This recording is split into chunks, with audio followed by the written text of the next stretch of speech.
Way, we'll just have to tune in and find out. Yeah. I mean, I don't know. He complains a lot. He seemed to make it right. He seemed are you with me? No comment. Yeah, that's a big. What'd you say, pot? Yeah, I mean, you mean to say somebody else complains a lot? I just think it's funny. Well, you who just cares? said pot. It's not about me. It's not about me. I mean, he did seem to make it down to the end of the block and back in the video that I saw yesterday online. But With Farley? that's like a city block. It was a light jog. Yeah. I saw him walking around in there. Farley was Walking giving him around. inserts to help make the boots more comfortable. Yeah.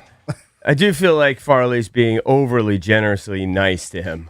Well, that's kind of his I know, mantra. that's his deal. That's his I lifestyle. mean, we kind of want him to suffer. Yeah, I know. But if you're looking for suffering, Farley's not the guy. He's not the guy. He's relentlessly positive. Yeah, he's too nice. He wants him to get through it. Yeah. I really want him to He's fail. not always in attack mode like us. Yeah.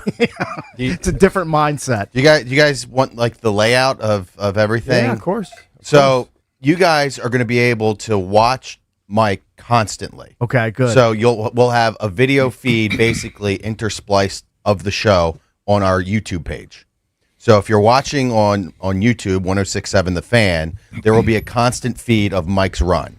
So I have it on back here. So I know Eric, you can probably the only one who can see it. But if you just go on your computer, you'll be able to see Mike interspliced with the show. And if he falls down and trips it, or if he's walking, you can call him out on it. Okay. And then we get the phone for Mike to check in with him during his run. Okay. So the audio will be through the phone, but the video will be just. How is he going to be videoed constantly? Like, so, through the phones. So Farley has two phones, one for Monumental, one for us. I understand the phones, Yeah. but I'm saying, like, is Farley just going to be in front of him, filming him the entire time? Yeah, or just right behind him or right beside him. Okay. That's Farley. Farley is the cinematographer today. Yeah, he's the photographer.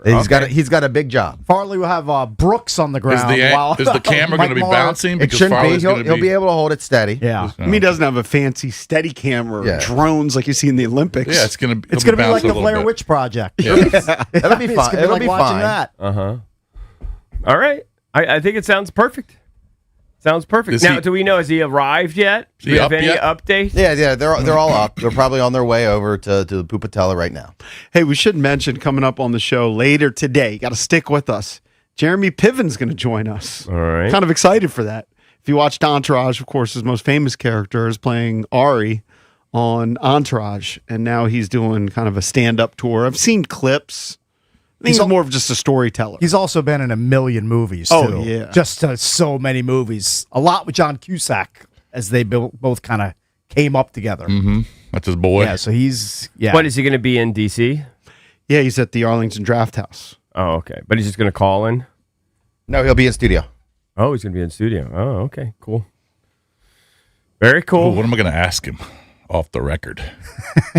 What's that have to be off the record? You're planning on asking him stuff in between Yeah. during commercial breaks? Yeah, about certain actors that he works with or Get worked your with. list together. Get those off the record questions ready. The Kingdom was a money movie. Oh, he was in The Kingdom. That's right. He was in The He has Kingdom. a small role in that. It's a good flick. With hanging out with Jamie Foxx and Chris Cooper. Yeah, And right. Jen Garner. Yes, they're all in that movie. Good Right. terrorism flick. It's a great movie. I'm looking at the temperatures right now. It says 38, 39, 40. By the time he's done, it'll be maybe low 40s. Right. Yeah. That's So- very doable. Yeah, because It's it's supposed to be above 60 today. Is it? Yeah. Oh, that's so sweet. Yeah, so- And then the snow is gone. The snow idea for Sunday, is that out of the I mean, equation? depending on where you live. I mean, we're going to probably get a little bit out where I live. I don't think you're going to get much. Good. I don't think DC is going to get much at all. Good. Yeah. But this is the last thing that the ground needs, all of this this water. But whatever. It does help melt the snow, though, if you have piles of snow anywhere. Yeah, around but there. most of the snow is gone. Yeah. My driveway, that sections were still so pummeled that I still have a few little streaks of little like melting ice still left on my driveway. But I think the chances of us dying have dramatically dropped. You got to get that salt out there, Ricky.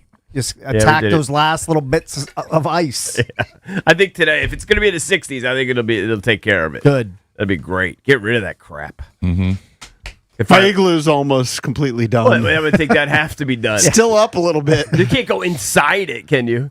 Well, you could sit inside it. There's still a hole. It hasn't collapsed. Yeah, but a lot of the roof is gone. yeah. But there's a semblance of an igloo there. Right. So I don't know when we're going to talk about the Wizards. We can talk about them now if you want. Devastating win. I took the Wizards. I told Benj yesterday, and we talked about it on the air. I said, I'm sorry. The Pacers just have too many guys on their injured list that they're not going to play. And I understand the Wizards are going to play a bunch of G Leaguers too. Mm-hmm. But I just said they're going to beat the Pacers last night. So I put the Wiz in a money line parlay they were plus 125, by the way. And I put them in a money line parlay with a couple other teams, including the Cavs, who played the Nets. There was just no chance the Nets were beating the Cavs. And I also took the Magic last night because they were playing the Kings, and the Kings are just tankathon too. But tonight, I'm not sure. I don't know what to do about sure tonight. Where to go. Why? What's going on tonight? They're playing the Pacers again, back to back here. Yeah, which is strange in the schedule. They try to cut down on travel. That's been a recent thing. So last night they played Keyshawn 19 minutes. Yep. They played Trey 19 minutes. They played Will Riley. So 3 of the young studs 4 minutes. Yep. Right. They started Vucevic.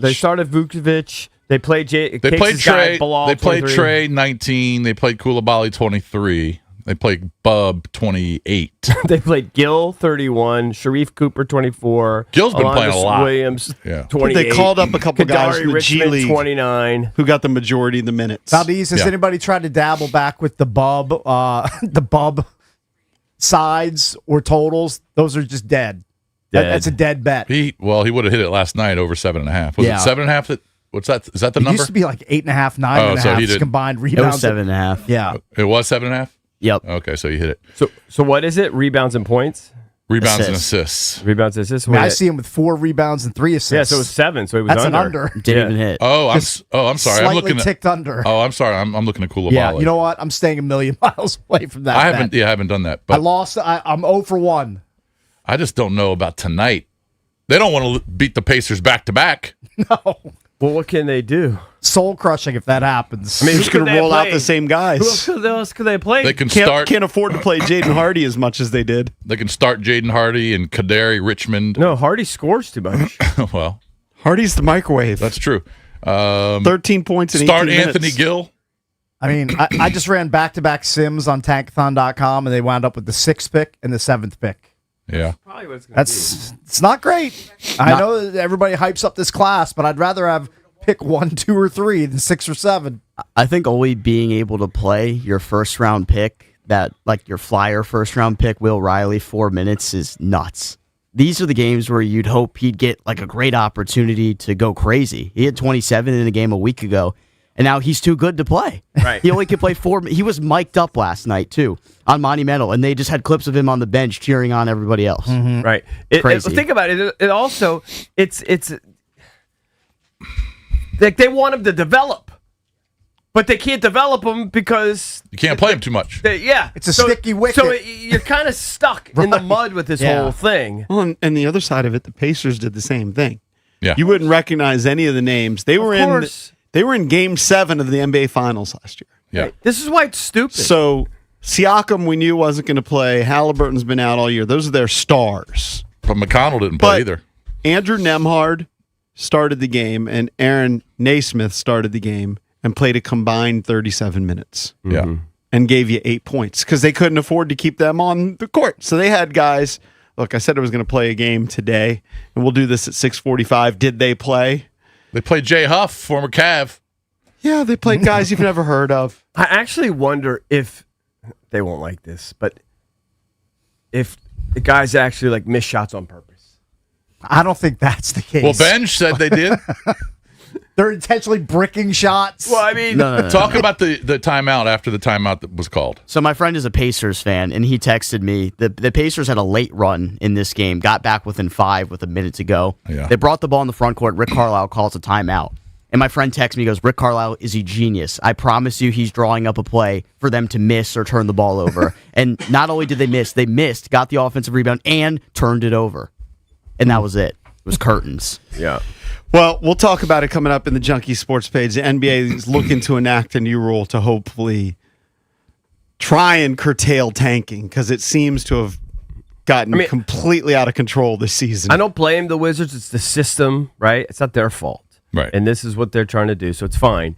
But they got to figure out something in the future because this is just beyond ridiculous. And I don't know how you have the balls to bet. Hey, they're 3+ years into the tank. Hopefully, they've assembled all the pieces. The only reason I bet the Wizards last night is because I just assumed they were going to play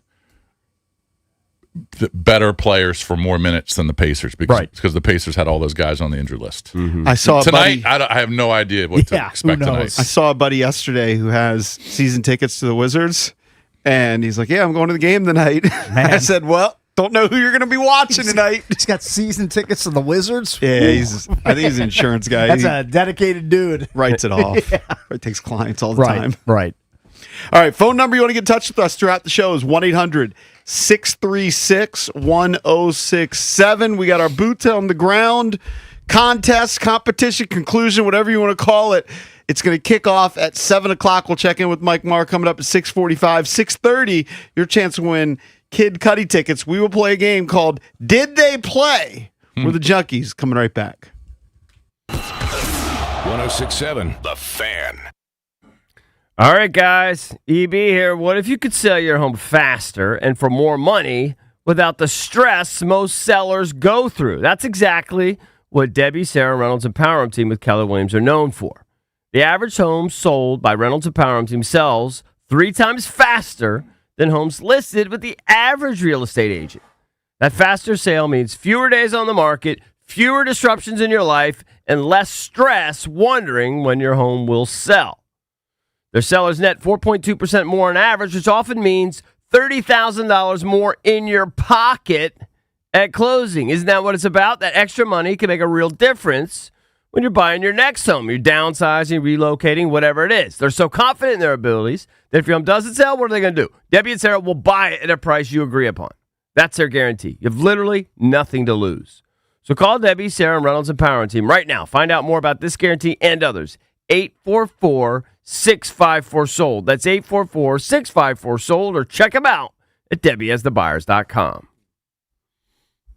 Hey, it's your boy Bitch here for Foley Mechanical. When my HVAC system went down last summer, I needed a team that could handle the cold. I called Foley Mechanical. Dan Foley, that's my guy. This isn't some big corporate outfit. Dan Foley owns the company, and his crew really knows their stuff, especially if you've got an older home or radiator heat. These guys are pros. They did a great job at my house, and Foley Mechanical serves D.C., Maryland, and Virginia. And they proudly install Amana HVAC equipment. When the cold comes at you like a breakaway, you want the right team in net. Call Dan Foley and his team at Foley Mechanical. They're the real deal. And Doug. There's nowhere I wouldn't go to help someone customize and save on car insurance with Liberty Mutual, even if it means sitting front row at a comedy show. Hey everyone, check out this guy and his bird. What is this, your first date? Oh, no. We help people customize and save on car insurance with Liberty Mutual together. We're married. Me to a human, him to a bird. Yeah, the bird looks out of your league anyways. Only pay for what you need at LibertyMutual.com. Liberty, liberty, liberty, liberty. Chili temps, hot cards, you know when the hand's right. Cake's here for Lindsay Chevrolet in Woodbridge, where my guy Danny Dimes is absolutely dealing. Silverado, Tahoe, Suburban. The flop, real inventory, silly savings. The turn, aggressive pricing, and the number you see already includes freight. Up front, no late raises either. By the river, you're just grabbing your set of keys. When the chips hit the felt, that's the number. The hand plays straight at Lindsay Chevy. You'll love it at LindsayChevy.com. Together, let's drive. Do you owe $10,000 or more in credit card debt or personal loans? With credit card debt at all-time highs, Debt Relief Advocates is urgently notifying consumers of debt relief now being made available, designed to aid consumers with out-of-control credit card debt. Those who qualify and enroll for this relief program will only have to pay back a fraction of what they owe.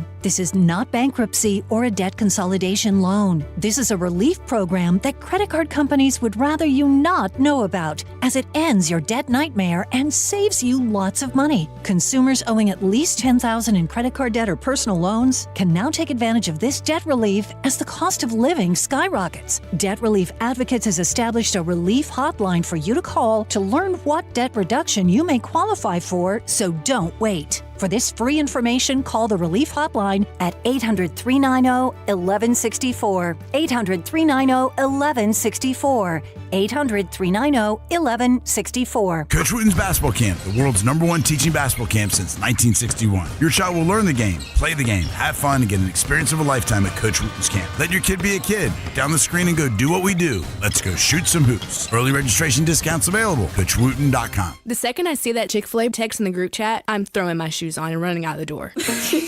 Hey, I'm Layla. And I'm Kaylin. And a little thing we love about the Chick-fil-A chicken biscuit is how it feels like an easygoing morning. The chicken adds the most flavor. It's juicy and seasoned. The biscuit is just very light and airy and fluffy, just like a cloud. I also love to put jelly on mine so it's sweet and savory. It's a good start to the day. Mornings are a little bit brighter with the Chick-fil-A chicken biscuit and Simply Orange Juice. Available on the Chick-fil-A app. Real guests paid for their testimonials. Time is valuable. That's why Lowe's Blueprint Takeoffs turn blueprints into quotes faster. Bring us your plans, and we'll generate itemized material lists to make quoting easier so you can get back to building. Plus, at the Lowe's Pro Desk, you get access to thousands of building materials not sold in store. And when your order's ready, we'll deliver everything to the job site. Improving is easy at Lowe's. This is the story of the one. As the purchasing manager at a manufacturing plant, she knows the only thing more important than having the right safety gear is having it there when you need it. That's why she partners with Grainger for auto reordering, so her team members can count on her to have cut-resistant gloves on hand, and each shift can run safely and efficiently. Call 1-800-GRAINGER, click Grainger.com, or just stop by. Grainger, for the ones who get it done. Staples presents That Was Easy. So I opened a restaurant and needed everything. Menus, signage, catering brochures. Everything and then some. I went to Staples. They printed it all and even suggested takeout menus. One money pit with a side of fries. But now at Staples, you get up to $125 off custom print orders. $125 off. Now you're cooking. Brand your business in a big way at Staples. That was easy. Shop Staples in-store, online, or in the app by 4/4 to unlock. Exclusions apply. Visit staples.com/print for details. Cloudy with rain, temperature around 40. Weather brought to you by Staples. Staples has hot deals and low prices on everything for your business, like up to $125 off your print order. Ends 4/18. Exclusions apply. Visit staples.com/print for details. Drive home with Grant and Danny.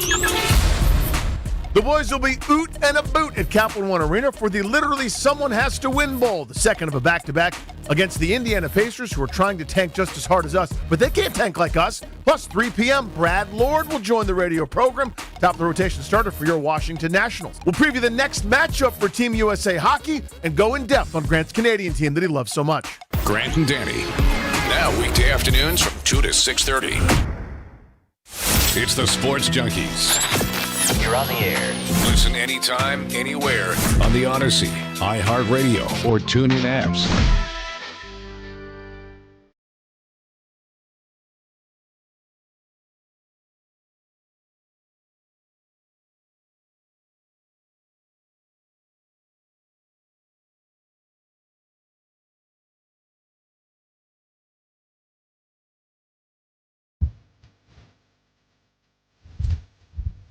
If you want to play, did they play? You can call in now at 1-800-636-1067 at 6:30. Give you a chance to win some tickets to go see Kid Cudi. So you can call us at 1-800-636-1067. But let's open up the Junkie Sports page, brought to you by Open Road. Open Road Distillery over in Reston Town Center, Reston, Virginia. Hit them up. Got great distillery over there, great food, great vibe. Of course, you can get all their dark liquors in Northern Virginia ABC stores, but head on over there and make sure you tell them the Junks sent you. Are you an Independence bourbon guy, Jason? I like their Independence bourbon. Nice. Yeah. Put a little ginger ale in there. It's good stuff. Very good. So we were talking about the Wiz and the tanking, okay? And they were playing another tanking team last night. If you look at the standings now in the NBA with, let's see, how many games are left? The Wiz have played... About 28, I think, left. The Wiz have played 54, so yeah, 28. So the Wizards and the Nets and the Pacers all have 15 wins. Sacramento only has 12. Now New Orleans has 15, but their first round pick they gave it up. They traded Goes to Atlanta. Yeah, Atlanta.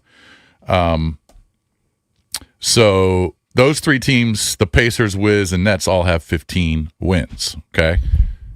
Now the Wizards play the Pacers again tonight. Pacers again are a slight favorite. Okay.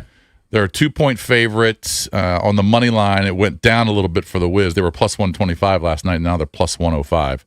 I don't know what they're going to do in terms of – I don't know what Will Dawkins is going to tell Keefe in terms of what players to play, who to start. Because, we were kind of talking about it last night. They win by 7, but they were playing guys that, just you never heard of.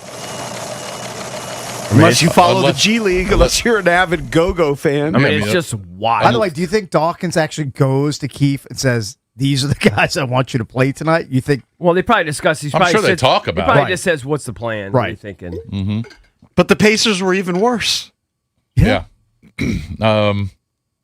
So last night, I think for Pascal Siakam, they didn't even put an injury status. Yeah. They just wrote personal reasons. And they said for 2 games. Just 2 games, by the way. He just needed to clear his head. Maybe he's got a personal issue. The Wiz games. Yeah, the 2 Wiz games. I don't know what those issues are, but they're personal. Mm-hmm. He's got to tend to them. So what a gig it must be to be an NBA player. I mean, we all know they make an immense amount of money. Yes. Especially if you're a star. Now, even your average guy, like Cakes and I sat at the game last year, and we're right there by the end of the bench. Yep. Like, could literally shake hands with the last guy on the bench. Mm-hmm. And I've already forgotten the big guy's name. Oh, he was like 6'11". He was a bruiser. He had been in the NBA for 10 years, was on the Wizards. What is He'd his come name? in there. He'd get rebounds. spacing. He would get, some fouls, whatever. He'd been in the league for a while. Played for the Kings for a but while. completely nondescript. Yeah. Cakes and I have already forgotten his name. Mm-hmm. And during the game, I go to Spot Rack and I look it up, and he was making like $10 million a year. Oh, it's more than that. I think he's making 11 or 12. Yeah, I'll find out who it is. It's incomprehensible. And the so money, Siakam, he's a star. Mm-hmm. He's making millions upon millions. Right, making you don't even have to $30 play million. games. Right. Yeah. You don't even have to play anymore, and you're going to make your 40, 50 million. Oh, we were Rashawn Holmes. Yeah, oh, yeah, Rashawn Let me look Holmes. up his career earnings. It will blow your freaking mind. You won't believe it. So last night the Wiz played Gill 31 minutes, Sharif Cooper 24, Alondace Williams, I think he went to Wake Forest, 28 minutes, Kadari Richmond, don't know who he is, he played 29. Will Riley only played 4, but in 4 minutes he was draining shots. He was That's why scoring they had too to quick. sit him. They had to sit him. He had 6 points in 4 minutes. They're like, the kid doesn't get it. We got to sit him. Anybody care to guess? If he would have played 30 minutes, he would have had 25. Rashawn Holmes' career earnings. Eddie, want to go around the horn? Anybody want to 80 guess? million.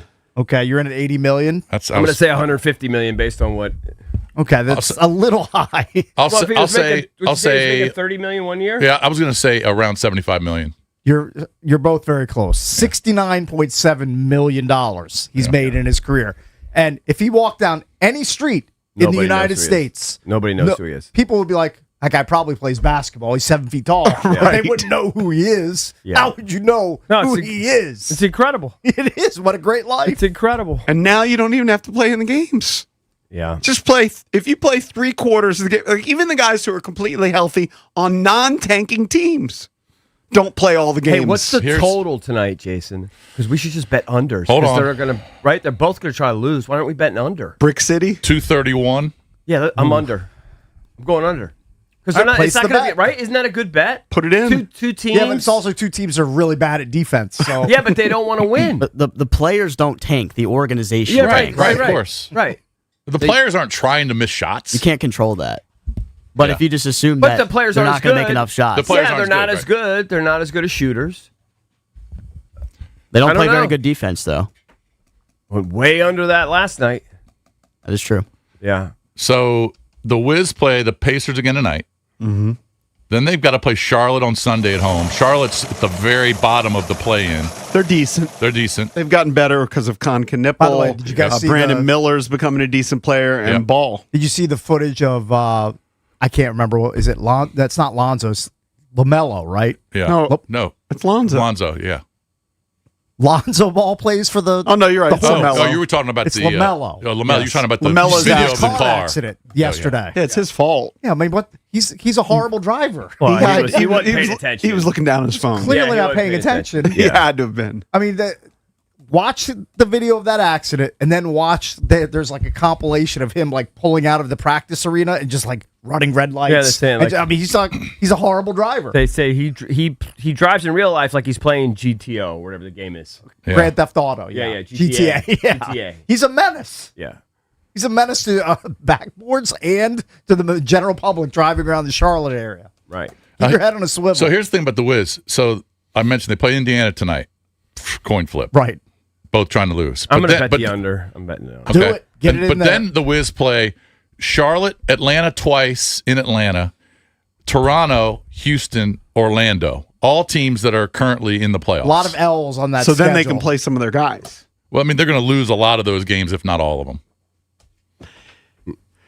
They're going to lose to Atlanta. They're going to lose to Toronto. They're going to lose to Houston.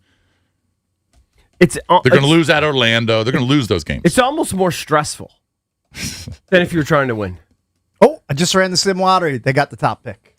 Love it. I mean, let's go. The thing is, it's probably, it's probably like 5 or 6 deep in like really good prospects. If you count the kid from Arkansas, you got the kid from North Carolina. Yep, Caleb Wilson. And then the top 3 you've been talking about, which Kansas, is Boozer, BYU. Debanza, and Peterson. Yeah. Yeah, Peterson. That's at least 5 studs right there. And the Peterson deal is just, it's a head scratcher.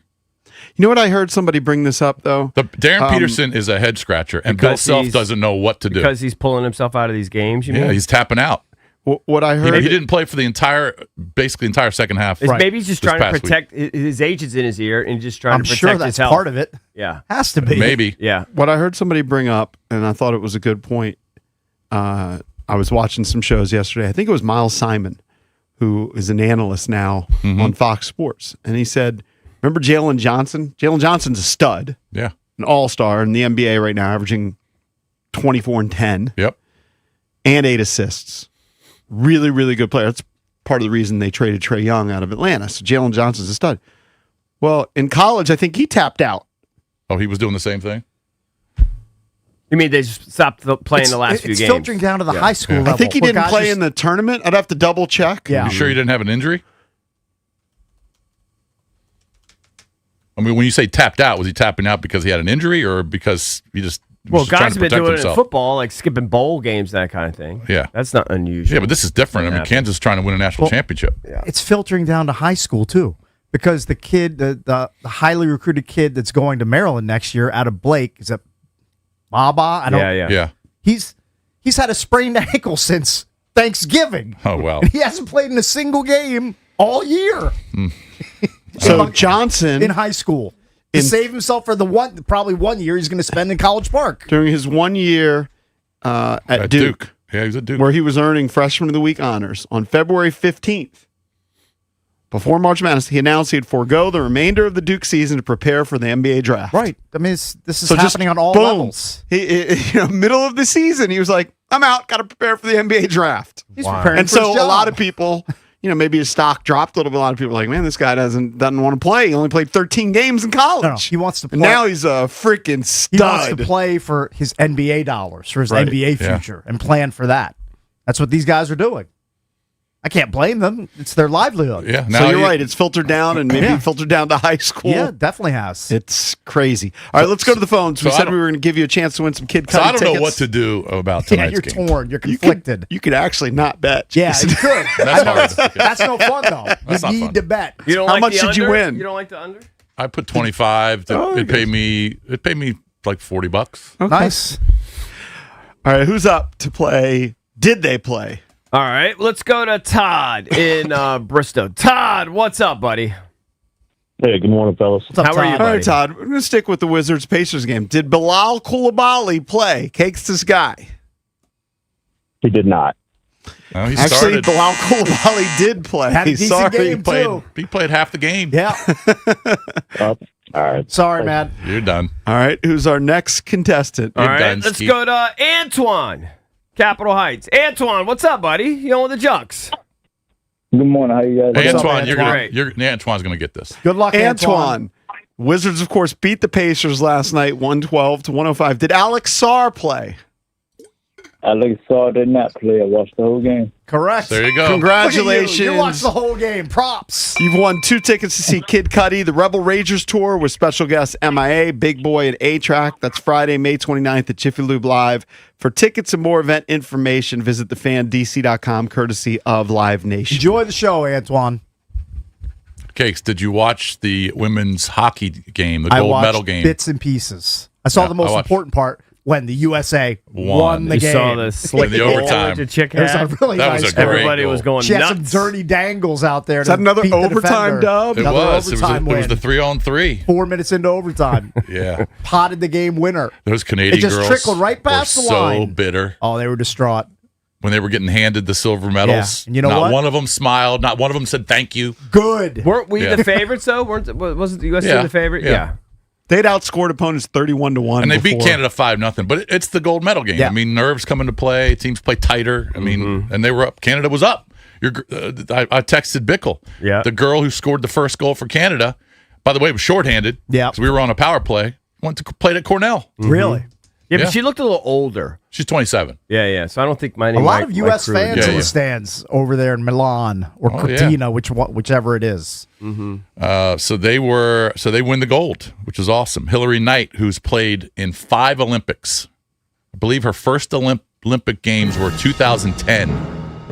It's a good run. She had the game tying goal with about 2:10 left when the U.S. pulled the goalie, Right. 6-on-5, and she. How do the women keep their skills sharp between? Like, it's just beer Between- leagues? Like, is there a No, professional there's a professional women's league. I think There it's is? called the EWHL. I I'm could be totally wrong. unfamiliar with it. There is a women's There is a league. pro Is it league. like in Europe or something, or is it? I think that's. I don't know for a fact. I thought they played in the States It's and in definitely Canada. here because there was a game, I think it was 2 or 3 weeks ago at Capital One that set a women's hockey pro record for attendance. Right. I can't remember the names of the teams that played, but there was a big crowd out to watch them. Yeah. Are the WNBA girls? Are they actually on strike? Is that going? Like, what's going on with that? I'm not sure. Somebody I pointed know out that there's yesterday. labor unrest, dispute? but- Yeah, I don't know where they are in that, but somebody pointed out. I think it was actually Mark Cuban that these girls, when they come from college Yeah. to the pros, they're actually taking huge Pay pay cuts. cuts now with Sure. the NIL. Right. They're making the big starters in like the Big Ten and the big conferences are making $500,000 to 1.5. Mm-hmm. What? In women's college hoops. Seriously? Yeah, some of these girls. Yeah. Man, maybe like the that is superstars. an unbelievable number. Yeah. It says they're in labor discussions.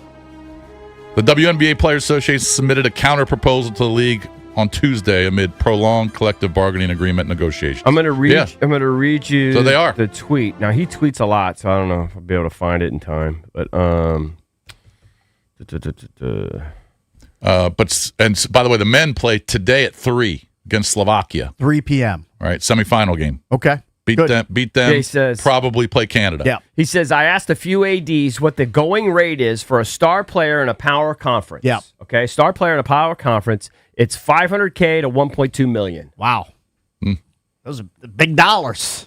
And most people here outside of Caitlin Clark, they have no idea. They couldn't name a female Yes, you're basketball correct. player. No, Very Jaden correct. Daniels' girl. Juju. Yeah. She's easily making in that range, Yeah. right? Because she's so famous. Angel Reese. Yeah. By the way, But you're right. but- Can't name many. Crazy, CBS did the who the tanking is going to benefit down the stretch. All right, so obviously the teams that are tanking, that they broke down these 6: Washington, Indiana, Brooklyn, Sacramento, Utah, Dallas. Dallas plays tonight without Cooper Flagg. They've lost like 9 straight, haven't I'm they? betting against Do them. you know Cooper Flagg might not win Rookie of the Year? Why? Because There's some Knipples- Knipple hype. Trey Johnson? No. My ticket's not live anymore. Knipple. I should eat that ticket live on air because it's dead. Let's see. Who's Dallas playing tonight? Dallas is playing at Minnesota. No chance Dallas wins at Minnesota. 14-point dogs. All right. Yeah, but so after that, they're at Indiana and at Brooklyn. Oh, listen to this tankathon stretch. At Minnesota, yeah, they're at the Pacers, at the Nets, and then home to Sacramento. Cooper's going to be out for a while. Yeah, they might make up some ground. So the Sixers and the Hawks and the Hornets. Or lose ground. And the Cavs, okay. Philly, Atlanta, Charlotte, Cleveland all have the most tanking teams remaining on their schedule. They all play 9 tanking teams. Right. All right. And I just talked about the Hawks because they play Wiz back-to-back. And then the Knicks, Magic, Raptors, Heat, Pistons, Celtics. I'm just going to throw a bunch of those teams in moneyline parlays. They're not going to lose to those teams. Smart move. Yeah. I just don't know what I'm going to do tonight. I got to bet the Wizards game. Oh, and by the way, first round of the Genesis, which is a signature event on PGA Tour, meaning small field, huge purse. There is a cut. Top 50 in ties or within 10 strokes of the lead after today. There was a delay because of weather yesterday. This is something you'll never see. I don't think you'll ever see this. Who's dead last? DFL. Scotty Scheffler. Weird. I saw it was +5 through 10. He's DFL? Yeah. Yes. He's tied with Keegan. I'm surprised you guys didn't bring up Tiger saying he hasn't ruled out the Masters. Said that a couple days ago. Hey, you know what? Twitter. That's good for Scotty Scheffler. Give him a little dose of humility. Well, he's actually been struggling lately in the first round. Yes, all right, real he quick, did. I want to go to Little. Little's got a Anthony Davis sighting last night. Oh, really? Little, what's up, buddy? Man, John, thank you for taking my call, so you're man. okay. Shout, All right. Shout out to Ben, man. Yeah, I'm telling you, I went to the game last night. You know, I park above the stadium. Right. Yeah, nice parking. That's the great parking. Sweet. Yep. Yeah, that's the part. I got an old ML 430, man, 2009, but I love my car on my Benz. Hey, Right. Look, man, we up there. I'm at the game, so my man called me. He said, "Look, come to Chula." Right. I said, "It's Malcolmway, because Malcolmway drive for him. You know, Malcolmway Corporation has a family business in D.C. with their bodyguards and they drive Okay. for different people. You know, yeah, they got a hell of a business, been going on for years. But I said, man, come to Chuluk. I know Chuluk said, Chuluk's a Japanese seafood place on 7th Street, about 2 blocks. All right. 2 blocks from the stadium. So I said, man, let me go up there and see what's going on. So we go in the building, man. You know, it's upstairs. Man, a whole table, man. I'm talking about lobster tails, man, lobster strip, the giant Alaskan crab legs, king crab legs. They're getting after Was him. Valdez there? All this stuff was on the table, man. We Yeah. looking around. My man Malcolm said, come on upstairs, little. Man, to come out of the back door, I'm saying, here come Anthony Davis and Hardy, man. Now, I'm going to tell you what he told me. Everybody, we about 10 of us there, but we had containers. Man, I came up out that joint with at least 11 lobster tails. What? Man. Wow. Man, we saw 10 lobster strips. Man, They were giving away food to just people that showed up? He had to sit out. It was him and Hardy. Right. They had to sit out after the game. So the Maverick players. What was your evaluation of Anthony Davis? Right, this is what he told me. He said, man, don't believe the paper. The deal didn't want to go through because Flag wanted to keep Hardy. And then when he was able to get Hardy out of there, he was like, man, that was the icing on the cake. Because that's how it went down. It wasn't no deal about he never wanted to come to D.C. Say, man, he loved D.C., man. Look at that. All right, inside skinny Look at from that. Little. All right, Little, we're up against the break. Little, Can't believe nothing in the paper space, fellas. God bless y'all. Stay up, man. Thank you, Little. buddy. All right, buddy. Thank you. All right, there you go. Inside scoop. It's all about Jaden Hardy. Yeah. Hey, who knows? I like Jaden Hardy. He can score. 1-800-636-1067. Later in the show, we got Jeremy Piven. He played Ari in Entourage. But next, we got to check in with our guy, Mike Maher. Boots on the ground. It kicks off at 7. We'll get us locked and loaded for that right here on The Fan.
It up. You've got the 4 junkies, and then you got a center. All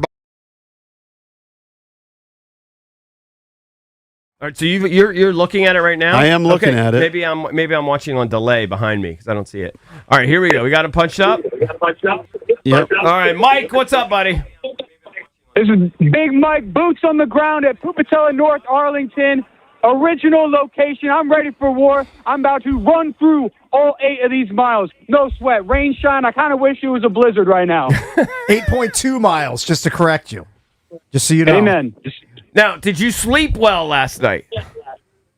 Believe it or not, slept like a baby. I did my normal bedtime routine, ate dinner around 5:30, showered, took some melatonin at 7, took some sleepy time tea, 7:15, was knocked out by 8, woke up at 5, charged up, ready to go. Let's do it. Impressive bedtime routine. You went to bed at 8. All right, I thought only Jason did that. We're on a little bit of a delay, so I see Farley. Yeah. Farley's got to turn the phone around. Turn the phone around. Boomer, big boomer. Yeah. Well, he is getting older, Chris Farley. He's so nice. Still runs. He loves the 2 things he loves the most in life, besides his family, of course, is running and the sports junkies, and it's combined. Running's a little bit ahead of the junks, but not by much. But hold on, Valdez, is he on delay or is It's got to be. Well, he can't hear. He can't hear. Mike, tell Farley to turn the phone on you. He's not the star of this. You are. He's asking you to turn the camera over here. Yeah, we got to see Mike. We're looking at He's got it. Get the Pupatella sign in it. He's got the Pupatella sign, and your shoes up. There it is. There's Mike. Shot. Screen grab that. Here we go. 8 miles. I wish it was 26.2, not 8.2. Right, sure you do. And Mike, what's the weather like right now? I'm not going to lie, it's some trash-ass conditions out here right now. It feels really cold, and it's raining, but that's nothing for a guy like myself. Can you just describe the technical gear that you're wearing besides, of course, the Pupatella boots? Yeah, so I got on, let's see, I can't flip the camera, but I did a little tape job around the ankles. Okay. Strong athletic tape, taped it really tight, so hopefully I don't cut off the circulation of my foot. Uh-huh. And then looks I got like you have some tights Body on. Glide, shout out Chris terrible. for hooking me up with that, and some non-Wix stocks. And then other than that, Nike Combat tights, Lululemon shorts, Lululemon jacket, ready to run. Wow, he's Lulu'd out. Yeah, very good. Very high end. Did you get hooked up? Did Lulu take care of you? No, just 106.7. Chris Conner pays me the big bucks because I do things like this. Yeah, he did. Yeah, if I were you, I'd be shopping at Ross Dress for Less. I don't know if I'd be getting up with something Lulu. Valdez, help us here. What are we doing? What are we doing? The gun. We're gonna do the gun's gonna go off right at 7:00, so we can take a break here. Mike can stretch out. He can do. He can take a pre-run whiz. Right. Maybe pummel some Nona's meatballs before he does his run. Right. And then he'll go off at 7, and we'll kind of watch him as he's going. Maybe he can talk to us during like the first 5 minutes of his run. And we do have to thank Chris because Chris found a path where he's not going to be running the highway. Right. He's going to be on some trails. That's why Chris is going to be running alongside. Look, he's fantastic. He set up my race for the beer mile. Yep. He did that. Anytime he can get running in the junkies in the mix, he'll set up a course. Yeah, he loves it. He lives for this. Perfect. All right, Mike, hang tight. Maybe get some stretching in. We'll come back to you at 7, and then best of luck. It is our boots on the ground. Now, boys, I'm about to take some pre-workout, and I'll be even more juiced next time you talk to me. All right, Mike Maher's going to start his run next. You can follow along on our YouTube page. It's 106.7 The Fans YouTube page. We're the Junkies. Be right back. DC's FM Sports Talk. 106.7 The Fan. This is an Odyssey Sports Minute. Sponsored by TaxSlayer. Start filing for free today at TaxSlayer.com.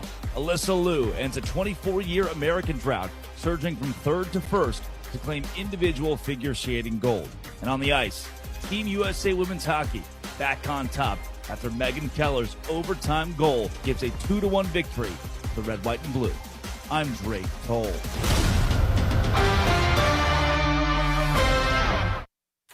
All right, guys, EB here. You want to know why betting the winter games on FanDuel makes sense? Well, from game lines to medal counts, to finding your angle on the events you care about most, FanDuel gives you more ways to stay connected to the action. The winter games are on, and there's no better way to follow them than with a bet on FanDuel. Did you bet on Team America yesterday in women's hockey? Curling matches, they start slow, somehow get tense fast. Speed skating decided by inches. Hockey games that feel different from the opening face-off. So much tension, so much more. All you have to do, visit FanDuel.com/EB to get started. That's FanDuel.com/EB. Make sure you use my promo code FanDuel. Play your game. FanDuel Sportsbook is the official sportsbook of 106.7 The Fan. You must be 18 and over. Present in D.C. Gambling problem? Call, text 1-800-GAMBLER. What's up, everybody? It's Brian Mitchell here. Don't let February's cold blitz your home. Paul Henry's window installation is ready to run the perfect play. This month only, get $100 off each window with a 5-window minimum and $500 off each door. Trust me, this deal is a game changer. Don't fumble with old windows letting the heat escape. New energy-efficient windows keep the warmth in and your energy bills low. Moving the chains all winter long. Don't sit on the bench. Call Paul Henry's Window Installation today and tell him B Mitch sent you. PaulHenry'sWindows.com, your clear home improvement choice.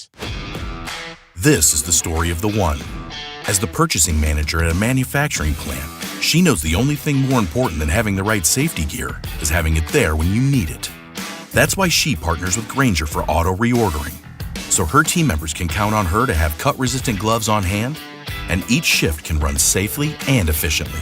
Call 1-800-GRAINGER, click Grainger.com, or just stop by. Grainger, for the ones who get it done.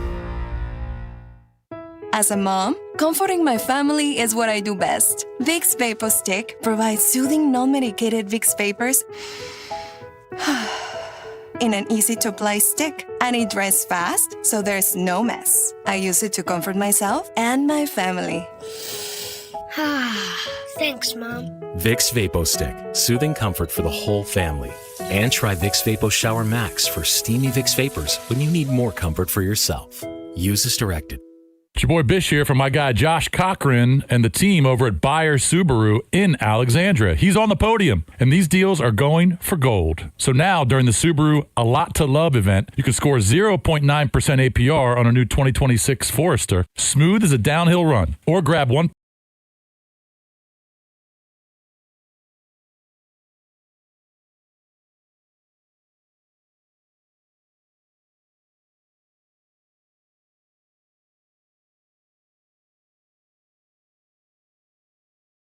Year is upon us. Tax season. And Tax Slayer is here to help you file. We guarantee 100% accuracy and your maximum refund. Those are some good numbers. And you can trust me, because I'm a talking calculator. Did I mention Tax Slayer even has support from real US-based humans? If you have any questions along the way, beat the rush and start for free today. Tax Slayer. File fearlessly. DQ presents The Spicy Menu. For a limited time, try the new Flamethrower Chicken Strip Basket for $6.99 with spicy, bold strips that heat you up. Served with a side of famous DQ Soft Serve as a dip to cool you down. That's right, dip those spicy chicken strips right into Soft Serve, plus fries and toast, all for just $6.99. And add a new pineapple lemonade sparkler or cooler made with tahini. It's the limited time only Spicy Menu. Get it delivered in the DQ app. Happy tastes good. Participation may vary. Live from the LindseyCars.com studios in the nation's capital. WJFK FM and WJFK HD1 Manassas and WPGC HD3 Morningside. This is your flagship home of the Washington Wizards. Carrington drives, left elbow, flips up the shot. Scores at the buzzer. Goal, baby. The Wizards' biggest lead of the night. Sports Radio 106.7, The Fan. An Odyssey sports station. 106.7 The Fan. Sports Flash. The Wizards returned from the All-Star break with a 112-105 win over the Pacers. The Wizards were led by a balanced attack with 7 scorers in double-digit figures. Bub Carrington, Anthony Gill, Jaden Hardy, and Kadari Richmond were all tied for the team lead with 13 points each. Keeping it in the NBA, discussions across the league about the tanking issues have intensified, and they are going to result in tangible changes starting next season. The league has reportedly discussed about 7 potential rule changes, among those including freezing lottery odds at the trade deadline or later, preventing teams from picking in the top 4 in consecutive years, and allocating lottery odds based on 2-year rolling records.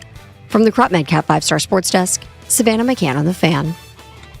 It's the Sports Junkies. Let's talk it out. You can watch the show live or on demand. What are we watching for? As I said, we're not sure. On YouTube.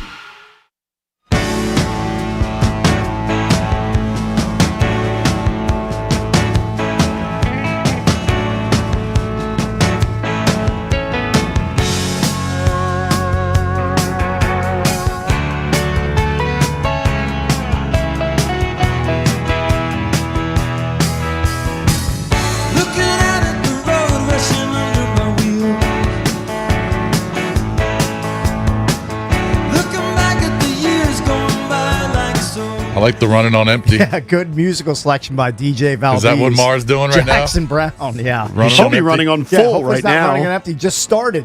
I mean, he just began, hopefully, his run. That should be when you're the strongest at the beginning. Yeah, absolutely. Now, by I just mile hope it's 7 or 8, I he hope might it's be running on pouring. empty. I just hope it's pouring. So you're with me. I want the conditions to be difficult. Yeah, I'd like to see. I want it to be a struggle. I'm sure he's going to go through some downpours. He's going to. Let's see. You want him just to quit. I want him to quit. Yeah. I want him to not pull up. But I think, look, he's a 25-year-old kid. He'll be able he's got so much energy. He'll be able to do He's it. going to have 2 or 3 zins in while he's running. I mean, he's also gonna been be running the last few months. Yeah. Like, he wasn't somebody that ran a lot, but a few months ago, I linked him up with Farley, and he started. I don't know if he's following the Farley plan. Mm-hmm. Farley likes to send people plans. Like Valdez did a half marathon. Well, I think- Cakes and I have done marathons. I think that Maher's considering doing a half marathon down the road. Yeah, he's under the spell. And that's the other thing. With Farley there, he won't quit. Right. Like Farley won't let will him get quit. him to the finish line. So that kind of sucks. If Farley has to freaking put him over his shoulders and carry him like he's all wounded on the battlefield, he'll get him to the finish line. I just want. I do see some people on the YouTube page betting that he won't finish. Oh, really? Is You some can side action there? comment here. Mike Maher is going to take off. I think we're trying to get the video back up and running. Yes. On the YouTube page, and then he's going to take off. He should finish right around, I would say, 8:30 to 8:45. I have no idea. I think there's going to be more walking than you might think. I'm just assuming that what he tells me about his running is true, but this is where, we'll find out. Yeah, I mean, but look, 4 or 5 miles in, there could be blisters. It could be issues with his feet that slow him down or do make him walk. Yeah, I think that we'll see. I'm hoping that at the bare minimum, the finish is brutal. Right. I don't want him sprinting through the finish. Right. I'd be very disappointed. You don't want him looking chipper. No. Just like he can go another 5 miles when he gets here. It's pain. Pain's the We want pain. order of the day. All right, Valdez, what are we doing? Are you trying There to... we go. We got Black Diamond Mike and Farley back on. Looks like Black Diamond Mike's he's got his watch ready to go. Yeah. Well, I'm talking through the watch as well. All right, what's going on, Mike? Give us a deal. So we're getting ready to do it right now. I mean, you guys are the ones smoking and joking. I'm ready to run. I'm ready to get after it ASAP. All right. Hicks, you want to do a count? You want to do a countdown? Oh, do I have an old? You have to go, and Let me set. I gotta find it set my first. watch Thank real you to quick. our sponsor, Pupatella. They have provided the boots. Mm-hmm. They're providing Yeah, big shout out pizza. to Pupatella. We got Zach right here, and then we got another Pupatella lad in his car. He's a little scared of the rain. He thinks it's a little cold, so he's in there with the heat on. Right. But, Farley and I, boots on the ground, ready to run in all conditions. Got my hat on right now, world famous. Mike, I saw somebody in the chat room on the comments on the YouTube page say that you look like you're 5'2", 5'3". Do you want to straighten that out? How tall are you? I mean, I'm 6 feet tall, and that person can kick rocks. They're below me, literally and figuratively. I'd say he's 5'10". Would you say Yeah, he's 5'10"? 6 foot seems like a 6 stretch. foot seems He crazy. seems like he's I thought he stretching was it a little 6 bit. 6 foot in the boots. Yeah. Maybe in the boots. Maybe in the boots. Maybe in the boots. My ID says I'm 6 feet tall, and you cannot lie at the DMV. Okay. Yeah. Hey, what's the rain like right now, Mike? It's the same as it was a couple minutes ago. I mean, it's coming down a little bit, but Not bad. like Not I said a horrible. couple minutes ago, nothing Big Mike, nothing Black Diamond Mike, nothing Super Bowl Mike cannot handle. So many Do nicknames. you have a time in mind, like, for your goal to finish? Because I'm seeing Bucky just said Lockie doesn't finish by 10 a.m. I think you can finish by 8:30, 8:45. Oh, Bucky Bolin, my boy. Well, I mean, I don't know who that is, and who cares what Bucky thinks. All I know is I'm going to finish, and I'll be there, and I'll see you guys soon. Okay. All right, let's do All right, the do the We're gonna do the countdown. He doesn't want to talk to us We're gonna do anymore. the Dick Clark countdown. Oh, I couldn't okay, find nice. Bruce. 10, 9, 8, 7, 6, 5, 3, 2, Happy New Year. All right. There he goes. He's off. He should be off and running as we speak. Boots on the ground. How many people Looks are like out he's going there? at a nice, casual pace. I've heard Sebastian Maniscalco talk about how he runs on a treadmill. He says he runs at a valet pace. That's fine. A valet jog. Right. That's how you're going to be able to make it. So Yeah, he's definitely going slow. Yeah, that's But it's fine. smart. That's You got to go okay. 8 miles. Yeah. Don't burn yourself out. I do hope that he does find a trail soon because he's definitely running through the heart of Arlington, like as we speak. Yeah, It's gonna take a it would while. really suck if people started honking at him. Yeah, that would be terrible. Yeah, definitely That'd be honk at terrible him. if that happened. I don't know how much longer he'll be out where they'll be able to see him. what road is this that he has started on? No idea. These, do you know? I mean, I don't really know the. I mean, we just got to find the Pupatella address, right? That's that's where he started from. Right. So, of course, if you want to check it out, it's on our YouTube page, 1067 The Fan. We'll have live video throughout. I think Skip ad. I think an ad just popped up. We got to pay for Is that. that Walter Reed Drive? Skip that Oh, mofo. That's probably right. Wilson Boulevard. Wilson. Probably Oh, right it's there. Wilson. I Oh, think that's it's Wilson Boulevard. That's the heart. It's one of those two. Wilson's the heart. Yeah.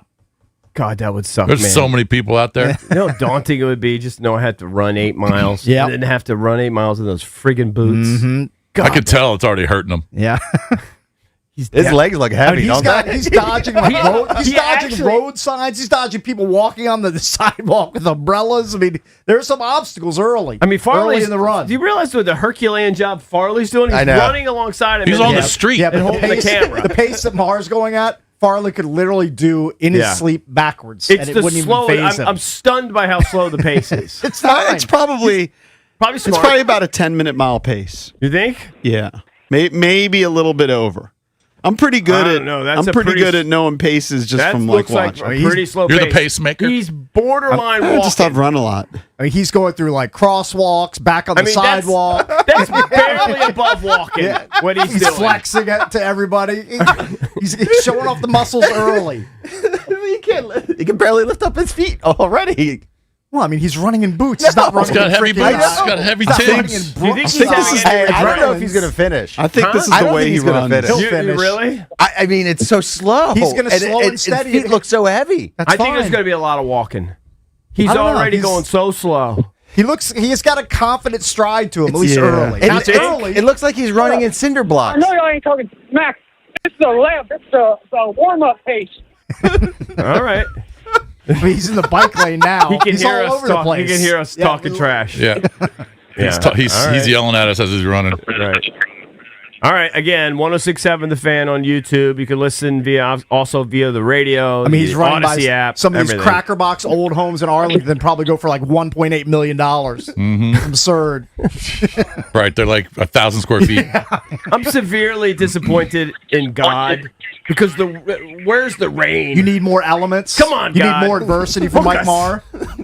I woke up at 2:30 in the morning and it was, I mean, a huge gust of wind and rain was hitting my house. Just saw a shot of Farley's got like a full backpack. Oh, he's behind ready. him. It's like he's running with the rucksack or He's something. probably got like gels for him to eat while he's running. He's to not keep running him backwards, energized. is he? Is Farley no, so good he's right running next to backwards? He's right next to him. Okay. He's right next to him. I mean, but what one an of those incredible! shots. He could get a photog job at, like in Channel 4. Yeah, certainly could. I mean, So again, 1067 The Fan. Subscribe to the page. Look, we've got 42,400 subscribers. Let's get some new subscribers in the mix. Mike, if you can hear us, count how many honks you hear, too. Yeah. Yeah, let's How keep many track. How many honks do you hear? Honkies. You're on Wilson I got Boulevard one on right the now, deck. correct? Yeah, He can't hear you, dude. I think Farley Yeah, said yes, Farley, yeah. Wilson Boulevard. Yeah. Tom Wilson Boulevard. Keep the pace. Yeah. And Keep if you're it going. wondering why is he running to work, he's running to work because I'll say this. I'll give him credit. He's a good sport. We didn't have this penalty in place, but he just finished with the worst record when we were picking our games all year on our parlay. I mean, this guy was picking favorites every week, and somehow I think he was like 3-14. Mhm, It yeah, was it was something incredible, catastrophic record going into the playoffs. Yeah. By far the worst. Killed our parlay every week. So he agreed to the punishment. Boots on the ground. Run into work. And the only reason why really we got him to do it is Pupatella threatened to pull his gift card. Right. He also pressed the refused to nuclear do option. the original penalty, which Valdez really wanted, which was belt to ass, Right. which are his two sayings. His two main sayings, boots on the ground and belt to ass. Right. And calling yourself playoff Mike, Super Bowl Mike, Black Diamond Mike, Right. filling all the blanks Mike. Right. Fine print, Mike. Fine Right. print Mike, yes. Right. I might Right, like so- this. I might like this more What? than belt to ass because this is kind of a longer This is- burn. yeah, It's yeah, a longer more- burn. Yeah. Bigger payoff. It's I going to gotta be an say, hour I and a didn't. half. I didn't listen to the segment. I don't know if any of us actually listened to the segment, but once again, Valdez, great job with the Throwback 30 clip, which you can get on our podcast feed. People seem to enjoy the directional challenge, Yes. which was cakes against pickle. EB. Different time, no GPS. Yeah. Yeah. Dumped in Burke, Virginia to see who could make it back to the station first. I didn't re-listen to it. I'm trying to think of, did I wind up like in Springfield or did EB wind up in Springfield? I was like, you did, Cake. I did. I was like, Springfield is not that close to Did me. you guys use- Here's the secret to that challenge. Neither of us did great. Right. But you did better than I me. sucked a little bit less than you did. Yeah. Hey, we should motivate Mike and tell him there are 700 people in the YouTube watching his dumbass run. Yeah. Very That's nice. 750, that's it. That better be 3K by the next time I talk. It's 716 right now. 716. It's trending. It's ticking up as you But keep look, running. this is what Mike does. He puts the videos on our YouTube page, and sometimes I check in to see how it's growing, and it's grown pretty consistently since he's been doing it. So let's get a big boost. Let's get at least 42.5 today. I think you'll get a few Get some more. new subscribers. You'll get a few more. Anyway, all right, so we'll just check in, I guess, throughout the show, see how he's doing. We'll get updates. I See how- have to say I'm stunned at the pace. Yeah. But maybe it's a sustainable pace. Yeah, I think it is. Yeah, I mean, he's Yeah. not going to look, try if to run you- 8-minute miles. It'll be a 2-hour run. Yeah. If you're walking, Yeah. all right, like at a decent pace, you probably do about a 15-minute mile pace. Yeah. So he's doing better than walking. That's why I say it's probably about a 10. Maybe it's an 11-minute mile pace. we can get an update from You Farley. can ask a little Farley. bit. Yeah, Farley, what kind of pace are you running at? 10-minute pace. 10-minute pace. Yeah, I nailed Is it. it a 10-minute Perfect. pace? All right. Probably just according to plan. Farley's master plan. Is the secret that Farley's going to pace him? Oh, absolutely. He's Yeah. not going to let him get too quick. Hey, Farley. they don't call it Pacers for nothing. Nice one. Good one. Hey, Farley is actually a cheat code. Yeah. Yeah. Hey, I want to know: is there any friction on the feet from the boots? Yeah. At all? Yeah, how do the feet feel? How they holding up? I mean, it feels fine. No problem yet. Well, it's He's the only- first half mile. Yeah. Yeah. Right. I mean, we're at about a half mile right He now. hasn't probably. finished Mike yet. Maher, any Zins in to start, or are you going to save those for like mile 3 or 4? I think, 3 or 4 sounds about right, but who knows, man? If I start craving one, I might have one in 10 yards. Yeah. Right. You never know. Farley can't be a fan of the Zins, but whatever gets you across the finish line. Farley doesn't like Zin. No, you think Chris Farley would ever do a Zin? I don't know. A guy will have 10 beers and then go run. Well, 10 That's his miles. one vice. I mean, Yeah. But like I've gone out to dinner with Yeah, he likes Farley a few Miller Lights, times. not What's his Zins. vice? Well, Farley won't even have dessert. Yeah. Yeah. Farley, when's the last time he had a piece of cake? Besides a birthday, probably birthdays, he'll probably have a piece of cake, but My kid's birthday, but nah, that's not a thing for me. that's it. See, his kid's birthdays. That's it. Farley's going so slow, it looks like he's race walking. Yeah. No, he doesn't face You know what I mean? Dude, I was out to lunch with Farley and my buddy George last week, and Farley went to the bathroom, and I asked George, I was like, how many days in the last calendar year do you think that guy ran? And I was like, this dude loves running. And he's like, 300. I was like, you're way low. I'm going to guess it's like 340 to 345. And he came back and he gave us the answer. And I believe, Chris, you can correct me if I'm wrong. I think it was like 350. You ran 350 days out of That's so soft. What happened those other 365 days? last year. Kids activity. That's it. What do you say? Kids activity. Kids Kids activity. That's about what prevented takes him it. away. He's got 3 boys that are all He's a very grinder. close in age. He's probably way like anti-treadmill, right? So he won't go Oh, in he the wants to be basement. out in the elements. Yeah. Like you were talking about, like rain. You want it to be Yeah. worse. Like Farley loves running in like 38 degrees, rain coming down, adverse conditions. The worst. What the about better when we for had him. all the snow and ice? Loves it. He'll find pavement somewhere. I don't know how he does Oh, it. there but was he no will. pavement for about a week and a half. He'll take it out and run on it to make a pass. Were you able to run through all the snow these last couple weeks? Yeah, most definitely. No You stopping. can run underneath the Whitehurst Freeway. It's clear. You just go back and forth about 600 meters. You can get about 8 miles in there. Back and He forth knows on the all Whitehurst. hacks. He's got all the running life Unbelievable. hacks. He's got figured all out. the hacks. Yeah. Yeah. See, if you were He's really addicted. if you were rooting for Maher to fail, Farley should not have been involved because Farley is going to get him here. That is the problem. That is the problem. That's the flaw. That's the fly in the ointment. But it's all good. Farley's No, but like your Mr. Positive. percent chances, you just think that Mike could be a quitter. There could be a quit element to him. Definitely if Farley wasn't there. But Farley's not going to let him quit. Yeah. He could cramp up. Yeah, but who can fight through that? Yeah. So far, so good. So follow along on the Junkies.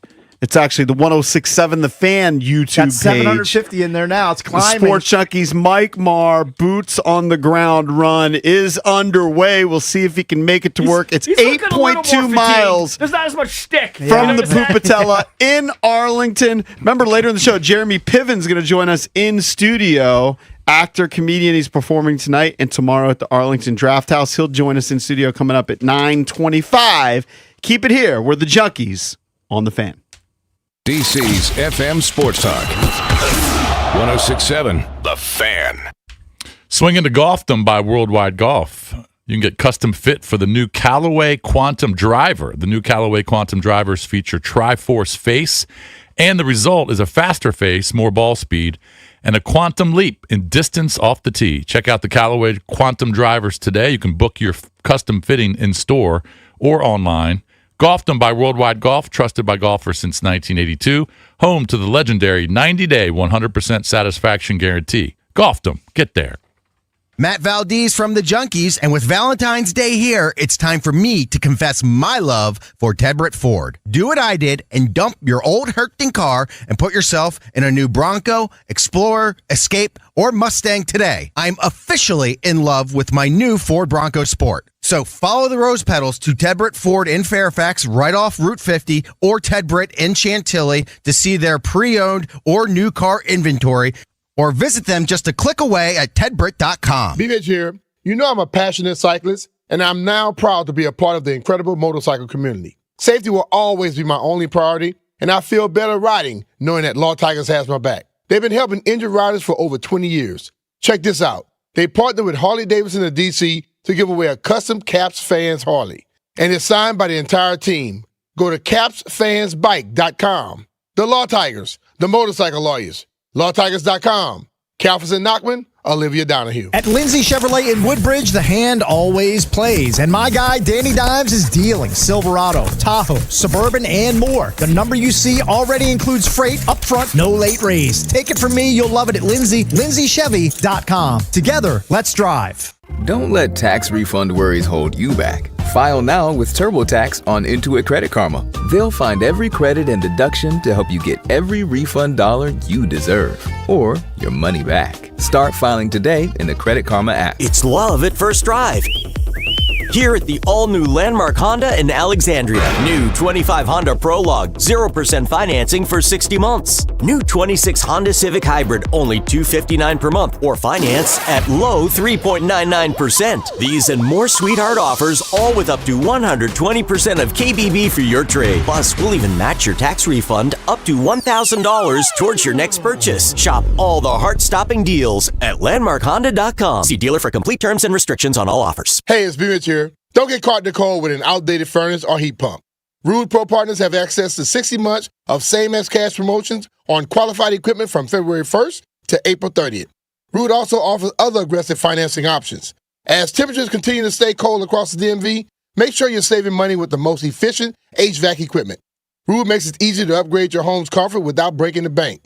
Find a Rude Pro Partner near you at rude.com. And remember, if it ain't rude, it ain't right. Hey, what's up? It's Sandy Rouye here from my friends and trusted realtors, Debbie, Sarah, and Reynolds of Power Home Team with Keller Williams. If you're planning to sell your home, I personally recommend you work with the best. They sold my place. Call the Reynolds of Power Home Team. For over 35 years, Debbie and Sarah have been helping thousands of families sell and buy homes in our area. If you want to maximize the sale of your home, here's why you need to call Debbie and Sarah Reynolds. They already have the buyers. Over 16,300 buyers in waiting. These buyers are screened and looking to buy right now. As a result, they sell their homes 3 times faster and net their sellers 4.27% more money on average. It's over $30,000 more dollars right in your pocket. It's the difference between settling and selling smart. They simply get results. And the best part, if your home doesn't sell, Debbie and Sarah will buy it at a price agreeable to you, guaranteed in writing. Call now at 844-654-SOLD. That's 844-654-SOLD, or visit DebbieHasTheBuyers.com. That's DebbieHasTheBuyers.com. Next on The Fan, it's B Mitch and Finley. It's a Scotty's Vodka Red Bull Friday on B Mitch and Finley. We're going to be talking a whole lot of football. John Keim at 11, Logan Paulson at noon, plus the latest snowstorm update from Doug Kammerer at 11:30. Opening them phones up for Ask B Mitch Anything at 1 o'clock. Brian Mitchell and JP Finley. Weekdays from 10 to 2 on 106.7 The Fan and the Odyssey app. At Uline, they know firsthand the road to success is an uphill climb. Uline started in the family basement, and through hard work is now North America's most trusted shipping and industrial supplier. They get what it means to have the support of reliable, hardworking partners.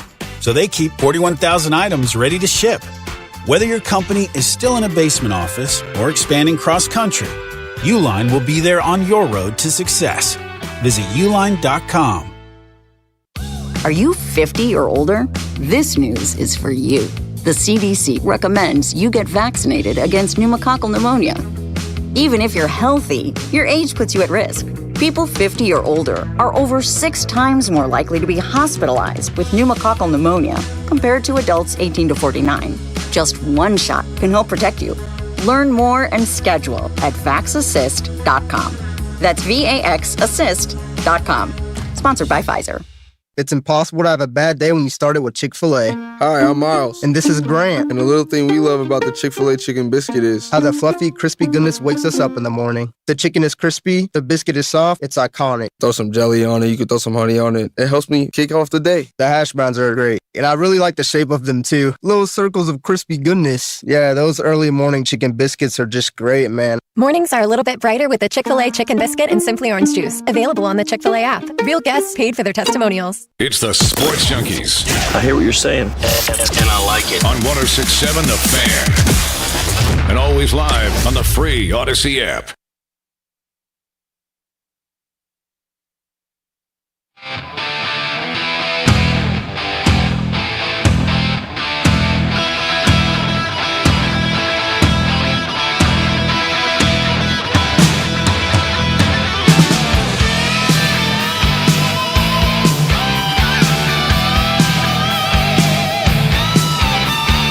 All right, the Mike Maher Boots on the Ground run is underway. A couple things related to it. If you want to follow along and watch it, you can go to the 106.7 The Fan YouTube page. There's a direct link on our Twitter. You can follow us at Junks Radio on X. I also put up our poll of the day related to this.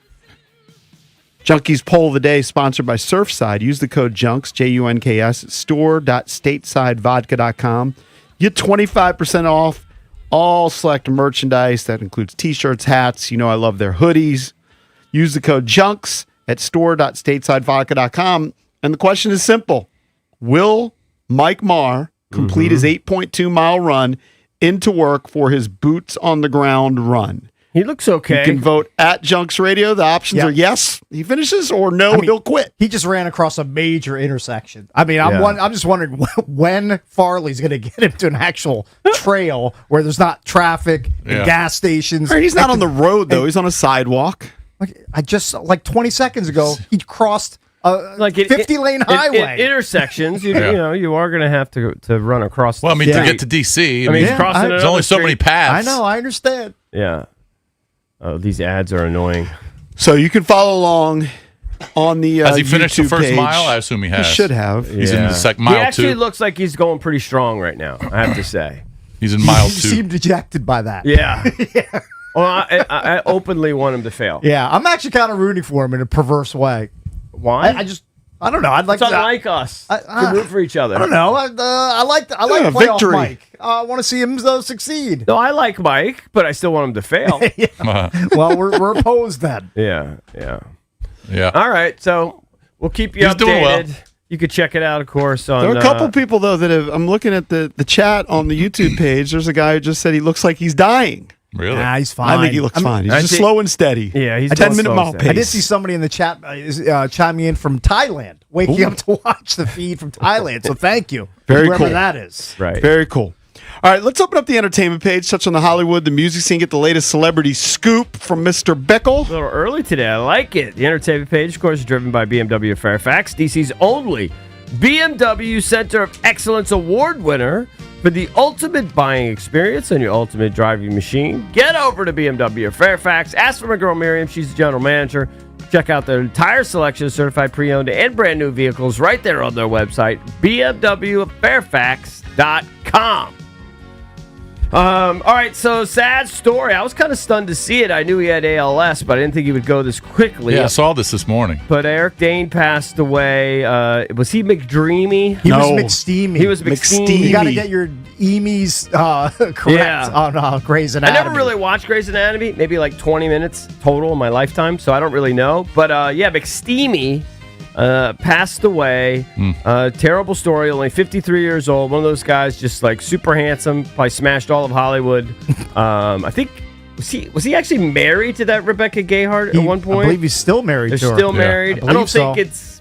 I think they might have been split up a little bit. That I don't know. When the news broke, but I think she stood by him. Yeah. I think they had a couple kids together. Just terrible story. 53 years old, diagnosed less than a year. Just kind of like one of those horrifying things. I know that he was an advocate for ALS and ALS research, and a lot of people that sadly are stricken with this disease, they go down that road. I don't think I'd have it in me just to become an advocate. I think I'd be more likely to have something written into my will, like come and if I'm diagnosed with ALS, come in and smother me with a pillow and just put me out of my misery. You know what I'm saying? Like. Because it's a death sentence. It's horrible. There's no coming back from it. Correct. Should I check out Euphoria? I don't think you're too old for Euphoria. Because that's his second biggest credit. Sidney Sweeney jugs all over Euphoria. His biggest credit is Grey's Anatomy, but the second thing they mention about him is Euphoria. Right. I never saw Euphoria. Euphoria's got him. He's got Sidney Sweeney. Maybe you should check it out. I feel like I watched 10 minutes of it one time, and it was just give us a review. It was crazy, like drugs and a club, and it was like, I think it's more for me. high schoolers or college age kids. JP, I don't think JP would like it. Yeah. Now, how old was Eric Dane? Sorry. 53. 53. And, he was supposed to, present an award or something at one of the award shows, within the last month or two. And he didn't show up last second. And, they said he was still struggling. But I didn't think he would go that quickly. So just terrible. Mel Gibson is 70. I didn't realize this. I guess he was married for a long time, right? For maybe 29 years to this woman from age 26 to 45. Oh, no. He was married until 2009. He's got 7 children with that woman who are aged 45 to 26. He's got 2 others, and his longtime current girlfriend apparently just rolled out on him, but he wants to have a 10th kid. 10th? Who's this again? Mel Gibson at 70. He's on his grind. He is on his grind, Cakes. He they wants say his 10th kid at 70. His longtime girlfriend Rosalind Ross basically left him. He fought hard to make the relationship work, but he's already started looking for his next leading lady. Mel is not the kind of guy who will ever throw in the towel on women.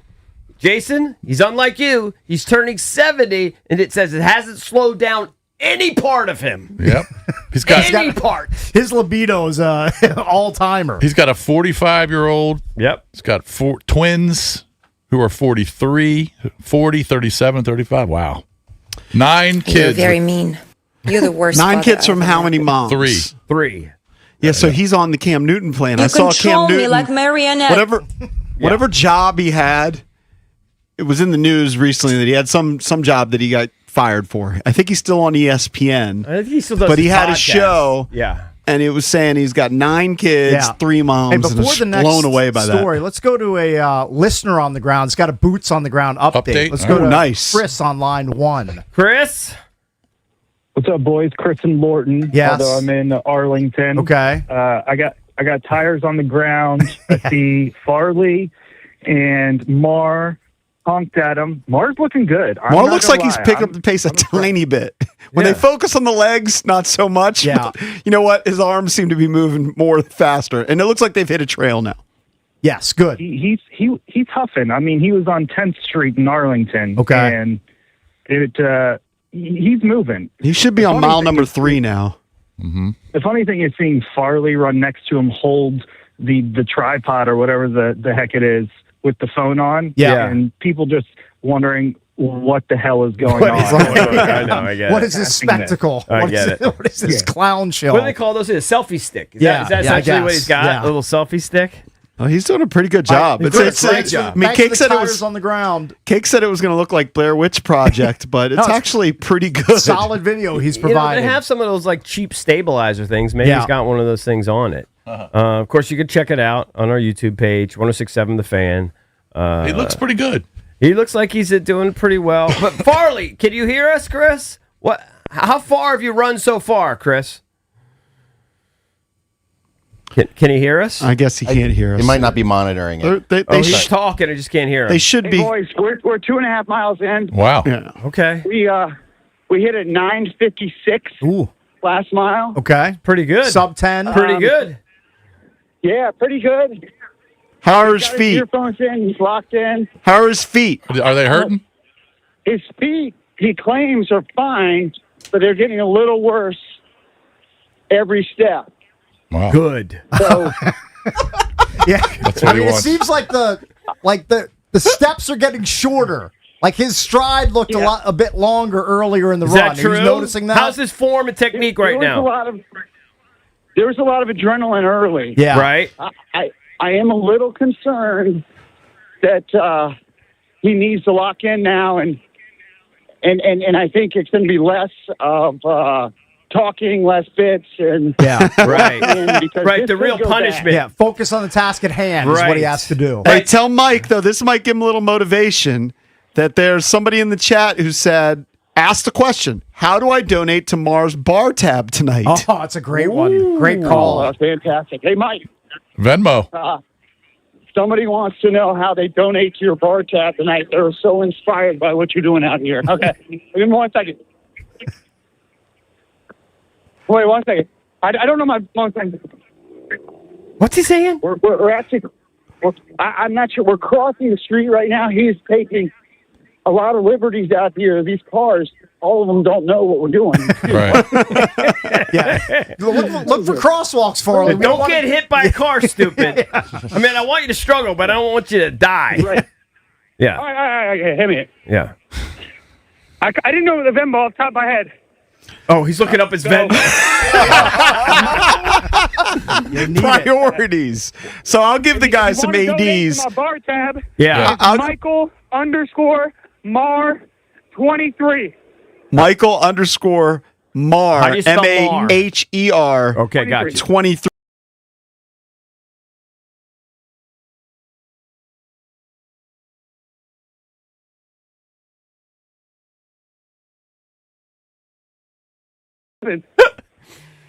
How do the feet feel? What's that? How do the feet What'd you say? feel? You can't They hear me. feel better than before I started. He's got the adrenaline flowing. impossible. He's clearly lying. That's warming up, too. Yeah. All right. I will say he steps up to the moment. I'm a little worried. He's a performer. Oh, But I'll say Farley's that- worried. Oh, and Farley's really? eternally optimistic. Why are you worried, Chris?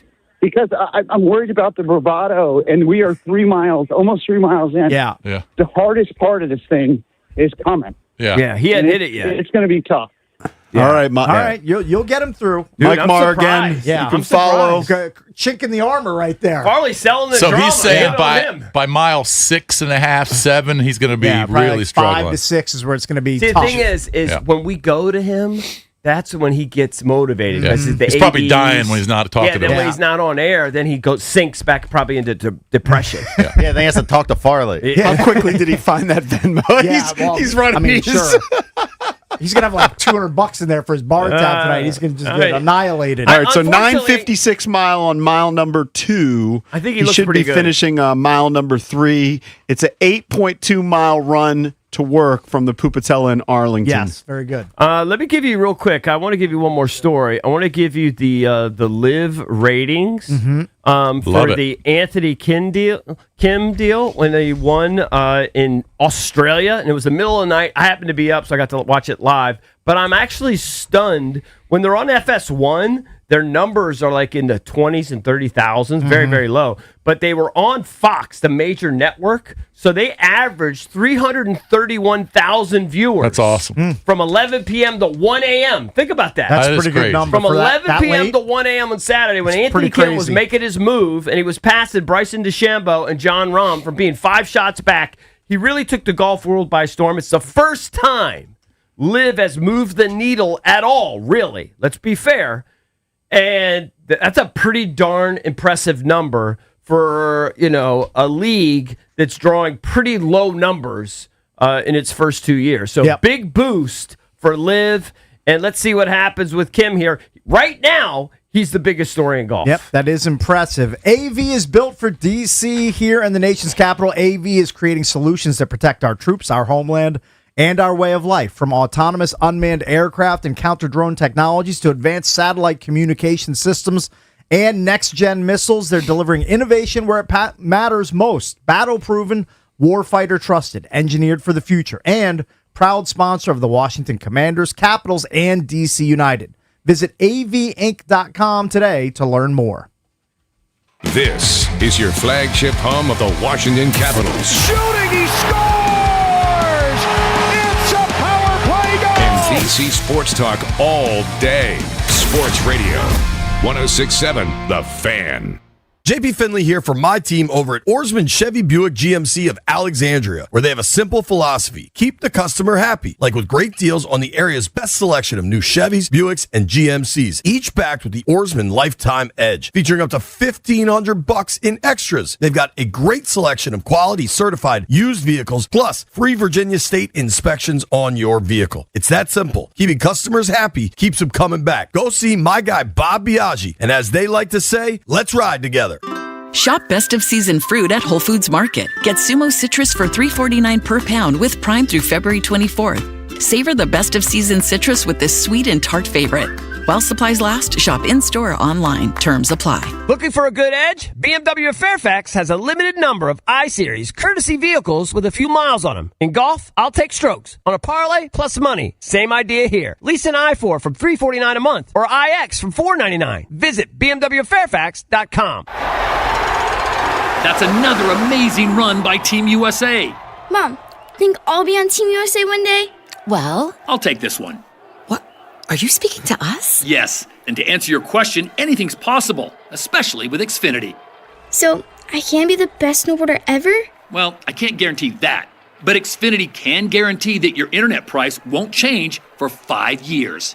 Okay. What if I practice every day? Then maybe you'll be snowboarding for Team USA at the next Olympic Winter Games. And Mom, you'll still be paying the same price for Wi-Fi. Ooh, really stuck the landing there. It's the Xfinity Gold Medal Celebration. Now through February 22nd, get our best price on gig Wi-Fi for 5 years guaranteed, just $50 a month. Plus, get Peacock Premium included for 2 years. That's a $10.99 value per month. Xfinity. Imagine that. Proud partner of Team USA. Restrictions apply. Requires paperless billing and auto pay with stored bank account. Taxes and fees extra. Actual speeds vary. Love is in the air at Lindsay Volvo. Whether you're single, a couple, or can't figure out where to fit that family of yours, choose a sexy XC40, 60, or 90 with alluring APRs on gas and plug-in hybrids. Fidelity is rewarded at Lindsay with loyalty offers for returning Volvo owners on new purchases. It's better the second time around too, with some seductive specials on our certified by Volvo cars. Remember, you can't spell love without Volvo. In the tender heart of Alexandria or at lindsayvolvocars.com. Wesley Financial Group is not a law firm. Ask yourself this question. Is it really worth holding on to that timeshare that you know you need to get rid of? Here's the truth. The average maintenance fee just went up over 17%. That could have been 117%,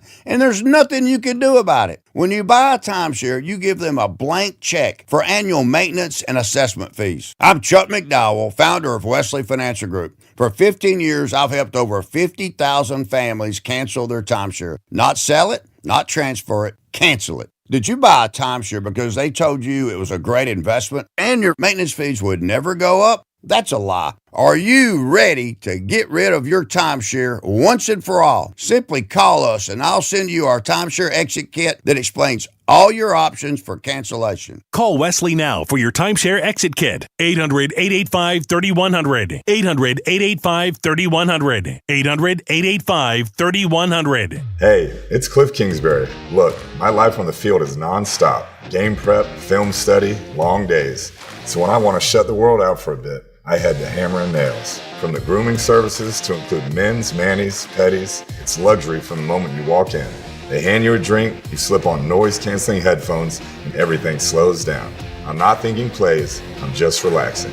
If you're a guy who needs a real reset, trust me, Hammer and Nails is it.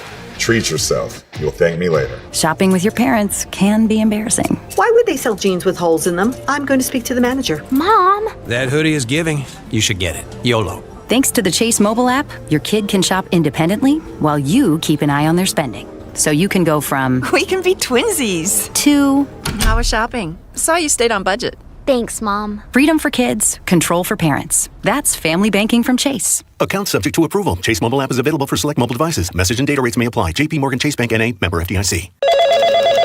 Spreadsheets, clunky software, 100 different logins just to run your business? There's a better way. Odoo. One simple, connected platform that handles sales, inventory, accounting, and more. So you can focus on growing, not juggling. Make the switch today at odoo.com.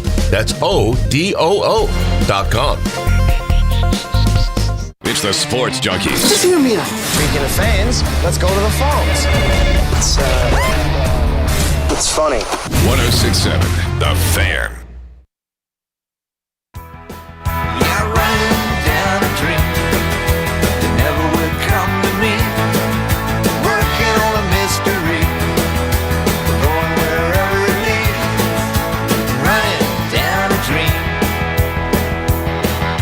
Welcome back.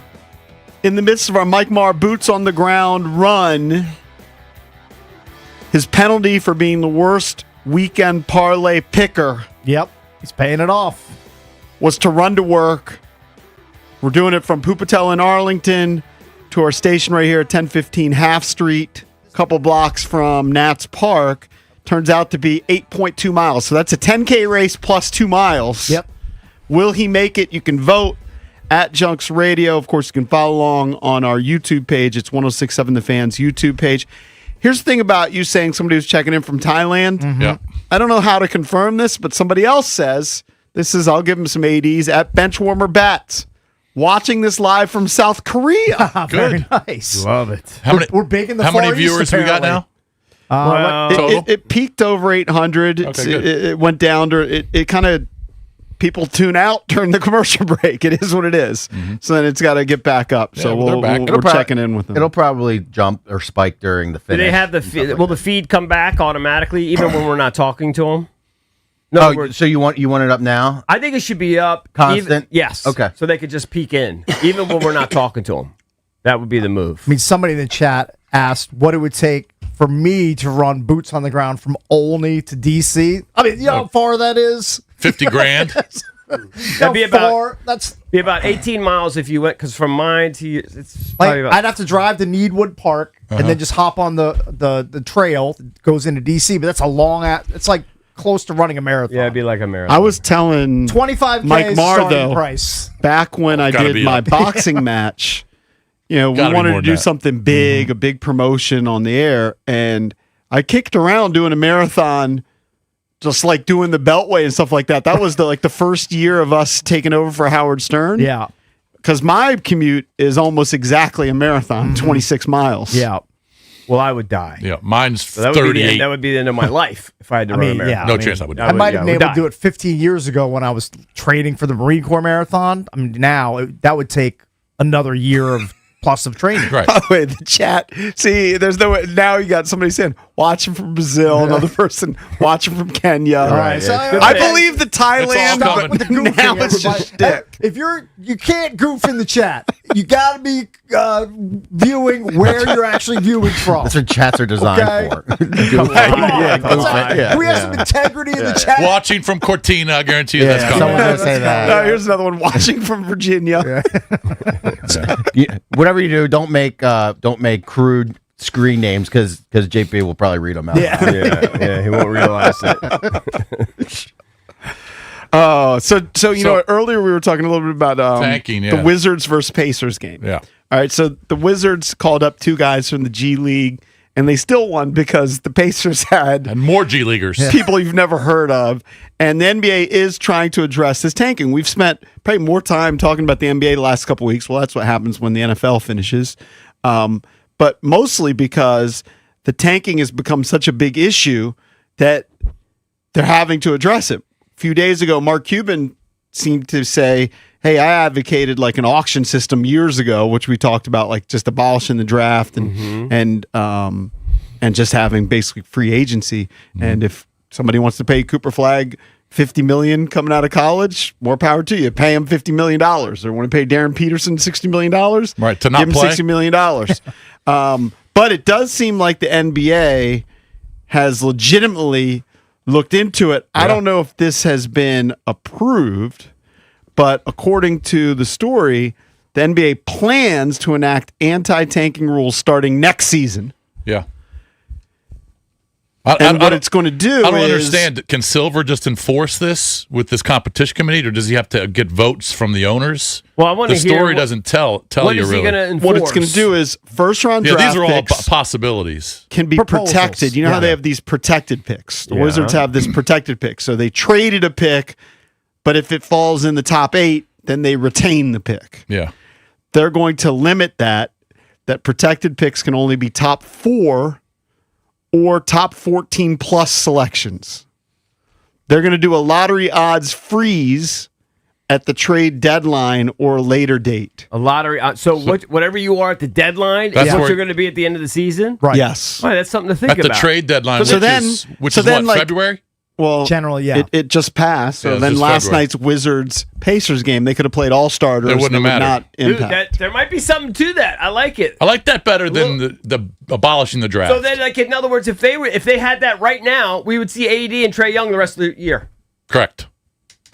As long as they're healthy. As long as they're healthy, yes. Yeah. As long as AD's hand is okay. 100 lobster tails out at dinner last night. These guys seem fine. Yeah, I'm sure they're fine. Yeah. These are things that they've discussed. No longer allowing a team to pick in the top 4 in consecutive years and or after consecutive bottom 3 finishes. That seems to make sense.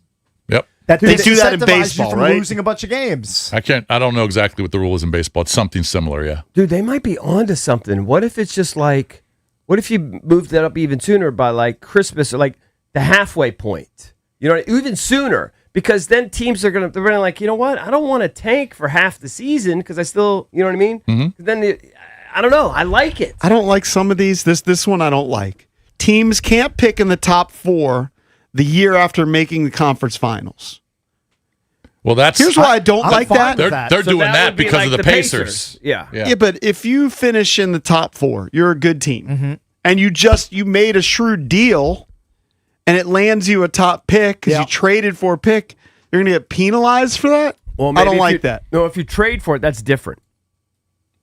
If you trade for it, I would think that would be different. And then what do you do? Like, let's say that's somebody else's pick. Let's say you're OKC, right? OKC won the championship last year. Yeah. And OKC has made a bunch of deals, acquired a bunch of draft picks. And one of those draft picks finishes in the top 4. You just get bumped down to 5. Sorry, too bad. They bump you down to 5? Those are the new rules, if that's enacted. I don't know. You think I'm going to cry tears for the Oklahoma City Thunder or a team that's constantly in the finals when my team is just trying to get back to being relevant? So how about this one? No, I'm not. Flatten the odds for all the lottery teams. So are they making it equal odds for every single team that doesn't make the play-in or better? That might help too. So then you don't Is that have what to be that the means? worst. Yeah. That's what it sounds like to me. Yeah. That's a real lottery. Right. Now, Not they don't a weighted like that. lottery. They don't like that. They didn't like that before. Not at 14% too many for 7 3 teams. Remember when they were in the top 7 or whatever? Yep. Too many of those were winning it. And they were like, well, the best teams or the worst teams aren't getting their fair shot at the best players. Yeah. So that's the downside to it. But and they're talking also about extending the lottery to include all play-in teams. I wouldn't extend the lottery. That one it already seems like too many. Isn't the lottery already big enough? No thanks on extending the lottery. Yeah, so you would be adding another, 4 teams? But this isn't locked down. No, they're just possibilities. Talking points at this point. Yeah. They might only choose 1 or 2 of these, if at all. Well, I definitely like the one where at least by the trade deadline, it's over. You're locked in. And then, your last 30 games or so, you're playing to win. Right. Mm-hmm. So we'll see. Apparently Mike Krzyzewski, I didn't know he was a senior advisor to. Yeah, I didn't either. Good thing he found a side gig in retirement to help get him through. Yeah, he needed it. I'm sure. But he delivered a message apparently to all the GMs. I assume this was just a big Zoom meeting. That he said there should be a prompt, tasteful attack on the problem. Well, Silver admitted that it's been the worst year for tanking in memory. He knows it's a huge issue for the league. So he's trying to combat it with some of these proposals. Good. I like it. Whatever they institute. I like it better than abolishing the draft and making everyone free. I like that too. I just didn't like that idea. Just have to tweak the system. All right, let's go to Toothpick. Toothpick, what's up, buddy? Hey, what's good, EB? Listen, man, this NBA thing, it's a real problem because when you buy tickets, you don't know if the stars are going to play or not, man. Because, you want to see a certain person, man, and they could sit. So I got tickets this Sunday coming up for Oklahoma and Cleveland, and I don't know if my guy's going to play or not. It's a problem. So they got to do something, man, because you can't make us pay these outrageous prices and don't play your stars. How far away is Oklahoma City? How far away is Oklahoma City from your house? It's a 4-hour drive. Oh, I'm sorry, it's a 3-hour drive. Okay. A 3-hour drive. And, hey, Lurch, they just still Lion is down here today and tomorrow. I didn't hear him. What did he say? What did you say at the end, Toothpick? Oh, we lost What's him. today and tomorrow? Yeah, I don't know. I didn't hear him.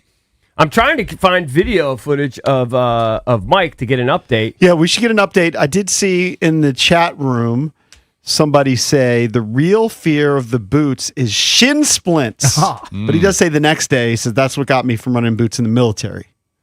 The shin splints, I've had them before. Those are a bitch. Oh, yeah. No doubt. But I want him to suffer now. Well, I don't really care about tomorrow. Yeah, you don't want to set it a week later.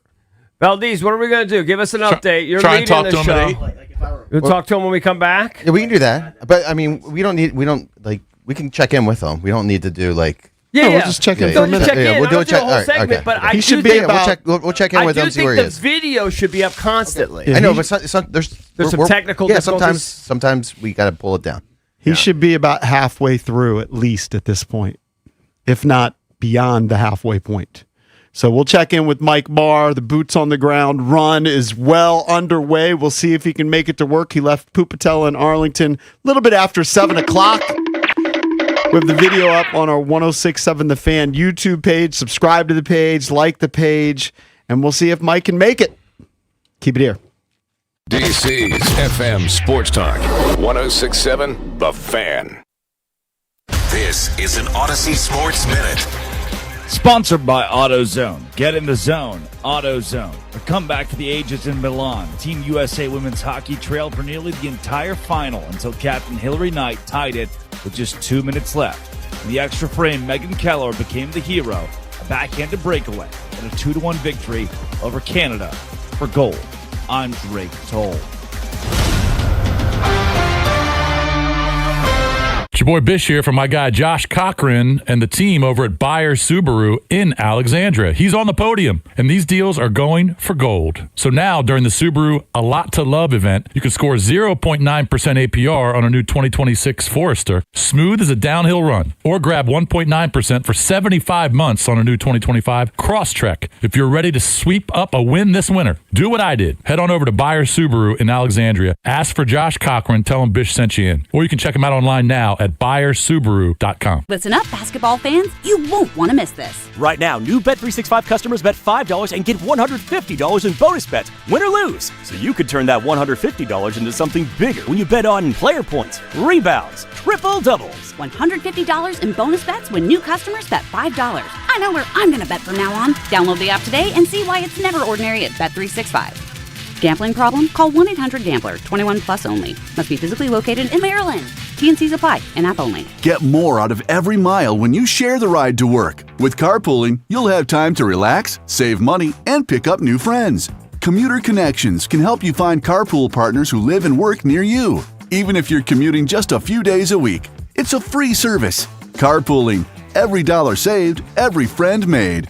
Register for free carpool partner ride matching at commuterconnections.org or call 800-745-RIDE. That's commuterconnections.org. Guys, it's GP for my friends over at Lindsay. This is the stretch where you lean on your top line. And at Lindsay Chevrolet in Woodbridge, my guy, General Manager Danny Dimes, has the roster ready. Silverado, Tahoe, Suburban, big minutes, steady shifts, no scrambling on the bench. Lindsay Chevys lighten the lamp with the real inventory and smart pricing that holds up under pressure. And number you see, rates already included up front. No late whistles. That's a wide open look. Take it from your guy, GP. You will love it at Lindsay. LindsayChevy.com. Together, let's drive. You know that Big Bargain detergent jug is 80% water, right? It doesn't clean as well. 80% water? I thought I was getting a better deal because it's so big. If you want a better clean, Tide Pods are only 12% water. The rest is pure, concentrated cleaning ingredients. Oh, let me make an announcement. Attention shoppers, if you want a real deal, try Tide Pods. Stop paying for watered-down detergents. Pay for clean. If it's gotta be clean, it's gotta be Tide Pods. Water content based on the leading bargain liquid detergent. Winter's all about layers. Coats, gloves, boots. At Dulles Kia, the layers are in the lineup. Drive a new Kia K4, just $239 a month. Step up to a new Sorrento, only $379 a month. Or go all in with a Telluride as low as $389 a month. All brand new, all loaded with tech. And now, all under one roof at Dulles Kia's sharp new facility. However winter hits, there's a Kia that fits at Dulles Kia in Leesburg or DullesKia.com.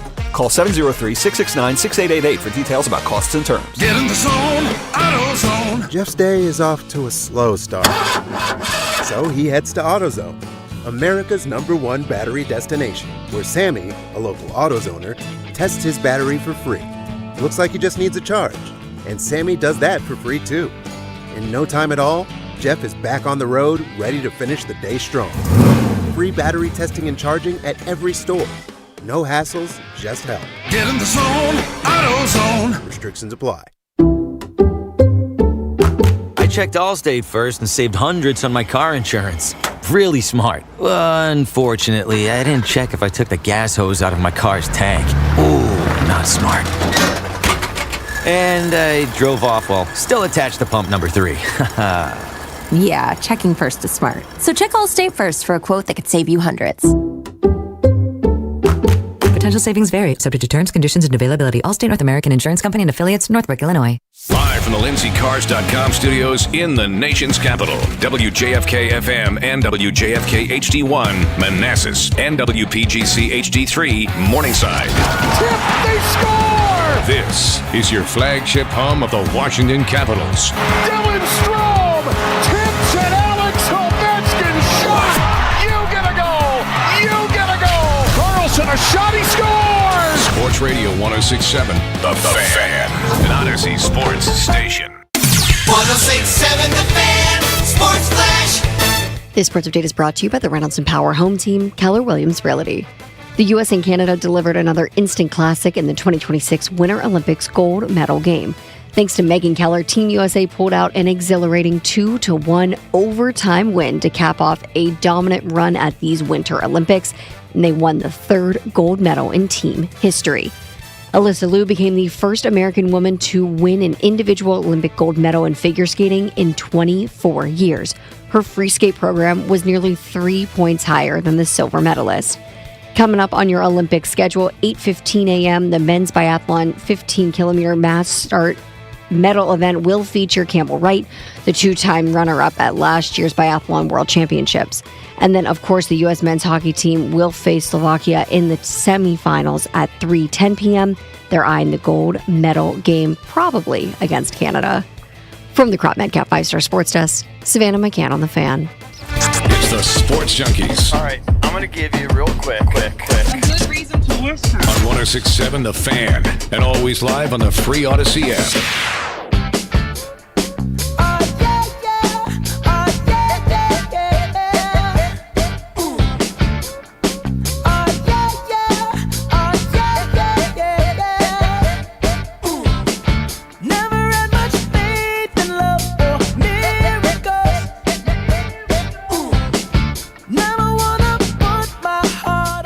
Welcome back. Chucky's coming to you live on 106.7 The Fan and the Team 980 here in the DMV, 910 The Fan, 105.1 FM in Richmond. You can watch us on the Monumental Sports Network as we celebrate 30 years of the Junkies, presented by Main Street Bank. Cheer local, bank local. Main Street Bank is a business-focused community bank, proudly serving the DMV since 2004. Visit mstreetbank.com to learn how to put their team in your office. Main Street Bank, member FDIC, equal housing opportunity lender.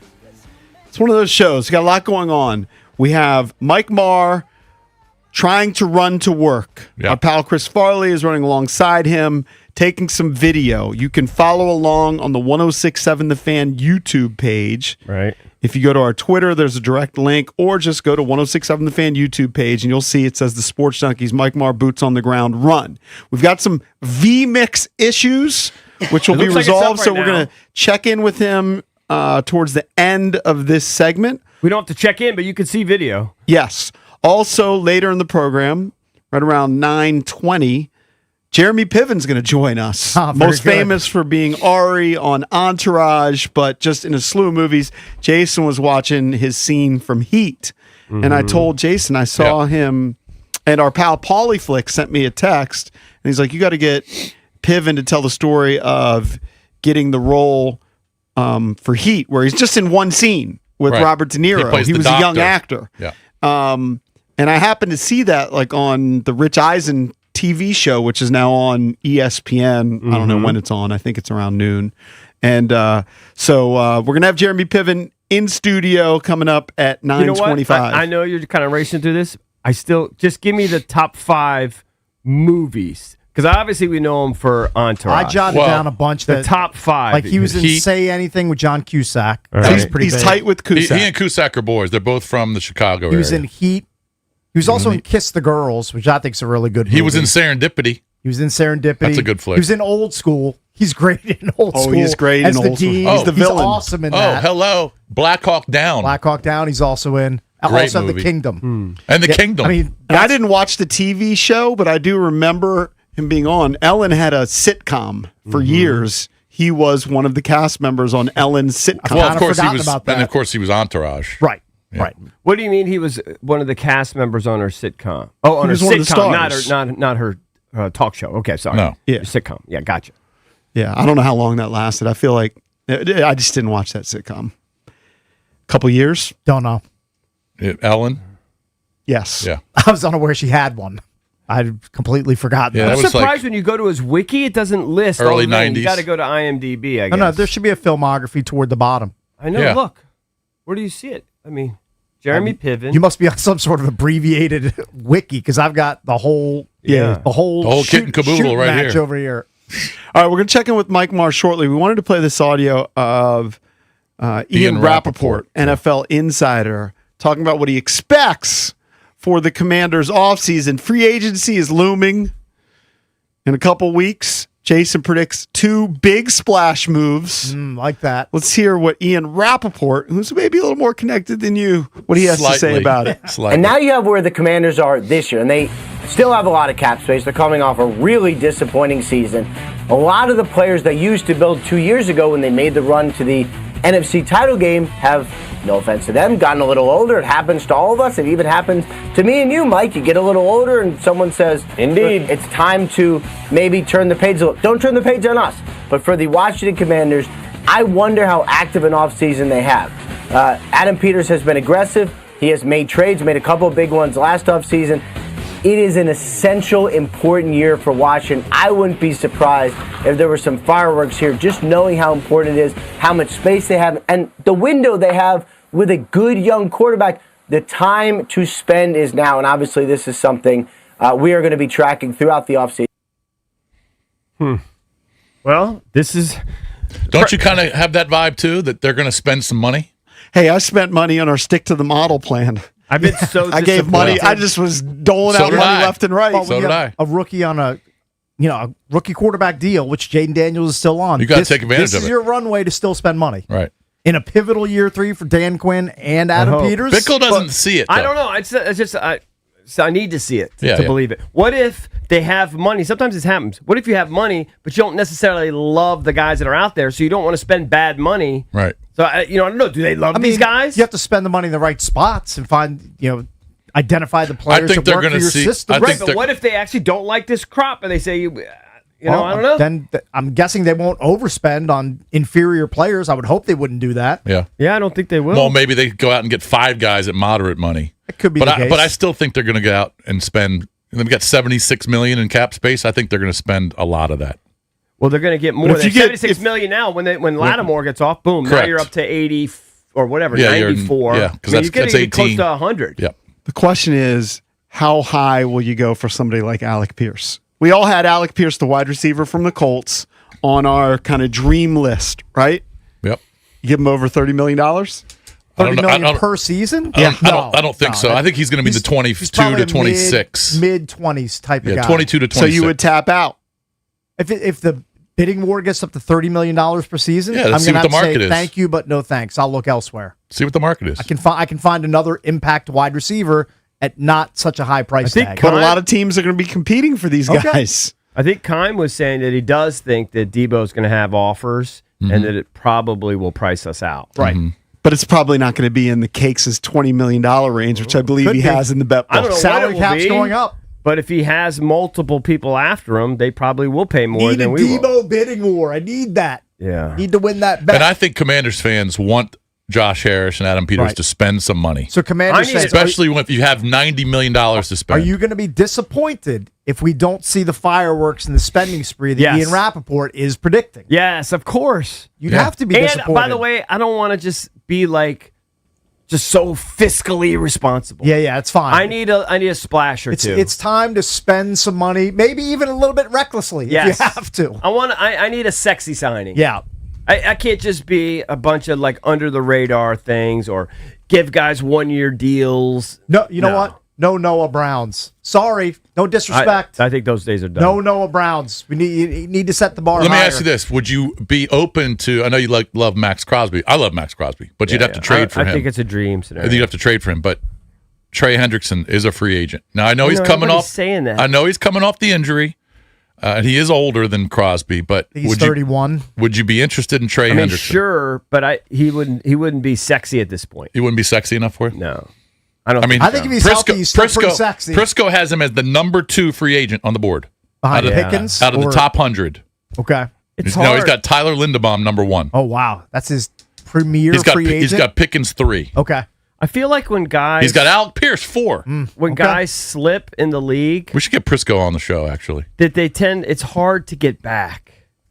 Like, he slipped last year. Yeah. Well, because he wasn't healthy. But yeah. it's hard to bounce back and get back to those... Like, I don't think you're going to get prime Trey Hendrickson. He'll be pretty good.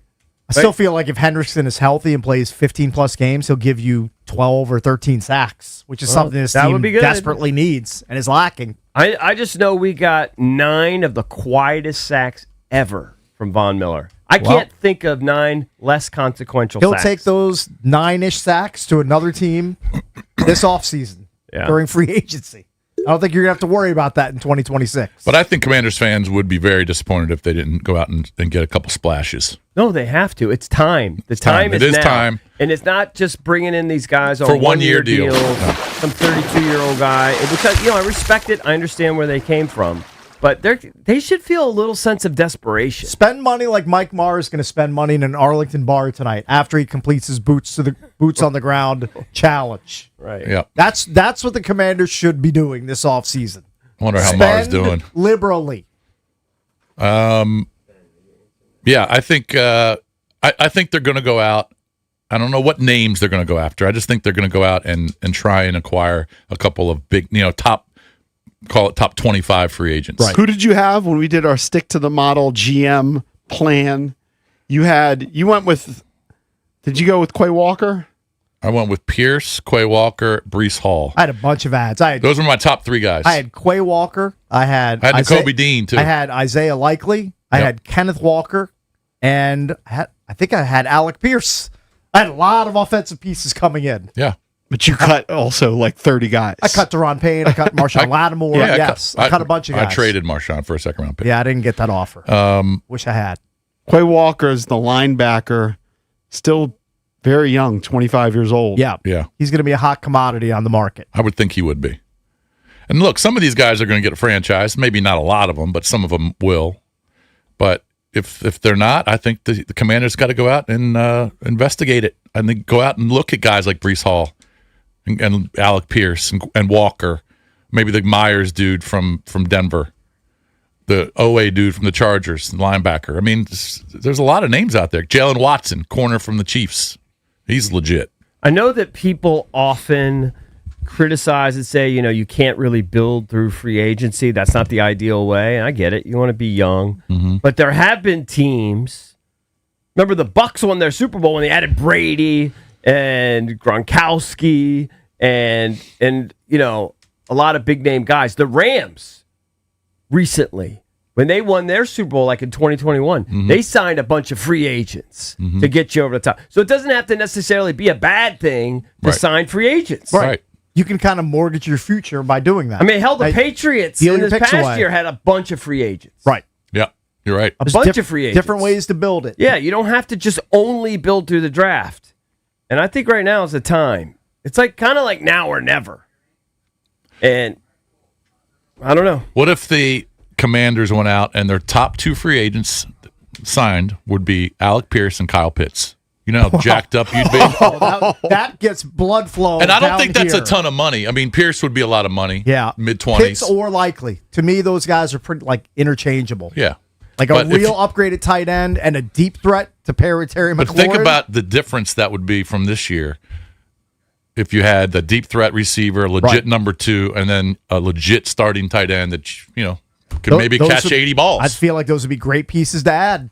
Yeah. Around Jaden Daniels. There seems to be a stigma around Pitts that I'd be surprised if they signed him, but I like him. You might be I think right. the physical tools are outrageous. I mean, look, Prisco's got him number 10. And he caught 80-some balls this past year in Atlanta with quarterback flux. His numbers have gone up I think pretty much every year. Right. All right. And he's young. Should we go to Maher? I see Mike. It looks like he's running through the mall. He's in D.C. I've seen monuments in the background. Yeah, he can't be about 2 miles away, maybe. How are you, buddy? I'm feeling good, man, but this is what I expected. This is the part of the run where I got to dig deep.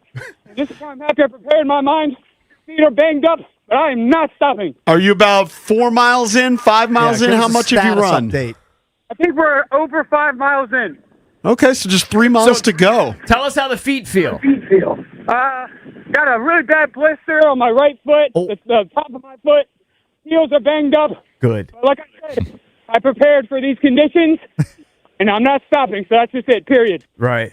I believe you. All right, throw your Venmo out there for the celebratory bar hop tonight in Arlington. Get it out there again, Mar. I can't. I think I lost. What's your Venmo? I think it's Mike underscore Mar 23. Yeah. What's your Venmo? My Venmo? Can we check in with Farley? If you guys want to donate to this absolutely savage run I'm on, Venmo, Michael underscore Mar 23. I'd really appreciate it. Let's not overstate the savage run. It does appear to me the pace has slowed down a little bit. Let's check in with Farley. Chris, has he slowed down? Yeah, we were on a 9:30 clip about 3 miles ago. Yeah, that gets Farley horny. We're down to about 11:30 clip, and I'm afraid to check the next split. Yeah, we're hanging in there. He's starting to leak oil, though. Hey, Chris, be honest. When we're not on air and he's not doing the Black Diamond Mike shtick, is he bitching? Is he complaining? Yeah, we had a wrong turn around the Kennedy Center. Oh, okay. Devastating. We couldn't avoid because of the construction and ice. Oh, he was fired up. Why? He was Did upset. He it not add? want to run. Did it add to the run? Is that why? He did not want to run one step over 8 miles. Has he walked at all? No walking. Wow. Good. Hold on, let me see. He's kept it moving. Now he's up there. How about this? No water, no stopping, no zin, no gum. Foot over foot. That's what it's been. Right. Got it. I give him credit. Place to buy a couple cars. Well, I'll tell you this: that if he was to stop to walk, Michael Maher boots on the ground show in D.C. today, huh? I guess the president didn't put out the memo. if he does stop to walk, it becomes harder to run. Yeah, sure. I mean, get started again. You know, some of you guys aren't runners. Yeah. Cakes and I have, Cakes still runs a lot. If you run 4 or 5 miles and then you stop, you don't feel like going again. Yeah, but doesn't it give you, even if you just stop for like a minute? I don't even like doing what he's doing. I don't like even stopping for a car. Doesn't it give you a second wind? Not really. Don't some people train that way? They run, walk. Isn't that a technique to train? Some. Chris? Yeah, they're called whips. People that do that. Inertia's huge. We got to keep moving, man. Oh. Dude, there's a lot of traffic here. Where are you taking him? Wait, what road are you on? Sorry. I mean, it's right near the Washington Monument. You're checking out the YouTube feed. Got a great shot of Mike. I think he's on Independence. Independence or Constitution. This is kind of how I drive to work every morning. Yeah. I mean, he's running. He's running on the grass. He's cutting across like 4 lanes of traffic. I mean, this is a show. Right in the middle of rush hour. You know what? He just wants to get here. He just wants to get to the He finish wants line. this You know what? to end. I respect the hustle. Again, you can follow trying to get along. We're over 900 now on the stream on YouTube. It's our 1067 The Fan YouTube page. Subscribe to it. Give it a like. Right now, there's a direct link at Junks Radio too on our Twitter. Farley, if you're trying to find it. Farley's doing an unbelievable job. I know, right? but he's just having. There's so many cars. There's so many cars. I mean, it's morning rush hour. You think DC isn't treacherous to run around? Yeah, of course. You're seeing it live Should we today. establish right now? Yeah. The penalty for next year being the worst picker, because this is the penalty for being the worst picker. I do think it should apply to all of us. Nope. Nope, not doing it. Not agreeing to that. Nope. I'm not agreeing to that. Remember, he's a young buck. What, that we would have to do the same exact thing? Or something equivalent. No chance. No chance I'm running No in DC. chance. Those sticky days are behind me. Ben can do it. I would take the biggest favorite on the board every money That's line. the problem. That's what he did. No.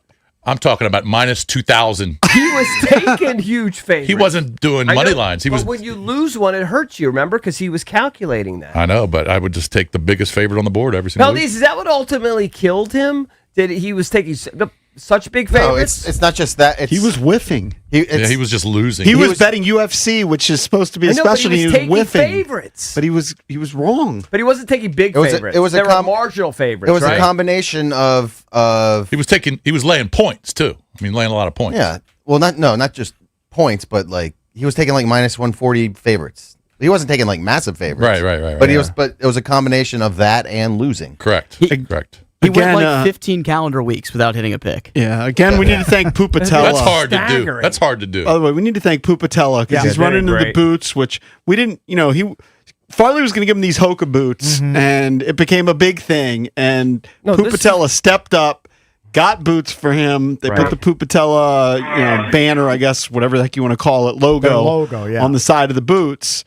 But he took off from Pupatella. I mean, 8.2 miles. Look, people. I've done a bunch of 10Ks. I don't know if you've done 10Ks, Cakes. Have not. People get fired up when they finish a 10K. Sure. Which is 6.2 miles. Dude, that's torture. I mean, people get fired up. And I've run with hundreds of people that get fired up to finish 10K. He's doing the 10K plus 2 miles. Right. How many cars on the streets are acknowledging him? I don't know. It's a good question for Chris. Chris, anybody acknowledging you guys? Anybody screaming out their window or anything? Yeah, there's been a few honks. What road are you on right now? All right, we are heading. Man, there's monuments everywhere, dude. I'm kind of. You've lost. We got the Thomas Jefferson Memorial here. We're going by the waterfront here. by Anthem here in about a half mile. Okay. We're getting there. Gotcha. This is literally how I drive into work. He's gonna be passing the wharf. He's not that far away. What's the mileage you're at right now, Chris? Probably a mile and a half away. Mileage-wise, we're at 6.9 miles. Oh, he's destroying. He's a mile away. But he did have to run some extra because of the true, detour. but not like a mile extra. Like right. I don't think he's going to run by. He kept saying he was going to run by Nats Park. Why would he be running by Nats Park? He's going to be here before 9 He's not running by Nationals. He's not running by the stadium. Mike, we just hit 1,000 views. Oh, very nice. Look at that. 1,000 views, Mike. I need that doubled. By the time I get to the studio, that needs to be crew pay minimum.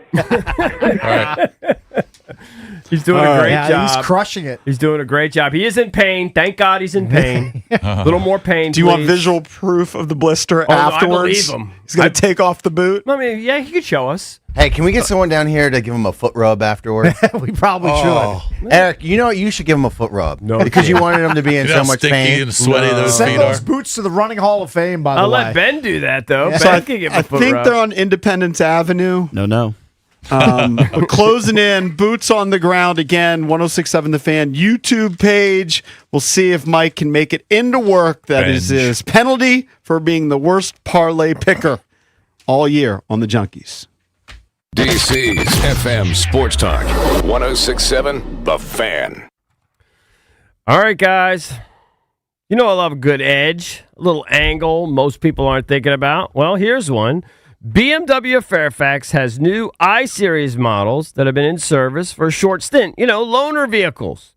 You got a few miles on them. Call it a head start on the odometer. Here's the deal. Golf, you'll take strokes on a parlay plus money. This feels like finding value before the line moves. So why not take a silly deal on a basically new ultimate driving machine for my girl Miriam at BMW Fairfax? Right now, you can lease a new, gently driven i4 for as little as $349 a month, or you can score a new iX as low as $499 a month. And if you qualify, you could stack the BMW military incentives on top: active duty, guard, reserves, veteran spouses. You might even be eligible and not even realize it. So you can either do what I did, hit up my girl Miriam. You could check out their website, bmwfairfax.com. Whatever you do when you get there, make sure you tell them EB sent you for the ultimate buying experience on your ultimate driving machine. It's got to be BMW Fairfax. Make a hearty Korean-style beef bowl with ingredients from Whole Foods Market. Get 15% off bone-in beef short ribs with Prime through February 24th. As always, there are no antibiotics ever. While supplies last, shop in-store or online. Terms apply. That's another amazing run by Team USA. Mom, think I'll be on Team USA one day? Well, I'll take this one. are you speaking to us? Yes, and to answer your question, anything's possible, especially with Xfinity. So, I can be the best snowboarder ever?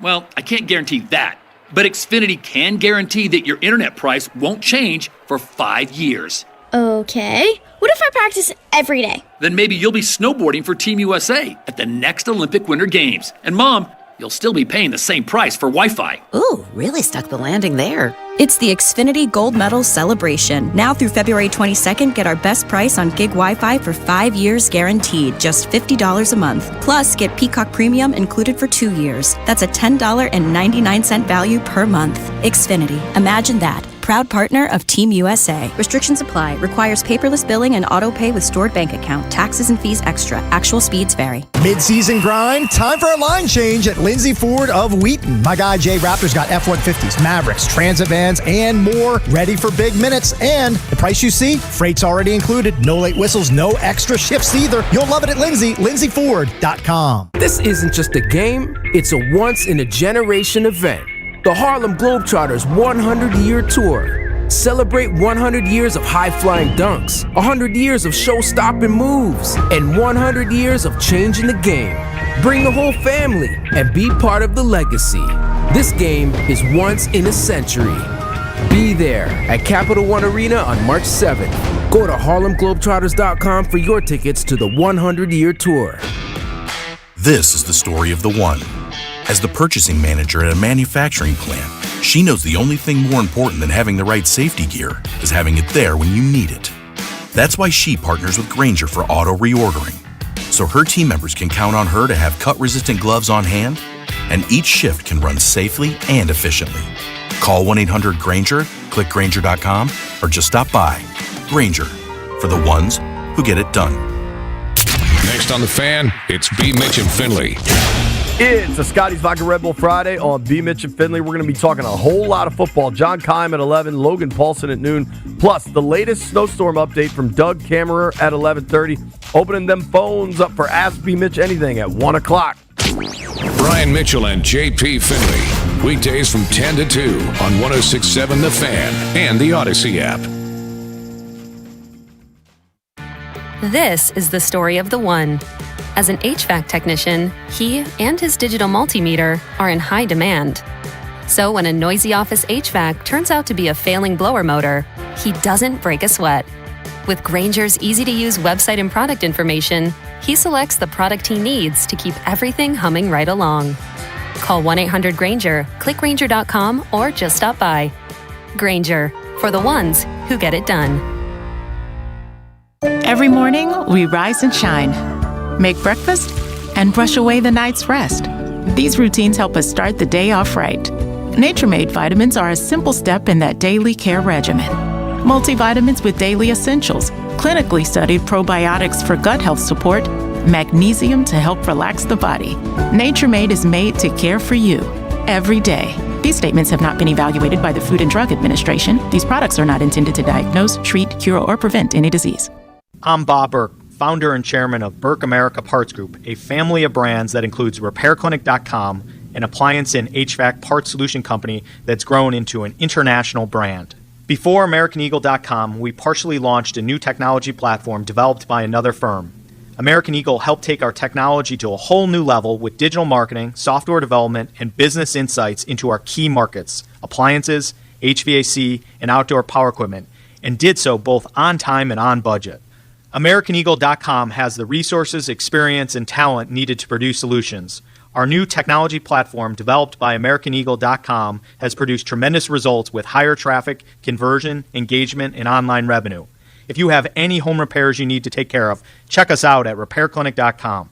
If you need a world-class website or technology project, then I would highly recommend AmericanEagle.com. Call AmericanEagle.com at 773-NETWORK. That's AmericanEagle.com, 773-NETWORK. It's the Sports Junkies. You're on the air. Listen anytime, anywhere on the Odyssey, iHeartRadio, or TuneIn apps.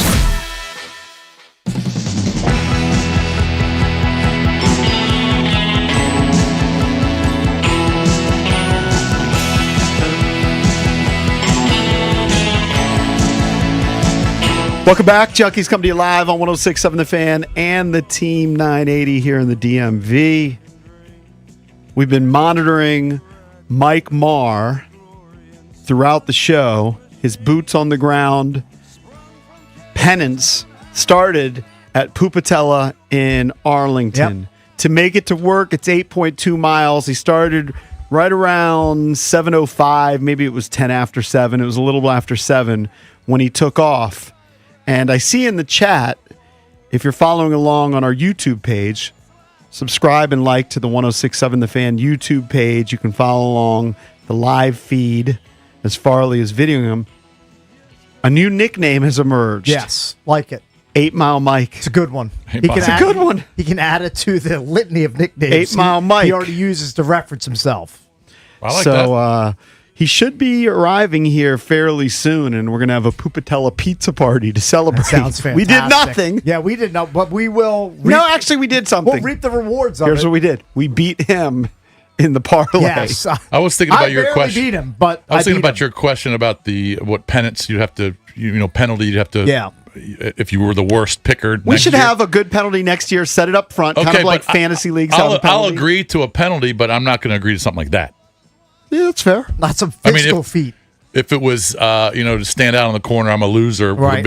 I'm a loser. Sure, wear like a sandwich board or something. Or buy you guys dinner or something. Right. So It harkens back to the old school Junkies. I'll do something mild, but I'm not doing something crazy like that. No chance. I'm not agreeing to that. Bickle, I'm not agreeing to I that. don't remember her name, and maybe this could be a throwback 30 segment if it's kosher.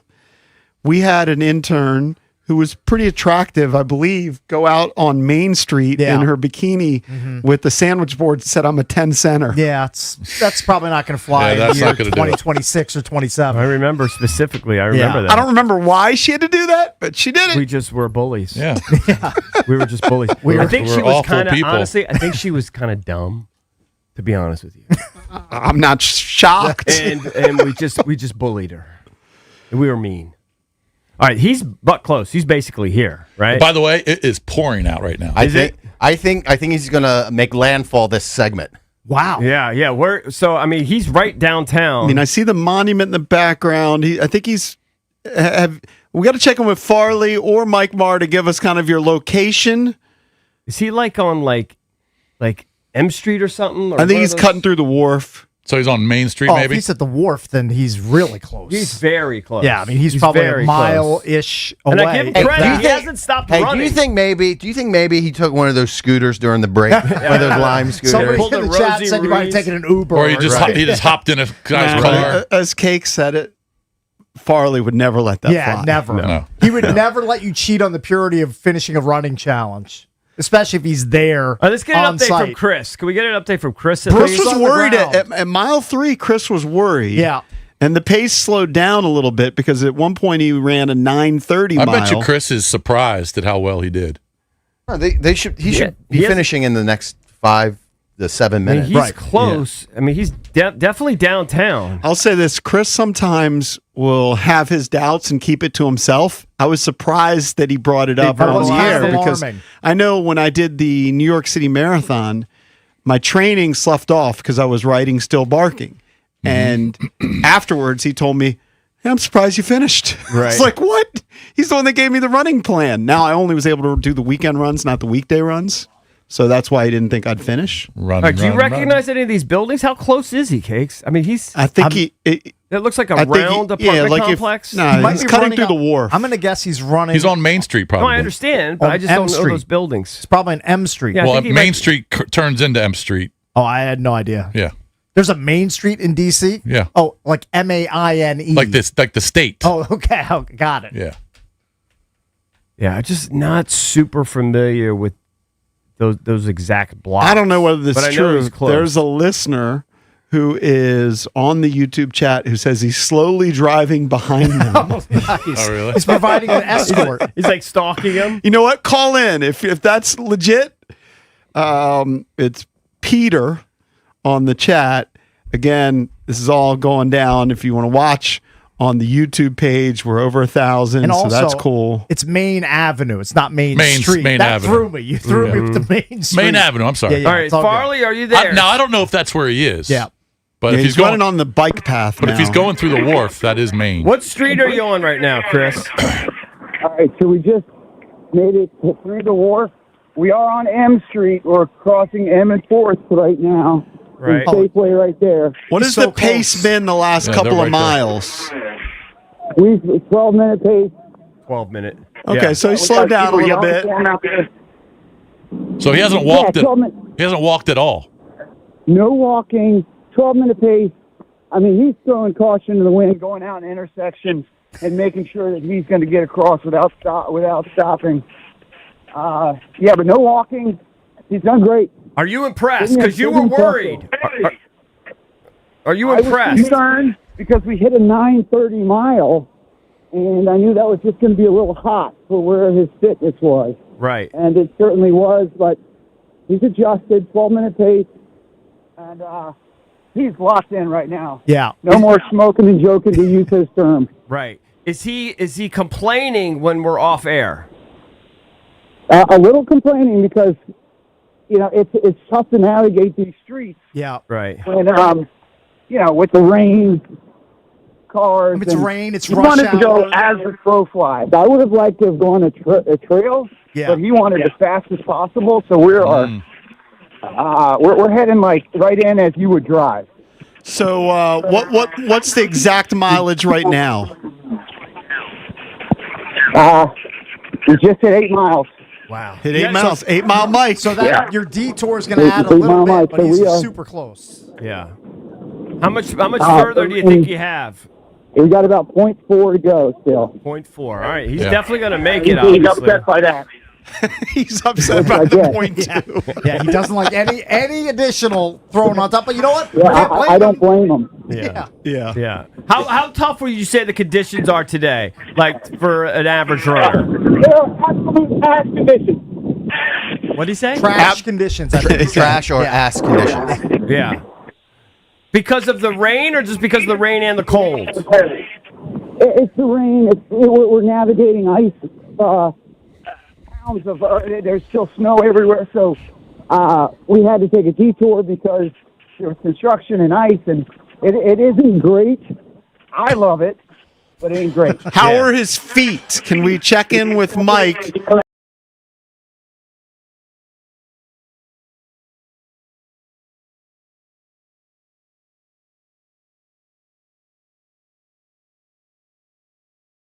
How are the feet? Feet are absolutely shattered, and it feels like I have 10-pound dumbbells on each foot. 10-pound dumbbells, good. Are soaked. Yeah. Well, so heavy legs, but are you said you had a blister on your right foot at one point. Do you think you just have the one terrible. blister? Yeah, I mean, I haven't changed socks or put on anything.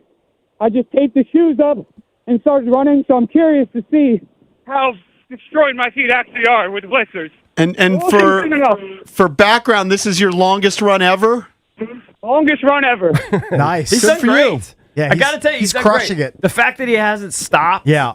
other than having to cross streets, And Farley mentioned he's basically just running out into traffic, throwing caution to the wind. right? Somebody just put this in the chat. Looks like the Commanders found their wide receiver too. You do have experience at Stonebridge, correct?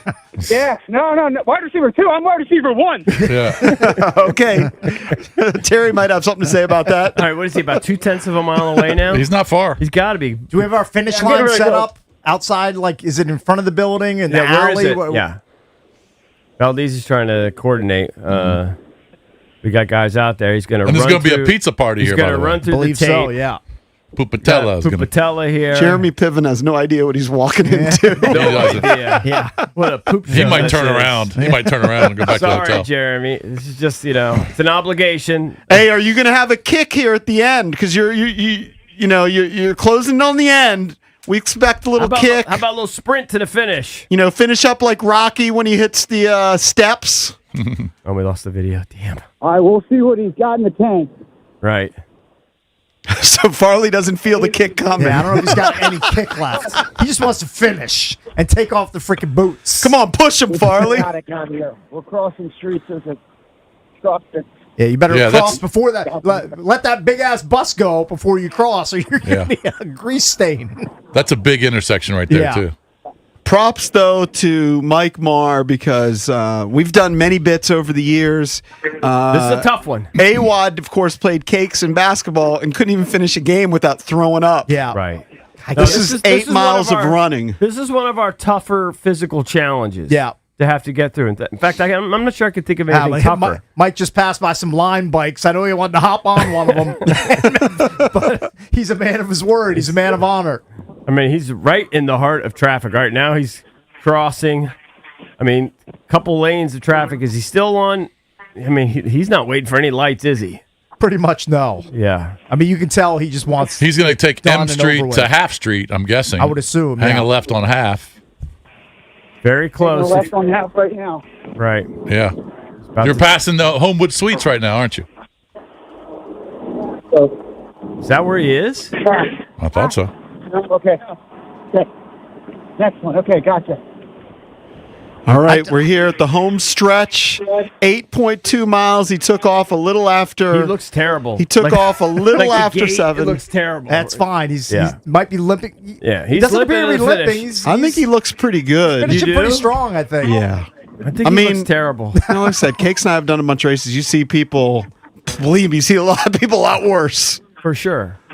And a lot of people who don't finish. I can't throw a meatball at him. I don't have it in me. You're not that mean. I'm too All right, nice. he's crossing the street, dodging cars. Oh, he looks like, come on, let's see a kick. Oh, he doesn't have a kick left. I could. The steps are getting shorter and They shorter. are. Yeah, But it's- he's right there. This is the longest 4/10 of a mile ever. I mean, my God, where is this? I don't kid? even know where he is. I thought he was making Well, a if he's left on coming a by half. the wharf, he's coming from from the back, from the backside, right? Oh, I think he's across the street where they're He's where the guy smashing the always asks hotel. for the money, Is he right? over there by the fire department? Yeah, I think so. There it is. We got the Rocky music going on in the background. Here's some people honking. Come on, Mike. Cakes you is can trying do to this. look. You know, all you're going to see is buildings. It's just an alley, right? Idiot. Yeah. Yeah, you're not going to see Nothing anything back there. Come on, Mike. You got this, buddy. Oh, I think they're super close. It looks like they're crossing over North Capitol Street right now from the video. Yeah. Look out for that Harris Teeter truck. Don't let that thing run over you, Mike Maher. I'm a little behind you. Yeah, I think he's really in the closing stretch right now. Got to hit that live button, EB. He's putting both hands up above his head. I think he's passing the St. Vincent de Paul Catholic Church on the corner. Right there at the corner. Right a few blocks away from Nats Park. Right. I think he just passed that. He's probably 2 to 3 blocks away, maybe 4 blocks away from the finish line at this point. I think he's approaching Homewood Suites, should be a little bit ahead. And then he just bangs a left, and he's basically home free. Yeah, he's passing the Subway that JP eats at all the time. Yep. Now he's going to hang a left on This is half. the last. This is the last bit. Come on, man. Let's see a kick. Oh, he's dying. Right? You know what? That last 0.2 miles messed with his head, but he had to do an extra 0.2 Here it is. This is the way Jason and I park right here. Yeah. Oh, he's passing the artist formerly known as the Big Stick. They just ran past that. Yeah, he's literally 1 block away.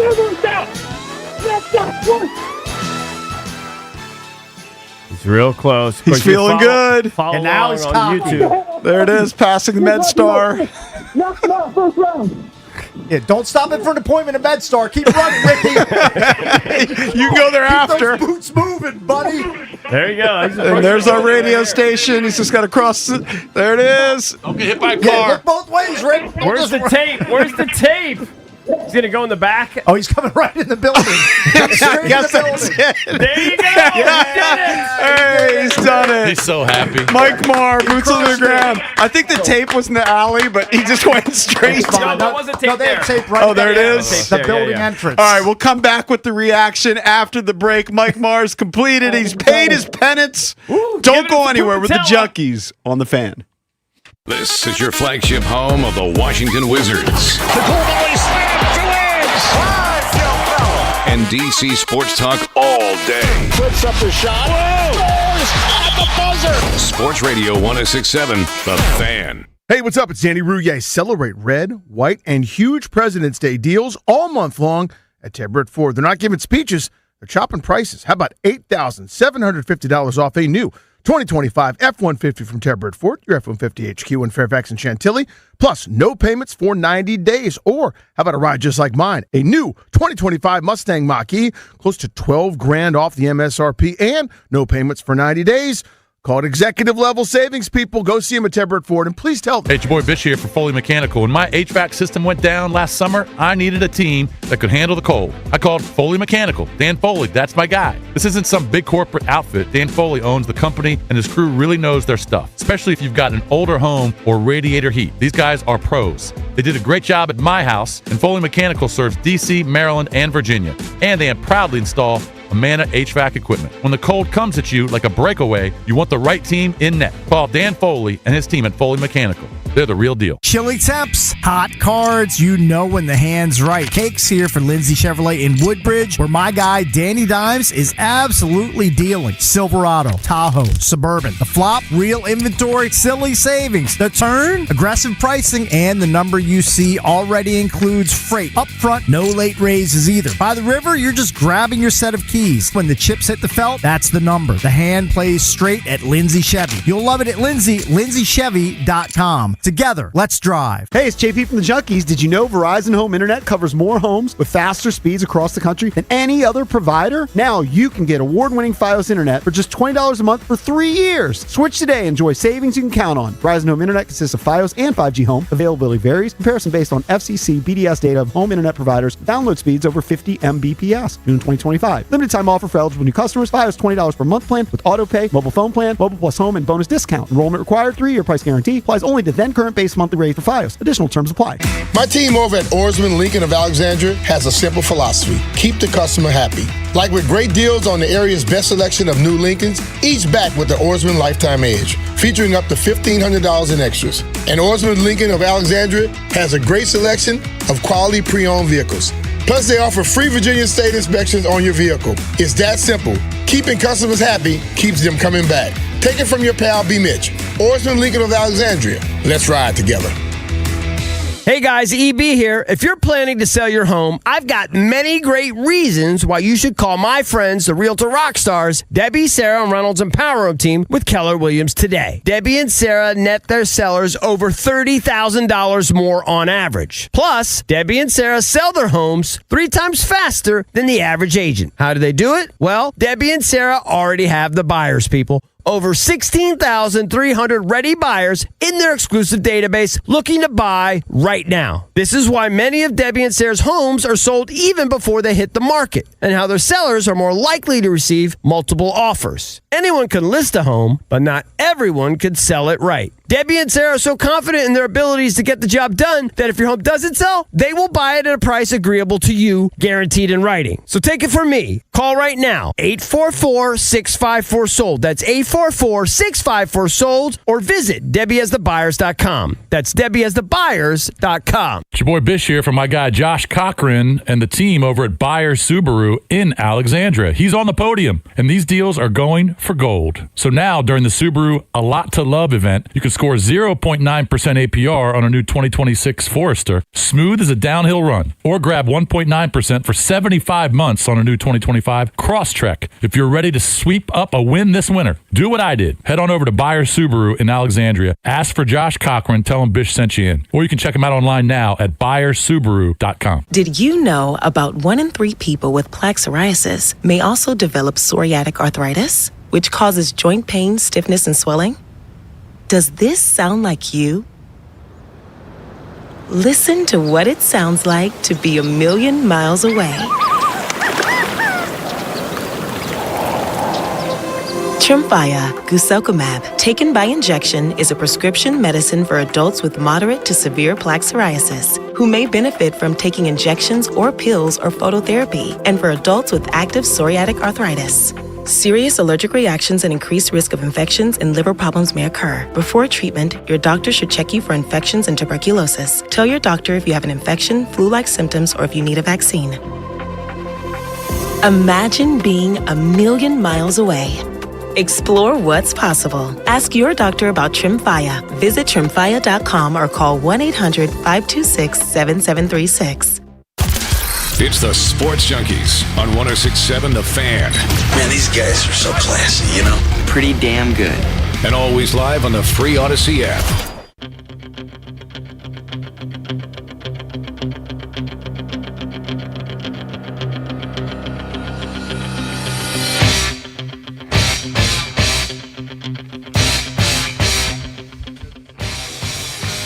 Eight Mile Mike has done it. Nice job, kid. From Pupatella in Arlington to 1015 Half Street. He did it. He looks good, too. He's made it in I don't know about to the feet. work. We're going to have him sit down here with us for a final segment.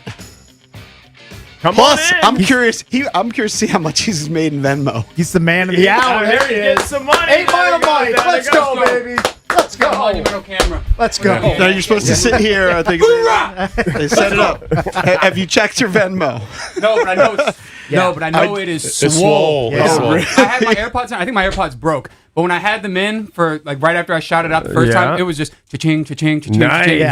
Flowing in, so I haven't checked it yet. Oh, man, you might have got $1,000. Chris Farley, you can come in too, man. Farley can come Chris in. Get in here. You guys are soaked. Chris Farley. The conditions were terrible. Farley runs in all conditions, runs basically every day of the year.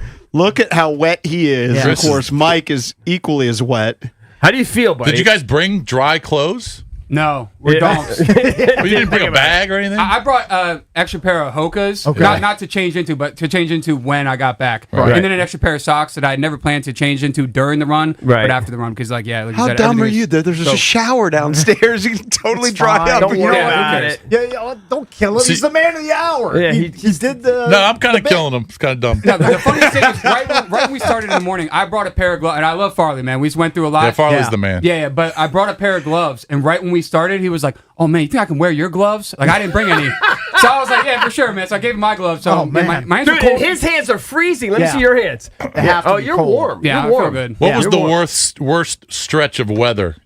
How bad was the worst rain? As soon as we crossed Memorial Bridge and we hit all the monuments and stuff, Right. and then we actually had to take a detour that added about half a mile. Like my watch on my Apple Watch clocked an 11-minute pace. Well, I'll post the stats. 11-minute pace, 8.75 miles. So it added about half a mile. Okay. Right. But that's when it started to monsoon. It was Yeah. pouring, And my wasn't it? boots, I mean, I'll take them off on air and show you guys. I have no clue the condition my feet are in, Yeah. Uh-huh. but they are heavy. So that's when I was stepping Oh, yeah. puddles and stuff. Was So- it as difficult as you thought? Not as difficult? Or like when you imagine this all, pull back the curtain, be honest. It was tough, but it wasn't any harder than I expected. Have you taken off the boots? I'd like to see No, the not feet. No, yet. not yet. By the way, how I'd good like to that take a picture of the feet for the website. Yeah. Oh. This is the impact of this run, though. Here's a comment here on our YouTube page, which hit, I think, close to 1,400. Yeah. Yeah. From Joe Beeman. Radford grad here, class of 86. Mars finally giving me a reason to be Radford proud. Go There you Highlanders. go. Yeah. Hell yeah. Highlander pride. Maybe I can go back to Radford and give a motivational speech to those kids. How Yeah. good did the Wouldn't hate slice that. of Pupatella? I saw you have it right at the finish line. Speaking of, that here had to hit is your hard. card. Yeah. You got it Yeah. back. This is what I work for. There you go. Yeah. When I finished the finish line, there's nothing I'd want more than that Pupatella pizza. Pupatella. And it hit the spot. Shout out Best Pizza in Northern What Virginia. a brand ambassador. There you this go. guy Look is. at Look that. at him. Do you like the new nickname 8 Mile Mike? That's silly. Yeah. How do Like you feel about earned that one. I Yeah. mean, you ran the full 8 miles. Do you feel a sense of accomplishment? 8.5 Like, where does this mile, rank Mike. in your life? Accomplishments. It's definitely one of the hardest challenges I've ever done, like put myself through. I'd say it's up there with back in when COVID started and we were sent home from college. I challenged myself to bike 1,000 miles in 2.5 months, and that was just tough because it was an everyday grind. Yeah. But those are the two biggest challenges. This one I just currently did, and then those. Wow. So, Well, this one's harder because let's be honest, Farley. Running greater than cycling. I mean, it's Yeah. harder. It's a tougher challenge. Definitely way harder. But I now- feel so bad for them. They got no dry clothes to you change understand, into. when I shook, I don't even understand how that works biologically. When I shook Farley's hand, Yeah. it's frozen. Couldn't be colder. I shook his hand. His hand's warm. Yeah. I don't know how. Mar, have you because I'm talked? running hot. Yeah. Mar, have you talked to your mom? No, Is I your- literally haven't looked at my phone Mama once. Mar. I haven't texted anyone, chatted with anyone, looked at my. How much is in your Venmo? Can you tell us? Yeah, Yeah, give let's us a go. go Let's through it see, right let's now. see. Yeah, let's get this Yeah, Venmo. what's What our was guess? it before? What's our guess? I'm going to say he got $375. I'm going to guess you got a fresh 4 to 425. I have no idea. added. 250. Hi, yeah. mommy. Throw it out there once again. Is it Michael or Mike Mar? It is Michael_Mar 23. Spell Mar. MAHER. Right. 23. It is at $687. Wow. What was it at before? Zero. Wow. You got 690 just today. Nice. That's awesome. JP's You know what? ready to go run 10 Hey, miles. I'm going to go run home. Yeah, Jay. I just Farley, gave you a wanna run with $10 JP home? tip. Hey, 697. hey, I just gave you 10. Thank you. Nice. hey, Sweet. you're going to be lots of drinks tonight. Oh, yeah. It's gonna be awesome. Yeah, I'm doing a good Italian feast with my friends. We already Yeah, have it planned you out. No deserve free it. shout. Yeah, no free shout outs. Not telling where I'm Yeah. going. Yeah, but yeah. it's gonna be a great Yeah. time. I'm looking forward to it. Great job. All right, take off your shoes. Let's see your Yeah, feet. let's do Let's see what these feet look But you like. want to see the tape job I did first? Yeah, so let me see. Put your Farley feet up gave here. me this. It's called Body Glide. I lathered it all over my feet and ankles, and then I put on these silly feature socks you can get at Pacers. Nice. And then Good plug. I knotted the boots super tight. I went up to the top lace as tight as I could, JP, and then I went to Was CVS. that a smart move to do that in hindsight, or was it too restrictive? No, I think it was fine. Hey, And JP then, looks like an got OnlyFans athletic tape simp at the taking store pictures of his yesterday, feet. And Yeah. I made it as tight as possible around my ankle. Right. Because the thing with these Timberlands is the tongue of the shoe is like a completely different type of leather. Yeah. So when I was at Pacers yesterday jogging around, that was agitating me, and I Yeah. only did like a quarter mile. Dude, if shot that. out of a cannon. Yeah. How do you have so much Yes. energy after 8+ miles? Well, dude, it's AD. It's the thrill of victory. Yeah. AD. Yeah. The thrill of victory. He's running on This is adrenaline. let's be honest, it's all downhill from here. This is Yeah. probably the highlight of his life. Yeah, it could be. of his life. I mean, I would probably guess. Yeah. until the next bit. Because I mean, he didn't think he was going to make $6.90 in his Venmo. Yeah. No I mean, chance. This is probably going to be the highlight of his life. Until he loses again next year, and then we have to up this challenge. How long is it going to take off these boots? Hey, they're They're taped. I mean, they're banged up. All right, hold up. I got a video. What do you see? Is this All the right. bad foot? Now, this is where Chris got to help me. I don't know if this orange is just blood or if that's like the color of the body glide once it.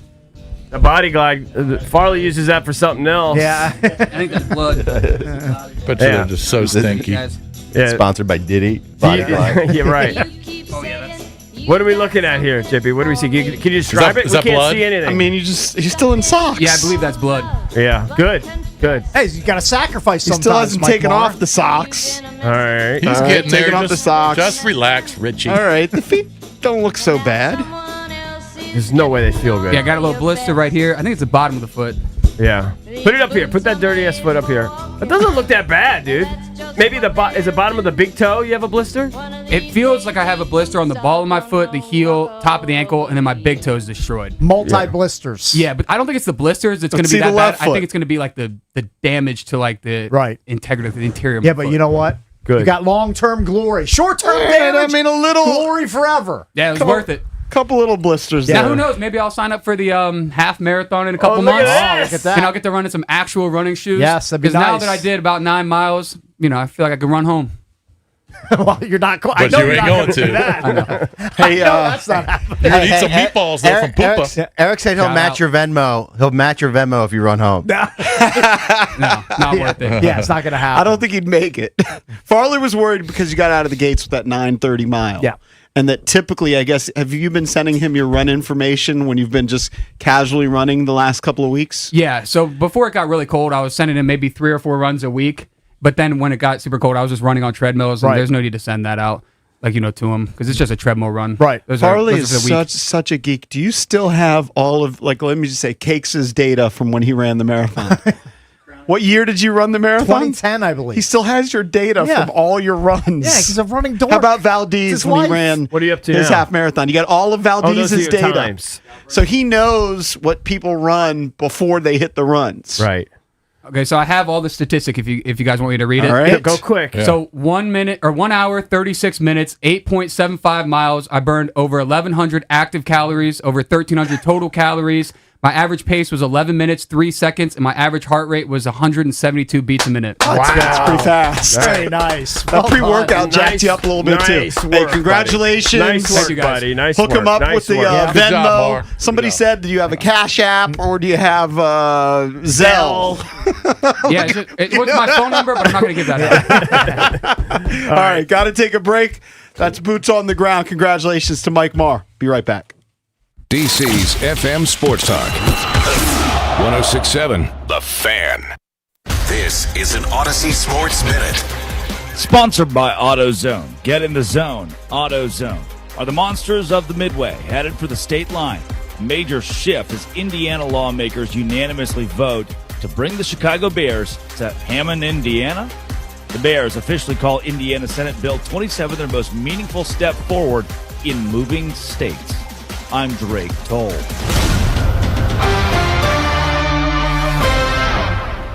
Ever see that rookie try to steal second base without checking on the pitcher? Yeah, that usually doesn't wind up very well. The same goes for investing. Making big financial decisions without a game plan, that's a rookie mistake, my friends. That's where Trajan Wealth comes in. Their fiduciary advisors have decades of experience helping clients plan for retirement, lower investment costs, and optimize old 401ks. No guesswork, no gimmicks. Just a solid strategy built around your goals. Avoid the rookie mistakes. Call Trajan Wealth at 202-929-6600.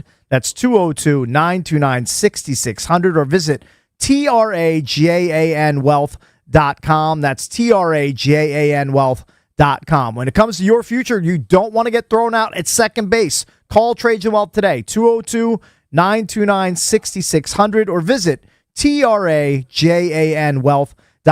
That's trajanwealth.com. Advisory services through Trajan Wealth LLC, SEC registered investment advisor, client paid advertisement. Additional disclosures at trajanwealth.com. Looking for a good edge? BMW of Fairfax has a limited number of I-Series courtesy vehicles with a few miles on them. In golf, I'll take strokes. On a parlay, plus money. Same idea here. Lease an i4 from $349 a month or iX from $499. Visit BMWFairfax.com. Hey guys, it's Grant and Danny for our friends over at Window Nation. We love them. We've been working with them for years. Couple of homes for me, couple of homes for Danny over many, many years and moves. We have always called Window Nation to take care of all of our window and door needs because they do it right the first time. Keep the warm air inside this winter. Do what we've done on both homes that we've owned over the years. You can act right now, get an extra 10% off. So don't wait to put an end to your window problems. Schedule a quote right now this minute at windownation.com or 866-90Nation. Mid-season grind, time for a line change at Lindsay Ford of Wheaton. My guy Jay Raptor's got F-150s, Mavericks, Transit vans, and more ready for big minutes. And the price you see, freight's already included. No late whistles, no extra shifts either. You'll love it at Lindsay, lindsayford.com. Wesley Financial Group is not a law firm. Ask yourself this question. Is it really worth holding on to that timeshare that you know you need to get rid of? Here's the truth. The average maintenance fee just went up over 17%. That could have been 117%, and there's nothing you can do about it. When you buy a timeshare, you give them a blank check for annual maintenance and assessment fees. I'm Chuck McDowell, founder of Wesley Financial Group. For 15 years, I've helped over 50,000 families cancel their timeshare. Not sell it, not transfer it, cancel it. Did you buy a timeshare because they told you it was a great investment and your maintenance fees would never go up? That's a lie. Are you ready to get rid of your timeshare once and for all? Simply call us and I'll send you our timeshare exit kit that explains all your options for cancellation. Call Wesley now for your timeshare exit kit. 800-885-3100. 800-885-3100. 800-885-3100. Get in the zone, AutoZone. Welcome to A to Z Savings, our biggest sale of the year. Happy to be here. Can I get some rotors? Would you like brake pads with that? How much are the brake pads? Free with Duralast rotors. Free. Really? Really? Free. I also need some oil. Would you like an oil filter with that? Yeah. How much is that? Free with the oil. Free. Really? Really. Free. It's part of A to Z Savings with hundreds of deals. From A to free. Get in the zone, AutoZone. Ends March 9th. Restrictions apply. In a world in need of a hero, one man rises to the challenge in style. He is... just driving the kids to soccer practice. Make every day feel epic in the all-new Hyundai Palisade Hybrid with up to an EPA-estimated 619 miles of range on select trims, advanced tech, and class-leading interior space. Visit HyundaiUSA.com or call 562-314-4603 for more details. And hey, come on, no cleats on the seats. Live from the LindsayCars.com studios in the nation's capital. WJFK-FM and WJFK HD1 Manassas and WPGC HD3 Morningside. This is your flagship home of the Washington Wizards. Carrington drives, left double, flips up the shot. Scores at the buzzer. Goal, baby! The Wizards' biggest lead of the night. Sports Radio 106.7, The Fan. An Odyssey sports station. 106.7 The Fan. Sports Flash. Bub Carrington and Anthony Gill each scored 13 points and helped spark a decisive fourth quarter run as the Wizards outlasted the Pacers 112-105 last night. Moving over to the NFL, the Rams are promoting pass game coordinator Nate Scheelhaase to offensive coordinator. He'll be replacing former Rams OC Mike LaFleur, who left to become the head coach of the Cardinals. And your Olympic update happening right now. You've got the women's semifinal curling matchup between the U.S. and Switzerland and the men's biathlon that is happening right now. Looks like that just finished up. No medal for the United States in the biathlon. From the Crop Metcalf 5-Star Sports Desk, Savannah McCann on the Fan. It's the Sports Junkies. Let's talk it out. You can watch the show live or on demand. What are we watching for? As I said, we're not sure. On YouTube.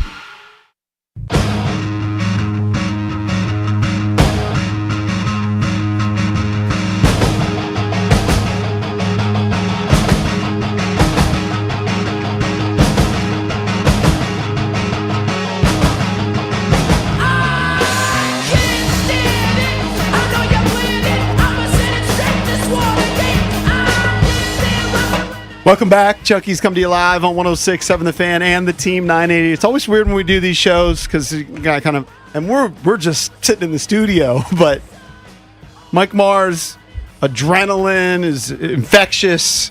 We do it, and then it's like, oh, we got another hour of show. But we do have Jeremy Piven joining us this hour, which is going to be a lot of fun. Yep, in studio. I can smell all the pizza from Pupatella. I know. The meatballs are unbelievable.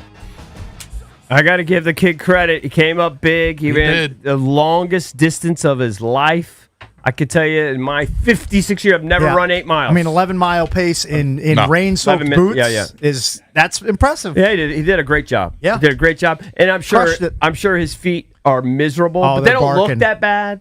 So I'm sure he'll be fine in a couple days. But blisters stink. I don't care. Know. So he gets the glory of doing it and the financial windfall in his Venmo. Yeah, $1,000. Is he up to 1,000? What a day for Mike! It's Mike Maher Day. And he's probably going to make more. He's probably going to be more. He's going to make more. You want to run in next week? Yeah. Who knew? So lucrative. He just ran behind the scenes, did a half marathon, no glory, no money. Yeah, I know. Where's my money for my half marathon? Did we talk about that? His half marathon, a little bit. But I don't know if I was in or not. Yeah. Okay. Good. When did you do it? November of last year. Yeah. And how difficult was it for you? The last little bit, it sucks. Yeah. But I will say, when you accomplish something, you feel silly, right? Yes, it does. Yeah. And then all of a sudden, you kind of want to do it again, and you feel start like you start being delusional about well, if this is so euphoric, what does a marathon feel like? Right. But then you thought better of it. Yeah. Then, but it's not about me. It's about Maher's celebration. Right. Hey, Maher did a hell of a job. I give him credit. Fought through it. How much pizza is he going to eat? He's going to eat a ton of pizza. I mean, there's a lot of it out there. Well, the other thing is, with that card, he is taking advantage of it more than any of us. He's leader in the clubhouse by far. Well, she should. He's the youngest guy. Yeah. And he makes peanuts. Yeah. I mean, I'd use it more if I was out there more. Me too. Sure. Yeah. We still use it a decent amount. My wife used it yesterday. I mean, he should report it as income on his taxes, but we're not going to say anything. You know what I'm saying? We're not. I would never narc out Mike Maher. Well, thank you to our listeners, because I did see that the stream on the YouTube got over the most I saw was 2,000. I saw 1370. Oh, good. So that was pretty good. Excellent. I don't actually know what it usually runs at, but hey, subscribe to our YouTube page. I've said it a bunch of times. I know that's up a couple hundred, so that's good. Yeah. A lot of ways to consume this show, whether it's on Monumental Sports, whether it's on YouTube, and of course, old-fashioned listen on the radio. Yeah, that's our preference. Thank you very much. I had a client meeting the other day, and you were in Leesburg. It was in Leesburg. You were in my backyard. I'm 99% sure that deal's happening, but I don't want to hex it. And one of the guys there is a longtime listener, and he drives from like Fredericksburg to Leesburg every day. And he's listened to the show for 30 years. That's but a good hour and a half. He was telling me he's an Odyssey app guy. Yeah. So he goes, currently for this meeting, I got you guys on pause. Okay. That's fine. A lot of ways you can consume the program. We'll take being on pause. It's all good. Okay, because I get a little bit size for some of the curlers. Oh, you do? The female curlers. You said you like the Italian curlers. The Italian curlers, there were a couple cuties. There's some talent. But the U.S. beat the Italians. Are the curlers wearing like revealing outfits? I'm guessing no, they're I just not. think they're cute. Some of them are cute girls. Got it. But the U.S. is playing Switzerland right now in the semifinals. Mm-hmm. And the U.S. never medals, I don't think, in curling. That's not our specialty. How are we doing overall in the medal count? Are we about where we...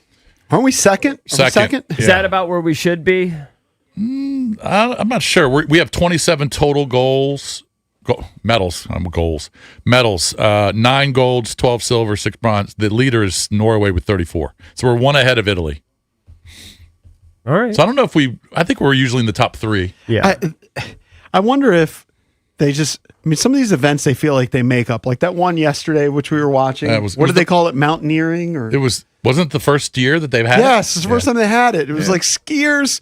They're skiing, it was then like they're an taking off the course. skis, then they're going up steps. It was like an obstacle course. Put course. skis back on. It was kind of goofy. Where's I go? Skiing with How do you get elite at that? Like, I don't what know. do they find? Just By the way, train at when it. we were talking about the They bobsled, probably find like the guy who, if they qualify for slalom or something, right? The guy who just missed it, they're like, okay, we'll throw you in mountaineering now. Right. I don't know. We were talking yesterday about bobsledding and where they find those folks. And I forgot to mention it because we moved on. But Vinny texted me that on Long Island, in years past, they have tryouts. You just go to a parking lot and they bring a sled. And yeah, seems like a weird way to recruit for bobsledding, but they're just looking for speed. They're just looking for speed to start, and you just push the sled in the parking lot, and they time you. Okay. And I think like back in like the '96 Olympics or whatever, one of the guys that may have even won a gold medal was a Long Island guy, and they found him in the parking lot. Hey, let me push that sled. I'll show you what I can do. Exactly. Up on the mountain. Exactly. Very cool.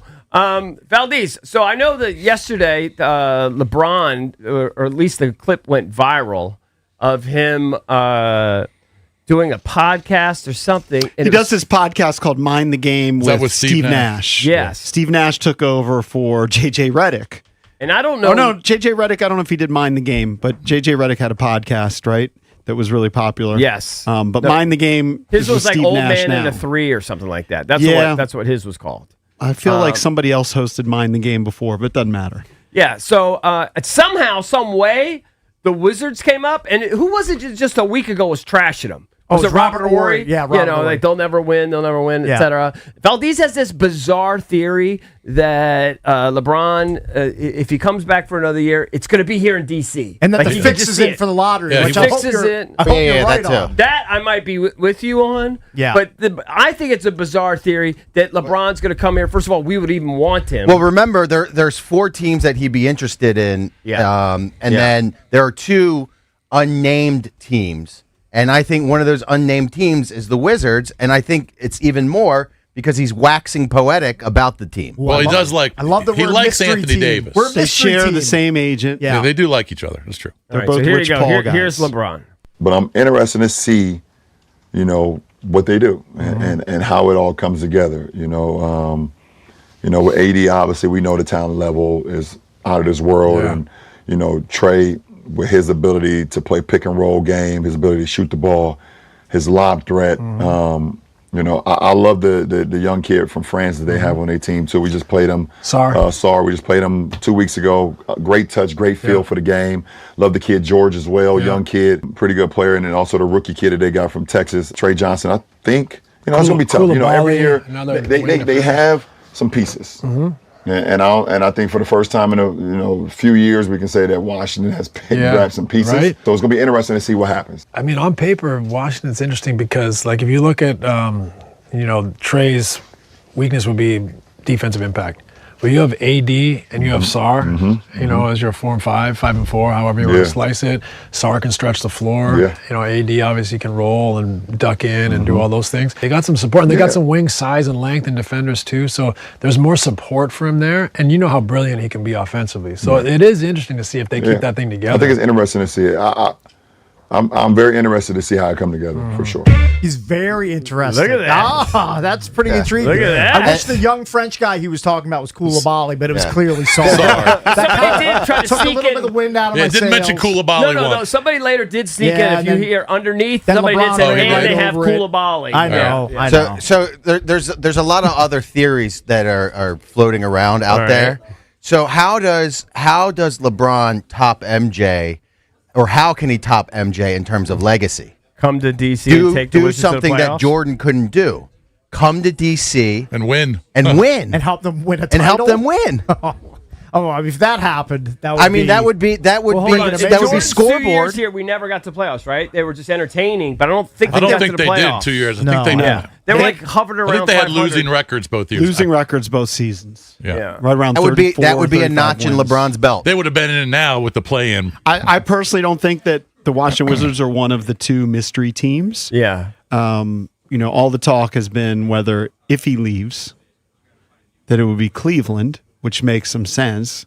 And I think the mystery teams would more likely be a team like Miami than the Washington Wizards.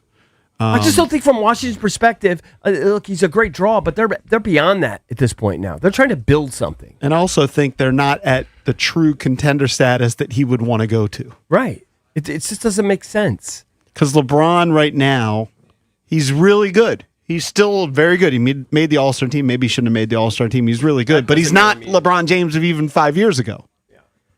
It shouldn't be. But he's intrigued by what they're building here, which I like to hear. I do like to hear that from LeBron. It would be like a Paul Pierce year. Yeah.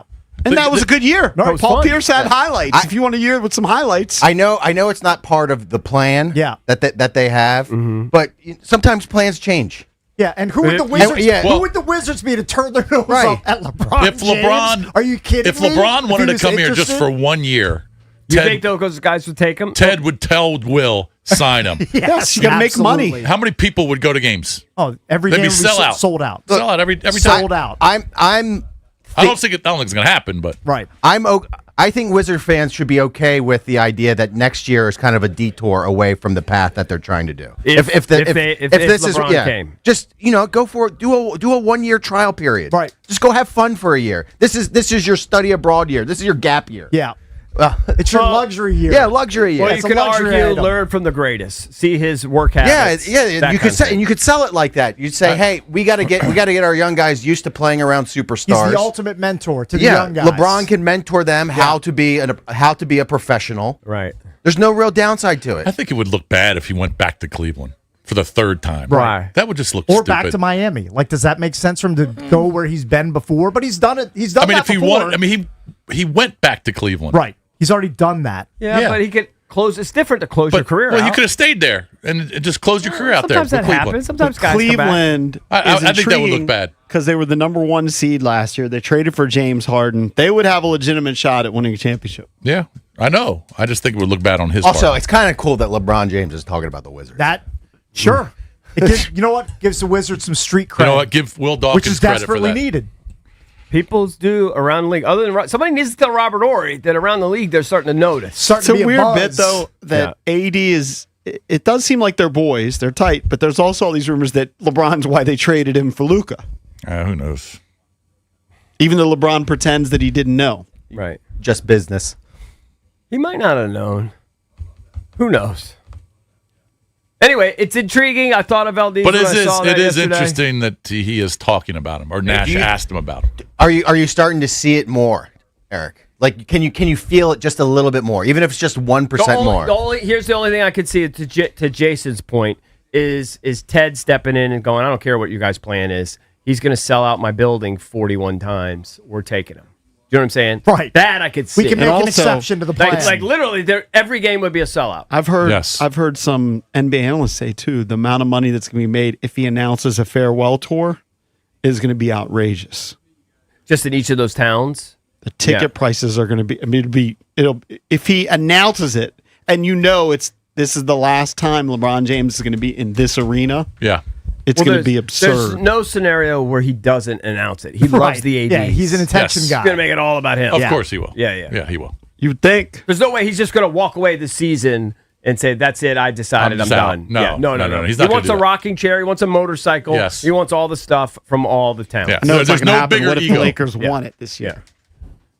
And he could walk out. Did Jordan do that? I can't remember. Did Did he- Jordan announce did he- his retirement the year before he retired? I don't think so. I think he just walked away, right? Yeah, but it was with the Wizards. It was. No, I know, but No, you're saying with the Bulls? Well, he didn't announce? Well, we knew he wasn't coming back for another year. No, but he didn't announce it the year before his last year. I don't think he did. think so. Yeah, I don't think he did. Yeah. I mean, it was just, listen, he had moments, but he was also missing dunks. That was, that guy still remember that. Didn't he just ride out of town in his car when they fired him? Yes. And never came back. That was kind of a moment. It was an iconic moment. Yeah. Yeah, it didn't end well.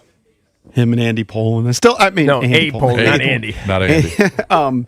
I still remember though Jason being so hyped that he was going to be the best general manager of all time. Hey, you know what? He just won the Daytona 500. I took a shot. He did. He just won the Daytona 500. You give him that. I took a shot. All right, coming up next. Kwame didn't work out. Actor and comedian Jeremy Piven. He's going to be at the Arlington Draft House tonight and tomorrow. You remember him as Ari on Entourage and much, much, much more. He'll join us next in studio here on The Junkies. 106.7 The Fan. Guys, it's GP for my friends over at Lindsay. This is the stretch where you lean on your top line. And at Lindsay Chevrolet in Woodbridge, my guy, General Manager Danny Dimes, has the roster ready. Silverado, Tahoe, Suburban, big minutes, steady shifts, no scrambling on the bench. Lindsay Chevys lighten the lamp with the real inventory and smart pricing that holds up under pressure. And remember, you see, freight's already included up front. No late whistles. That's a wide open look. Take it from your guy, GP. You will love it at Lindsay. Lindsay Chevrolet. Chevy.com. Together, let's drive. We all know someone who would do anything to avoid home repairs. They say, I could probably do that, and you know they probably shouldn't. Or they hire a handyman who isn't so handy after all. That's where Crop Metcalf comes in. With certified experts and proactive memberships, they make it easy to keep your home happy and healthy with regular maintenance and worry-free repairs. So do every overconfident DIYer or avoidant homeowner you know a favor this year. Tell them to leave it to the experts. Book with Crop Metcalf and save $90 on an HVAC precision tune-up. It's love at first drive. Here at the all-new Landmark Honda in Alexandria. New 25 Honda Prologue, 0% financing for 60 months. New 26 Honda Civic Hybrid, only $259 per month, or finance at low 3.99%. These and more sweetheart offers, all with up to 120% of KBB for your trade. Plus, we'll even match your tax refund up to $1,000 towards your next purchase. Shop all the heart-stopping deals at landmarkhonda.com. See dealer for complete terms and restrictions on all offers. That's another amazing run by Team USA. Mom, think I'll be on Team USA one day? Well, I'll take this one. What? Are you speaking to us? Yes, and to answer your question, anything's possible, especially with Xfinity. So, I can be the best snowboarder ever? Well, I can't guarantee that, but Xfinity can guarantee that your internet price won't change for 5 years. Okay. What if I practice every day? Then maybe you'll be snowboarding for Team USA at the next Olympic Winter Games. And Mom, you'll still be paying the same price for Wi-Fi. Ooh, really stuck the landing there. It's the Xfinity Gold Medal Celebration. Now through February 22nd, get our best price on gig Wi-Fi for 5 years guaranteed, just $50 a month. Plus, get Peacock Premium included for 2 years. That's a $10.99 value per month. Xfinity. Imagine that. Proud partner of Team USA. Restrictions apply. Requires paperless billing and auto pay with stored bank account. Taxes and fees extra. Actual speeds vary. It's your boy Bish here from my guy Josh Cochran and the team over at Bayer Subaru in Alexandria. He's on the podium, and these deals are going for gold. So now, during the Subaru A Lot to Love event, you can score 0.9% APR on a new 2026 Forester, smooth as a downhill run, or grab 1.9% for 75 months on a new 2025 Crosstrek. If you're ready to sweep up a win this winter, do what I did. Head on over to Bayer Subaru in Alexandria. Ask for Josh Cochran. Tell him Bish sent you in. Or you can check him out online now at buyersubaru.com. Just hearing the word IRS can make people break out in a cold sweat. No one wants to deal with the IRS, and now you don't have to. The good news is Legal Tax Defense has been successfully negotiating with the IRS for more than 15 years. It doesn't matter how much you owe, whether it's $5,000 or $5 million. You deserve the best in the business on your side, and that is Legal Tax Defense. Even if you're working with someone else and just want a second opinion, there is no cost or obligation to call. They can prevent levies, liens, wage garnishments, even file back tax returns. And the best news about Legal Tax Defense is they won't take your case unless they know they will reduce or eliminate your tax debt. Call Legal Tax Defense right now for a free no-risk consultation. 800-284-1238. 800-284-1238. You have nothing to lose but everything to gain. 800-284-1238. It's the spectacular return of Bruce Springsteen and the legendary E Street Band. Land of Hope and Dreams American Tour. Live at Nationals Park, May 27th. Get tickets this Saturday at 12 p.m. at livenation.com. An unforgettable night with Bruce Springsteen and the E Street Band. For more, visit brucespringsteen.net. Next on The Fan, it's B Mitch and Finley. It's a Scotty's Vodka Red Bull Friday on B Mitch and Finley. We're going to be talking a whole lot of football. John Keim at 11, Logan Paulson at noon, plus the latest snowstorm update from Doug Kammerer at 11:30. Opening them phones up for Ask B Mitch Anything at 1 o'clock. Brian Mitchell and JP Finley. Weekdays from 10 to 2 on 106.7 The Fan and the Odyssey app. Think switching to T-Mobile's a whole complicated thing? Nah, it's easy. You could do it almost anywhere in just 15 minutes.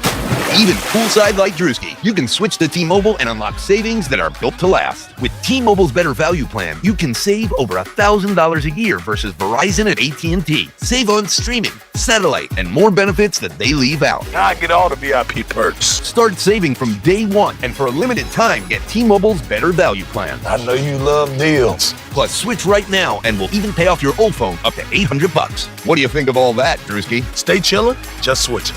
It's better over here. Check the math at T-Mobile.com/better value. Savings versus comparable plans at AT&T and Verizon, plus the cost of optional benefits. Plan features and taxes and fees vary. With 3+ lines of Better Value plan. 3+ new lines and 2 eligible ports, or 3+ lines and 5+ years on T-Mobile postpaid plan required. Qualifying credit required. Check out in 15 minutes or less per line. Get up to $800 per line via virtual prepaid card. Typically takes 15 days after rebate submission. Qualifying unlocked device credit service ported 90+ days with device and eligible carrier, and timely redemption required. No cash access and card expires in 6 months. Card issued by Sunrise Banks N.A. member FDIC. The second I see that Chick-fil-A text in the group chat, I'm throwing my shoes on and running out the door. Hey, I'm Layla. And I'm Kaylin. And a little thing we love about the Chick-fil-A chicken biscuit is how it feels like an easygoing morning. The chicken adds the most flavor. It's juicy and seasoned. The biscuit is just very light and airy and fluffy, just like a cloud. I also love to put jelly on mine so it's sweet and savory. It's a good start to the day. Mornings are a little bit brighter with the Chick-fil-A chicken biscuit and Simply Orange Juice. Available on the Chick-fil-A app. Real guests paid for their testimonials. It's the Sports Junkies. I hear what you're saying, and I like it. On 106.7 The Fan. And always live on the free Odyssey app.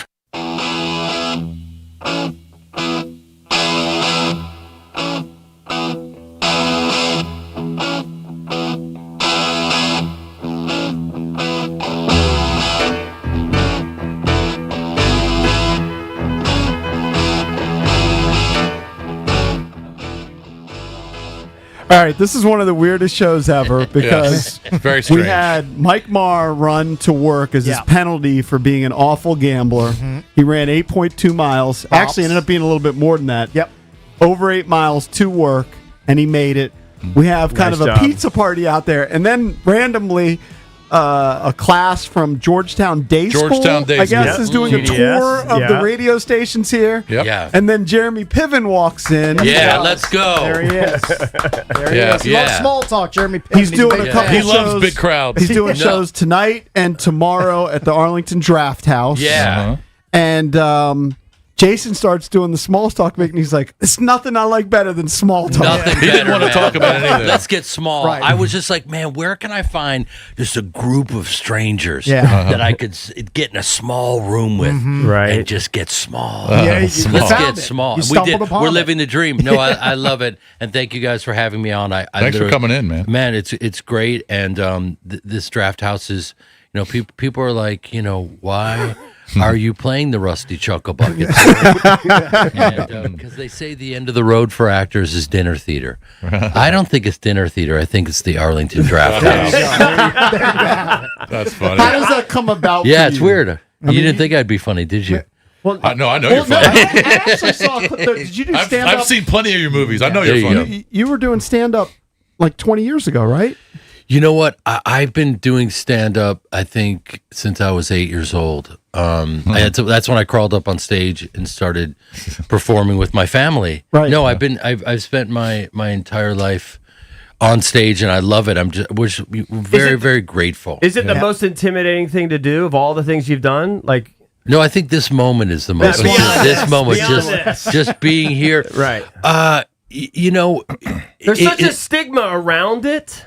It's really like anything else. The reason why people fear it so much is because they're smart, because they know, okay, like for me, I grew up in Chicago. The first time I was really doing comedy was when I was a kid. I right out of college, I joined Second City with this guy named Chris Farley. That's how old I am, in the 90s. Right. And so we were touring around doing sketch. The thing about sketch comedy is you have a partner to play off of, right? So you can bounce off them. But then you eliminate all those variables, and it's you alone on the mic. So if you're okay humiliating yourself in public, you can be a stand-up because you need to get through that. On the other side of that is something really fun, which is just things that you think are funny, and then suddenly you share it with people. Well, but a guy like you that's like super talented, and I'm not just kissing your butt, but I mean, just look at your resume; it speaks for itself.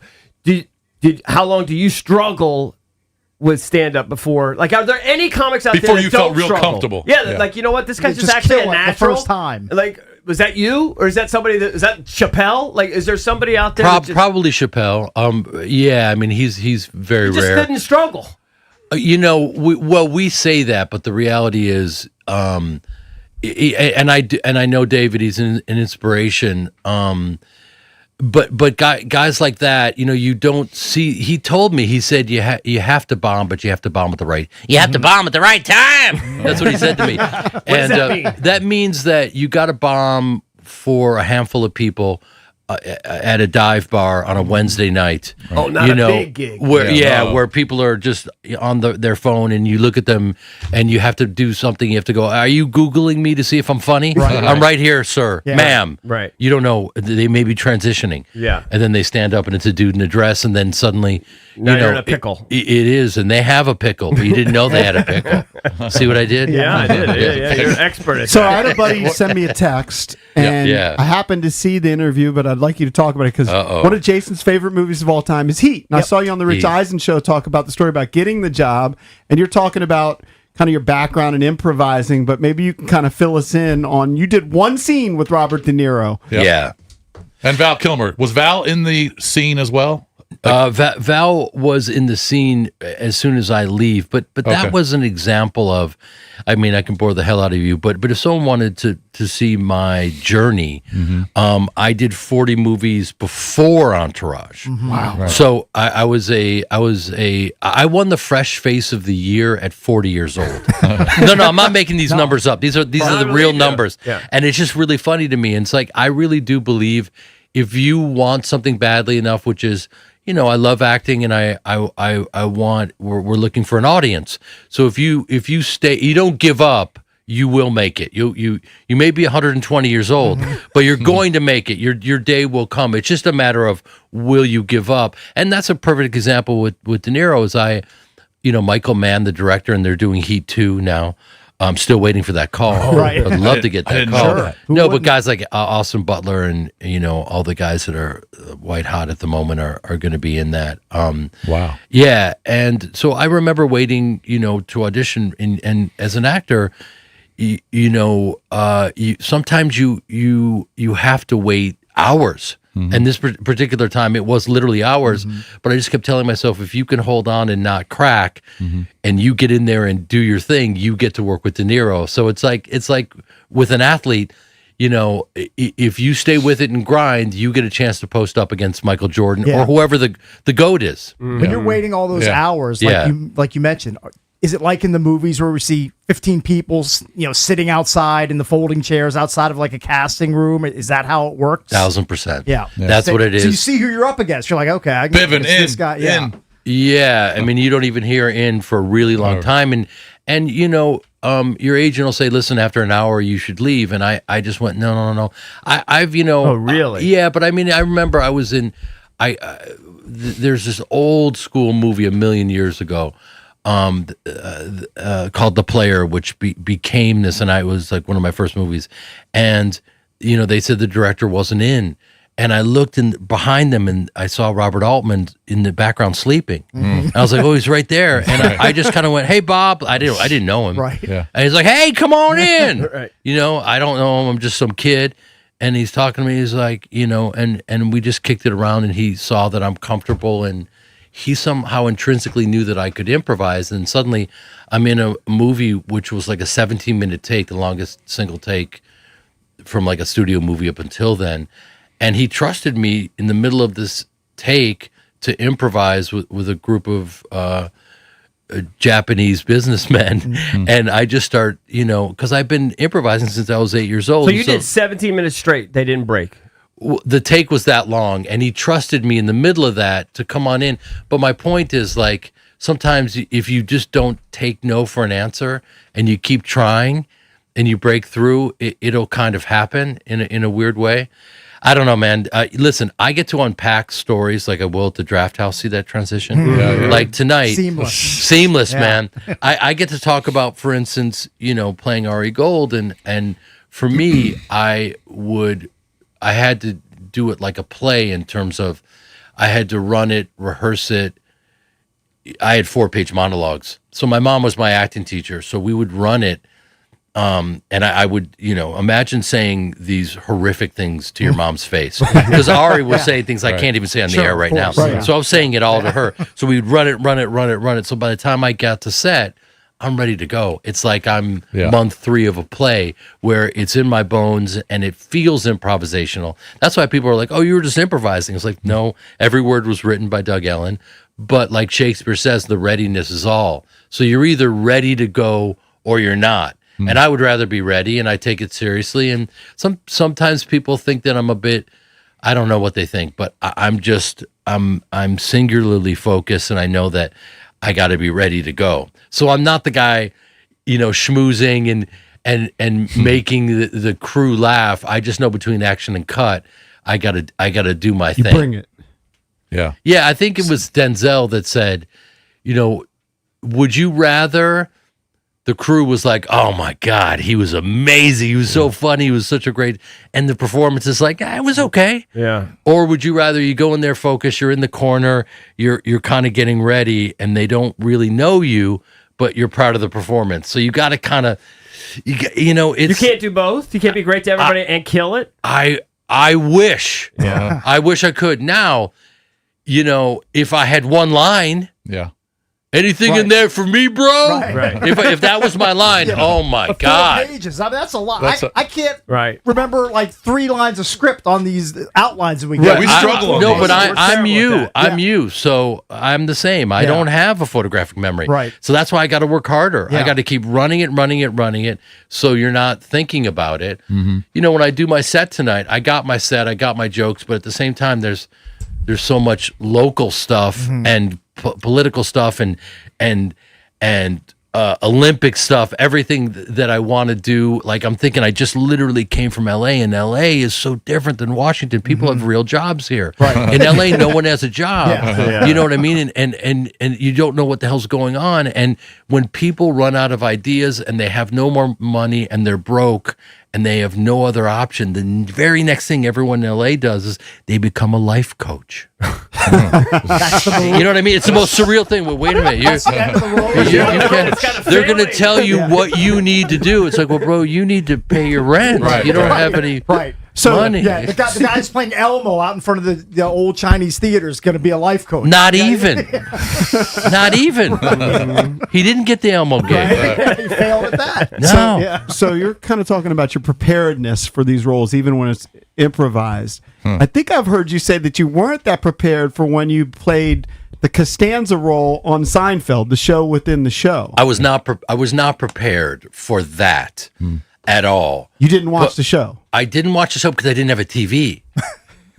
Because I was, in my mind, still a broke Chicago actor. Mm-hmm. So I was on the Larry Sanders Show. Were you ever a broke Chicago actor? Not really. That's all I was. For years? I never made more than $50 a week. And by the way, my mentality was, oh my God, I have a theater company with John Cusack. We're performing every night. We're killing it. I'm on fire. Right. I wasn't making any money. Like, what were you making on Say Anything and like One Crazy Summer? Like, what were your paychecks then? You make scale, okay, which is a few $100, which is a lot for a kid. Yeah, maybe $1,200 a week. Okay, maybe. Which is like top. Mm-hmm. So it's enough to pay your rent. But you're not killing it by any stretch. No. Yeah. No.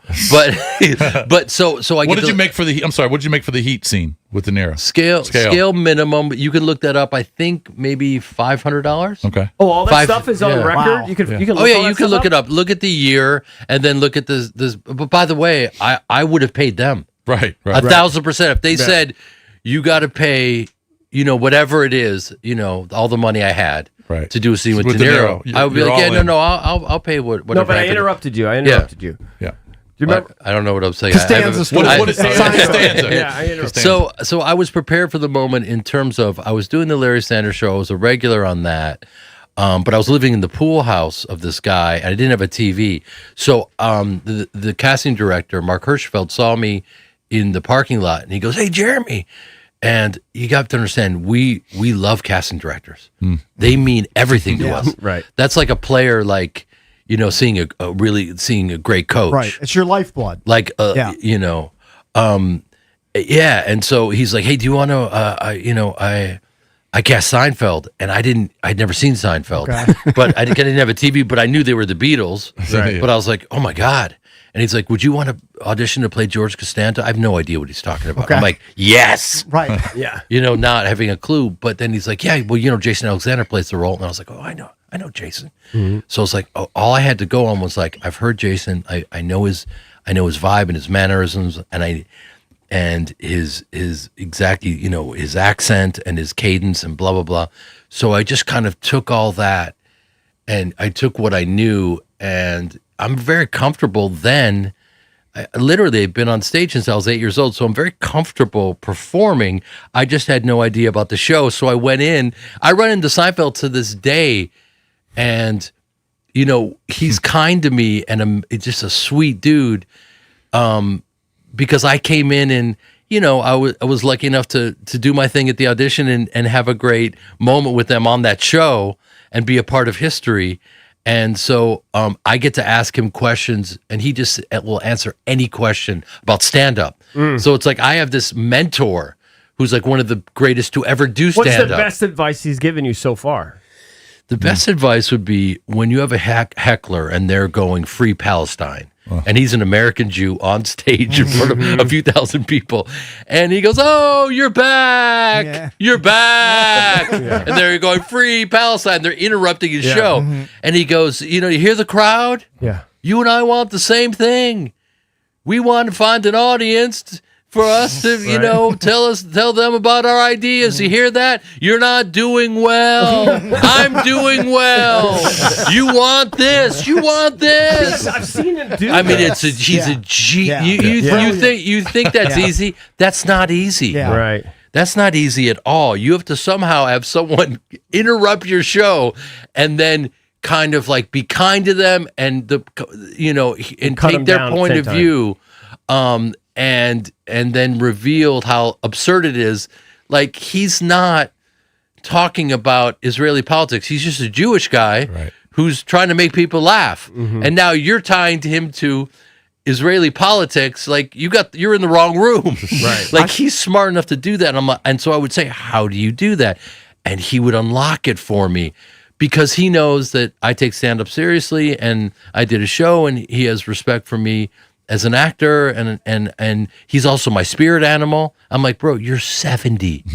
You look 45 years old. Great, You look 45 years old. You move like a guy 30 years younger. Like, how, so he to me is like, I just think we should study a guy like that. How he's the Michael Jordan. Jeremy, we got to take a break. No, there are no breaks, man. We got to play through. Listen, you pee in your suit.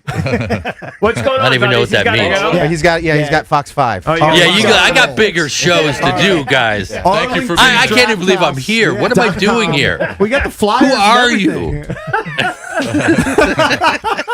Jeremy Piven. Take a flyer, everybody. Bring your wife. Bring your mistress. I'll be the heckler tonight. He's doing 2 shows. You got to heckle me. Golden Globe guy, 3-time Emmy Award-winning actor, Jeremy Piven. Thank you guys. Us here on the Junkies. See you tonight. We'll be Let's right hug it back. out, bitches. 106.7 The Fan. Brad Evans here to help you beat the Bulls with Westwood One Sports. In a Hoosier State showdown, Purdue is looking to get right at home. Indiana, however, won't be an easy task. Over the last 30 days, IU is top 25 in offensive efficiency, netting 60.3% inside the arc. Against a Boilers team lacking athleticism, DeVries's dudes score the cover. Give me Indiana plus the points. Bet smarter, beat the books. Download the BetMGM app today. All right, guys. I love a good edge, a little angle most people aren't thinking about. Here's one. BMW Fairfax has new I-Series models that have been in service for a short stint. Courtesy loaners. They got a few miles on them. Call it a head start on the odometer. Look, in golf, you'll take strokes, and a parlay will take plus money. So why not take a silly deal on a basically new ultimate driving machine for my girl Miriam at BMW Fairfax. You can now lease a new i4 from just $349 a month or an iX for $499. Check them out at bmwfairfax.com. I'm Boomer Esiason. My mom died from cancer. She was only 37 years old. She didn't have life insurance, and that was devastating for my family. That's why having life insurance is so important to me. Ethos makes it fast and easy. Get a quote in seconds, apply in minutes, and get same-day coverage. You can get up to $3 million in coverage with no medical exam. Get your free quote at ethos.com/play. That's ethos.com/play. Paid spokesperson. Time spent on application may vary. Online health questions required. Hey, what's up? It's Danny Rouillet from my guys over at Ted Bird-Ford. Oh, now is such a great time to go see President's Day deals, not just on President's Day, all month long. How about a 2026 Explorer from Ted Bird-Ford? $6,500 off, plus now no payments for 90 days. Or how about $7,500 off a new in-demand 2025 Ford Bronco? Or how about $6,000 off the Bronco Sport? Both Outer Banks editions, and both with no payments for 90 days. Freedom to roam, price to move. Go see my guys at Ted Bird-Ford and tell them Danny sent you. B Mitch here. You know I'm a passionate cyclist, and I'm now proud to be a part of the incredible motorcycle community. Safety will always be my only priority, and I feel better riding knowing that Law Tigers has my back. They've been helping injured riders for over 20 years. Check this out. They partnered with Harley-Davidson of D.C. to give away a custom Caps Fans Harley, and it's signed by the entire team. Go to capsfansbike.com. The Law Tigers, the motorcycle lawyers. LawTigers.com. Calfus and Knockman, Olivia Donahue. Mid-season grind, time for a line change at Lindsay Ford of Wheaton. My guy Jay Raptor's got F-150s, Mavericks, Transit vans, and more ready for big minutes. And the price you see, freight's already included. No late whistles, no extra shifts either. You'll love it at Lindsay, lindsayford.com. Comcast Business helps turn today's small businesses into engines of modern business. It's how restaurants become reliably up and running neighborhood favorites. How retailers become seamlessly restocking, cybersecurity must-visit shops. And how healthcare offices become the data managing caregivers that we all depend on. With reliable connectivity, enhanced cybersecurity, advanced fiber solutions, and Wi-Fi backup, Comcast Business is powering the engine of modern business. Powering possibilities. Now through March 22nd, switch to Comcast Business and get started with 150 megabit internet for $59.99 a month for 12 months with a 2-year agreement. Or ask how to lock in your rate for 5 years on a qualifying internet bundle and get a $500 prepaid card when you add 2 lines of mobile for a limited time only. Call today. Restrictions apply. New customers only. Requires paperless billing and automatic payments with bank account. Early termination fee applies. Equipment, taxes, and other fees extra. After promo, regular rates apply. Legendary doesn't happen by chance. It happens because it's what BetMGM does. Sign up for BetMGM using bonus code FANDC and receive up to $1,500 back in bonus bets if you don't win your first bet.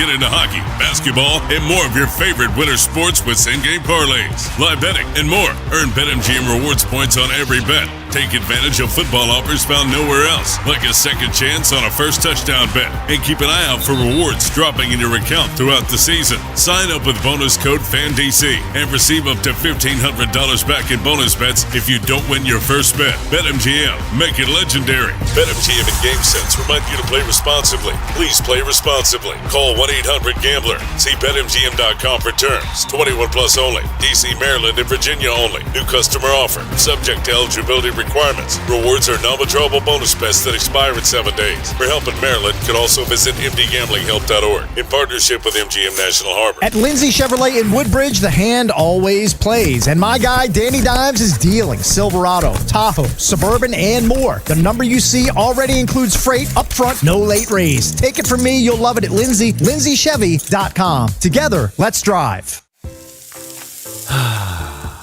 That's the sound of James adding long-lasting Gain scent boosters to his laundry this morning.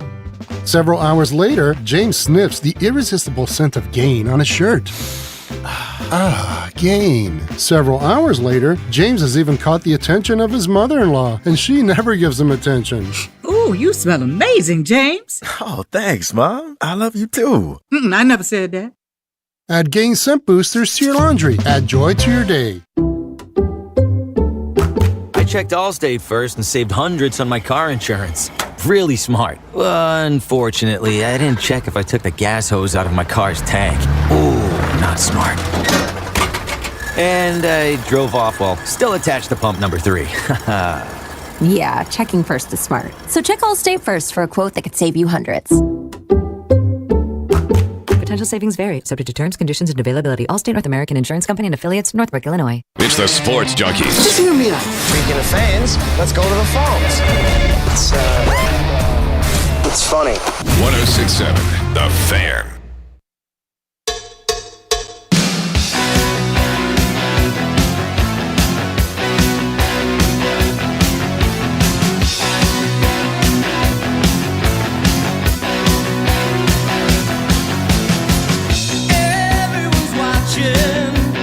I have to tell you, I knew Jeremy Piven was super talented from Chicago, the whole story. Yep. He is a natural comedian, though. Oh, like yeah. He could have Naturally funny. easily just been a 40-year stand-up comedian, at the top of his game, if he wanted Totally, to. yeah. We've had so many comedians through the years. Yep. He's got that whole thing down. Yep. He's better than probably 90% of them that have joined us here. Oh, I'm sure. Especially as a sit-in guest, because he could just hang. Yeah.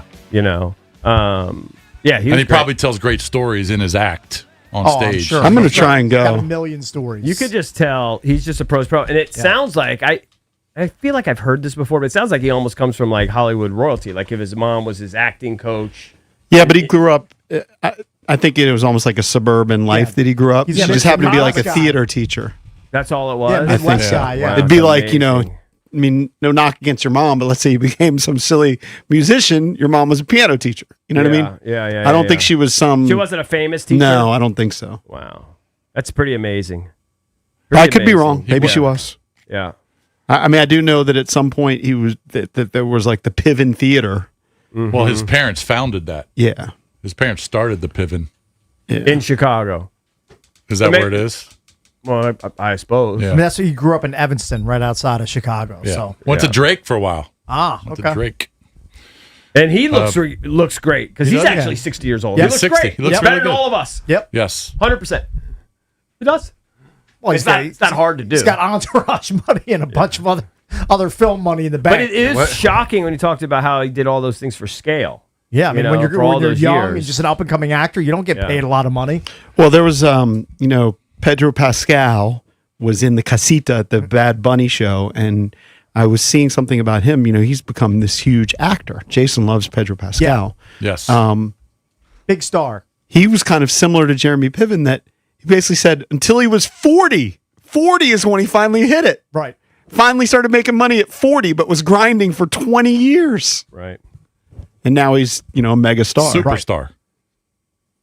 Yeah, Pascal's great.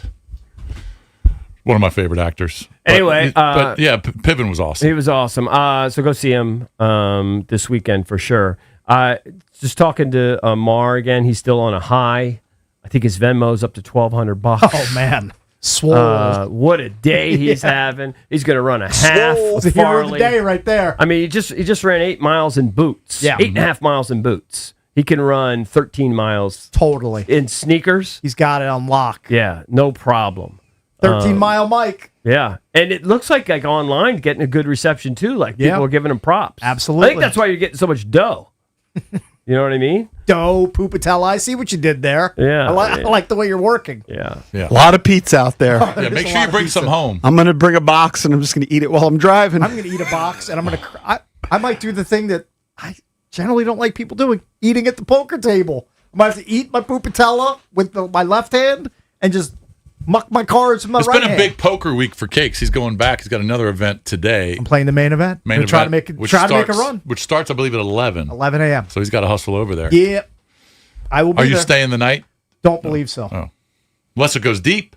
You never know. Never know. We'll see how the day unfolds. I'm actually heading to another casino tomorrow. Oh, look at you. Heading to Maryland Live. Tony Jeter is, I think, a listener of the show. He puts on boxing matches, and he's invited me to a few. So I don't even know where they have the arena or theater at Maryland Live. I've never been there. They built a hotel like in the last several years. Do you know where I'm ballroom? Speaking of that, do you know where I'm supposed to go to dinner tomorrow night? Just thought about this. I don't. Voltaggio.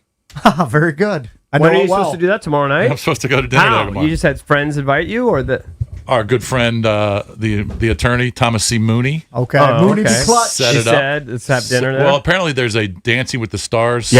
Event sold out. Dancing with the Stars 2 nights in a row. 2 nights in a row, and my wife and my daughter and Thomas C. Mooney's wife and his daughter are going. You don't so know you're going to go to hosting dinner it. before. You don't know We're the gonna hosts. I don't. believe it's Andrew or Andy Richter. Yes, from the Conan O'Brien show. I guess he's going to be there. So hold on. Are you But so driving Thomas, two cars there then? You're going to drive one car and your wife's going to drive a car? Tom and I are not going to go to the show. Right. We're just hanging out at the bar or gamble. Or we're going to go gamble. Yeah. That's what I did. Drive one car then. No, I'll probably drive my car, and they're gonna. I don't know how long they're gonna be, because if I start losing a bunch of cash, I'm out. Right, so you're gonna drive two cars. Yes, we're gonna drive two cars. It's brilliant. But we're having dinner at Voltaggio tomorrow. Yeah, we did last year. I went for Dancing with the Stars because remember my wife did the charity one, and then we ended up going with 4 couples. We did dinner, and then the 4 wives all went to the Dancing with the Stars show, and the guys gambled and hung out at the bar and at the sports book. Totally makes sense. But anyway, So I'm going to the boxing show at the other casino. Very good. Big Well, you weekend boys have a incoming. great weekend. And I think I might grasp and try and see Jeremy Piven tonight. You should. Probably should. I got to get actually, I think I have Dylan coming home. Just got to make sure he can hang for a while. Like he can watch his sister for a couple hours, but he's going to want to be back on Friday night in College Park. Oh, he's getting after it. So I'll go after the show. Good for him. I mean, I think he's doing 2 shows. I'll talk to Pete, find out what the time is. Yeah. Get your But thanks to Jeremy Piven. Congratulations once again. 8 Mile Mike. He earned the moniker. He's a champion. He did it. Check out the YouTube page. We're the Junkies. B Mitch and Finley. Next. This is an Odyssey Sports Minute. Sponsored by TaxSlayer. Start filing for free today at TaxSlayer.com. If it ain't broke, don't fix it. While tanking is a scourge on the NBA, it's not the lottery that needs to be fixed. It's the teams that actively tank that need to be punished. Slash the lottery odds in half for any team found guilty of tanking. You'll quickly de-incentivize the idea of trying to lose. You don't need to reinvent the wheel. You just need to hold teams accountable. I'm Chris Mack.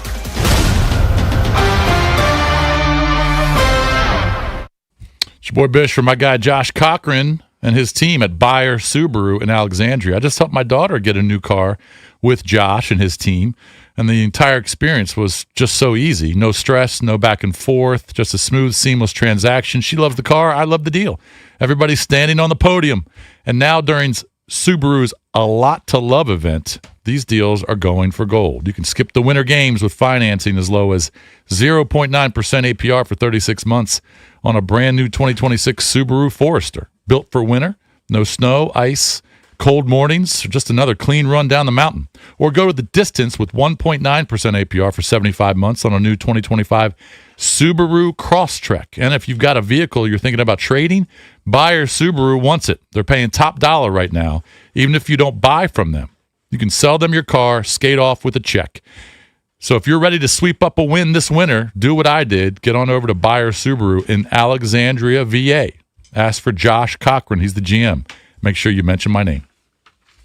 Hi, I'm Kamiko, the founder of Miko's Hot Chicken. When we started our family restaurant, we were also raising a family. But let me tell you, it wasn't easy. Our Chase Ink card was there to reward us on all of our business needs. Now we have a thriving location, and we're hungry for more. With the Chase Ink Business Unlimited card, you can earn unlimited 1.5% cash back on every purchase, so your business can go from here to possible.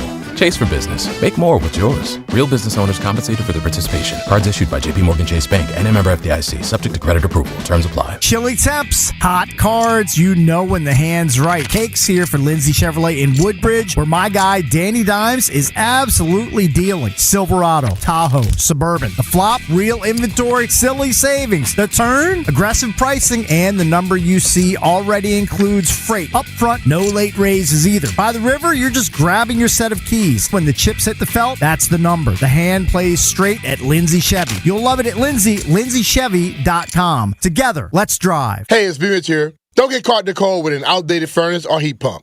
Rude Pro Partners have access to 60 months of same-as cash promotions on qualified equipment from February 1st to April 30th. Rude also offers other aggressive financing options. As temperatures continue to stay cold across the DMV, make sure you're saving money with the most efficient HVAC equipment. Rude makes it easy to upgrade your home's comfort without breaking the bank. Find a Rude Pro partner near you at Rude.com. And remember, if it ain't Rude, it ain't right. Build your team, build it sooner. Need your match on ZipRecruiter. I know that hiring can be challenging. You need someone to match your role perfectly. Well, now you can meet them fast on ZipRecruiter. Need to hire right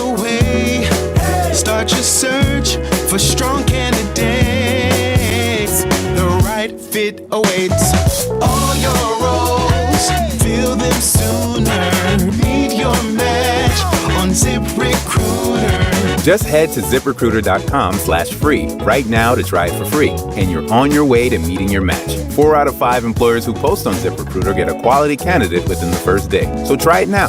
Go to ZipRecruiter.com/free. That's ZipRecruiter.com/free. Meet your match on ZipRecruiter. Try it free. Matt Valdez from the Junkies here. Are you in the market for a new or pre-owned vehicle? Visit my friends over at Ted Britt Ford in Fairfax and Chantilly. At Ted Britt Ford, they don't play games. The buying experience is simple, seamless, and comfortable. I'm the newest customer at Ted Britt Ford and just purchased my Ford Bronco Sport. The sales staff cares about your needs and budget and will find the perfect ride for you. Check out their inventory at Ted Britt Ford in Fairfax off 50 where I got mine, or in Chantilly, and they're a click away at tedbritt.com. This isn't just a game, it's a once-in-a-generation event. The Harlem Globetrotters 100-year tour. Be there at Capital One Arena on March 7th. Go to harlemglobetrotters.com for your tickets to the 100-year tour. Find seafood savings at Whole Foods Market. Save 20% on sustainable wild-caught Chilean sea bass fillets with Prime through February 24th. Grill this delectably flaky fish for a light but satisfying main. While supplies last, shop in-store or online. Terms apply. Get in the zone, AutoZone. Jeff's day is off to a slow start. So he heads to AutoZone, America's #1 battery destination, where Sammy, a local AutoZoner, tests his battery for free. Looks like he just needs a charge, and Sammy does that for free too. In no time at all, Jeff is back on the road, ready to finish the day strong. Free battery testing and charging at every store. No hassles, just help. Get in the zone, AutoZone. Restrictions apply. This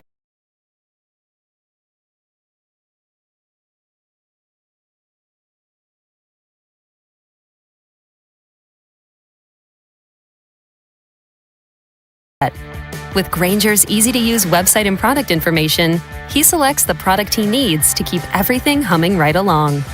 Call 1-800-GRAINGER, click Grainger.com, or just stop by. Grainger, for the ones who get it done. Brad Evans here to help you beat the Bulls with Westwood One Sports. In a Hoosier State showdown, Purdue is looking to get right at home. Indiana, however, won't be an easy task. Over the last 30 days, IU is top 25 in offensive efficiency, netting 60.3% inside the arc. Against a Boilers team lacking athleticism, DeVries's dudes score the cover. Give me Indiana plus the points. Bet smarter, beat the books. Download the BetMGM app today. WJFK FM and HD1 Manassas and WPGC HD2 Morningside. Sports Radio 106.7 The Fan, an Odyssey Sports station. 106.7 The Fan, Sports Flash. Sidney Crosby will not be available for Canada's Olympic semifinal game against Finland after suffering a lower body injury during the team's quarterfinal win. Hockey Canada did not reveal specifics of what Crosby is dealing with and whether he'd be available for the rest of the tournament should they advance to the finals. And moving over to the NFL, the Rams are promoting passing game coordinator Nate Scheelhaase to offensive coordinator, and they're making quarterback coach Dave Ragone their co-offensive coordinator and quarterbacks coach. Scheelhaase remained with the Rams after interviewing for 5 head coaching jobs during the offseason, and it paid off. He's now their new offensive coordinator. From the Crop Medcap 5-Star Sports Desk, Savannah McCann on The Fan. This is Quan Martin, and you listen to B Mitch Anything on 106.7 The Fan.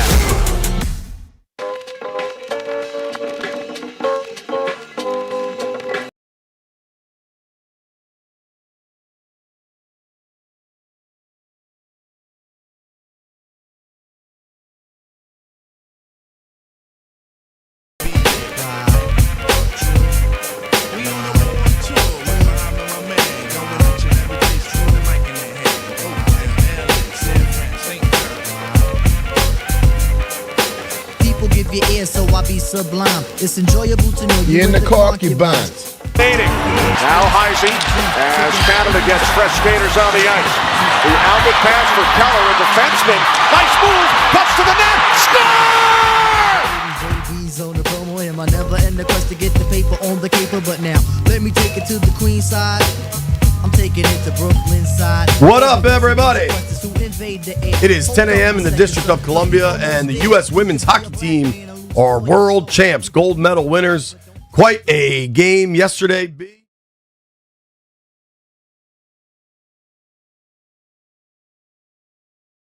today. You notice that? Yeah, he just telling me to hurry up and sit down. Yeah, I mean, trying to enjoy some I don't know Pupatello who he pizza. think he Jeff, running around here. relax. Man, Jeff, go heat me up some more of that pizza. I got you. Shout out. I ain't gonna lie, man. I'm a little hungry this morning. That Pupatello hit the spot. Yeah. I had a slice of, what do you call it when it's like, the hell's it? Neapolitan? It's not cheese pizza, but it's like fancy cheese pizza. Neapolitan, Yeah, right? yeah. Had a slice of that. I was working on a slice of pepperoni before All Business Jeff started yelling at me to sit down and get my Hold up. I did not yell. I did not yell. Yeah. You did. You insinuated a yell. Hold on, no, because JP pointed to his big ears as if he couldn't hear. Ooh. I was trying to eat my pizza, Jeff, but whatever. We're Jeff, off and I'm running. gonna be honest with you, Jeff. I needed that Pupatello. I need some more. I got you. I gotta soak up What that you Casa. want? What I you gotta want, soak man? up that Casamigos. Cause boy, woo, dude, that they were flowing. That big bowl of meatballs out there might get hit up before the end of the day. I need some bread, bro. Bread help that. Good to see Mikey. Mike Maher made his journey from Arlington to Navy Yard on foot. I got to be honest, Mike, if he wasn't like a really fit young man, I think this could have been hard because it's, an 8-mile run is legit hard. But like he says, he runs all the time. You can see Mike. He's in good shape. I didn't think this was going to be that big of a deal for him. I'm sure his feet hurt a little bit because of the boots, but I think he's good to go. Shout out to Jeff bringing B 2 more There you go, slices Jeff. of pizza. Soak all this stuff up. Glad Mike paid off the bet, got it all done. So I did ask Jeff would he run from work? Right, He lives closer too. He lives 6 miles, but Mike did 11-minute mile pace. Mikey's making his entrance. Sure. You got to turn the mic on. Mike, you're like a star today, bro. Because like normally people do something like what you did and get the hell out of here. No, they don't.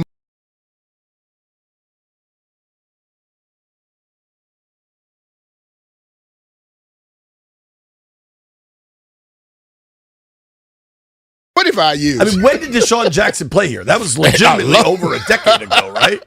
And he didn't miss a minute. Mike Maher's joining us. My feet are not as banged up as I anticipated. I have a couple bad blisters on the top of my foot, but what's hurting like really badly right now is my calves. My calves have tightened up like crazy, so I tried to stretch them out, but it's an absolute zoo out there right now, so I didn't want to do all my stretches in front of like 100 people. Just from the run?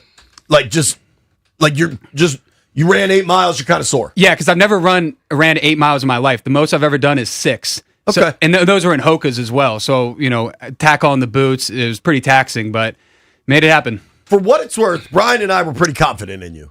I didn't see this being that big. I was confident in him running. I wasn't confident in him betting.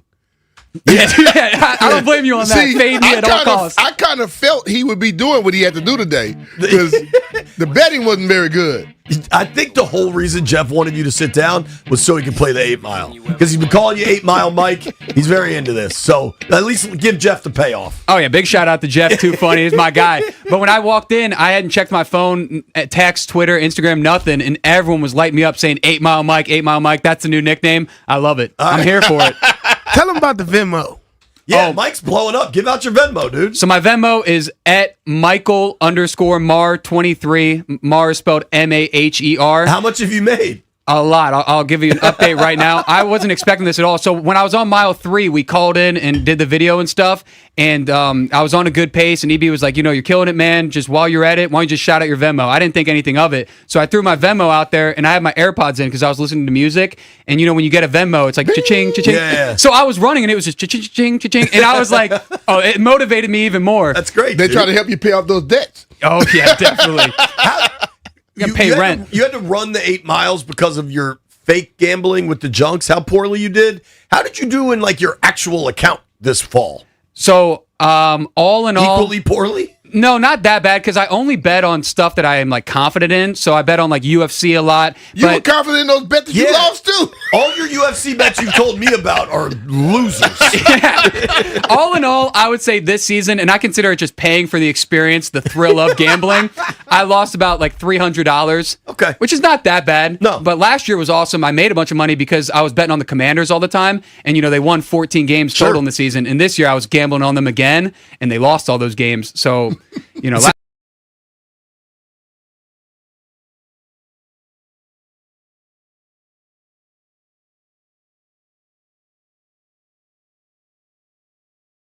Yeah, I'll run again. Damn, I'll run back. I think I'll do it every week. That's great, dude. But I think people like people that basically are trustworthy and truthful. You say you were going to do it, you lost the bet, and you did it. People respect that. Yeah, thank you, man. Because a lot of people don't pay off their debts. Yeah, so Bruce Russell. Yeah. I didn't anticipate running the entire thing until about like this morning. I just woke up, got great sleep, had a good breakfast, was locked in.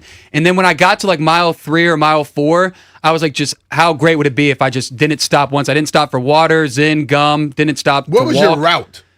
I had no clue. I was just following Farley like the entire way. It helps to have Farley because Chris Farley's like the expert runner of the entire DMV. Oh, he was running? Yeah, he was running with me. He was videoing me. I gave him my tripod. You know Chris B? He's like the best dude there is. Yeah. But I'm saying, so he was filming.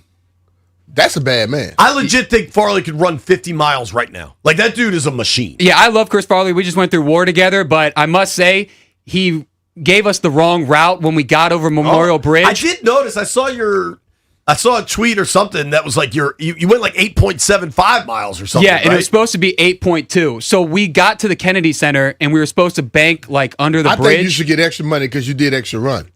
Yeah, you come I don't over hate that. Memorial That's a good Bridge, idea. You got to go right. Did you go left? Yeah, we went left because the staircase was closed right when you get over the bridge to go down the steps. Yeah. So then we're running around, and he went up to a security guard to like ask like where we can get access.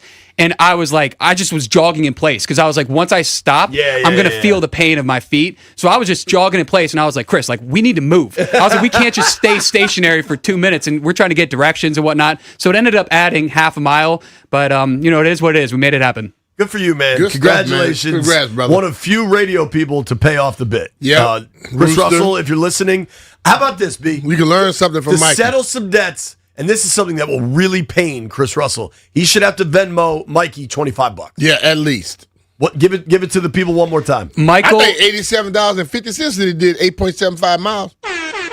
Done.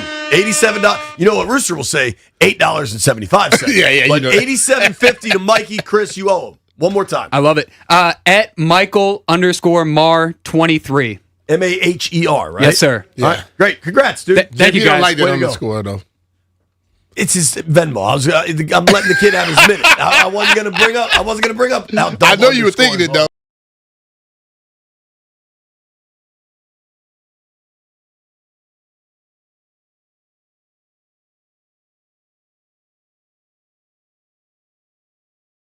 Earlier, the fancy cheese pizza that we all agreed is Neapolitan style, that's margarita pizza. Neapolitan is like how it's cooked. Margarita pizza is that fancy cheese kind of pizza. So we've clarified that too. We're getting a lot done this morning. Yeah, I still haven't had any of the pie yet. I mean, I'm just running off like just You should go get adrenaline. some. Yeah, I definitely am. I'm looking forward to the shower because I'm soaking wet. Didn't bring a change of clothes because I'm a donk. So I'm looking forward to showering, taking a nap, and then I am getting lit tonight. I got a good Italian dinner, going out with my friends. We're gonna hit a couple bars. You need a nap. Need a nap. Yeah, you're going to need a nap or you're going to fall asleep All on right, your friends. enjoy yourself. Listen, I'm old. I'm married. Married for, 12 or 13 years. You should get laid tonight. Tonight should be your night. We need a lady for Mikey tonight. Stop saying you're old, man. I'm just saying I can't help in this endeavor, but my man just climbed a mountain, ladies. I believe all roads lead to me hitting skins tonight. Now, I've told Toby this many times. If you need that, Jeff, I don't know what the final product will be, but Jeff will lead you to water. So if you need it, go to the club with Jeff. I don't know how it will all go down, but Yeah, I take you to the lake. You got to fish on your own, dog. I love it. Are you DJing tonight, Jeff? Not tonight, tomorrow. But I am going to a party tonight. You can come with me. I don't care. Yeah, I'm gonna be bouncing around. I believe like Reston, Tyson's, and I end Jeff up in ain't gonna be Arlington. Nah. Jeff don't like hanging out in that area. Mikey, congrats, buddy. Thank you, guys. You guys are Send the best. him some money, man. Send him some money. So B has mentioned a few times that he's soaking up booze. Brian and I were in Annapolis last night, and we were at the Annapolis Touchdown Club dinner. It was that was a big affair, B. It was. The Westin in Annapolis, the whole ballroom was packed. And Over 400 folks. Yeah, it was pretty cool. So B Mitch was the honored guest. Bill Belichick was there, which was really cool. His father was a coach at the Naval Academy for, what'd they say, 35 years? Yeah. I mean, that's crazy, man. Just that type of run. Brian Newberry, the coach at Navy. Yeah. Mike Loxley, the coach at Maryland. Mike. You had players from Naval Academy and from Maryland. Then you had like high school players getting honored. Just it's a really cool, fun night. And it has an open bar. Didn't that kid say he was like 5'1", ran a 5'3" 40? Now he's 6'3", running like 4'3". Crazy. the kid McDuffie, I think, was his name. South River High School is going to play ball at Northwestern. One thing that struck me with both those high school kids, one of them, the one thing that blew my mind. So the kid from Spalding, the big lineman, I want to say it was Lucas. Was the last name? Yeah, Lucas. This dude. It was funny because they're still he was going to the Naval Academy. They're still high school kids, but you could see the body type, and you could tell the one dude was a lineman and the one dude was a wideout. Right? Yeah, definitely. But he was a 3-time All-Met, I believe they said. Mm-hmm. He was Malik Washington, who's now at Maryland. I think he was his blindside tackle for 3 years or whatever. Yeah. And he was going to the Naval Academy and ended up not being able to get in because he has a hazelnut allergy. Hazelnut allergy. Why? They must have a lot of hazelnuts around the Navy. I know how strict and hardcore the Naval Academy guidelines are, but I never heard. I know a buddy of mine, James Villano, his older brother Joe, got into the Naval Academy, and then they they looked at his records and they said he was too short, and he drove to the wait too short. Yo, you can't be too tall or too short. You got to be. I heard about the too tall. I never heard of too short. So, dude, if I remember the story correctly, and I'm talking probably 25 years ago now, but he drove to the admiral's house or something and was like, "Look at me, I'm tall enough. I don't know how this got mixed up," and they changed their decision and let him go. Wow. But it's just crazy the types of restrictions to get into the Naval Academy. You know what I mean? I'm just trying to figure out why. Is it hazelnuts anywhere close to Annapolis? I think it must be more about if you're on a submarine or the food. Yeah, I don't think a place. I think if you're joining the military, they can't. You know how we live in a world now where especially I have young kids, so if you're bringing cupcakes for a birthday to the school, you got to get certified nut-free cupcakes and stuff. Mm-hmm. We live in a world now where we cater to people's allergies and whatever. You know what I mean? If there's 30 people, the one person that can't do something dictates how everything goes. Totally. I imagine in the Army and the Navy, they don't operate like that. Hell no. That's for everybody. Yeah. But the kid's going to Bucknell. He's clearly super smart. Hell of a school. Yeah, he's going to be just fine. Yeah, he's going to be fine. Kyle Schmidt is a dude I've known for a little while now. Had built a powerhouse at Spalding, now going to coach for Locks. Tight ends coach, they said, right? Yeah. It was just a cool night, and it was cool. I mean, you sat next to him the whole night. It was cool to hang with Belichick in a, not that it was casual because we're wearing suits and stuff, but we were kind of just talking. It was he wasn't the guy that you asking questions, because if you're asking him questions, you're not getting answers. Totally. He was in a relaxed situation, which he's a different person in that situation. He was relaxed, chilling. When he started talking about his father, and then I believe his name was Chet Gladchuck, is the former athletic director at Navy. He got honored last night. And, when those guys were talking about Bill's dad, Steve, it was pretty touching. Yeah. Those are some pretty cool moments. Oh, yeah. And it's funny, you and I were chatting with Bill for a second and asked him, we were just talking golf, because that's what dudes do most of the time. And he's like, yeah, that's my problem now. I was like, what do you mean? He's like, that game's so damn hard. What did he say? He can't drive it. He said everything's a par 5 now. Doesn't matter. Yeah, I kind of feel that. I feel that, Bill. You're too young to feel that right now, dog. If I'm hitting it right, what, Jeff? Jeff's eyeing me up. If I'm hitting it well, not everything's a par 5, but I'm not always hitting it well. I had one, and in my role as the MC, I try to keep it moving, keep it light. I had one thing in my head I wanted to say that I didn't say. And you didn't say it? What was that? You tell me if I should have or if I was right to keep this holster. If you didn't, you probably shouldn't have. That's I just didn't know. Did you read the room? I don't know if I did or not, because I think I would have gotten a massive round of applause from the room, but I didn't want Bill to feel awkward. The only thing I was going to say was it's amazing to sit at this table with two dudes that should absolutely be in the Hall of Fame. And I've worked with Brian Mitchell a long time, and I know how flawed the voting process is. But to see Coach not in, I think exposes the voting process to all football fans. He might have clapped. And let's get this changed. He might have stood on the table for you right there, dog. I just didn't know if I should go with it or not. Well, I mean, because it's a more serious when you don't thing. know, you don't know. You just let it go. That's why I backed off. But you were good. It was remarkable to be there and you guys sitting side by side, and it just exposed the tremendous fallacy. See, I felt you were good. That's why I let you slide on the big head joke. I almost got to be able to talk about the ears and went a little farther, but I don't want to talk that. But I said, let you slide. I thought maybe that one, you didn't catch it. Oh, I caught it. I caught it. Believe me, I caught it. It was a fun night. You were fantastic. It's your ability to, and let's be honest, there were some longer speeches last night. But I think you and I. Well, I read the room. Yeah, dude. And I looked around and I saw a couple of yawns, and I saw some people looking at their watch, and I was like, your speech needs to be short and to the point. Right. And that's what I did. I hope my intros and outros were pretty quick.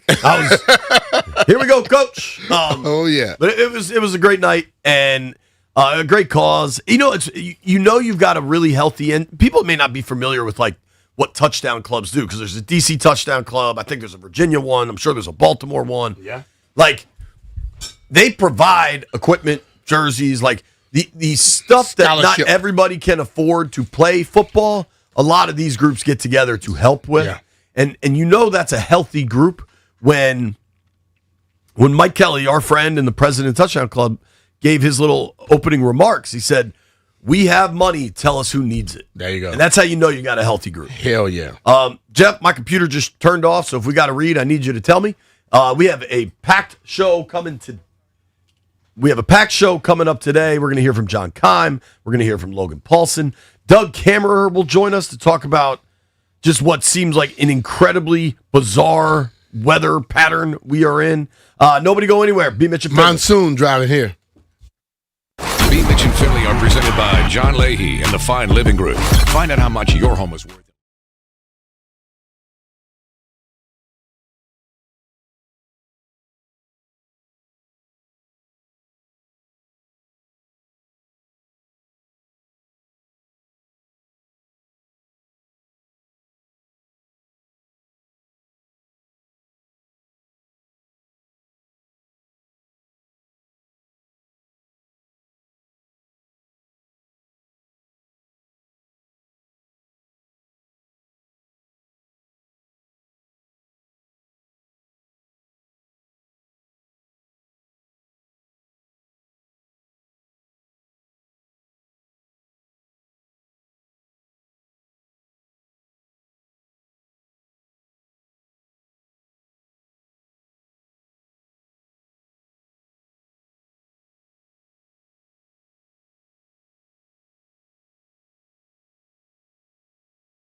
Missy saying, telling the truth today. That rain, there was thunder over my house. Woke me up. It was coming down when I was driving here, Jay.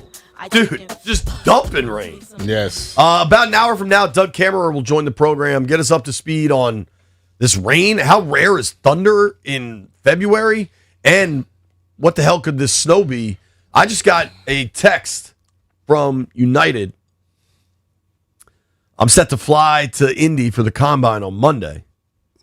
Winter weather across the Northeast has the potential to cause operational disruptions, including flight delays or cancellations. You can view your flight status on the United app. So, at least they're being proactive. Like, hey, dog, we don't know what's coming. Because I saw on Doug's Facebook or something that one model's calling for like 3 feet of snow. Now, one's calling for like 2 inches. Yeah. That's like the difference between me and Vic. Which one is the 30 inches? Is that the European model that's normally right? I think it is. I don't know. Doug will tell us. I hope it's before not. we start speculating. Yeah. Listen. Don't want to see that. We're going to talk a ton of Commanders. Kime's joining us. Logan Paulson's joining us. Very, very cool. Peter Bonder's joining us at 12:30. Peter Bonder, obviously a Washington Capitals legend. Also from Slovakia. Yeah. The U.S. is playing Slovakia today. So I don't know. I would guess for Bondra, you root for your home country, right? I would think so. He lived here a long time. Hey. Blood is blood, brother. Yeah. So I'm excited. I'm excited to hear from I'm asking you a question. Bonsai. What if it was U.S. and Scotland? Scotland against U.S. What you doing? You gonna lean to the In what dad? sport? Whatever in sport. Jay, don't be trying to change it up.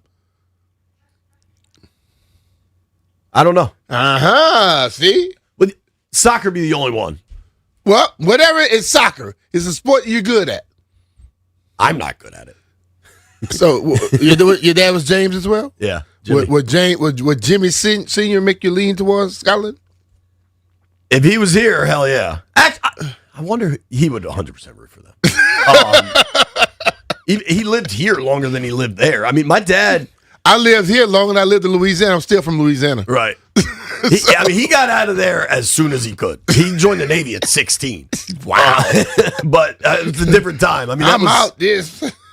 I mean, my dad was born in 1941, so like he was in Cuba during the Cuban Missile Crisis. Like he was on a ship. They got boarded by the Americans. Luckily, they were compadres or whatever, but different times, man. Yeah. Scotland, if you're curious, I Googled Scotland World Cup and I got the cricket schedule. Scotland played Nepal earlier this week in cricket. Well, I know you cheer for Scotland there. Yeah. If it's Scotland versus Nepal, I'm all the way in. Luckily, at least in the first round, Scotland will not play the United States. Scotland will play Haiti. I'm rooting for Scotland. Scotland will play Morocco, and Scotland will play Brazil. I like to think they're favored against Haiti. I think Morocco's sneaky pretty good, and I think we are all familiar with the Brazilian good. Soccer program. They are good. Speaking of good, I'm not necessarily his biggest fan, but I understand LeBron's place in basketball. He is undoubtedly one of the greatest players ever. He's a fantastic basketball player. I think he's a lot of other things, but weirdly, my wife, Lauren, likes LeBron and thinks it's unfair how much heat LeBron gets because she's like, this guy's with his high school sweetheart. He's a good dad. He's never gotten in trouble. But that's the thing about it, though. I'm just telling you, that's how my wife feels. Lauren's thinking about that aspect of it, but people see other stuff. See, women don't see the sneaky, sly little crap he does. They look at, he's with his high school sweetheart. Okay. Mean nothing. He's a good dad, fine. But he can still do silly stuff. Both things, like you always say, two things can be truthful. Yeah. Yeah. So, yeah. Regardless, when LeBron speaks in NBA circles, it's important. And you and I are excited by what the Wiz have done. I think by and large, Wiz fans, there's always going to be skeptics, right? But I think by and large, Wiz fans are excited both about the young core they're putting together and these trades because they didn't give much up to get two legit superstars. You know what I mean? And so it's one thing for us to be excited. We're also I'll confess, the Wiz Bullets are my team. So I'm kind of a homer, and I'm encouraged, right? Yeah. Kind of the opposite of how I feel with the Nats, just because I don't think ownership's committed. But, like, we know if it's going well, Ted will spend the money. He's done it before. He's paid Wall. He's paid Beal. Yeah. Even if those were mistakes, he will write the check. Yeah. So there's reason to have hope. But when LeBron James, who has how many MVP awards? At least 3 or 4, I'm guessing, right? Mm-hmm. I think LeBron has 4 rings. Cleveland, bubble title doesn't count, and 2 in Miami. Does that sound right? Yeah, 2 in Miami. 4 MVPs. 4 MVPs, 4 rings. And he's talking with Steve Nash. Steve Nash does not have a ring, but Steve Nash had to win 2 MVPs. I mean, highly, highly accomplished basketball people have this conversation about our Washington Wizards. I'm going to pay attention. Yeah. But I'm interested to see, what they do and how it all comes together. With AD, obviously, we know the talent level is out of this world. Yeah. And, Trey, with his ability to play pick and roll game, his ability to shoot the ball, his lob threat. I love the young kid from France that they have on their team, too. We just played him. Sar. We just played him 2 weeks ago. Great touch, great feel for the game. Love the kid George as well, young kid, pretty good player. And then also the rookie kid that they got from Texas, Trey Johnson. I think, it's going to be tough. Every year they have some pieces. And I think for the first time in a few years, we can say that Washington has grabbed some pieces. Right. So it's going to be interesting to see what happens. I mean, on paper, Washington's interesting because, like, if you look at, Trey's weakness would be defensive impact. But you have AD and you have Sar, as your 4 and 5, 5 and 4, however you want to slice it. Sar can stretch the floor. Yeah. AD obviously can roll and duck in and do all those things. They got some support, and they got some wing size and length and defenders too. So there's more support for him there, and you know how brilliant he can be offensively. So it is interesting to see if they keep that thing together. I think it's interesting to see it. I'm very interested to see how it come together. Yeah, me too. So am I. I am, and I think who was he talking to again? Steve Nash. Steve know about defensive liabilities. most point guards are not that damn good when it comes to defense. Let's be real. Yeah, they can run an offense, they can do things, but they cannot play no defense. Steve Nash was a 2-time MVP. LeBron won it 4 times. Hey, both of them together, you go Michael. You know what stands out to me? It's just that the Wizards are a topic on the LeBron and Steve Nash podcast. When the hell's the last time that happened? That was the first time, probably. Honestly, dude, I remember. Well, in a positive manner, say it like that. Jeremy Piven was in this morning. What's it called? Mind the Game. Terrific. I will never listen, but congrats to those dudes. I'm sure they make millions on it. I remember. So Jeremy Piven was in with the Junkies this morning. If you watched Entourage, like millions of people did, Jeremy Piven played this really high-profile Hollywood agent, Ari. I can't remember. Ari Gold, right? That was the name. And there's an episode where some other young hotshot agent is trying to sign away the protagonist of the show, this dude Vince. And Ari learns that the other dude is throwing this party and Vince is going to it, and he freaks out. And he's like, what can I do that's cool enough that Vince won't want to go to the party and hang out with me tonight instead? So he immediately calls his contact with the Lakers for courtside seats. They're like, sure, Ari, no problem. I got you 4 tonight. Ari calls Vince and is like, all right, hey, I got courtside at Staples tonight for the Lakers. And they're like, well, who are they playing? And the punchline is the Wizards. And the guys are like, yeah, we're good. Like, the Wiz have been so irrelevant that, like, everyone, to LeBron and Steve Nash's credit, nobody knows how this is going to work. True. But, like, for LeBron to say, I like the French kid they have, Sar, I like Keyshawn, Trey Johnson, like, there are really intriguing young pieces that I think we all kind of agree and feel the same. And nobody knows how it's going to work. Nobody knows. With the vets. But, like, it's a lot more fun to be sitting here at least wondering than it is honest. Like right now, I'll pull this up because I think Wiz fans got so tired of where the organization was with Grunfeld when it was like this perpetual 6 or 7 seed, 6-7 for the kids. That like everybody wanted the teardown, and we got it, and now none of us know what's on the other side of the tunnel here. But you never do. But it does seem to be light on the side of this tunnel. At least, like I've said before, they rolled in, they told you what they were going to do, and they've been implementing that plan. You can get behind that. The problem was when they kept telling you, we retooling. Right. When you like, retooling what? Right. You know? So you couldn't get behind that. But what has happened as of late, you can get behind. At least watch and see it. And if more than likely, when you do things differently than you've done before, you're gonna get different results. And let's hope these results are gonna be great. Let's hope. I don't know, Jeffrey, what's your reaction when LeBron's talking about the Wizards? That doesn't happen all that often. Yeah, I can't wait to see the turnaround. Like, it's exciting to hear because I don't even tell people I'm a Wizards fan no more. When they talk basketball, I kind of just, before this year, I kind of just, sat back in the corner. I feel like you can puff your chest a little now. Exactly. Because maybe not puff, but like if LeBron is confident in the build and he's been around basketball a lot more than I have, that just further helps me puff my chest out even more. Just yesterday, you were talking about your vaunted basketball career, Jeff. Yeah, that's comparing it to Jaden talking about the Eagles fans. We're gonna make that a new bit. The Wiz won last night. I mean, the fact that the Wiz and the Pacers have a back-to-back, those are the two worst teams in the East. Mm-hmm.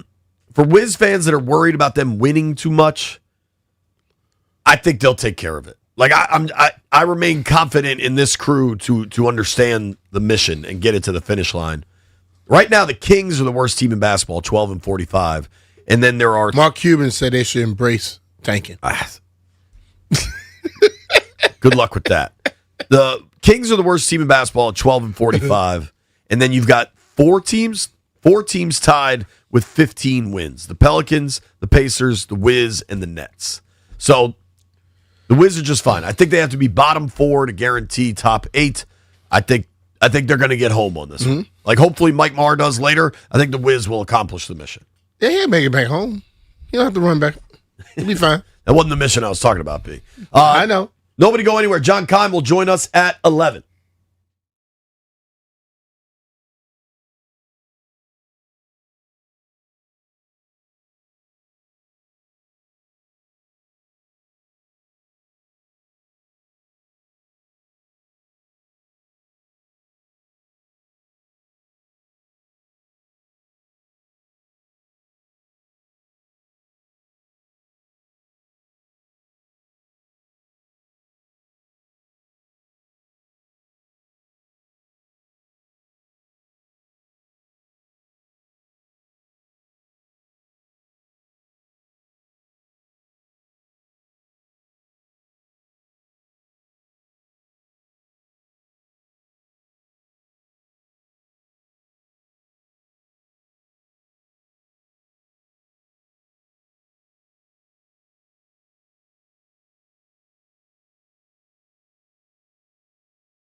Yeah. Did you read the actual comments? I just saw the headline. And he's felt that way for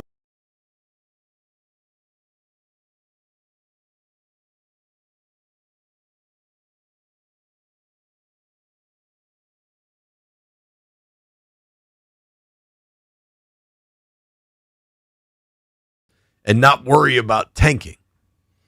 You know what experience sucks? When there's Losing. 3,000 people at a game and the And arena's you're dead losing. flat. Yeah, people pissed off because they spent their money and they come to the game and none of the stars are playing. So the next time you go to the game, there are more empty seats. So, according to Shams, per this report, Jeff, I don't know if this is possible. The light right over White Brian's head is like directly into my eyes. Is there anything we can do with that? So, according to Shams, Adam Silver had a meeting with. Thank you. Adam Silver had a meeting with all the GMs during the All-Star break and talked about these concepts. First round draft picks can be protected only for top 4 or top 14. So that to me just makes it seem like you either have to really tank or there's no sense in tanking because you got to be top 4, but doesn't really get rid of the problem. I truly think that a lot of the problem is the protected picks. Yeah. Because if you're truly trading away first, it's a different calculus than if you're trading away a first that only counts 9 through 30. Yeah. You know what I mean? Yeah. They listen, man. The whole thing of it is like the NFL, they make their fans feel that they care more. NBA, if you're going to say you can just sit people and not play stars and try to lose games, you're telling the fans you don't give a damn about what they feel. Totally. I don't understand this one. Maybe you can help me because I've heard this idea kicked around that your lottery odds freeze at the trade deadline or at some arbitrary date, March 1st, whatever the hell you pick. How does that impact anything? That it freezes? Like, if you were the third worst team on March 1st, then you're just the third worst team for the lottery. Because I guess they know, like, at that point, maybe people will just start playing people. If I'm the third worst, I'm the third worst, now I can start playing guys like a win game. I won't lose out on where I'm at. And also, it's a way of saying... Maybe you let young guys develop. And it's a way of saying now you can just go play. Your stars and your top little young players can play, and the fans aren't pissed anymore. Yeah. You already got your positioning. Okay, that makes sense. Yeah. I can see that working. But then do you really want to play a bunch of guys late in the year when you're cooked? Like, if you've been bad until March 1st, you're pretty damn bad. If that's your rules, and I already got my positioning as one of the worst 3 teams, I don't care if I play good.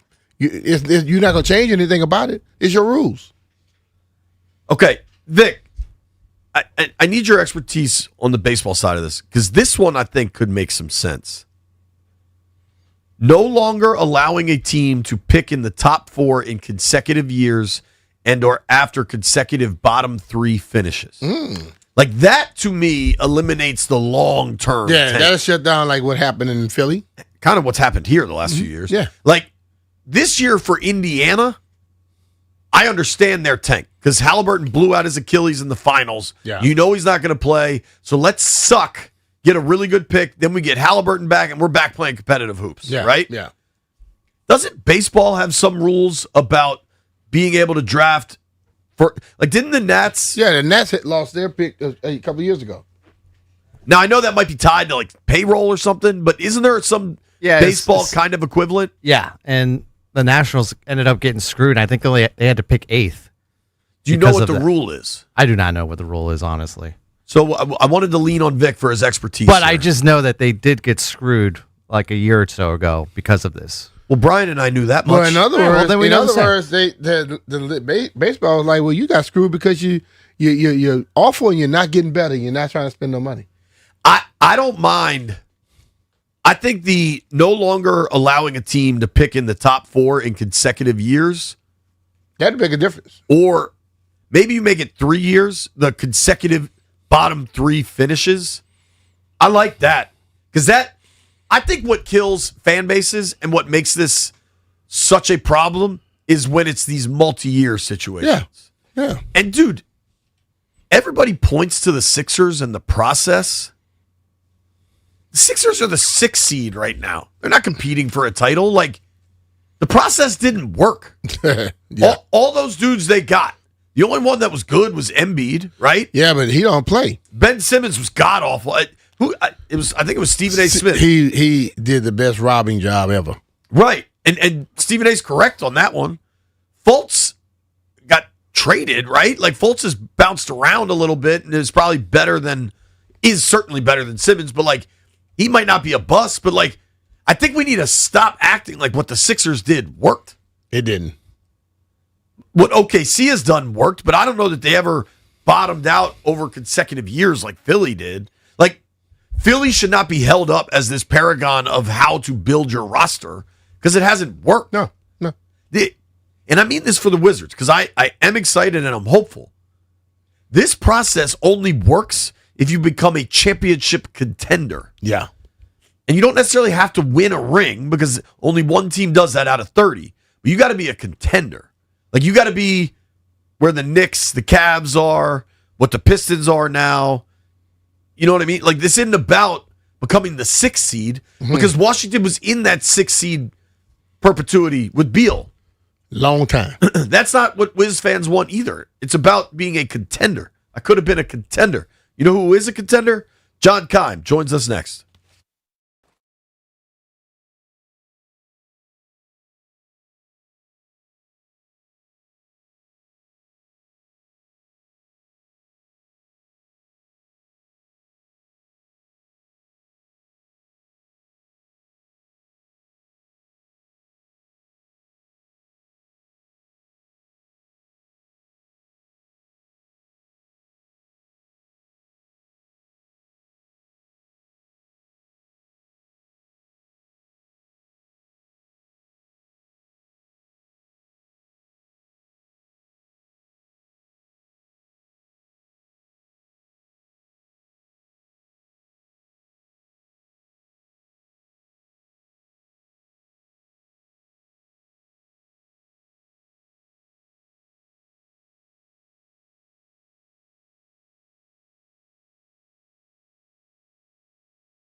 And talk to our buddy, Mr. John Keim. Appreciate everybody listening to us on the Odyssey app or on your radio or on the podcast, wherever you get us, hanging out on the YouTube stream or watching us on Monumental Sports Network. Johnny. What up, John? How are you, sir? What up? No Pretenders music today.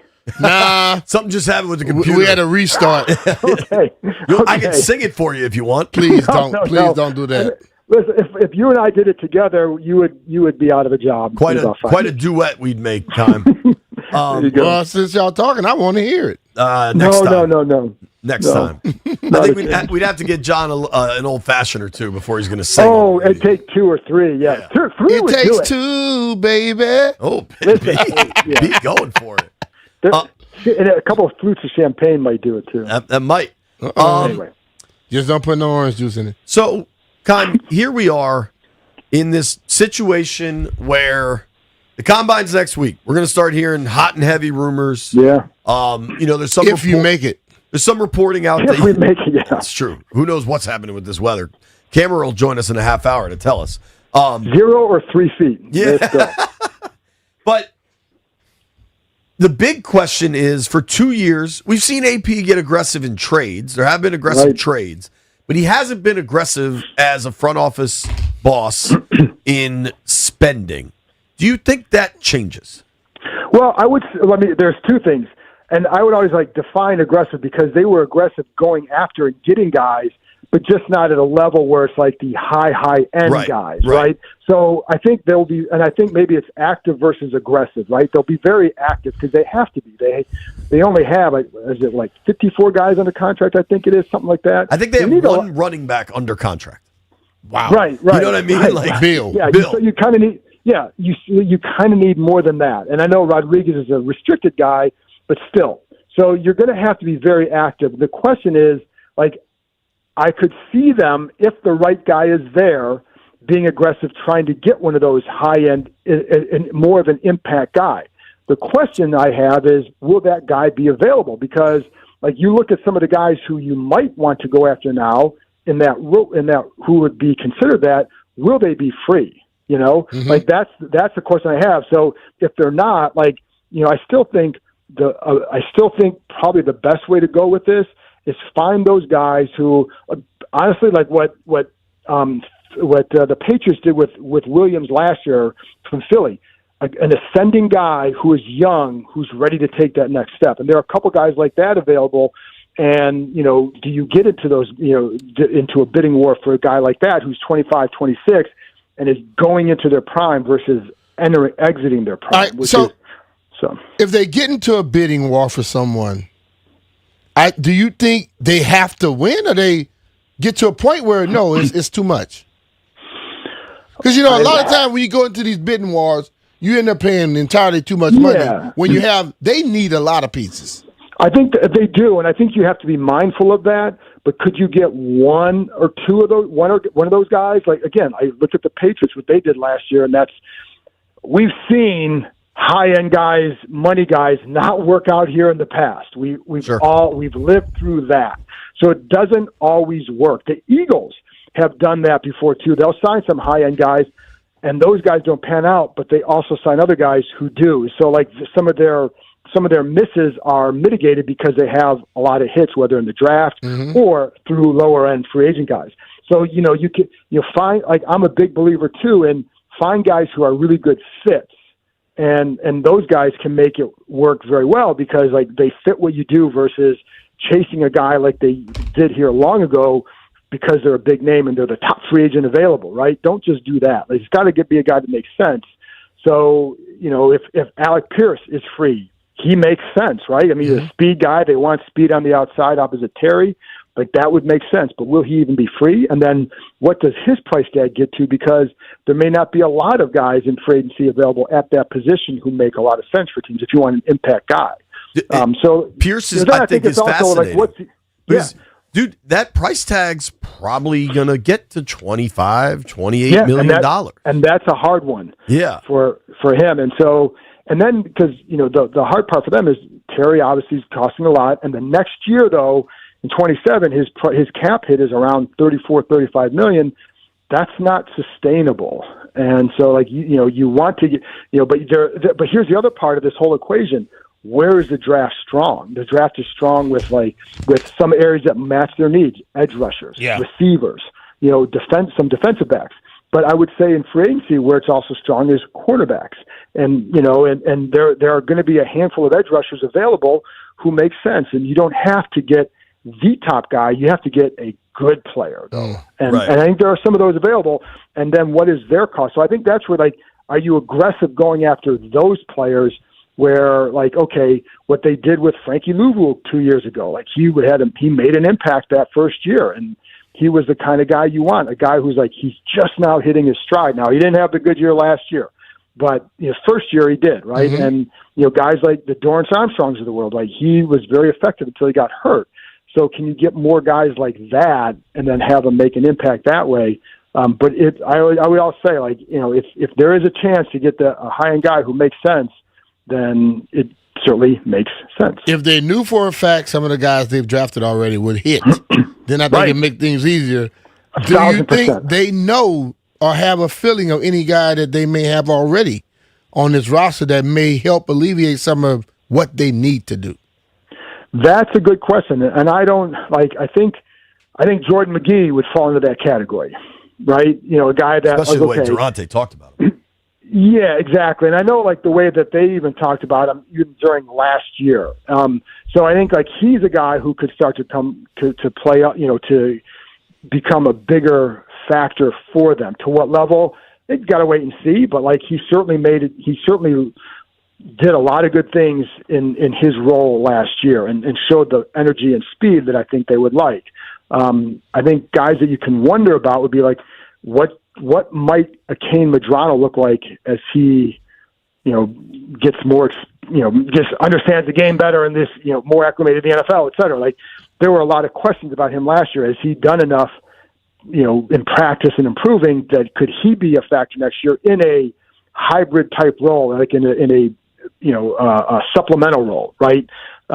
He gives you some speed and some size at that position, but you got to be able to tackle. That was a knock on him. Yeah. So, like, there are some guys like that, and I think from last year's class. Last year's class was pretty good. Connolly, you get Amos back. Connolly developed. So, but then where does Dill go with his game? So, but I would say. To your point, though, I think what we're really talking about are the day 2 picks from 2024. Yep. And there's questions about all of them. And like that's the hard part. So to me, if they felt like Johnny Newton's ready to take off, then how do you handle Daron Payne? Yeah. Do you do anything different? That's where you could see it. But it could be that with Newton, it could be like, okay, like keep Payne around, even at a higher cap number, and then maybe Newton ascends and then takes over the next year. I don't know. Though, he's another one. And so Chris Paul, you could, if they felt like Brandon Coleman is ready to be that guy and they trust the durability, then maybe you don't have to invest in bringing Chris Paul back. You just go with Coleman, So those are I think you see by the actions with how they feel about it. But I think, like, if we look at some of the defensive issues, just getting more fundamentally sound in tackling changes it up. And I think Durante Jones talked about that when we always say, play with your feet. We have a guy named, I think, Vince, one of them, calling all the time, talking about playing with your feet. If they just know how to have their feet in the right place, they can make tackles, but they're out of position a lot. And I think some better development in the fundamentals will help this defense out tremendously. Listen, man, watch Seattle and how their defense was. And what I remember, when in preparing for when these guys played Seattle and watching their defense as opposed to this one, you would see a hole open up against Seattle's defense, but they would tackle them after 5 yards. Mm-hmm. Here it was 15 to 20 because guys would miss tackles, or you'd have one guy miss and then one other guy would make a miss versus 3 guys are right there because they're in the right spots. That to me was the difference. They could mitigate those openings by tackling. Mm-hmm. And so you're right. If you can do that, but I think if it's just there used to be back in the day they. I don't know, 10, 15 years ago, I remember talking to one of the defensive coaches, they drafted, I think it was Bakari Rambo. They wanted to be this smart, tough player. Well, that wasn't his rep in college. So you're drafting a guy who that wasn't his rep, and you're trying to make him something he's not. If you want to be a good tackling team, you need to get guys who are good tacklers. You know, I mean, you want a smart, tough team. So it's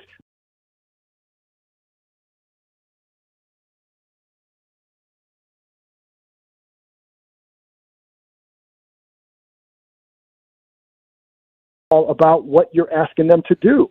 You know, and getting out of position because of that. Like that's a big deal. So yeah, the discipline part is a big deal. I screamed about this a lot. Personally, I think the absolute incentivization of ball is life hurt the tackling, and I think we didn't hear Durante make one mention of that, and I think that will be good for these players. But they were not tackling the year before when they won games. They weren't tackling the year before they got here. True. They have to just tap. Ball could be life, but getting the guy to the ground has to be the first thing. Totally. Correct. Talking with our friend, talking with John Keim here on the Rude Guest Hotline. Rude makes the most reliable HVAC equipment in the DMV. You can give Keim a follow at John_Keim. Read his work at ESPN.com. It is, I think, active versus aggressive is a really good way to term how Washington's going to handle free agency. Like, there's two dudes that you mentioned Milton Williams that the Pats signed away from the Eagles last year. And if you had asked a Patriots fan around week 10, if all you were hearing was, oh my God, we gave this guy $100 million, and one, you didn't. It's about half of that is guaranteed. But like, Commanders fans are going to have to handle what the salaries look like because the cap is $300 million. If you go back to year one with AP, they identified three guys that have become core players in Luvu, Biotish, and Armstrong, and they gave them real contracts with guaranteed money in multiple years. Last year, they only did that with Kinlaw. I think they have to get back at least to that level where they get three or four guys with real multi-year guaranteed deals. I wonder, you mentioned Pierce already. Do you think they would go shopping in the Trey Hendrickson department? I don't know, because like you'd have to invest a ton of money in him, and coming off injuries, and you know, like obviously he's an impact player, but I think like they're very, very big on versatility, right? And I think, you know, if I'm looking at that, like there are other good edges available, and obviously he's a great pass rusher. There's no doubt about that. Mm-hmm. But I think if you can you also help yourself by investing here and here and here versus all right here? Like, keep in mind, like he's been a part of some bad defenses in Cincinnati. You know what I mean? Like, not in other words, like that's not the only answer for this group. Like, they're not a pass rusher away. They are multiple good players away. So can you go get, like, let's say you get, you know, the OA kid from the Chargers who was with Baltimore, who didn't do anything with Baltimore and then goes out there and explodes. Is he a guy that's like, is he the Luvu equivalent of this year, where he's just like, now he's really ready to take off? And, you know, and he's got some versatility. So like there's, you know, and then getting somebody in the draft, are you better off that way?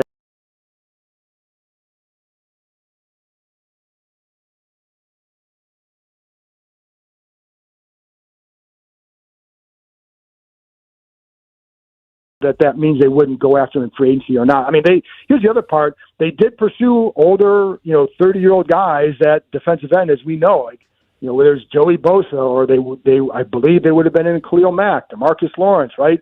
You know, but are you going to give them 3-year deals? And if you're Trey, you're not signing anywhere without one. So I think that is going, you know, that would be interesting. I don't know with him. I just don't. It's a lot tougher than what people think. I know he's talented, but when you look at the price, his age, and the amount of money he's going to want invested, it throws you off of what you could truly build. It may be somebody, you need to find somebody just a little younger than him. Yeah.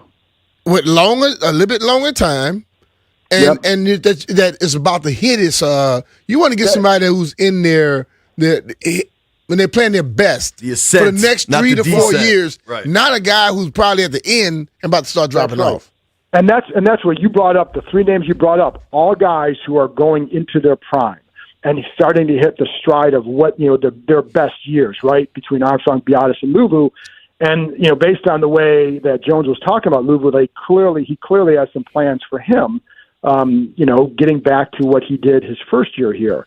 So, but I agree with you. Like, that's why I say, I think if you're going to spend, I think it's probably better to spend with guys 25, 26 on their second deal versus the other. I think if they were a pass rusher away, then he makes sense. Yeah. They need more good, versatile players on that defense, and that's at each level of the defense. So, there's some defensive linemen that are intriguing because they can move around a little bit. They can do this, they can do that. And, I think there's linebackers, with Eric Wilson makes sense for them if they want to go that way, since he played in this system in Minnesota and did a really good job and is versatile. So, I think they would go after a safety, and I think they'll definitely have to go after a corner because they only have two who are, really part of the rotation that are signed. So they need a lot. And some of those spots will cost, and you want to add some juice on offense. So that's why it's like if you invest heavily in one guy, it's like you may win the headlines, but how much are you improving your roster? Like that's always going to be the key. And it's the same, to be honest, it's kind of the same issue they've had the last couple of years where they need a lot of guys because they don't have enough on signed. Right. And so so while you have a lot of cap room, you still also have to spread out what you're going to do. But, if there's a guy, like I said, I think if, you can, there's going to be a guy out there that's like, yeah, this guy makes sense and he might be a bigger splash. But I still think again, it's a volume play also, right? Yeah. And you can get good players that way, and you get good players and you get good coaching, you can have a good defense. John, you wrote an article for ESPN.com about what this offense with David Blau at the helm is going to do and do differently. Can you give us a little insight on that? Sure. And then obviously they talked a lot about this at the press conference last week, but more under center. And when I was able to talk to him just one-on-one, kind of reiterated some of this, but you want to make everything look the same. And so we know that a lot of teams this year were very good under center. We also know in 2024, 3 of the last 4 teams were more gun and pistol. So, I think it always comes down to who do you have running it. But I do think this is a way that they feel can unlock more of Jaden Daniels. And in talking to people who've worked with Daniels for years, say when his personal quarterbacks coach, they'll always start with him under center. When he works with them, they always work from under center, and then they do other drops too. So he's worked in that area, but they want to unlock more from him and just see they feel like he can still be dangerous on some of the quarterback keepers that you can run out of from under center, right? And that can you add more explosive plays, which is a big thing for them, and they haven't been even in 2024 they weren't great at creating explosive plays. It's hard to sustain long drives. And they did that because they were so good on third down. Well, if you're not good on third down, you better create explosives. And if you're from under center, Seattle was one of the best teams with that at creating explosive plays from under center, right? And just their yards per pass attempt. And I looked at these guys last year, their yards per pass attempt were pretty good on play action, except but most of their success was when the game was 14 or 20 points or more deficit, right? So it is kind of skewed a little bit. So I think that's a big part of wanting to create more explosive plays. And then the other part is less no huddle. And I know some of that was tempo, right? They wanted to go tempo because you can regulate the defense, but you can also run less developed concepts on offense, because you're regulating the defense. Yeah. Well, they're going to go less no huddle. In the last 2 years, it was 61% of the time they were no huddle. They dwarfed everybody else in that area. And Blau told me if they were at 20% no huddle, that's what he'd be okay with. And if you go like that, you get your defense. Your defense. If it's not working, your defense back on the field quickly. Right. Exactly. And I know it wasn't their pace of play wasn't tremendous, but the number of times they had snaps between 0 and 35 seconds were one of the highest in the league. And I don't know that we could confirm this at all. This past year, I feel like whether it was refs or opposing defensive coordinators, defensive coaches, I feel like they got way better at subbing and slowing it down when they were trying to get to tempo. And I think you're right. I think that was a focus in game plans when teams were facing Washington. Minnesota did that. Yeah. For sure. And you're right about that. And that's a good point. And so if you see that, then you're negating whatever advantage you thought you had. Because the whole point with I think they would still go tempo because they can do it well. I mean, you should have that in your back pocket, right? Just maybe not rely on it. Yeah, like Kyle Shanahan when he was here was great at that, like knowing when to use it and then really kind of working a defense for one drive in particular, one or two drives a game. So I think I could see more of it like that.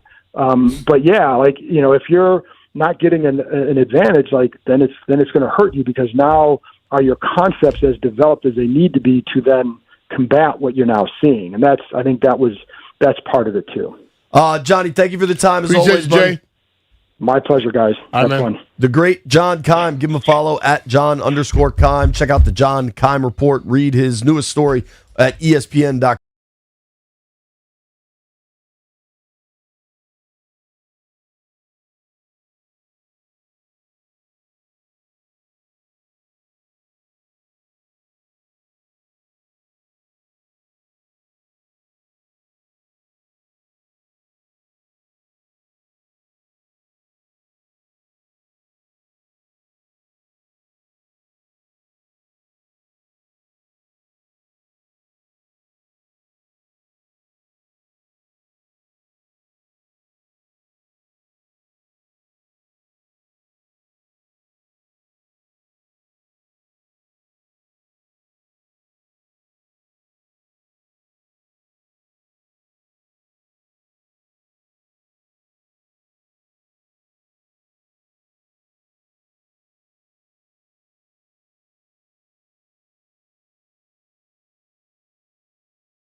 Few people, I think, are better prepared to celebrate a Scotty's Vodka Red Bull Friday with us than the one and only Doug Kammerer, chief meteorologist at NBC4. Hello, Doug. How do you do?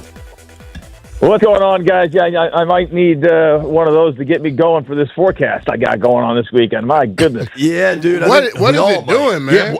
Yeah, dude, can we start with I woke up to thunder this morning. I saw a monsoon. Yeah. How often do we get thunder in February? It's rare, but we get it. I mean, we do tend to get it. I mean, obviously, we got a pretty dynamic system working its way on through here. We got those thunderstorms this morning. Somebody even told me they saw some a little pea-sized hail this morning at 3 a.m. Wow. So yeah, kind of amazing. I mean, this storm had tornadoes in Indiana yesterday, had severe weather, flash flooding in Ohio. I mean, this is a serious storm we've had moving on through. For us though, because we're so cool, we get the lesser end of it. Okay, we're seeing you mentioned something about 3 feet or 2 inches. Which one is it? Yeah, what do we got coming and when? That is the funniest thing about this, or it's not funny at all. The hardest thing about this, I mean, here we go. We're talking about a storm that's 2 days away. Normally by now, I have a very good sense of what we're going to be getting in our area. But with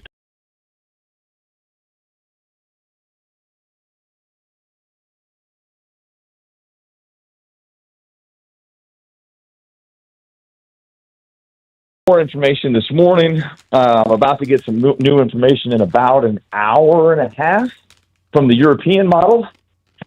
And I'm really wondering what that one's going to do, because we've got one camp that's given us a foot to 20 inches, 12 to 20 inches on one side. And then you've got the European model, which yesterday, the latest one gave us, 3 to 6 at the most. So completely different scenario that's working its way in. And on the one side, you've got snow that comes in on on Sunday, during the day on Sunday, where the other one doesn't have any snow on Sunday and really just brings it in Sunday night and then early Monday morning. Which one is normally the most consistent? And, well, you just answer that question right there about when it come in. Yeah. Which one is normally more consistent? It's almost always the European model, but the European model sometimes will come back. Most of the time, these meet in the middle. When you have such discrepancy, a lot of times they tend to meet closer into the middle. So few models start to come back towards the bigger snows, and that's what I'm looking at right now. So there's so many things that go into this forecast, and this is going to be a really tough one, because it's not just about how much snow falls, it's about how much snow sticks, because it's going to come down into a situation where tomorrow we might be 54 degrees and this stuff starts to fall before it goes to freezing. And if that happens, then most of it's melting. I mean, we could have 6 inches of snow that melts around our area without actually accumulating. So kind of interesting, because now we've got almost all the snow, off of our lawns. Many of us do anyway. Especially if you've seen any sunshine or your house is facing towards the south, most of your snow is gone. But so it might not even stick on your grass anymore. Hey, so Doug, I got a text a little bit earlier. Say Westfield Golf Course is opening on Saturday. When the hell?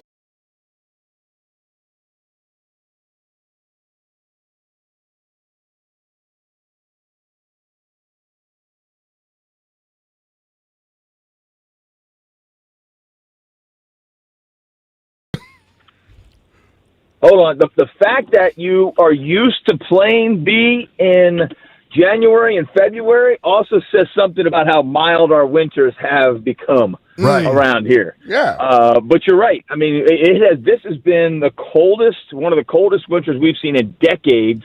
We just went through one of the coldest periods we've seen in over 30 years. So, yeah, you talk about cold, man. We've definitely had the cold for sure. So, not to put you on the spot, because obviously this stuff is all like constantly changing. But does your gut say Sunday into Monday, like we get a significant snowstorm, like kids are off school? Or do you think this is mostly a wet event, but like we're operational? I think that's what we get. I really think that's where we're going to end up. I think we're going to end up somewhere in the middle where we're going to get snow. I think the roads are going to be okay. I mean, the roads we have not been below freezing in the last couple of days.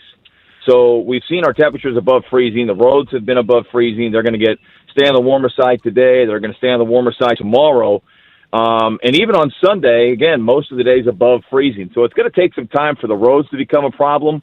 And you're going to have some pretty heavy snowfall rates to beat the melting. So I'm thinking Monday, we might have a delay on Monday is what I'm thinking now. And then most of the kids, I think, maybe ending up in school on Monday. Okay. Kids in school is good. Talking with our friend Doug Kammerer. I'll tell you what, I mean, my thinking yesterday was, no, we wouldn't have any problems at all. The impacts would be fairly minimal. But when you're looking at one computer model, that's not just giving us, a little bit of snow. It's given us a tremendous amount of snow and producing a blizzard along the coast. We have to look at that too. I'm gonna just speak on complete personal bias here. On Monday, I'm supposed to fly to Indy for the combine. Is this storm coming west to east? Like, am I gonna have trouble getting to Indiana on Monday?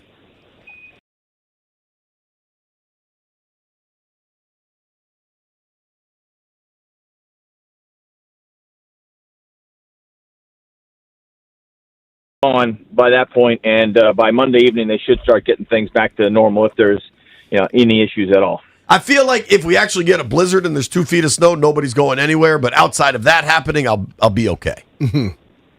Yeah, and that's exactly right. That's exactly what we're thinking. I mean, Monday afternoon that snow's out of here. It's windy. It's really cold. But I think things start to get back to normal. Things will get back to normal even if we get a big storm.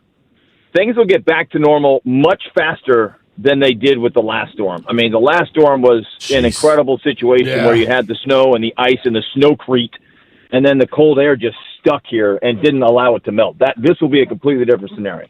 That last one was miserable. This has been the worst winter I can remember in my life, I feel like, and I've lived here for 40 years. If I tell you that I haven't enjoyed it, it's been bad. I did have a question, and this is not specific to this storm or whatever, but you often reference the models, right? And there's the American and the European. Is that the GFS and the NAM? Is that the terms for them? Yep. One thing, and B Mitch and I have talked about this off air, that I love that you always try to combat what I think is the sensationalism of weather. Because if you search on the internet for weather, it's always like, oh my gosh, the apocalypse is coming tomorrow. Go buy up all the stuff at the grocery store. Right. And I feel like you are always like, that's probably not going to happen. Who runs the models? Like who are the scientists? Who pays for it? Like where do the models come from? Well, they're all government agencies. So for us, it's NOAA that runs the government or runs the GFS, the American model. It's NOAA and the Weather Service and the European Modeling Agency. They're the ones that run the European model. They also run another model called the UK Met, which is another fairly good model. The American model has not done well. It has not done well. So when I've got the European model, number one, and I've got the UK Met, number two, giving us less than 6 inches of snow consistently, and then on the same time frame, the American model yesterday gave us 37 inches of snow. 37 inches. The difference between the two models was literally 30.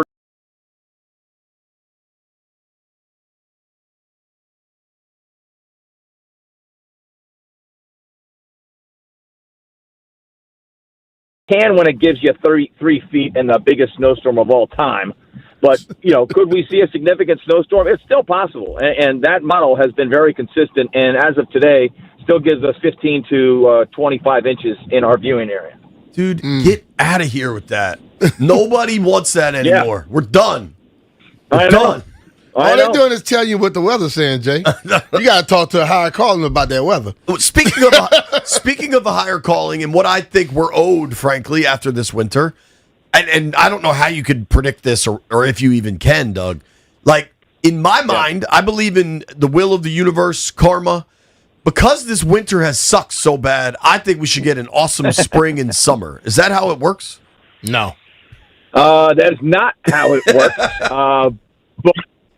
But I'll tell you this, we're coming off of a La Nina right now, which was forecasted that this was part of my winter forecast, right? We've been into a La Nina. We'd be coming out of the La Nina. So we expected some of these storms to happen. And what that means for spring and summer is we're going from a La Nina in towards more of a neutral, which means neutral kind of means average. So that tells me that we're not looking at any extremes as far as spring goes or as summer goes. Now, as the summer goes on, it might start to get a little bit on the hotter side here as we move closer towards an El Nino.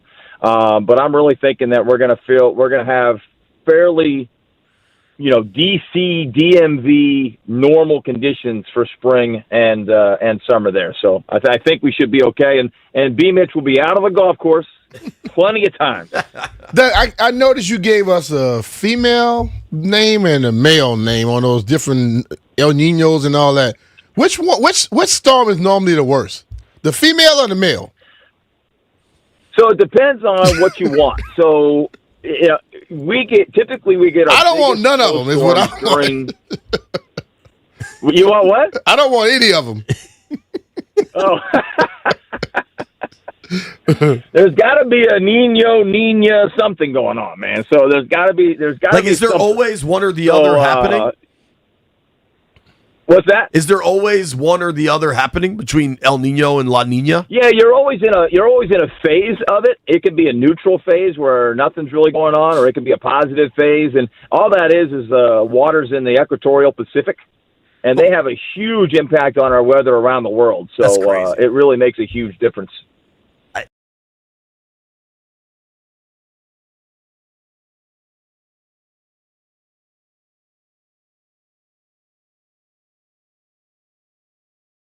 Appreciate you making time for us, dude. You bet, guys. What are we looking at? What was I wasn't able to listen to you guys today. What's the big happenings going on? JP hung out with Bill Belichick last night. That's true. And Brian. And I saw you in the picture, B, and I love that. I don't know how they got me in that picture, man. Two future Hall of Famers. Was that photoshopped? Yeah, I think it was. I was like on the other side of the room. Not Photoshop. That's the tequila talking. B doesn't remember the photo.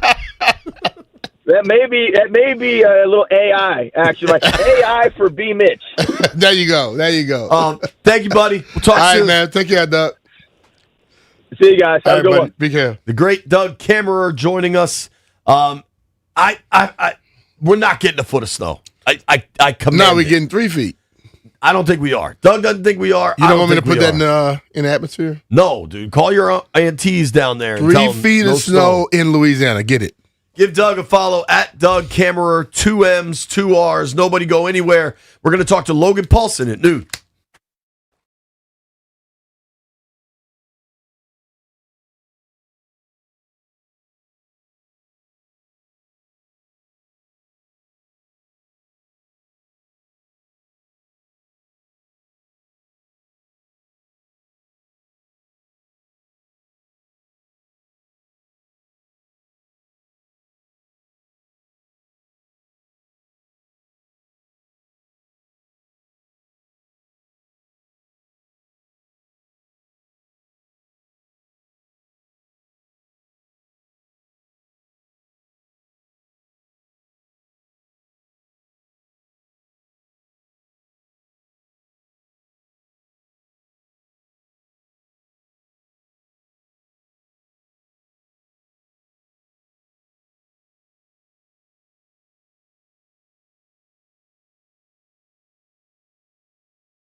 Vodka Red Bull Friday, presented by Scotty's Vodka, Maryland made and super smooth.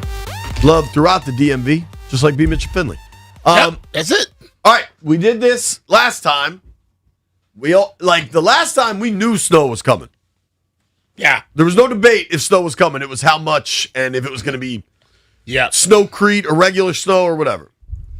We don't know what the hell's coming with this storm. To the point where Doug doesn't even know what the hell's coming with this storm. Yeah. We will use Dulles Airport as our official measurement. Okay. This will be for Monday morning show. Monday morning, 10 a.m. Yeah. Place your bets, boys. We'll let Vic start. Vic's never been here for a snow bet. I don't think we're going to get much at all. I think we'll be fine. That's not a number. Yeah, numbers, Vic. 1 inch. We're not. You're talking about snow, right? Yeah, snow. Okay, yeah. Jeffrey? Something wrong with you, man. I'm going to go under an inch. I don't even think it's going to be snow on the ground Monday. Okay. Dub B? 4.6 inches. Whoa. That was a hyper-specific measurement, by the way. He's been studying it, apparently. He's like the dude in A Beautiful Mind. You don't know what's happening in there. What do you think? 0.0. I'm willing this into existence. I'm going 4.61. That's such a hater move. But it's kind of awesome. Drew Carey would be proud of that. For me, for Price is Right, I still think of Bob Barker. You think of Drew Carey? I think Bob Barker, too. Okay. I'm just staying with the times. Drew Carey's a little weird. If there's... just saying. Okay. If there's 4.5 inches of snow on the ground, is the city shut down again? Nah. Won't be ice. I know you won't be. It won't be ice. So it won't shut down. It wasn't the snow that was the problem last time. It was the damn hail of the ice. And it didn't melt. And it was going to be cold for 2 weeks. Right. So, nah. If there's 4 inches of snow on the ground, kids aren't going to school. Why not? If it's just snow, they should go because they should clear that up. Hey, don't wait till it stops. Okay? For anybody out there listening. I will have a lunch bet with you. If there's 4 inches of snow on the ground, kids aren't going to school. At least Monday. They got to go. Text Monica, ask her. There's no chance. They got to go to school. White Brian, your wife's a teacher. You think there's any chance kids are going to school if there's 4 inches of snow on the ground? No. Thank you. Why not? If it's 4 inches of snow on the They ground, should go to school. I'm going to find a blowtorch. I'm not dealing with the snow again. I'm not shoveling no more. I'm not getting my shoes. I'm done with it. You know you should get, I don't know that you should get this, Jeff, but I know it exists anyway. My father-in-law, they have maybe I mentioned this before, they have like a big backyard, and so they get a lot of brush, and he has a fire pit that he collects all the sticks and stuff and burns it up. And he has a propane tank, just like you would use for your grill, right? And he has like a blowtorch attachment, and he just burns stuff. It's pretty effective. That does sound cool. Can you get the link for me from that? Lou, if you're listening, you can't do that in the city. I don't know that you can do it. You can do that out in where Lou is, Eastern but you can't do that in the dude. city, Jeff. It's a lot of things you can't do that. Oh, Okay, well, go do that. Then. And you know what? Don't call me when you need bail. When Jeff sends videos of happenings in his neighborhood, I'm often blown away by what happens right here in our fair Washington, D.C. Some of the I don't know, between the kids on motorcycles and the ladies hanging out, Jeff's neighborhood seems wild. So maybe he could just blowtorch the snow. Can I put a ask out there for our listeners? Sure. Ask away. I don't care what your faith is. Whatever you do to talk to your God, please ask him or her to please not let it snow in the DMV area. Please. What do you have going on? Nothing. JP, this is my thoughts on the snow. One snowstorm, oh, it's fine, it's cool. Happy snow day. I don't want 2 or 3 in a year. The storm we got was so significant, and then the cold weather, to your point, B, was so significant. Mm-hmm. I don't even think kids want more snow. And kids always want more snow. I bet the kids are over it, too. My nephew was crying to go to school. Snow, okay. They don't want the ice. That's what they don't want. I want to talk to Logan Paulson. We'll do that next. B Mitch and Philly are presented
You see him on all sorts of Commanders podcasts, television, Take Command podcast here with Odyssey with Grant Paulson. Our friend, Mr. Logan Paulson. Logan, how are you, sir? You got to get Logan to indulge in Scotty's Vodka Friday with him. I don't know that he would. I'm just saying. He can take a shot, he'd be knocked out. That is true, actually. Yeah, thanks for having me on, guys. Appreciate it. What's up, Logan? You know what's funny, Logan, is people see you on TV or on YouTube, all the stuff, but like I know you fairly well, see you fairly regularly, and you are, even though you're not playing anymore, you're still in elite shape. And there are times I'm like, man, I bet Logan would love going to Chick-fil-A and drinking a beer. And then there's other times, like how Brian and I feel this morning. He'll go to Chick-fil-A, order the grilled chicken, and get a glass of water. But the way you and I feel this morning after having a big night in Annapolis, maybe Logan is on to something. I feel great. I don't. But dude, I will say, B, I don't know. B's got some magic formula that he's walking with all the time because that man, your ability to bounce back, recover, ride 100 miles on the bike, and just be unfazed by everything. Like, you got to be studied by science, my man. Like, I don't know how you do it. One day, baby, one day. I agree. I have learned over the years I cannot keep up with him in any capacity, and that has been helpful for me. Dude, there's a lot I've wanted to talk to you about. I'd like to start on the defensive side of the ball because you can understand the super granular coaching points, and I'm curious what you think. And we won't know probably. Halloween's always kind of my barometer. Like, we know what a team is by Halloween, so we won't know. But what do you think Durante Jones's defense is going to look like? Yeah, I think that's a good question. I mean, he was very, kind of effusive at his press conference, kind of saying, "Oh, it's going to be my defense, not a Flores defense, not a Zimmer defense."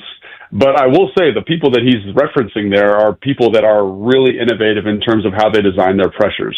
And I think that's something that I would expect to see here, right? I don't know if he's going to be quite as aggressive as like Brian Flores is, who's pressuring it roughly 60% of the time, which is like an historic rate. But I do think when you look at the advantages that defense gives you, right? People talk about how it elevates personnel, how it puts quarterbacks in binds, how it dictates to offenses. One of the main characteristics of it, when you watch the tape, is their ability to make everything look the same. They kind of have like this zero look that Flores that the Flores will run on first down, second down, third down, and it really handicaps the quarterback. So I would expect to see elements of that for sure. Now, the level at which it's deployed is still up for debate, but I expect to see very innovative pressure plans and packages and stuff that insulates the personnel. No, it's like they need a lot of pieces on defense and still need some additions on offense.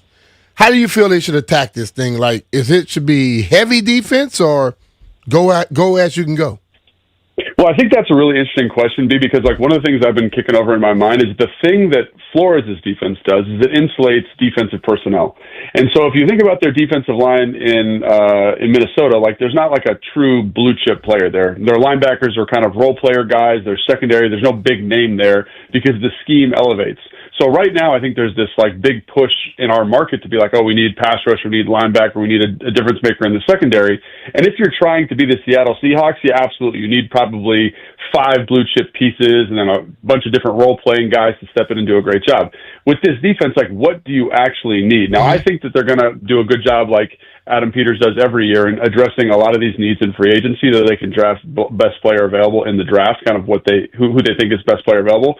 But I'm trying to kind of be of two minds here because my first inclination is your exact thought, be like, I want as many defensive pieces as possible. However, I also think this scheme is a factor that is kind of unknowable at the moment. And if it does what it did in Minnesota, then defensive personnel isn't going to be that important. And so that's something that I'm trying to kind of research, figure out, talk with people to get a better understanding of what the direction this team is going to take this offseason. Man, ain't that the truth? I think we're all trying to figure that out. We'll be out in Indiana next week. Adam Peters will talk. Dan Quinn will talk. And I think you at least got to get back to the first year AP and DQ were here. They targeted some younger players, gave them real, multi-year deals with real guarantees in each year. And those were cornerstones of the team they've put together now in Luvu, Biotish, and Armstrong. Switching over to the offensive side of the ball, how important do you think it is that they, whether it's, I mean, maybe even the 7th overall pick or significant spending in free agency, how important do you think it is to add a blue chip skill position player? I mean, obviously, you want blue chip skill position players. Look at the best offenses in the league. There's multiple ways that they can beat you, right? I think about the Detroit Lions last year. They have a great tight end, a dynamic running back, playmakers at the receiver position, maybe one of the best receivers in football. LA is kind of constructed the same way. The 49ers, when they're healthy, is constructed the same way. So I think it's huge. I think you got to get some depth pieces. I think the interesting kind of conversation is how you get there, right? So you probably kind of do some spending in free agency on a solid role player at the position. Hopefully then you can draft a young, talented piece probably at 71, because my at least thought right now is they go defense at 7. But maybe they go running back there. And I think, Jeremiah Love from Notre Dame, when you watch the film, man, if anybody's got time today, at their lunch break or something, go watch the Jeremiah Love highlight, man. It's a lot of fun to watch the way he catches the football, the explosive play element, that maybe is not out of the question. Or Carnell Tate, Jordan Tyson, the receiver from Arizona State. So I think they'll do a lot to address the structural concerns in free agency. So receiver depth, tight end depth, running back depth, and then hopefully you can get an accent here in the draft with one of these other positions like running back, receiver. And again, depending on how they treat that 7th pick, I do think there will be receivers available when they pick at 71 that maybe are not complete products but have a lot of upside. Dude, it's interesting because 2 years ago when they got to the NFC title game, and last year, the defense was bottom 5 in every stat that matters. The only one that was different was they were middle of the pack in turnovers in 24, and they were second to last in turnovers in 25. Defensively, it's not like they were better in 24. They just did a marginally better job at takeaways. And part of me wonders, to your point, because we could all say, you got to fix this defense, maybe you can't in one offseason, and you sign some folks that help, and then you just double down offensively. Yeah. I mean, I think it's a really interesting thought experiment. It's something we talked about on Take Command for our Monday episode, which we reported today. I think that's a really interesting point. The reason you bring in Durante Jones and you bring in this Flores Zimmer defense is because it increases offensive variance. So are you going to get more turnovers? Are you going to get more negative plays offensively? Yes and yes is the idea. So maybe you are still in that 27 to 21 range defensively, but you just jack up in terms of sack production, you jack up in terms of turnovers, and all of a sudden, all of those metrics don't matter. I think a really interesting team to kind of compare this to would be the Chicago Bears, right? They had a really tough outing this year defensively. They were one of the worst defenses in the NFL, but they were really good turning the football over, and they were really good on third down sacks. So again, you don't need to be great statistically in every category. You just need to encourage a little bit of variety and variance in offensive production. So to your point, maybe you go big. Maybe you go another receiver for, Jaden Daniels and put this offense in a position to be successful. I think that's the fun part about this, the pre-draft, the pre-combine mocks is it's all a little bit conjecture. I think post-combine, you're going to get a lot more concrete information about how NFL teams, NFL executives feel about some of these prospects. But isn't part of the issue moving forward to alleviate some of the stress in the Super Bowl, the Superman, a game that Jaden has to play? And if you don't improve the defense and they give up a lot of points, he has to play Superman.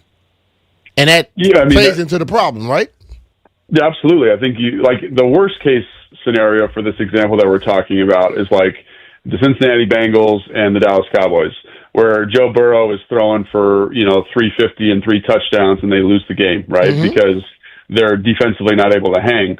But if you look at, I think, a good example of what the positive outcome would be like the San Francisco 49ers or the Chicago Bears this last year. They were bottom 25 defenses. I think both those teams were. But the offense can possess the football, run the football, convert on third down, go on long drives, insulate the defense a little bit with lackluster personnel in some cases. Obviously, San Francisco was a mess this year because of all the injuries. But that would be a more positive outcome where, again, you kind of, because you're possessing the football, because the offense is so dominant, you're insulating the defense, and they're doing enough for you to get by. But I totally agree with you, B. The bad version of that is very bad. You know what I mean? And maybe there's a way to thread that. And again, I think if you choose to thread it in that way where the defense kind of keeps approximately the same personnel, obviously there's going to be additions in free agency, but if you keep the approximate same personnel, you're really relying on Durante Jones and this scheme to elevate the people that you have in the building. And I think that, to me, is an interesting dynamic, and one of the things that we can't know how they feel about this scheme until they start making some of these decisions in free agency.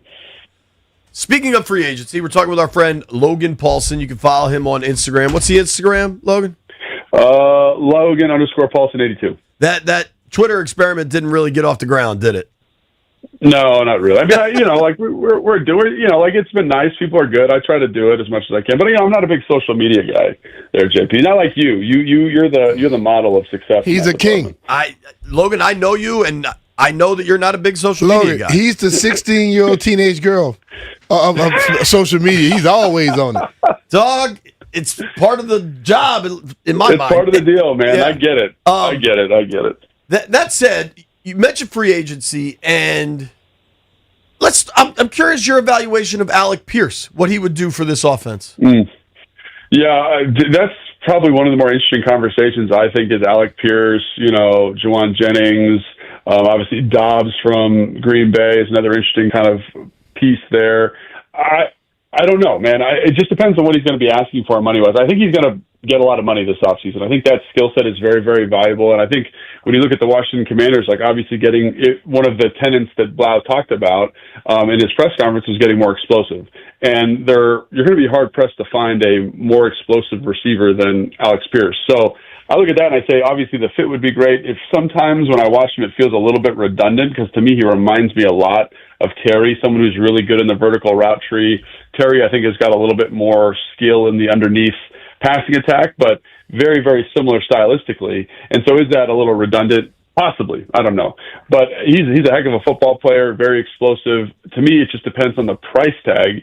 And are there other people down the list that are young, that could add value, add depth at a more team-friendly number? And I think when I look at how Adam Peters handled free agency last year and the year prior, I think he does a good job of understanding fit at a high level. So are there better fits down the board in his perspective for this David Blau offense, which again is going to be new also?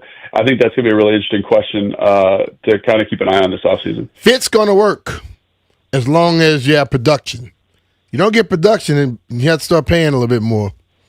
Yep, that's true. I mean, that's a great point. And again, but that's the thing about this free agency class is, I mean, you guys probably know it better than me. When I look at it, I'm not seeing a lot of guys who have historically popped. You know what I mean? Like guys that have been really dynamic playmakers down the field, guys that can carry an offense, guys that could offset some of the production. And I felt that same way when they brought Olamide Zaccheaus in from, I think he was in Atlanta at the time. And I played with OZ in Atlanta. I knew he was a good football player. I just didn't think he was going to have the year when he got here. So are there people that, these guys do this professionally, and they're watching, thousands of hours of film on these people and talking to everybody, including their high school principal, about what's going on with them. Mm-hmm. So is there somebody down the list that they feel has a skill set that fits well in this offense? And again, there's a year where they did a good job of that, and there's a year where they didn't do a good job of that. What is the result this year? Yeah. A guy I like at wideout, and he's restricted, so he's not going to get loose. Did you watch Coker at all with the Panthers? Oh, dude, yeah, Coker's a monster. He's awesome. got to stay healthy, but he's a Virginia kid. I think he played his college ball at Holy Cross or something. Holy Cross, man. Yeah, I think it was a UDFA or a 7th-round pick. I don't remember. It was UDFA. That's why he's a restricted free agent, so Carolina ain't letting him go. But, find me one of them. Dude, absolutely. And that's where, again, Romeo Dobbs is interesting. Again, he's got some personality stuff, but, he's very, very skilled, very, very talented. And, is he ready for a larger role in an offense? Again, those are the types of questions where you sit down and you talk to everybody in Green Bay that you know and figure out whether he's ready or not. Yeah, for sure, man. On the defensive side of the ball, obviously Hendrickson is the top of the list, but also it's a different evaluation because he's older and been injured, and it's going to cost you a boatload. Yep. But of kind of that next tier, whether it's Jalen Phillips, who's been really productive when healthy, Owe with the Chargers, kind of that next tier of pass rushers There's a lot of young guys. Like, are there any that have popped for you in watching the tape? Maybe Maher with Seattle, Chason with the Pats. Yeah, Joseph Asai is one that really caught my eye. I think he plays for Cincinnati this last year, number 58. He's a third-round pick from Texas. Like, he just jumped off the tape for me. Like, he has some inside-outside flexibility, can stand up, can play a 4-eye, can play a true kind of 5-technique defensive end, and has kind of the movement skills that catch your eye as a natural pass rusher. He reminded me, honestly, a lot of like Dorrance Armstrong when he was in Dallas before he kind of, hit his stride here. Like, all the tools are there, but his role is so limited because of where he's at on the depth chart. Like, is he ready for a larger role? Another guy, you mentioned him as a Boye Mafe, because again, like, both these guys are under 30. I think Boye is 27. Yeah. But like, really talented pass rusher, good feel. I think he had a 13% pressure rate last year and like had 42 or 43 hurries and only 3 sacks. Like, the pressure rate and the hurry number indicates to me that he's ready for, like, that number will explode, right? He's like serendipity away from having 10 sacks. So I look at the guys like that and I say to myself, like, those guys are going to be pricey, but they're not going to be, top of the market expensive. And I think given the role, given the type of defense that I think, they want to play here, it gets me excited to think about those guys that are kind of these athletic hybrids that can rush the passer at a high level, that can drop into zone coverages underneath, like what they could bring to a defense that like Jones wants to play here in Washington. Yeah, the versatility piece of it is certainly really interesting. Knowing what like a film, don't get mad at me for saying this, geek you are, like how much do you enjoy the next week, the combine study? Like, where do you land on the combine's importance compared to the tape? So the combine is extremely important, and it's important for a different reason than I think a lot of people are going to think I'm going to say. Like, for me, the importance comes in like getting actual height, weight measurements for the guys. Obviously, the athletic testing is important, but if you're really studying the tape, I think you get a feel for the type of athlete a kid is.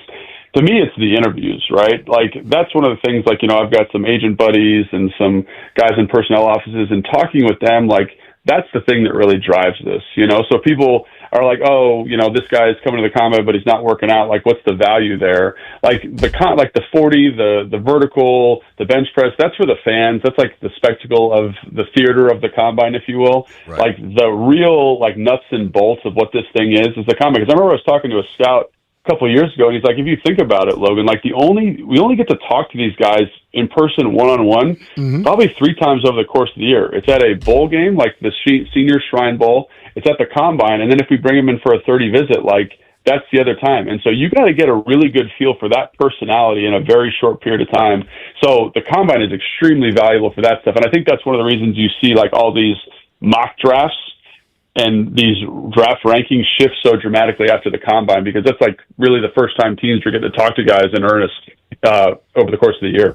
Yeah. How careful do they have to be with these interviews? Because guys are being trained and taught to do all this crap now. Yeah, man, and it's so funny. You can fool the hell out of somebody. So that's the really interesting thing, B, is like teams know that too. And so they're trying to find new ways to offset the preparation. Like, there's certain like third-party services now that'll go to schools and give the kids tests, and like you can buy that data from these third parties. And like one of the things that I'm sure you're familiar with, B, is like they try to ask like off-putting or unsettling questions. Part of the reason they're doing that, you hear about these weird questions, though, like they asked me like if I could make a basketball in a trash can or whatever, like part of it is to unsettle them in the interview to get a more natural understanding of the person. So there's all these different techniques. They got sports psychologists in these interviews now. Like, it's a very comprehensive process. So as the athlete gets smarter in terms of their preparation, the teams are trying to find ways to offset some of that and get a more clear understanding of the guy. When they asked the question, my answer was, how does that help you to understand me being a better player, football player? And they say, what do you mean? I say, please answer the question. I mean, you asking me a dumbass question, so I need you to tell me how it's going to help you do your job. If it's not helping you, then don't ask me no dumbass question. Did you say that to them? Somewhere along those lines. Dude, I love that. It was like, my thing Does that surprise you either? Yeah, my thing was like, no, it doesn't. I hated to be asked something that has nothing to do with the topic. So when you go way off base, because I heard the horror stories, and I'm like, how would that help you decide if I'm a good football player or not? B, what did you run? Did you run at the combine? Yeah. What was your 40? You remember? 4.41 at the combine. So, do you think you could beat Joey in a 40 now? Joey who? Sabat? Yeah. I'll beat Joey in a 40 with some dress shoes on. I feel like Joey's 4.41 is moving, by the way. That's pretty good, B. What was your 40 time, Logan? Dude, I think mine was like a 4. What was it? It was like a 4.85, 4.9, something like that. Man, I told you. I'm sure Logan, I told you this could story beat before. Joey in the 40 right now. I probably could. You're right. But I don't know if I told you this story. So I had a buddy who, and I've told this on the podcast a bunch, so if your listeners have heard this, I'm sorry, but it's a funny story. So he came to me and was like, he had this formula for tight ends, and he's like, I've whittled it down I've looked at every starting tight end over the last 20 years in the NFL, and if they have like height, weight, speed, and they meet these thresholds, they're all good. And he's like, of all the last, like he's talking about probably close to 100 guys. And he's like, of the 100 guys, they all fit this metric except for 2 guys. And I was like, well, who are the 2 guys? Because he's like, they're reds. Everyone else is green. These 2 guys are reds. And he goes, well, Logan Paulson's one because he was really slow and his arms were short. And the other guy was Lee Smith. But I was just like, damn. You know what I mean? So obviously Logan Paulson, not a great athlete. I think you're a great athlete. That's friends, bro. And a great person. Logan, thank you. Thank you for the time, dude. We'll see you next week. Friends like that, you don't need enemies. All right. I'll see you guys. All right, bro. Thanks. Take care. Logan Paulson, give him a follow on Instagram at Logan Paulson82. The U.S. is playing Slovakia this afternoon to get to the gold medal game. Peter Bondra, Washington Capitals great and former Slovakian national team member, joins us next. B Mitch and Philly.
Legend. For the young folks out there, before there was Ovi, there was Bonsai. Peter Bondra joining us. What's up, man? Hey, guys. How are you? We're good, man. How you feeling? I'm feeling great. Thanks for having me. Watching the game, Canada Finns right now as well. Probably you guys speaking up as well. Exciting Olympics. That's all I have to tell you. The hockey's been fantastic, and obviously we wanted to talk to you today because America's playing Slovakia. But I'm curious for you, Canada playing Finland. Who do you root for in that one? I'm always underdog. I'm rooting for underdogs. So just watching this game, I think Finns have everything right to win this game. They're playing well. Canada doesn't create as many chances they like to.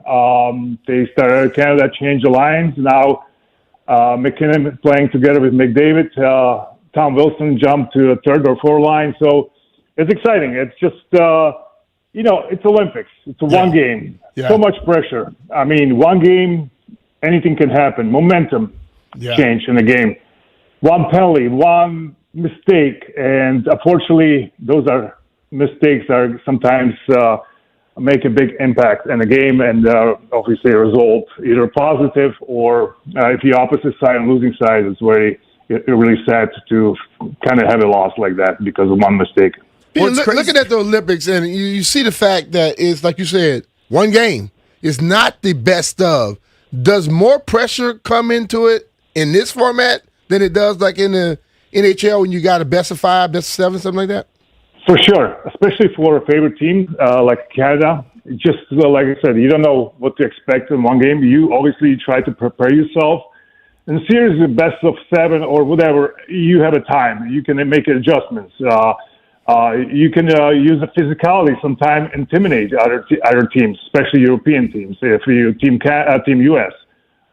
So in one game, anything could happen. So you hope for best and you try to bring your best. But as you know, Brian, you've been there. You never know how, whatever. You might have best game ever in your life, or sometimes just something is not there, and you try to get it back. And more you're pushing, you try to so hard, and obviously the ice is going to tilt against you, and you're going to start skating uphill. And the game will be harder and harder for you. So sometimes it's just relax and believe and trust in your skills and your teammates, and you're hoping for the best to win. So, Peter, I remember very well your career with the Caps. I mean, 14 seasons, almost 500 goals as a Washington Capital. I remember those 50-goal seasons, just lighting the lamp, man.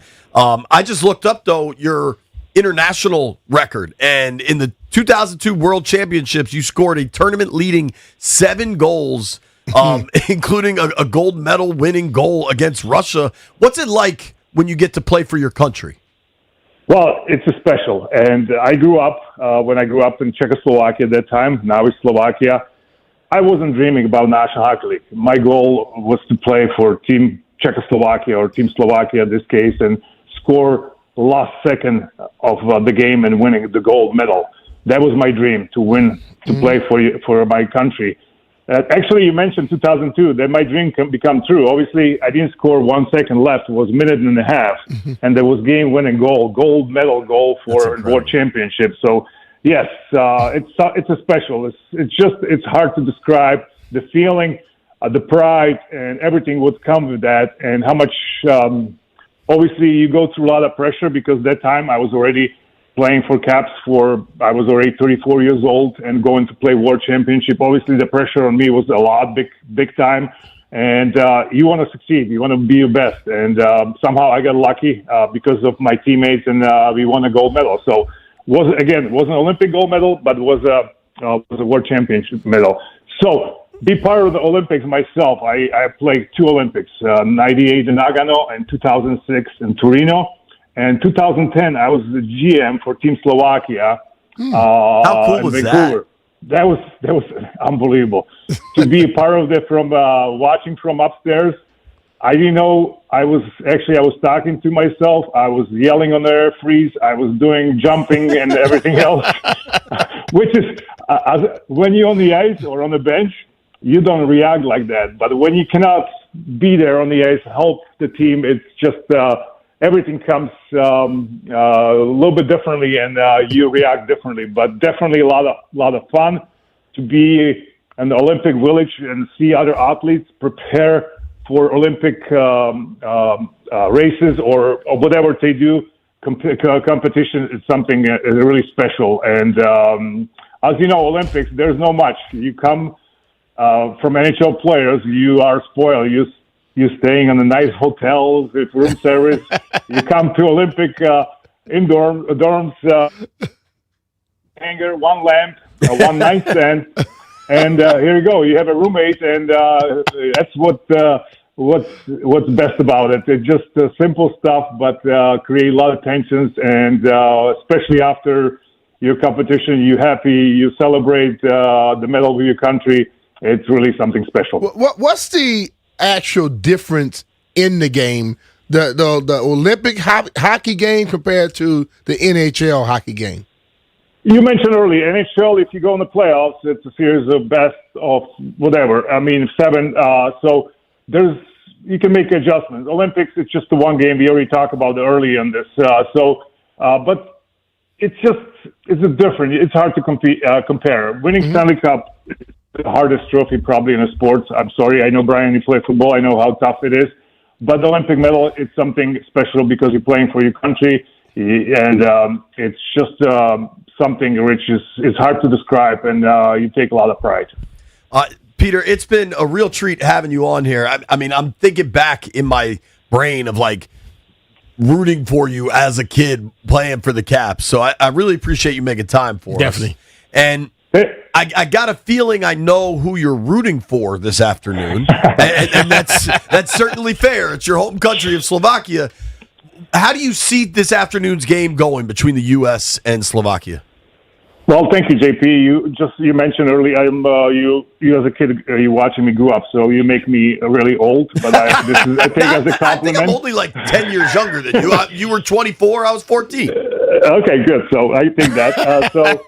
To answer your question, obviously, U.S. It's sometimes they play a little bit on the edge with Kachuk brothers. I think if Slovakia, obviously, we can match physicality. I have no problem with our defensemen like Chernak and Federer to step up and protect the teammates or do whatever. But if you're going to be instigating from our side or try to be more physical, we're helping U.S. to their game. So we need to just, sometimes it's a cliche, take a punch, turn around, and just go ahead and move on with your game plan, and just don't give any opportunity to U.S. Team to get on the top of the game. Obviously, we are underdogs. I'm going to cheer for Slovakia. I'm sorry, but just the way it is. That's okay. I live in the States for 35 years. I'm going to be a fan for hockey. I'm going to watch the best hockey, I hope, in this tournament. And as you know, the quarterfinals, look at the quarterfinals. 3 or 4 quarterfinal games went to overtime. It's insane how close those games are, how much quality of the talent is on the ice. And even look at Team USA, they loaded. It's from the goalie to Austin Matthews or Jack Eichels. Quinn Hughes, that overtime goal, this is almost automatic for Quinn Hughes just to be on the ice and score. So it's exciting. I mean, we hope for the really good game. We hope, make sure ref don't get involved too much with this game. Let the players play and let the best team to win. There you go. Absolutely. Let the best team win. Peter, thank you so much for making time for us, man. Really appreciate it. Thanks for having me, guys. All right, stay warm, and all the best to you. Take care. Man. Peter Bondra joining us on the Rude Guest Hotline. Bonsai, dude, was so good. If you're a younger Caps fan, I don't think you realize how good Bondra was. He was lightning. Just so fast skating. I pulled up the numbers. I mean, he went over 50 goals in 96, 97. He was, multi-time All-Star. I got him at like 7 All-Star games. Bonsai was that dude, man. That was a lot of fun to talk to him. Yeah. Definitely. Nobody go anywhere. We're opening the phone lines up at 1 o'clock. B Mitch and Philly.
Jeffrey got a cool little story for us. There's a big fight this weekend, Ryan Garcia versus Mario Barrios. And we got a local guy on the card, right? Yes, we do. So Gary Antoine Russell comes from a boxing family that's well known in Capitol Heights. Mm-hmm. And he is the WBA champ right now. The WBA super lightweight. He holds that title, and he's defending it against Andy Hiroka. I think I say that right. But personally, I think Gary is going to whoop this dude. It's not even going to be a close fight. In the Ryan Garcia versus Mario Barrios, I have Ryan Garcia. Last fight Ryan Garcia had, he whooped Devin Haney, but he came in overweight. So they not overweight. Yeah, he came in overweight, and they tried to say he tested for performance enhancer drugs. They said Garcia tested positive for a banned substance. Yeah. He tested positive for the banned substance, came in overweight. He whooped Devin Haney. They took the win from him. So this is his fight coming back. And personally, I think he's going to beat Barrios. Last time we saw Barrios fight, he fought Manny Pacquiao. Damn. That long ago? Yeah, no. Manny was still active a couple of years. He fought Manny Pacquiao last summer. Yeah. Really? Yeah, Pacquiao. Manny about 52. I also thought he was like a senator in the Philippines. No, I think he stepped down from that, didn't he? Still throwing hands, no matter what the position is. So run up on him, Jeff. Well, Pac, if I see Pacquiao in real life, I'll probably ask him for an autograph. I would. And I respect that. The first Pacquiao Mayweather fight, that was like, I'm trying to think the last big boxing match I was really excited for. Pacquiao Mayweather was a good one. Pacquiao Mayweather was a big one. That was like all the fellas get together to watch, because the big boxing matches lately are all junk. Didn't Broner fight Tyson Pacquiao? versus Jake Paul and stuff. Oh, nah, JP. They had Didn't Broner fight Pacquiao? Broner, I think that was years ago. I took my son to that fight, and he almost got in the fight. Willie did? Oh, bro. Dude was telling me how Broner had beaten him. And I'm like, dog, you obviously wasn't watching that fight. And the dude stepped to me, and Willie was in this dude's face so quick. I was like, yo. I had to stop. I said, yo, bro, no, chill. He's like, what you mean? I said, no, chill. Because, I know what I was dealing with. Because he from, Detroit or somewhere. And he came and he had all them hoods with him. I'm like, bro, it's just me and you here. And we don't have nothing. So I'm going to get out of this one. All right, one last fight to highlight from this card is Frank Martin versus Maher Albright. This is Frank Martin's first fight back, or second one, not sure right now. But the last major fight we seen Frank Martin in, he was getting beat up by Gervonta Davis. And I actually like Frank Martin as a boxer. That. I like him as a boxer, so I want him to do his thing out there tomorrow. Frank Martin, former Kansas State and South Carolina basketball coach? Same guy? Nah. No, dude. All right. So here's my question for you, Jeffrey. I looked this up. Yes. This fight is on DAZN, that DAZN, whatever that is. How much does this fight cost? I don't know. They show it at the club, so I'll be DJing. That's what I was going to say. Are you actually going to pay to watch this fight? Oh, I have the DAZN membership. Do you? Yeah. I watch a lot of boxing, and that's where I watch darts. Like that's a weird sport to watch, but it's pretty cool. People get into them. You watch darts? Yeah, sometimes on DAZN. Can you play darts? I can throw darts. I can throw them. That's a place right in DC here. I'm not good. It's a dart place. We can go throw them, Jay.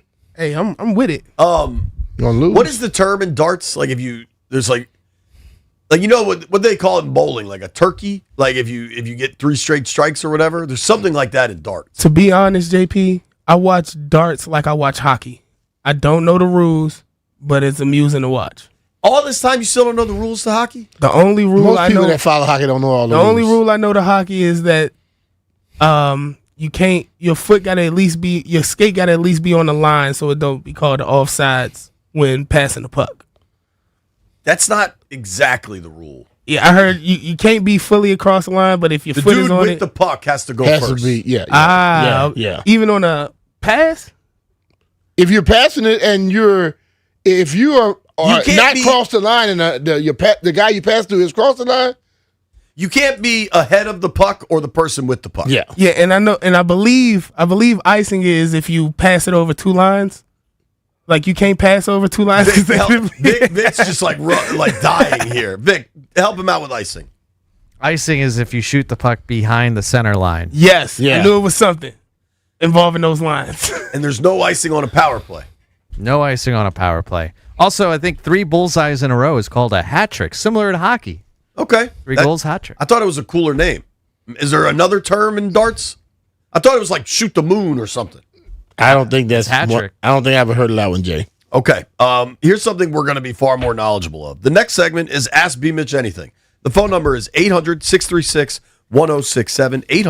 800-636-1067. You get to ask Brian Mitchell, NFL legend, anything you want. Yeah. B Mitch and Philly are presented by John Leahy and the Fine Living Group. Find out how much your home is worth in less than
Sharp, dog. Charlie is in College Park on the MGM National Harbor listener lines. What's up, Charlie? Gentlemen, good afternoon. Always good to talk to you. What's up, man? Can I ask you both the same question? What's that? Okay. Well, you watched the hockey game last night, the women against the Canadians? No, I saw the winning at the end, but we were at this event, so we didn't get a chance to watch the whole game. Yeah. But did you see the overtime goal particularly? Yes. The replay of it, okay. I have an idea, an opinion about why she was able to score that goal, but I thought relatively easily. What do you think? I don't know. I looked like it was going, and I think it looked like it just dropped. I don't know if that other hockey, if the stick touched it or not, but it went right underneath her leg. Oh, no, that's not the point at all for me, but you said it was almost a fluky thing or not? Now, I'm not taking away from the Americans. Don't get me wrong. I'm not trying to damn the Canadians, but I have two ideas why that goal was relatively easy. I think you're nuts. Tell us why. I'm not nuts. I played fullback on soccer teams, and I played goalie on soccer teams, and I played linebacker. I was taught when you're a linebacker and you got a guy coming out like a running back or receiver, you protect your outside shoulder, the open area of the ice. There was only 3-on-3. I think the Canadian player was somewhat exhausted. And that little crossover move that Heller maybe, because the Canadian player did not protect their outside shoulder toward the ice, and he put that little crossover move on her, and that was it. I'm not getting on it. I just think it was a great play. Don't get me wrong. The Americans deserve it.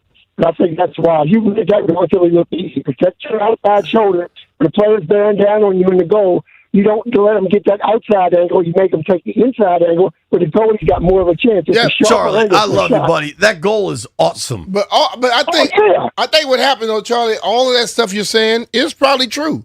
But in the heat of action, and when pressure is on, I don't think everybody thinks that clearly. Can I also point out one thing, Charlie?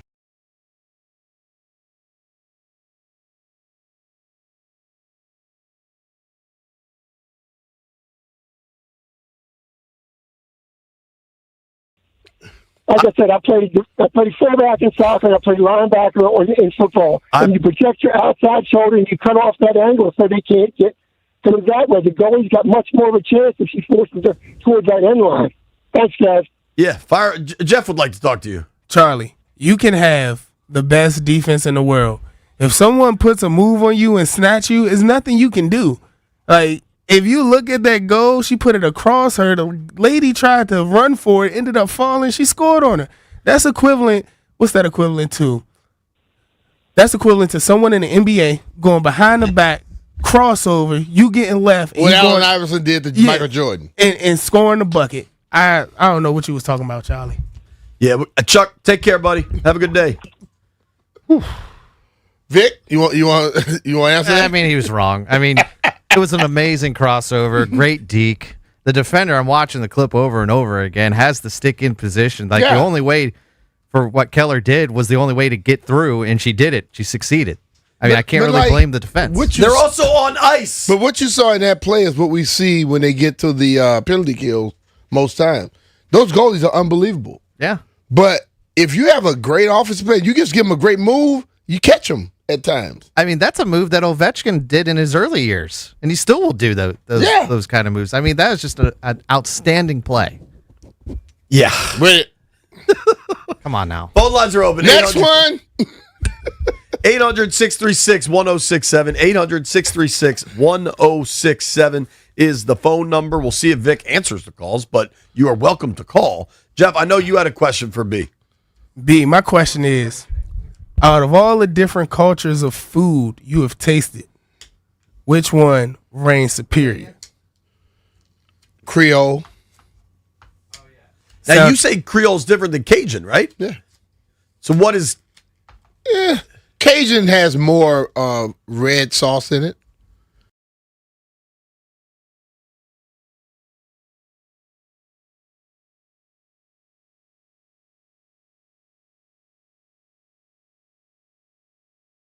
It's like a lot of tomato sauce in it. And it's basically the same thing, just the tomato sauce changes up. But I can eat either one of those. Louisiana, say it like that. Bam. My one seed of all ethnic food. I love Ethiopian food too now. What about Italian? You go to Chow weekly. Yeah. But it's not my H. Boone Coon. I like everything, to be honest with you. I like everything too, but if I had to pick one ethnic food, Italian. Dog, I love Chinese food. See, now can you say American and you just get like steaks and burgers? Yeah. Yeah. But that's the thing about Wings. it. I gotta go Caribbean. It's hard to choose one. Because you're always, like, if you go Monday is one thing, Tuesday is another. But to be honest with you, variety is the you spice can go of to life. Louisiana right now and eat for the next 365 days. And I promise you won't be disappointed. You can probably go to Jamaica because I could eat jerk chicken and oxtails all day. You can go to France. French food is banging. Yeah, don't give me enough, though. Sushi, Japanese. Got to eat too many damn places to get in France. Everything's so small. Yo, the Peruvian chicken. The people in Peru know how to cook a chicken, man. boy. Yeah. They marinate that thing forever. You know what's funny is we're taking the girls to Scotland. My little girl just got her passport, all excited. It's beautiful. The people are wonderful. I'm trying to get my kids ready for the food in Scotland. It's gonna be a problem. It's gonna be a problem. Like, you can have this conversation 100 ways. Nobody's like, British food. When I was in Scotland, we ate at this Italian restaurant most nights. Because some of the stuff, I was like, nah, I don't think I'm going to try that. Well, dude, I think that's why, the biggest food in the UK is Indian food. Like, everywhere you go is curry, kebabs. Hey, Indian food pretty high on my list, too. Yeah. Is it? Yes. Some Man, spice to it, baby. I love some chicken or lamb korma, chicken curry, what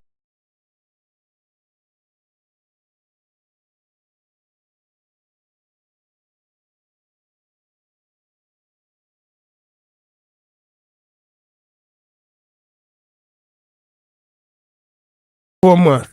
Italian. Which one you taking? Italian. I could eat pizza every day. I'd be fat as a house, but I could eat pizza every day. Like, I could eat jerk chicken every day. Dude, just think about under the Italian umbrella. Pizza, chicken parm, all the different pastas. Like, if you're trying to lighten it up a little, get a caprese salad. You can do all that right down there in Louisiana. Does Italy get credit for Caesar salad because Caesar's Italian? I don't know. You can do all that. We can give them that. You can do all that in Louisiana. America's a melting pot. I'm just going to say America, we get everything. Bad Bunny just performed at the Super Bowl. We get anything we want. You know what? Mexican food, whatever. Hispanic food's pretty banging too. Yeah. Enchiladas, tacos. All the same thing. The beans, though, bro. Cook different. Those beans will get you. It'd be a problem. Beans. All right. Linwood is in Reston. What's up, Linwood? What's up, Linwood? What's up, JP, B Mitch and company? What's happening? I've got a question. Not much, man. Thank you for asking. Brian, if you were an odds maker and you had to set the odds on the chances of LeBron coming to the Wizards, what would they be? Oh, man, slim to none. What do you think about because the of his idea? comments, you think LeBron to the Wiz? Anything's possible. Nah, I just think LeBron was talking about what they did. My buddy that called me and said LeBron about to buy the damn Wizards. I don't think he's got that scratch. I say he don't have that scratch, and I don't think Ted's selling. Ted ain't selling, period. Well, he get a couple of partners. I think but he'll go not to Cleveland. He's not selling. Thank you, Linwood. Take care, bud. Well, that's how rumors get started, though. Because my buddy Ali, I tell you, he texts me about everything. He basically, man, LeBron about to buy the Wizards. I'm like, dude, no, you're not. Buy him? Yes. I could see if you thought, based on him talking about how intrigued he is by what the Wiz are building, if he's trying to find a landing spot. But nah, I don't think that's happening That's not either. the spot they need to be worried about right there. Big G is on the line from Sterling. What's up, Big G? Hey, how y'all gentlemen doing? We good, hey, man. Mick, I got a quick question. I got two questions for you, but they're real quick.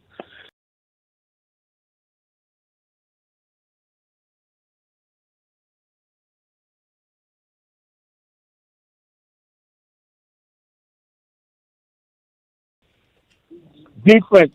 Second question. You made a statement the other day about spaghetti. I thought that was only down in South. Is that universal? I am from the South, bro. And I was telling you, be careful eating spaghetti in the South. My African friends say the same thing. I'm down. That's with one of that the wildest stories I've ever heard. You were telling it to somebody else, and I thought you were saying it like that was a universal No, thing. I didn't say it was universal. I was telling you how it is down South. If people listen, Big G, thank you for the call, bro. There's very few things I won't get into on the radio. I like to push the envelope. That story and that theory is one I will not pursue on air. And I've heard a lot of wild things, specifically from Louisiana. Say this. Big G knew what I was talking about. And we didn't even really say what it was. Yeah. But he knew what I was talking about. Let's go to Carlos in Alexandria. What's up, Carlos? Hey, good morning or good afternoon, I guess. B Mitch, got a question for you. It's often said that hitting a major league pitcher, a pitch from a major league pitcher is the hardest thing in sports.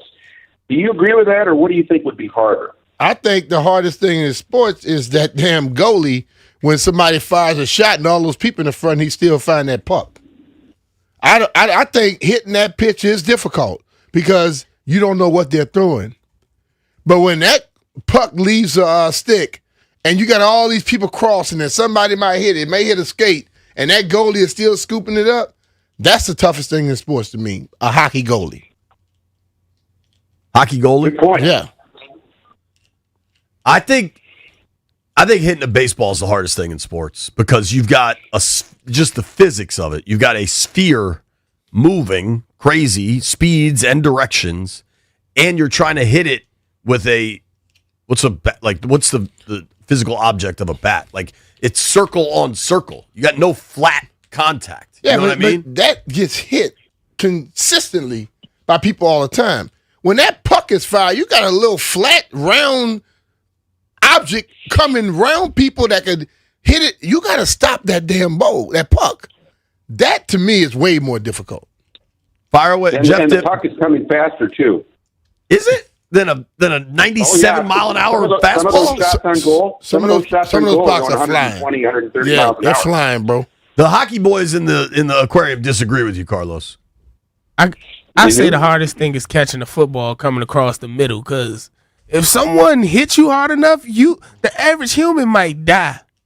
Like if Sean Taylor or Ray Allen, I did not mean to If Ray Allen hit him, they're going to be thinking about 3-pointers.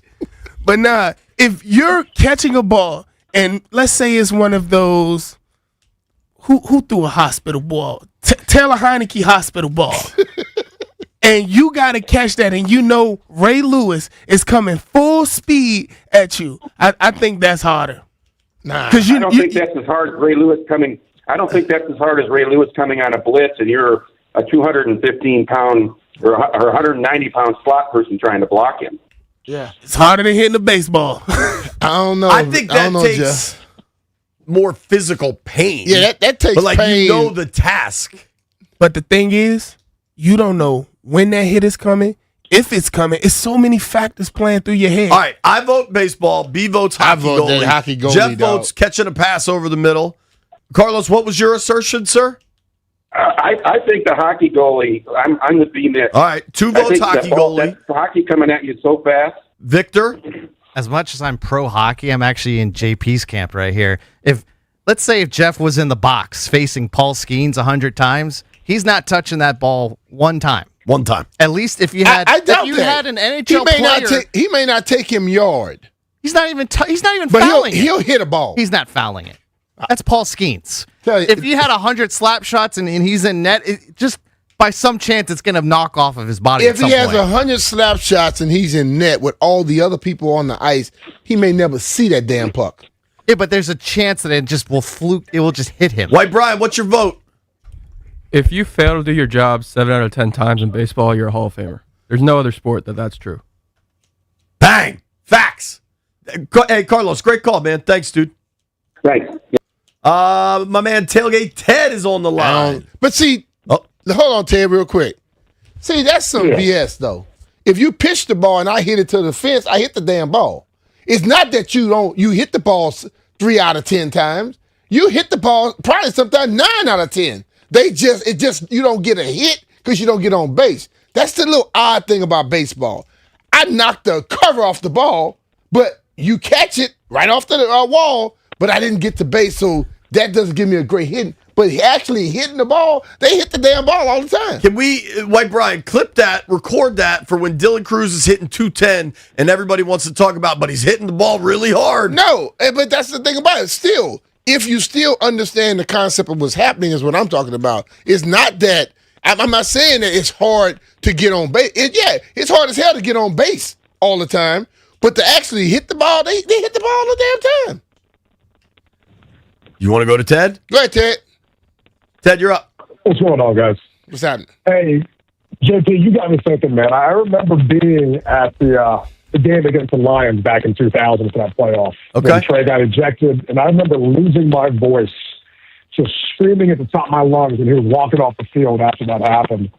What was the sideline like, man, when that happened, when they went after Brad Johnson and Trey went in there to defend him, and you saw your all-pro guard get kicked out the game? Well, I mean, I wouldn't piss at him because he did what he's supposed to do. Sometimes you got to do some of the most astronomical things when people do something stupid. The referee wasn't taking care of it, so he did. But not saying being pissed at Trey, what were your other teammates talking about? Like, let's go after Porsche, let's get these lines right. Believe me. I'm just curious. For that. The offensive linemen, they had their plan to go make him hurt a little bit. Robert Porsche. Yeah. Thank you, Ted. Rob knew he was wrong, too. Appreciate you guys. Yeah. Leo is in Delaware. What's up, Leo? B Mitch and you guys, my question is, if I think this game's had the 7th or 8th first round pick, shouldn't they just trade that away and trade down and try to get as many young people as they can to make the team? You trade down if you got a good trade partner and they're going to give you enough. You don't trade just to trade. Because what if a guy who you think is a generational type talent fall right in your lap? I'm taking him instead of trying to, I'm going to trade down and try to find somebody else. I'll take him. Especially, what if nobody wants to trade with you? You still got to have a plan for it. What if the generational talent's a running back at 7? Well, we'll see. Ohio State, they said they have four first rounders or something. I don't know if that's true. On defense, I don't even know if that's true, but it's true. Up. Reese Downs, what's the linebacker? Sonny Styles, I think that's his name. That's an all-time name. Mm-hmm. And then the receiver is going to get drafted. I mean, that's 4 in the first round for sure. Leo, we're up against it, brother. Thanks for the call, man. Thanks a lot, man. I watch you every day. Appreciate it, man. Thanks, Thank you. dude. We'll keep the phone lines open the rest of the hour. It's a Scotty's Vodka Red Bull Friday. It's Let's go, baby. 1:20. Let's enjoy ourselves. Nobody go anywhere. It's B Mitch and Finley. B Mitch and Finley are presented by John Lee.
1067 The Fan. You just heard the Tress Way intro there. I thought Tress would be a good dude to ask what's harder, hitting a baseball or playing hockey goalie. I just texted him because Tress is in the NFL. I mean, he's got dudes bearing down on him, punting. Mm-hmm. He was a high-level baseball player. Could have gone and played baseball at a number of colleges. Wanted to go to Oklahoma for football. Tress just responded. So I tried to set it up fair. What do you think is harder, hitting a baseball, stopping a slap shot, being a hockey goalie? He said, what a question. I'm going baseball. B maintains hockey. I'm sick to hockey. I just say this. How about the people that never said nothing inside that goalie, that goal, go play hockey and then go sit in front of a pitch and come back and tell me which one you think. There's got to be some hockey and baseball players out there. I know. I'm just saying. Get guarded but on. I don't want the hockey and baseball player. I want the player who never played baseball and never played hockey. Go your ass in that net. Put on your gear. They can have people out there, or they can not have people out there.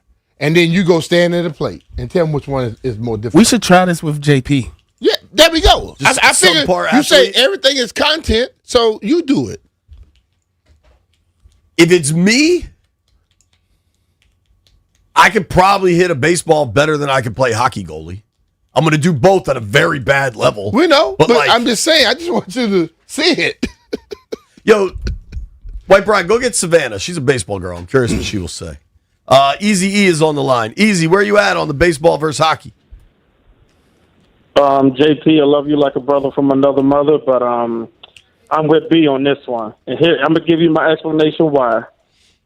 Would you want to sit in net and take a 101.3 miles per hour hockey puck coming your way 917 times from Alex Ovechkin over a course of 20 years? Or would you rather try to go hit a baseball? I mean, come on, let's be for real. The puck going 100 miles an hour, changing 20 different directions. And like D said, there's probably like 5 players sitting in front of the goalie at the same time. And some of these guys even still stop it, but most of the time it goes into the back of the net. It is a very hard job to do. As a matter of fact, I don't know if you remember, Ryan Zimmerman actually suited up as a goalie when he was, I think, still playing with the Nats, so maybe even after. And he even said, there is no way I could play that position. It's just too hard. I mean, you have to think about the miles per hour that those pucks are coming at. Like, it's insanely crazy. I mean, 917 goals by Ovi, and I think they said over 30 or 40 goals still can't stop it. If I may, Easy, can't stop it. It's a hard job. The average NHL save percentage is 91%. 91% of shots are getting stopped. Yeah, but what's the average MLB batting average? And there we go again. When they fire a puck, it can hit somebody else. It's a block. It doesn't have to hit the goalie. It can hit somebody's stick on the way. It can hit the skate. When a shot is fired, it's not the goalie that always has to stop it. You know, and what I'm trying to say is, man, the pitcher is trying to throw the ball over the plate. The goalie, they find it at your face, your head, your whatever. And the average person, when that puck is coming, they're getting the hell out the way. They're closing their eyes. They're doing everything else. MLB average batting average is 240. NHL average save percentage is 91%. That's different sides of the. I know what you're saying, but batting average. See that the whole. I've always felt batting average is a skewed thing. Say on base average, because that's what it really is. Getting on base. Savannah McCann on the Fan. Sav J. What say you? This is an easy answer. And the easy answer is hitting a baseball is the hardest thing you could possibly do in sports. No. 100%. When I was sitting down there doing sideline for the Nats these past couple seasons, and you're sitting in the dugout listening to how hard that ball is coming at you, and it's not coming at you right across the plate. They're trying to trick you. Yeah. Even if they threw it right down the middle at 97, 101 miles an hour, you're still not hitting it. But the fact that they're trying to deceive you while they're doing it, Oh, and by the way, it's coming inches But from your your point, hands. Ryan, is average people, not the pros, See, right? Yeah, my thing, I don't care who it is. I'm still saying, when that hockey puck is coming at you, with people crossing and all, that guy keeping his eye to be able to catch that puck is way more difficult to me. But you're in padding when you're Average playing NHL hockey. slap shots are between 80 and 100 miles an hour. Yeah. And that could be from 6 feet away. That's what I'm saying. You're in padding too. I feel like a baseball player, you have nothing on your body. That ball is going right at but you. the baseball player is not, the baseball pitcher is not going out there throwing the ball at you every time. Supposed to. That hockey puck is coming at you every time. And a lot of baseball players are all armored up on that outside elbow. Listen, man, I understand. Like, I play baseball. I know how to hit a baseball. I sat there with the Nolan Ryan thing coming out at 100 plus, and I saw that. But I have sat in that little thing, the automated thing with the damn hockey puck coming. Never want to see that in my life. How about we put you? Now, how about you do nothing in the goal? I'm already so telling you can see. No, I sat in a simulated thing before, and I'm telling you, scariest thing I've ever seen in my life. Simulation different from the real. How about thing. this? Hey, if it was scary in the simulation, I damn sure won't see it in real life. John Trimble tells me Tom Glavine was drafted both in the NHL and Major League Baseball. Call Tom Glavine then. Dwayne says Rick DiPietro, a number 1 pick of the Islanders at goalie, who also played baseball, has a radio show in New York. It consistently says that the skill of hitting a baseball is much harder than consistently stopping the puck. What's his name? It sounds like our digital guy, Lou DiPietro. This dude's name is Rick DiPietro. I'm gonna look for him. So I posted to Twitter, what's harder, hitting a baseball or hockey goalie? 70% of votes are baseball, 30% are hockey goalie, and one dude responded to my question, what's harder? He said JP on his wedding night. Let's go to Big Tony. What's up, Tony? Hey, man, look here. You crazy. You can't curse, Tony. Man, I ain't nobody cussing, man. What's wrong with you? You almost did. Hey, Shawty, look. You on skates, man. You on ice. That is not natural, dude. Go to JP. You down by the canal. Why don't you go down there by the pumping station where that dirty water's coming out and get on that ice and see if you can even walk on it, first of all. Now let me throw a 120 mile an hour slap shot at your head. Never mind, because them ears will stop it. But other than that, man, you crazy in the mug. I'm gone, man. Take it easy. Hey, what? Hey, look here. Yesterday, man, I ain't get to call in. I was trying to call in because Jeff was talking about the driving. Dude, I'm driving with Jeff 4 o'clock, 3 o'clock in the morning. This dude doing 190, and you know he smoked up, right? And we even in and out. Dude, he'll be the first dude to cut somebody. Don't let him try and play that. I think Jeff just cut Tony off. Damn, Jeff. Breaking the law? Greg, what's up, bro? Greg's in Virginia. What's up, Greg? Hey, man, I just wanted to comment on playing both sports. I get what you're saying, that it's almost impossible to hit if you ain't got no skill. But, man, you're on skates with all that equipment on. It's almost hard enough just to stand up on the skates. Then you got a 100-mile-an-hour slap shot coming from whatever part of your body. I'm with B Mitch on this, 100%. I'll tell you this. I'll take 100 pitches from Paul Skeen over 100 slap shots from Ovi. Even knowing you're in all the padding and everything. You can be in all the padding all you want. If you're not a good skater, which most people aren't, you don't know. And then if Ovi's coming at you full speed or one, okay, so what we saying, is it going to be a one-on-one? Because if Ovi could barreling down on you one-on-one, that's way scarier than Paul Skeen throwing one down the strike. Now, this the question. Would you rather be hit by a baseball because the pitch then went wild at 100 miles per hour, or fully padded and a puck is coming directly at you? Depending on where the puck hitting me at. You're going to save more shots from Ovi than you are going to make contact against Paul Skeen. Just because he might hit you a couple times. Do what? Ovi might just hit you in the chest a couple times. You're going to save but it. this You're not going to make contact against Paul Skeen. So just listen to my comment. I said it's harder, the toughest position in sports, because you're not just hoping that something hits you. You have to keep your eye on that damn puck, past people, around people, all that stuff. Baseball, you see the baseball coming. A lot of times the pitchers throw the ball out of whack. You still get out the damn way. Some of these baseball players are so stupid they want to get hit because they're trying to go to first base. But when that hockey puck is fired, you don't know what's happening sometimes. I'm just saying what's difficult. You know, if you just sit up there and hope the puck hits you, hell, you ain't using no skill to do that. All right, I'm going to let these callers. Zeke, stay there because I'm going to come to you. Thanks for the call, Greg. Lock the phones because we're just going to run out of time here. But everybody that's on gets on. Andy's in Springfield. Andy, what's harder, dude? Hey, I wanted to say that why don't you compare guys on hockey skates tipping the pucks with the sticks, comparing sticks to bats and pucks to balls. I think that's tougher because they're moving, whereas a baseball player is standing in the cage with his feet down. That's a fair point. I mean, what do you think? The hockey player is moving, which makes it. I think they're both hard. I think I would fail miserably at all of them. I think both of them are hard. I'm just saying, I've always said the most difficult position in sports. See, we did turn it to hitting the baseball. Difficult position is sitting there at a hockey goalie, and that puck is fired from somebody at 90. Thank you, Andy. Let's say 90 miles per hour, and you got Kyle in that's Springfield. hard to see, bro. Go, Kyle. Hey, B Mitch, let's keep it real. Hard pitches from an MLB pitcher, how many are you hitting? To be honest, do what? Even making contact. From an MLB, let's say. He said 100 pitches from an average MLB pitcher. How many are you making contact with? A good bit of them.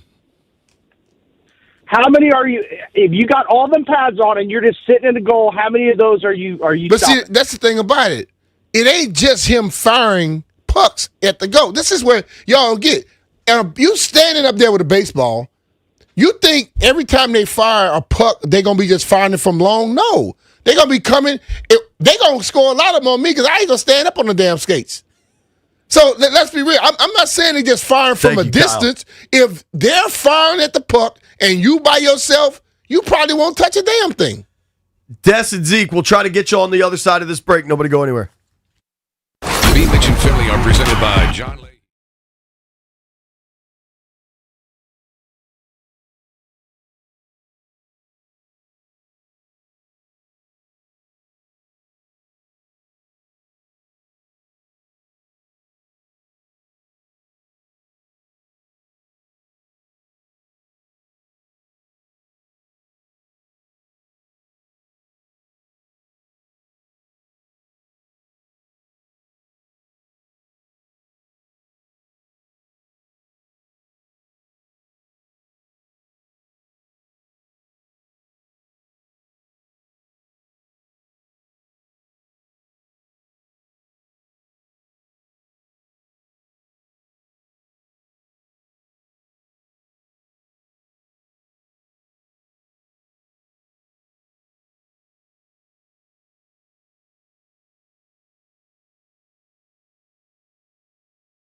Ask B Mitch Anything today has devolved into this debate about what's harder, hockey goalie or hitting a baseball. There is a little bit of misconstrued conversation here because B Mitch's contention, if I have this right, Brian, is that hockey goalie is the hardest position in sports. And now we're asking about what's the hardest thing to do.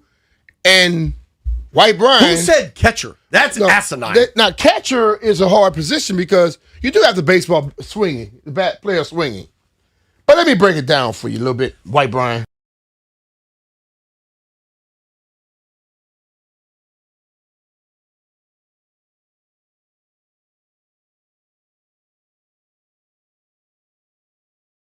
And you telling me it's easier to see the puck, the ball, as it is a puck coming at you?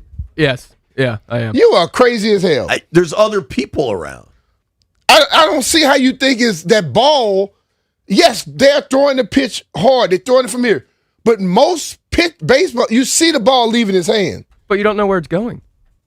You know where the damn puck is going all the time? You know roughly where it's going. As I keep saying, the puck, I hope you could just take a little thing of what I'm saying. When a puck is fired in a straight line, it can hit a skate. It can hit a body. They can hit a stick and change direction. There's no damn way that ball coming from a pitcher is more difficult than that puck that's going to be moving different. And it may change direction 2 feet from you. You've already made the move to go. Boom, now it's over that way. That's not what a pitcher... Yeah, but it could deflect and actually hit your body accidentally. You know, when a pitch is coming at you, you change up curveball. You are still stuck on it may hit you accidentally. I'm talking about the hardest position in sports. I say baseball. No. Or a catcher. Do you want me to take these calls or no? A baseball catcher is not harder to do than a goalie. See, this the thing. A goalie. That I agree with. No, see, this the thing though. This is why I say that. A goalie can once he catches the puck, he can just sit there, ice it, play is done. A catcher. Now, what if you got a runner on second, a runner on third, that pitch come, the runner on second take off, a runner on first, the runner on second, or the runner on first take off the second. That. What you gonna do? You got to think and make a play as a catcher. They just fired the puck to the left side of the goal. You had to slide over there. Now you're moving back, and guess what? It's somebody in your way, and dude, it's a penalty if somebody in your way, right? If they come bump you, okay, but they may not bump you. You're on skates. You're still on skates. I'm talking about the difficulty of the position, not what we think about what's harder to do. The difficulty of that position is harder than most.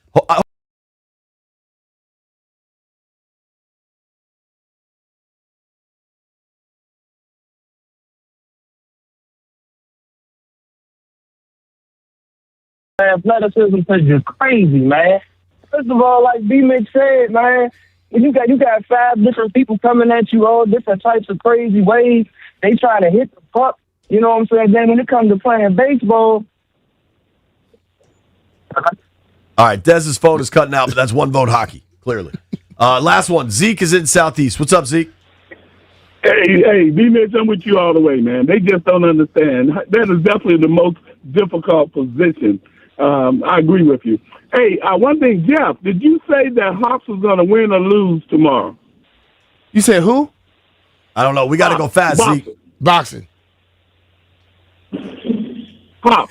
I can't hear what he's saying. I can't either. Zeke, anything else? Hop, something. Yeah. Tell him Rupert Hops, he's my family. That's it. Okay. Right. Thanks, buddy. We got everybody in. Somebody's his family. Somebody he's related to. Yeah, I didn't talk on that fight. I know what you're talking about. Savannah, you want the last word here? The fact that you're standing in there leads me to believe you have one more thing to say. If I may, before you go, you ain't going to change his mind, but please. That's okay. I don't need to change minds or hearts. I just want to put out there that catcher is the hardest position to play. You're sitting in a squat for 2.5 hours, 3 to 4 days a week for 7 years of your life, hopefully, potentially. You're also calling a game. You have to play. You're hitting, and you have to play defense. You have to make sure the guy on second. You have to continuously, and if a pitch comes at you, and it's a wild pitch, then it's on you. I'm just saying there's a lot happening there. I understand that. It's a lot happening when them people running into a goalie all the time, too, and he's getting hit in the head with the puck and this, that, and the other. that goalie does a lot more moving than that catcher. I think the singular act of hitting a baseball is harder. I can get down with hockey goalie. I also think quarterback's the hardest position to play. Nah. Agree to disagree. Final word. Yeah. Me to disagree, but I'll go take those hockey players and put the hockey players in the batting cage. They more than likely with their eyesight will knock the hell out of baseball. Put the pitcher, since y'all think he's so great, put his ass in the goalie. We got to get Ryan Zimmerman on. He actually was in net at Caps practice, and he said it was so hard. The only thing that was easy for him was anything with the glove. He can do that. He can catch it. But he couldn't move with the skates. What I'm saying is, bro, I've always wondered, if I'm here, I got the glove in my left, and I'm coming here, and I'm sitting there waiting for it. And right when it gets here, somebody hit it with a stick, boom, it goes over here. It's hard to make that adjustment. That's no different than a curveball. A curveball, they're throwing a curveball before they throw the damn curveball. No, you don't. Not all the time. The pitcher does. The catcher does, because he gave him the damn signal to call it. So he's expecting it. That's why he sits over here. He slides right before the ball is pitched and gets through, because he knows what's coming. You Agree don't know. To disagree. You agree to disagree. No, that's something y'all just don't want to be truthful. You don't know what the hell that puck is going to do when it leaves that damn stick. What a day. What a program we just had. It feels like 3 weeks ago when we talked to John Keim. But we did. We talked to Keim today. We talked to Doug Kammerer today. We talked to Logan Paulson. We talked to Peter Bondra. Terrific day on the B Mitch and Finley program. Thanks to everybody that listened. Thanks to Keim, Kammerer. I work out with a lot of crazy people. Logan and Peter Bondra. Go USA. Unfortunately, Canada made it through to the gold medal game. Let's hope the U.S. does the same. Grant and Danny up next live at Cap One Arena. If you see the boys, say hello. Have a great weekend. We're back Monday. Adios. Made it this far. Vic owes you a beer. Crush it, bitch.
Yeah, Friday. What's up and welcome in. Grant and Danny with you on The Fan. We are live at Capital One Arena. We are sitting in a dormant concourse right now in sections 106 and 107.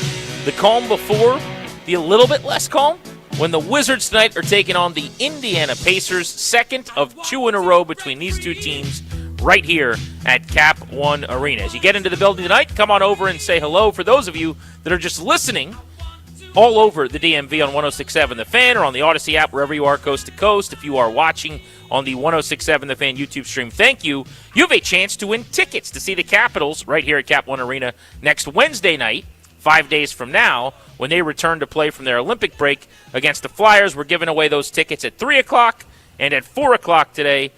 1 hour from now at 3, first chance to win those tickets is when we're going to be joined by Brad Lord, starting pitcher, broke out last year with the Washington Nationals, live from spring training. So a very multiple show today. We got a lot going on. Yeah, we're doing a whole bunch of different sports, everything under the sun. Obviously, you got some basketball. These two teams, they're back at the Eastern Conference, in Indiana and Washington, are kind of at the center of the sports dialogue. There's rules potentially being adopted to try to curb what, frankly, both of them and some other teams are trying to do in terms of building successfully going forward in the future, because the current rules don't work. They were designed to enforce something that's not happening. In fact, the opposite is happening. So now there's an overcorrection that looks like it's being debated.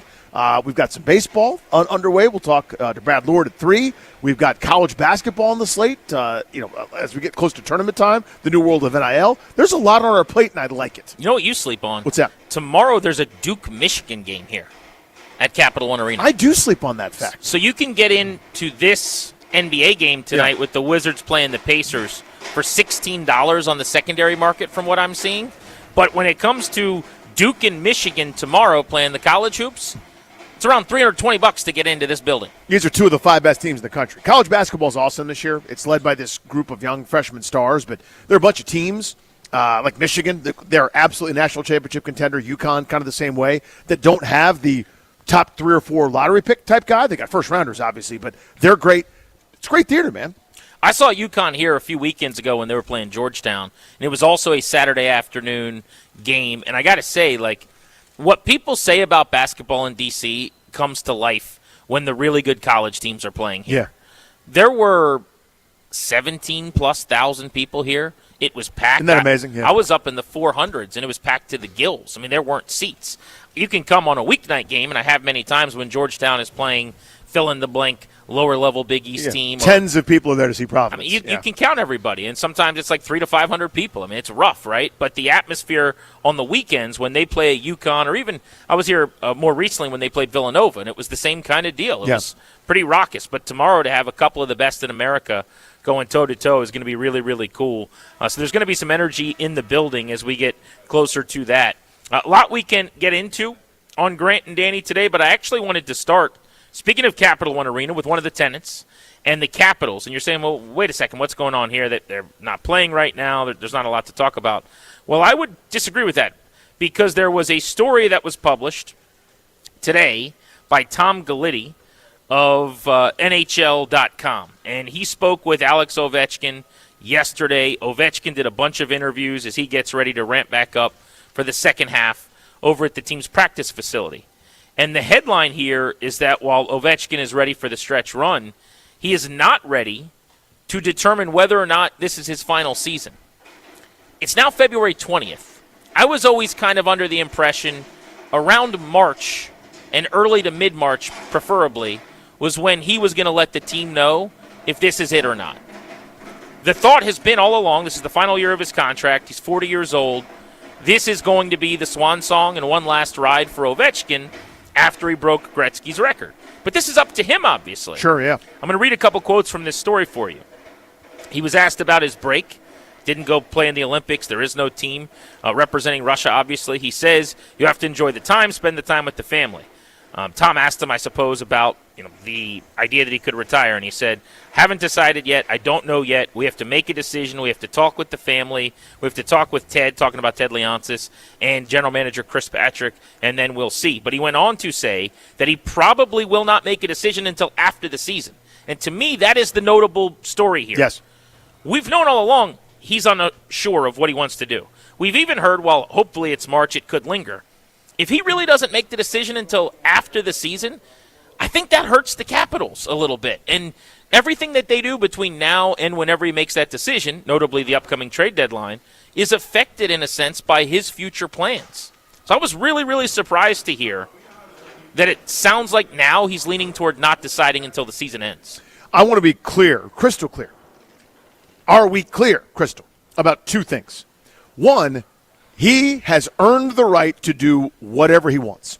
If he'd like to play another 10 years, you got no choice, given what he's put in the bank, to deal with it. If he wants to score 1 goal a year into his 50s, if he wants to do what Jaromir Jagr does, like internationally, and play and skate backwards and not play defense and just cherry pick, sure. Play at the minimum, only come out and stand in his office on power plays. You could do that. You've earned the right. Now, as you said, it doesn't help the Capitals, but sorry, you got the greatest goal scorer ever to live. The deposit you've put in, again, you have earned the right to do whatever you want. The second part, next paragraph, please keep that first thing that I mentioned. You're 100% right. This actually isn't necessarily great for the Capitals. I think this is okay to say. The greatest goal scorer ever to live, the greatest Capital certainly, the most important DC athlete ever, the best DC athlete ever, is not the same player that he was anymore. This is time. This is inevitable, right? He is on a, give or take, a 30-goal pace. And you could just sort of see when you watch Night In, Night Out, doesn't have the same explosion, isn't the same bull in a china shop on ice, picks his spots. He's kind of like that slow, methodical, I've just eaten shark as he's out on the ice, just kind of skating around, waiting for his opportunities. Again, still a useful hockey player, but not where the team is, and they would probably be better off with a couple of young, faster skaters to kind of play the style that they want to play. That does not change his incredible career, how much we owe him, how much we all love him, and how we should be soaking up every minute we get a chance to watch him play. But we're now talking about, how long are we going to, what's our role here? How long do we have to kind of pretend? Well, and the answer in this is regard? In perpetuity. If he wants to, it's now up to him, right? Yeah, and rightfully so. It's not necessarily, by the way, like how it always is. But there are a very, very select few players in the history of sports that have accomplished so much that they get to go out on their terms. Whether you like that or not, whether you agree with that or not, whether you think Ted Leonsis should go to him and say, hey, Ovi, we need to know, it's not going to happen. And it shouldn't. And it should not. I actually agree with you completely. Mm-hmm. This is the difference between fantasy hockey, where you can just move him off your roster, and the real thing, where it's not just about the Capitals and the the parent club, so to speak, right here. It's not just about the organizational health all the way down with Hershey and what they've done winning Calder Cups. This city, the reverence for the sport, the interest in the sport, the youth involvement in the sport, it can all be traced back essentially to one guy. Yes. He has completely changed the city and the algorithm on sports in Washington, D.C. by himself. So, yeah, he gets to decide this. Now, I can also say this. I do wish he was making a quicker decision. Yep. And I wish he would come to the decision right here and right now that I want to celebrate down the stretch. I want to be honored the way that the ownership feels is best, and however that goes. I know he doesn't want all the parties, but he deserves them, and you should throw roses at his feet, and that's what we should do for the next few months. But I wish that was happening, because I think they've got to know so that they can operate. If you're just waiting, it's what I would have said about Brett Favre with the Packers at the end, where you're like, are you in or you're out? Esser get off the pot a little bit. You see this as at the very end of guys' careers, this is kind of how it goes.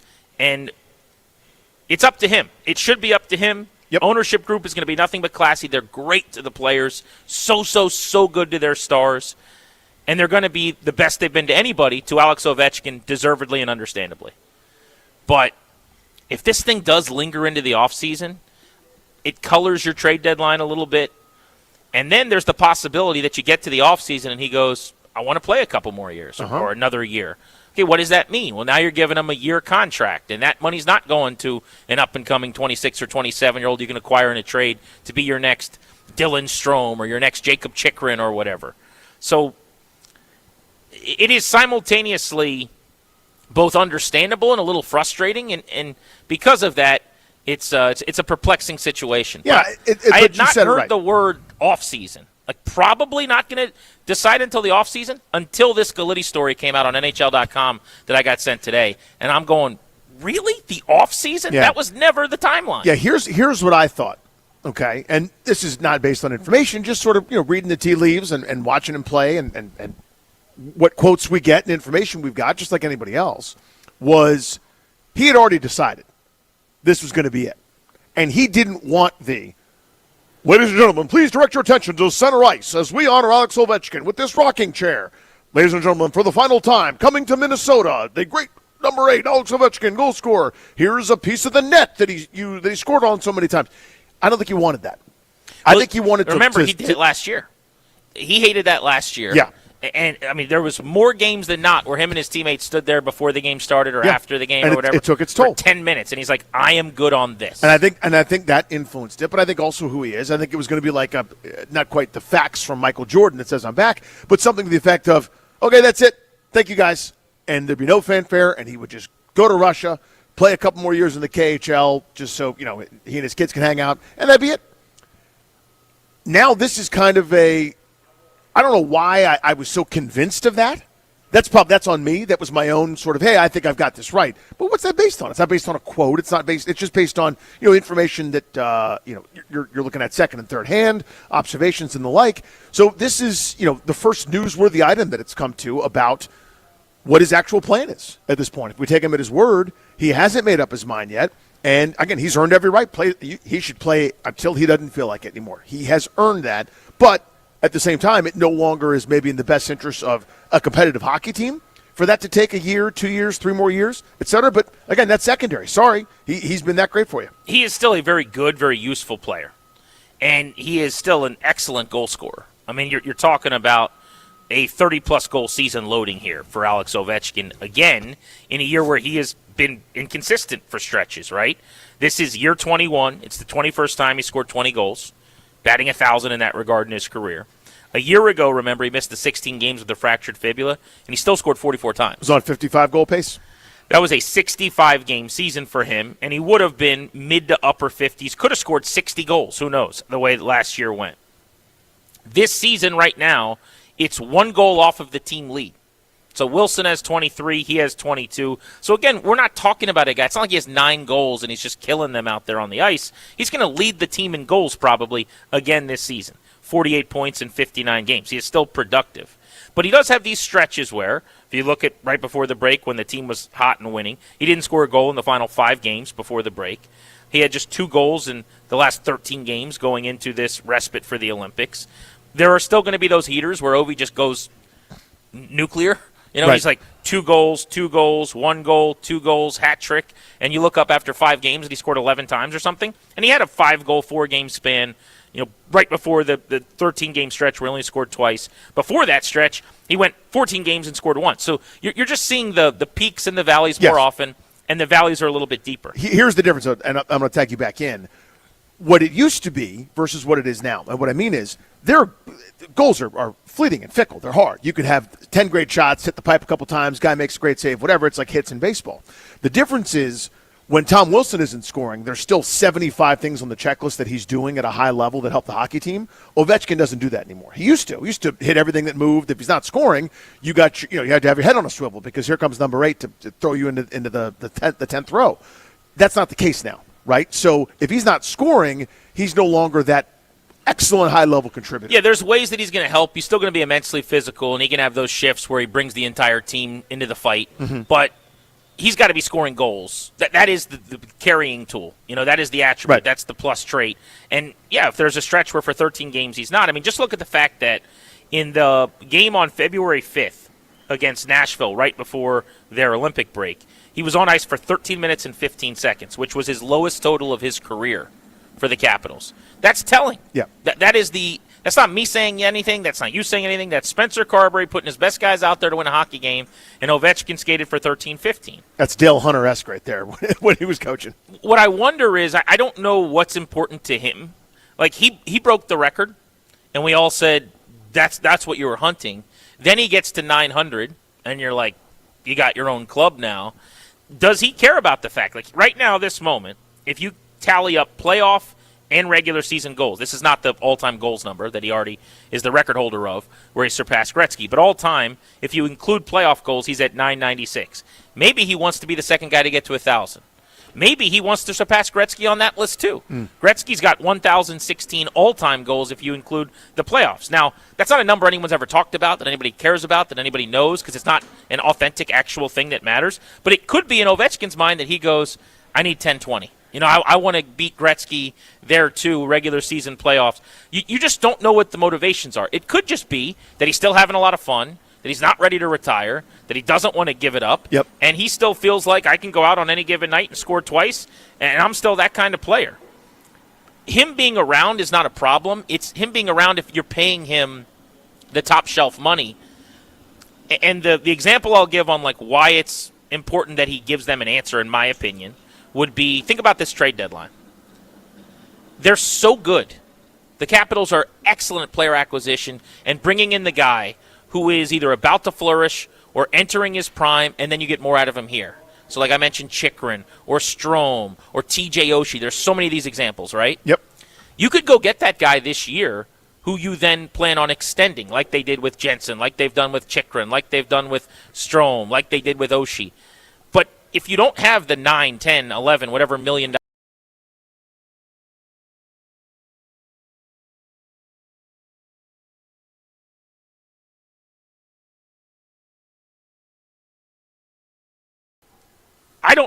I don't know if it was a factor at all, but I guess my point is if you knew you had a ton of money getting freed up in the next couple of years, you might be a little more aggressive in a sweepstakes like that than not knowing. And if Obi wants a one-year deal at $11 million or what, I don't know what it would be, $8 million next year, that's a different math problem.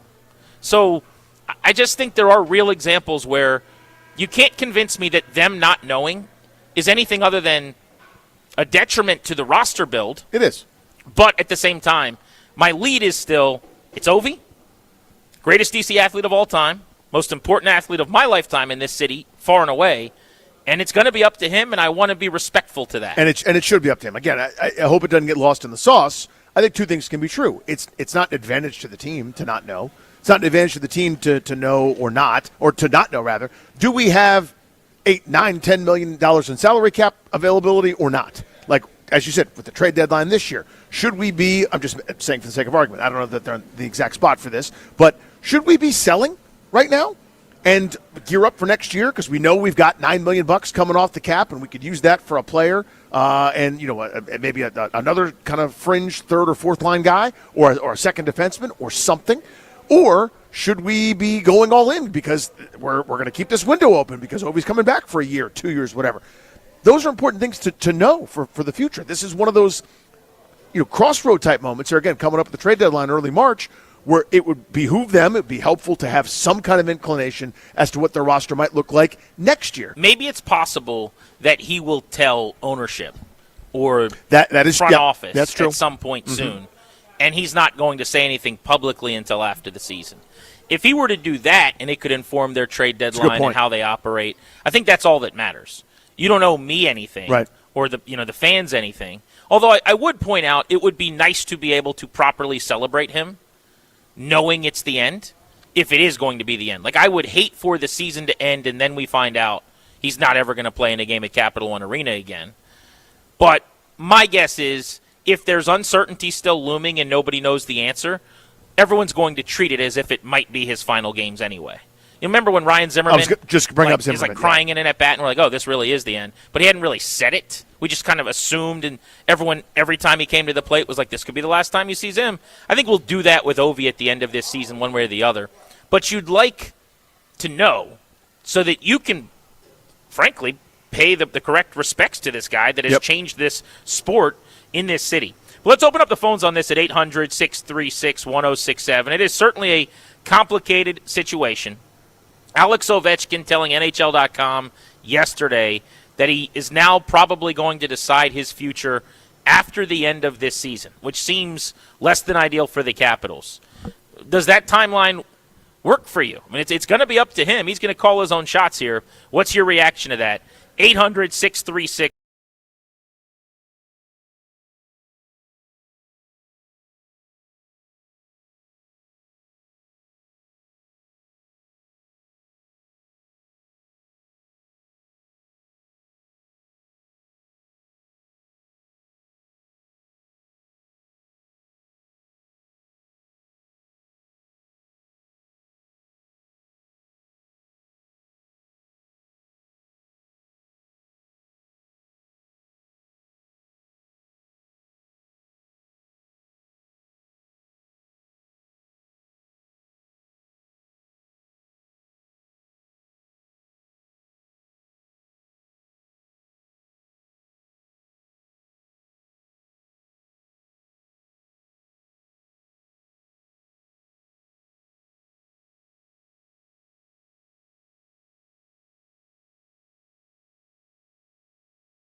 live at Capital One Arena. Wizards basketball tonight, right here on The Fan. We'll get you ready for it on site if you're coming to the game. As you get into the building, we're in sections 106 and 107. You're locked into Grant and Danny. NHL.com's Tom Gallitti wrote a story yesterday. He caught up with Alex Ovechkin. Ovi said that he still didn't know, coming back from his Olympic break and his time around family, whether or not he planned on playing beyond this season. His contract expires at year's end. The thought all along has been by around midseason we should have a pretty good idea of which way he's leaning. I'd kind of heard rumblings that around March is when he planned on making the big decision, but now he's saying it probably won't be made until after the season. That's what he told Gallitti. The quote on probably won't know until this offseason. And it just feels like that is worst case.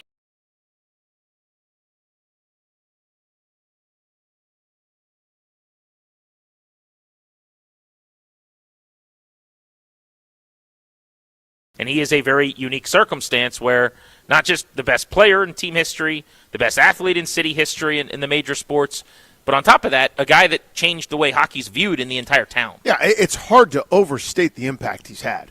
Kids in my neighborhood now play hockey. We didn't do that. Nope. And nobody did that. Look at the number of rinks that exist. Yeah. Like, I go to the St. James from time to time. Yeah, we do too. And there are teams, and there's just hundreds of kids that are coming in and out of there with hockey bags that are taking off their red sweaters to put on their gear. That's just one venue, but there are dozens of them all over the DMV. Where I grew up, in King George, Virginia, we got a rink in Fredericksburg, 40 minutes from my house, in middle school. That was the first time I'd ever put skates on ice. There's nothing around, and that has changed everywhere. Yeah, it was, you either had, you could get some ice time at Cabin John Park or Fort DuPont, which is where hockey games were played, or, you were a member at the Chevy Chase Club. It's the only ice I was aware of that my friends had. I remember going Friday nights to watch my friends play club hockey at the Chevy Chase Club, hanging over the glass. The world's different now. Kids play hockey. There are hockey players all over the place, and it's now as ubiquitous as soccer or Little League Baseball or everything else, and that is a direct correlation to hockey's been here for a while. There have been rabid Caps fans since the 70s and the 80s. I grew up going to games in Landover, Maryland, and they would always get so close and never could get over the top. But there was a lull, and it became mainstream and cool in a way that it never had before. That's undeniable. The impact that he has had is impossible to overstate. So, yeah, sorry, you've earned the right to do whatever you want whenever you want to do it. You can hang on as long as you feel like it. But by the other side of that coin is it's not to the team's advantage to not know. Let's go to the phones. 800-636-1067. Does the idea of an OV decision this offseason work okay for the Caps, in your opinion? Or do you think this needs to come sooner? Let's go to Brian out in Colorado, listening on the Odyssey app. What's up, Brian? Hey, Brian.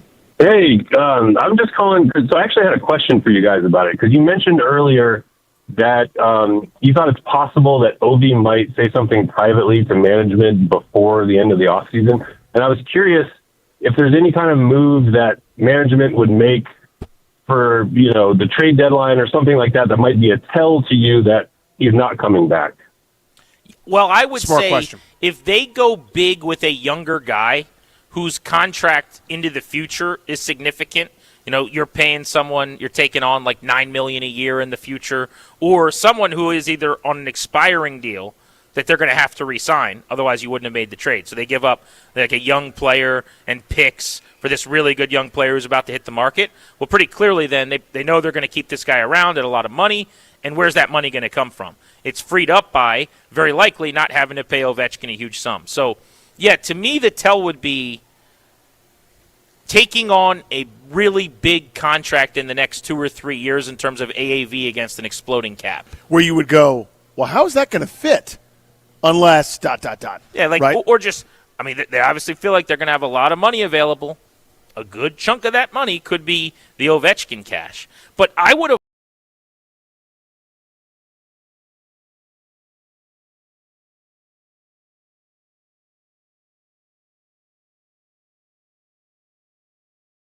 or anybody in the front office. I guess they know, but that's certainly not the way they have sold it when they've talked about this. When they've been interviewed about it, it's up to Alex. He's going to tell us when he's ready. And Alex, when he spoke yesterday at NHL.com, said, I have not made the decision. So it would seem like, for the moment, everybody's kind of playing the waiting game for him to call his own shot, which he has earned. And I give the team credit for this. They've said that every single time. Yes. And whatever you want to say about the Ted Leonsis ownership of the Wizards or the Capitals, here's one thing I will always give him credit for.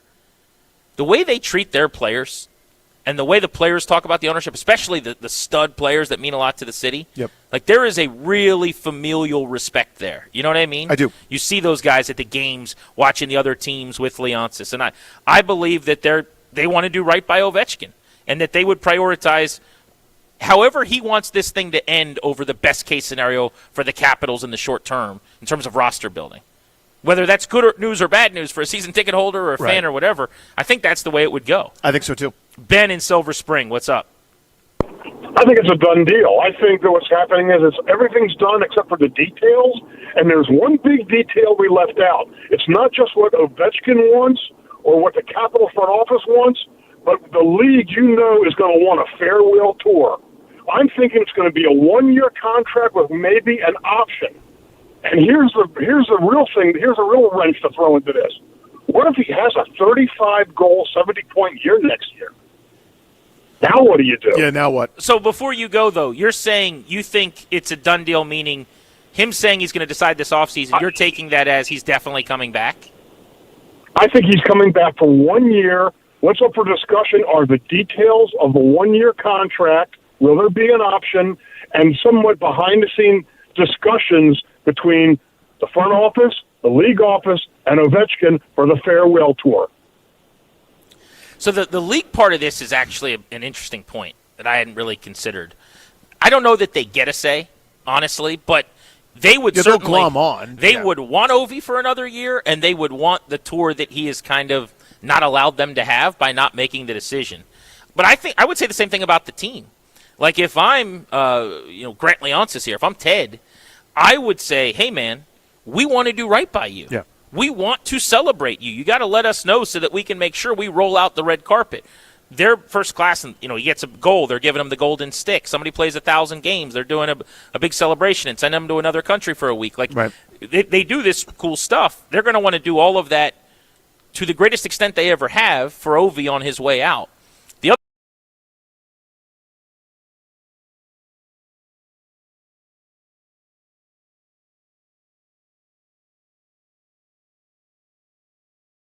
to go to that? No, I was not there for that one. I was there for that, and I remember that night where he gave his speech and he kind of walks around and does the handshakes and stuff. Like it's going to be that kind of a vibe here. If Ovi's last game at Cap One Arena, if everybody knows, what are those tickets going to go for?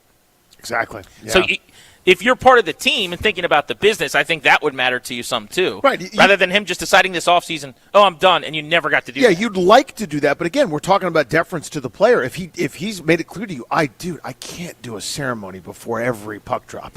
I'll have to do that in every city. Now, some guys want that.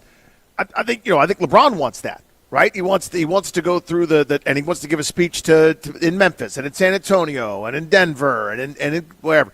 I don't know that Ovechkin's that guy. And there's no fault, no criticism. However you want to go out on your own terms, please do. If you want the attention and adulation, I probably would. I'd like to hear how great I am in every place I go. Right. But he doesn't seem to enjoy that. Again, that's based on last year. You want a cool present from the Clippers? Yeah, seriously. I want to go to Phoenix and get my, like a Coyote print stick or something like that. Cal Ripken Jr. did that. Mm-hmm. Every series, it was like, the best is Mariano Rivera. Like, here's a rocking chair of all the bats you shattered, or but Cal, it's like we're giving you a motorcycle, we're giving you this golf club, we're giving you this, and everybody tried to one up the last team, but it was a ceremony. It was a farewell tour of sorts. You don't really see those that much anymore.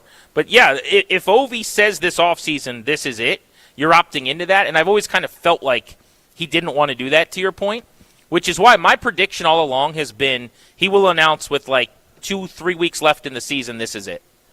And I was thinking end of March-ish, we would find out. He says, okay, I'm done at the end. There's only, what do we got, 23 games left for the Capitals? That's it. So if you fast forward to the end of March, I mean, you cut that in half or whatever, maybe even more than half of those games get played. Now you're down to a select few road trips where you would have to, quote-unquote, deal with that. So that has been my prediction throughout. I guess I shouldn't stand by it if he's saying he's probably not going to say anything till the offseason. Right. I think that's essential. I don't know why I'm so taken aback by it. It's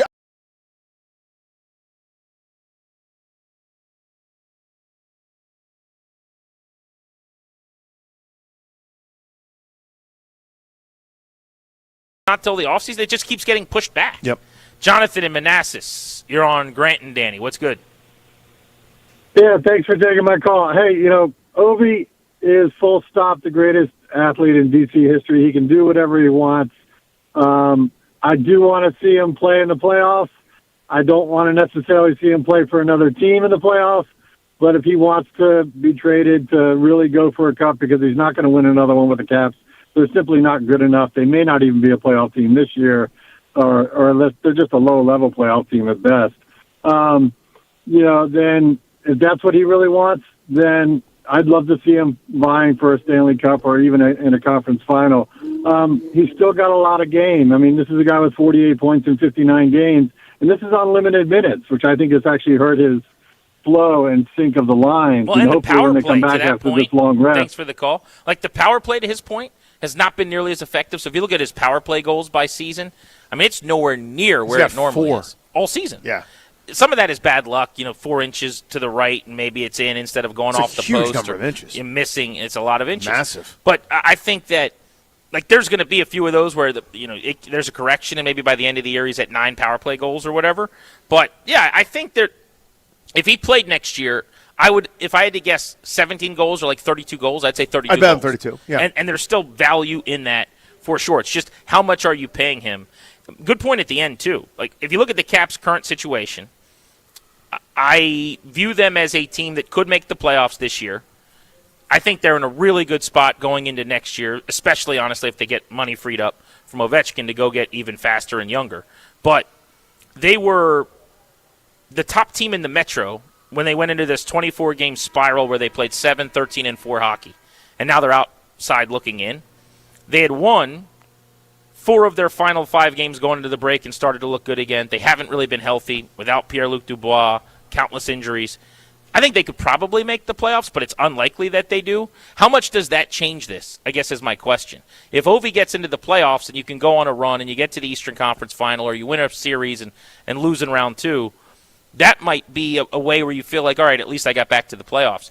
Do you want to walk away in a year where that spiral costs them? They end up 4 points on the outside. They don't make it at all. It's only like the 3rd time in your entire career you didn't get to participate. Is he willing to walk away after that? Yeah, I don't know what your storybook ending very rarely happens, right? You're hoisting the Stanley Cup in your final year, and then you do the walk away type moment, into the sun. It's never going to end exactly romantically or perfectly. I don't know. Would it be dissatisfying, or would it be I gave everything I had and we were short. This isn't going to happen. It's not like another year of age is going to make it so that we're now that much better of a team, and we're going to be finish with 110 points as the 3 seed. I just got a tweet from Chris. I'm at Grant H. Paulson. He says, my flight is booked. Last game of the year is in Columbus. Just in case I'll be there. He says he's already heard that a lot of Capitals fans will be traveling. Grant and Danny on the Fan. Brad Lord of the Nationals broke out in the rotation last year. Going to join us from spring training. Coming up at 3 o'clock, 20 minutes out on the Fan. After a magical 2024 season turned into a nightmare 2025.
Back live at Capital One Arena. Grant and Danny with you on the Fan. The Wizards play the Pacers here tonight.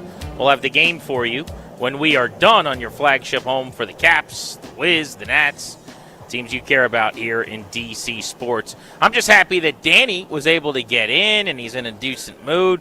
Normally, Danny, you call me and you tell me where you are, and we've got to find out, someone to go search and rescue, find you and get you into the building. But you made it today. You did great. By the way, formal instructions are always emailed out, where to go, how to get there, but it's always a challenge. Right. Well, sort of, because it assumes certain things. Like, for example, I can never stay. I've always got something going on. Whether I have to. 2 weeks ago we were here. I had to go do stand up in Baltimore. A couple weeks before that, or whenever we were here last, I had some other kind of event. It was during a weeknight. I had to go to soccer practice or pick someone up from somewhere. What do you got tonight? I've got to be. I have one kid home sick. Another kid that's probably going to go to a friend's house. There's a baby at home. There's a lot of size waiting for me. I don't mean like size, like big, huge things. I mean like swords. Like size. Oh. And that's waiting for me. You sound like a busy bee. Yeah, I got to go home. So, but doing that, it's mystifying that anyone might want to leave the parking garage before 10 p.m. when the game's over. That's always a thing. I get asked if I'm on a list, and the answer is like, I'm not sure. They just told me to be here. Please open the gate for me. Write your name down on this piece of paper. I'll research it. They leave for 10 minutes. It's always the thing. I just want someone to not be surprised that we're here. Like, you guys told me to come. I'm happy to be here. I like being in the concourse when they're buffering the floors and fixing all the stuff and seeing the construction. We're here, but it seems to be just the information eludes everyone at all times. And then when I come up, I'm begging someone to keep the door open for me. I'm sliding underneath like Indiana Jones, reaching back for his top hat. The whole thing's a mess. I would love to. I do have empathy for your situation, but I've never had an issue. And I would say most of us do not have issues. That's why it's always amazing to me. I can't fathom it. It's so annoying that nobody has a problem but me. Like when I'm sitting there opening and closing every drawer in the kitchen, looking for one item, and it takes my wife a microsecond. She just pulls it. She goes, "It's where it belongs." And it's like, I just looked everywhere. I want you to struggle the way that I struggled, at least for a minute. Well, then I won't tell you about my journey today. Go ahead and tell me. Go ahead and tell me. Because you love or hate. I think it's mainly hate. A little bit of hate. But you like to talk about it. How it kind of just works out. So I did my bit. So it even gets worse than normal. Okay. So I have a place where I would normally park. I did not have my badge to park there. So I was super worried. I'm like, I can't get into my parking garage. Then, because I don't have my badge, I don't know where am I supposed to go to get the credential and how is this going to work. So what I decided to do was just to go to my parking garage and park anyway. And I saw a guy, and I'm like, "Hey, how you doing? Haven't seen you in a while," which is true. You haven't seen that person in a while. And he's like, he kind of looked at me like, "Yeah, haven't been here in a bit." And I'm like, "Oh, okay." And I did like a Lloyd Christmas Big Gulps bit where I'm like, "Well, see you later." And I just drove and parked and then walked out of the garage. So that worked out pretty effectively. Like, this is supposed to be security. See what I'm saying? Yeah. Like, that's not supposed to happen. Well, it wasn't at Capital One Arena. Well, could you imagine, like, TSA being like, "Oh, you forgot your passport?" But I got a good feeling about you. Saddle up, partner. Maybe he knows I park there regularly. He doesn't know who you are. He might. I mean, I've seen the guy before. I have the ability to park there. I just didn't have the thing I needed today. Right. So maybe he knows that. And then coming in was kind of a similar thing where I was just like, "Hey, partner." Like, how's it going? By the way, we didn't talk about that one. Hey, partner. The guy and the big guy and the big hoss and, the sport. Partner's another one people get. Howdy, partner. I didn't say partner. I'm like, "Hey, how you doing?" Like, sounds like snow could be coming. And I just kind of walked over to our setup. Just amazing. I have to negotiate, beg, and plead. Can you open that for me? I mean, there's probably some way I'm supposed to do it. I don't know. Am I supposed to literally, when I park downstairs, walk back up the ramp and go outside and step over where the construction is to enter an entrance that's blocked off from the street? I believe so. I'm supposed to do that? That sounds reasonable. But that's the thing is you're going to get upset with what I'm about to say. I think it's kind of fine. It's just the thing you have to do. I think you view what is a small slight sometimes as a giant obstacle. Well, when they pile up right in your face, and it's like, I'm supposed to be here. I promise you, I'm not trying to infiltrate. Right. I'm not trying to spy on the 8-year-old kids that are playing on the court right now.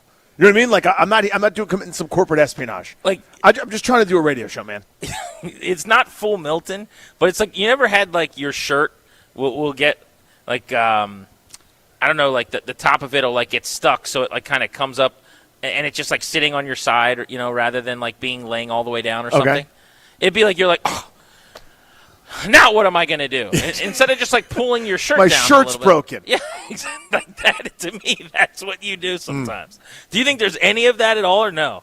No. You know, I have the correct assessment Okay. and correct level of irritation and obstacles placed in my way. Right. When I was told to go someplace. I'll give you you're driving along in the left lane. Okay. Someone changes lanes 50 yards in front of you, and just is now in the left lane in front of you. And you're like, oh, come on, what are you doing? Like it's that kind of your day got worse. Well, if he slams on the brakes and wants to turn left or turn around, then yes, he did. I think he just got there, but you didn't tap the brakes. You're just driving. No, then that's fine. But if you ruin my day, you get called out on it. We're giving away Caps tickets. They play the Flyers right here at Cap One Arena next Wednesday. We'll do that when we return. We're also going to be talking to Nats pitcher Brad Lord on Grant and Danny.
Lord ready, he brings in a 3-2. Swing and a miss, he struck him out. Brad Lord's first major league strikeout is Shohei Ohtani, the reigning MVP.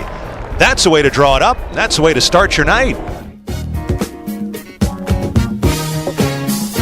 Welcome back to Grant and Danny from Capital One Arena, where we've got you covered until 6:30. We'll take you up to Wizards basketball today on the Fan. As we told you, we're giving away Caps tickets twice on the show, including right now. Caller number 10 at 800-636-1067. You're winning 2 tickets to see the Caps and the Flyers next Wednesday night right here at Capital One Arena. The Caps are teaming up with MedStar Health during Heart Health Awareness Month. For the complete Capital schedule or for tickets, go to thefandc.com. Let's go to the Rude Guest Hotline. Rude, the most reliable heating and air conditioning products in the DMV. Welcome onto the show from spring training, Brad Lord, who just turned 26 years old, getting ready for his first full season of Major League Baseball in the rotation for the Nationals. Had a big breakout in 2025, one of the bright spots last season for the Nats. Brad, it's Grant and Danny. Thanks for the time, man. How's West Palm Beach?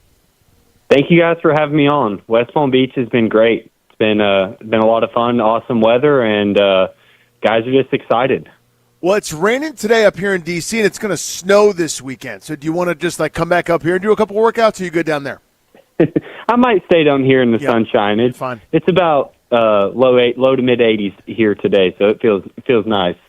March 4th can't come soon enough. That Seriously. Is when we are headed down there for a few days, and we'll see you in the clubhouse March 4th through the 8th. Brad, I want to start with what is really, really different feel organizationally now in the front office with Paul Taboni and a team that has gone from very scout-driven to very data and analytics-driven in a short time.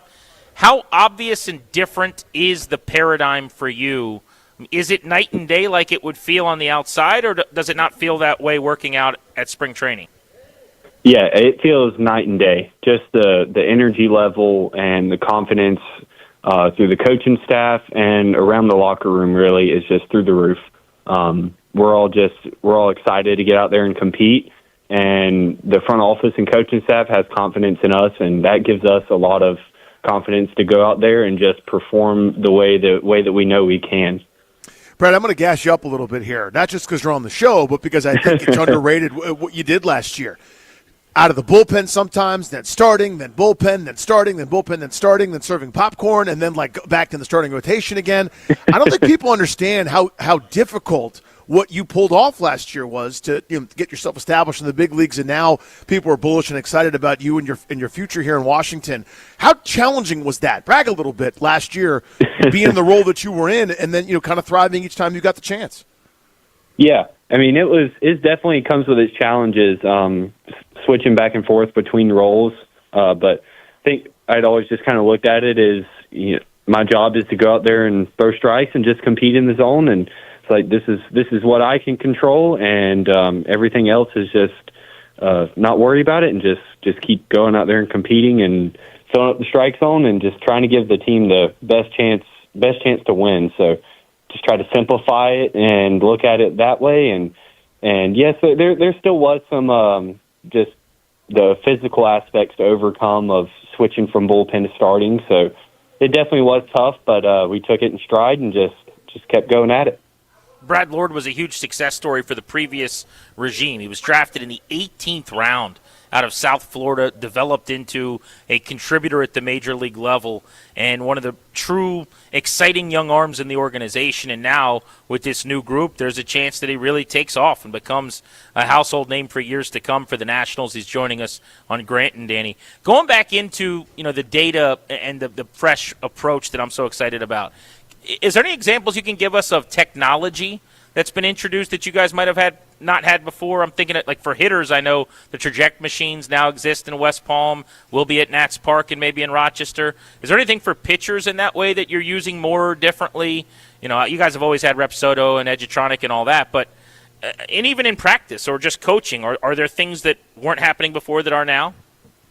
Yeah, we're using the pulse monitors for your arms, so kind of monitor how much you're throwing each day and all of your recovery days and high days, low days, kind of just keep track of those and monitor them. And that's been a huge success with everybody. We all we love the program that's being built out there, and really just the pitch design aspect and how to game plan that into our arsenal, and that's been really huge for me personally too.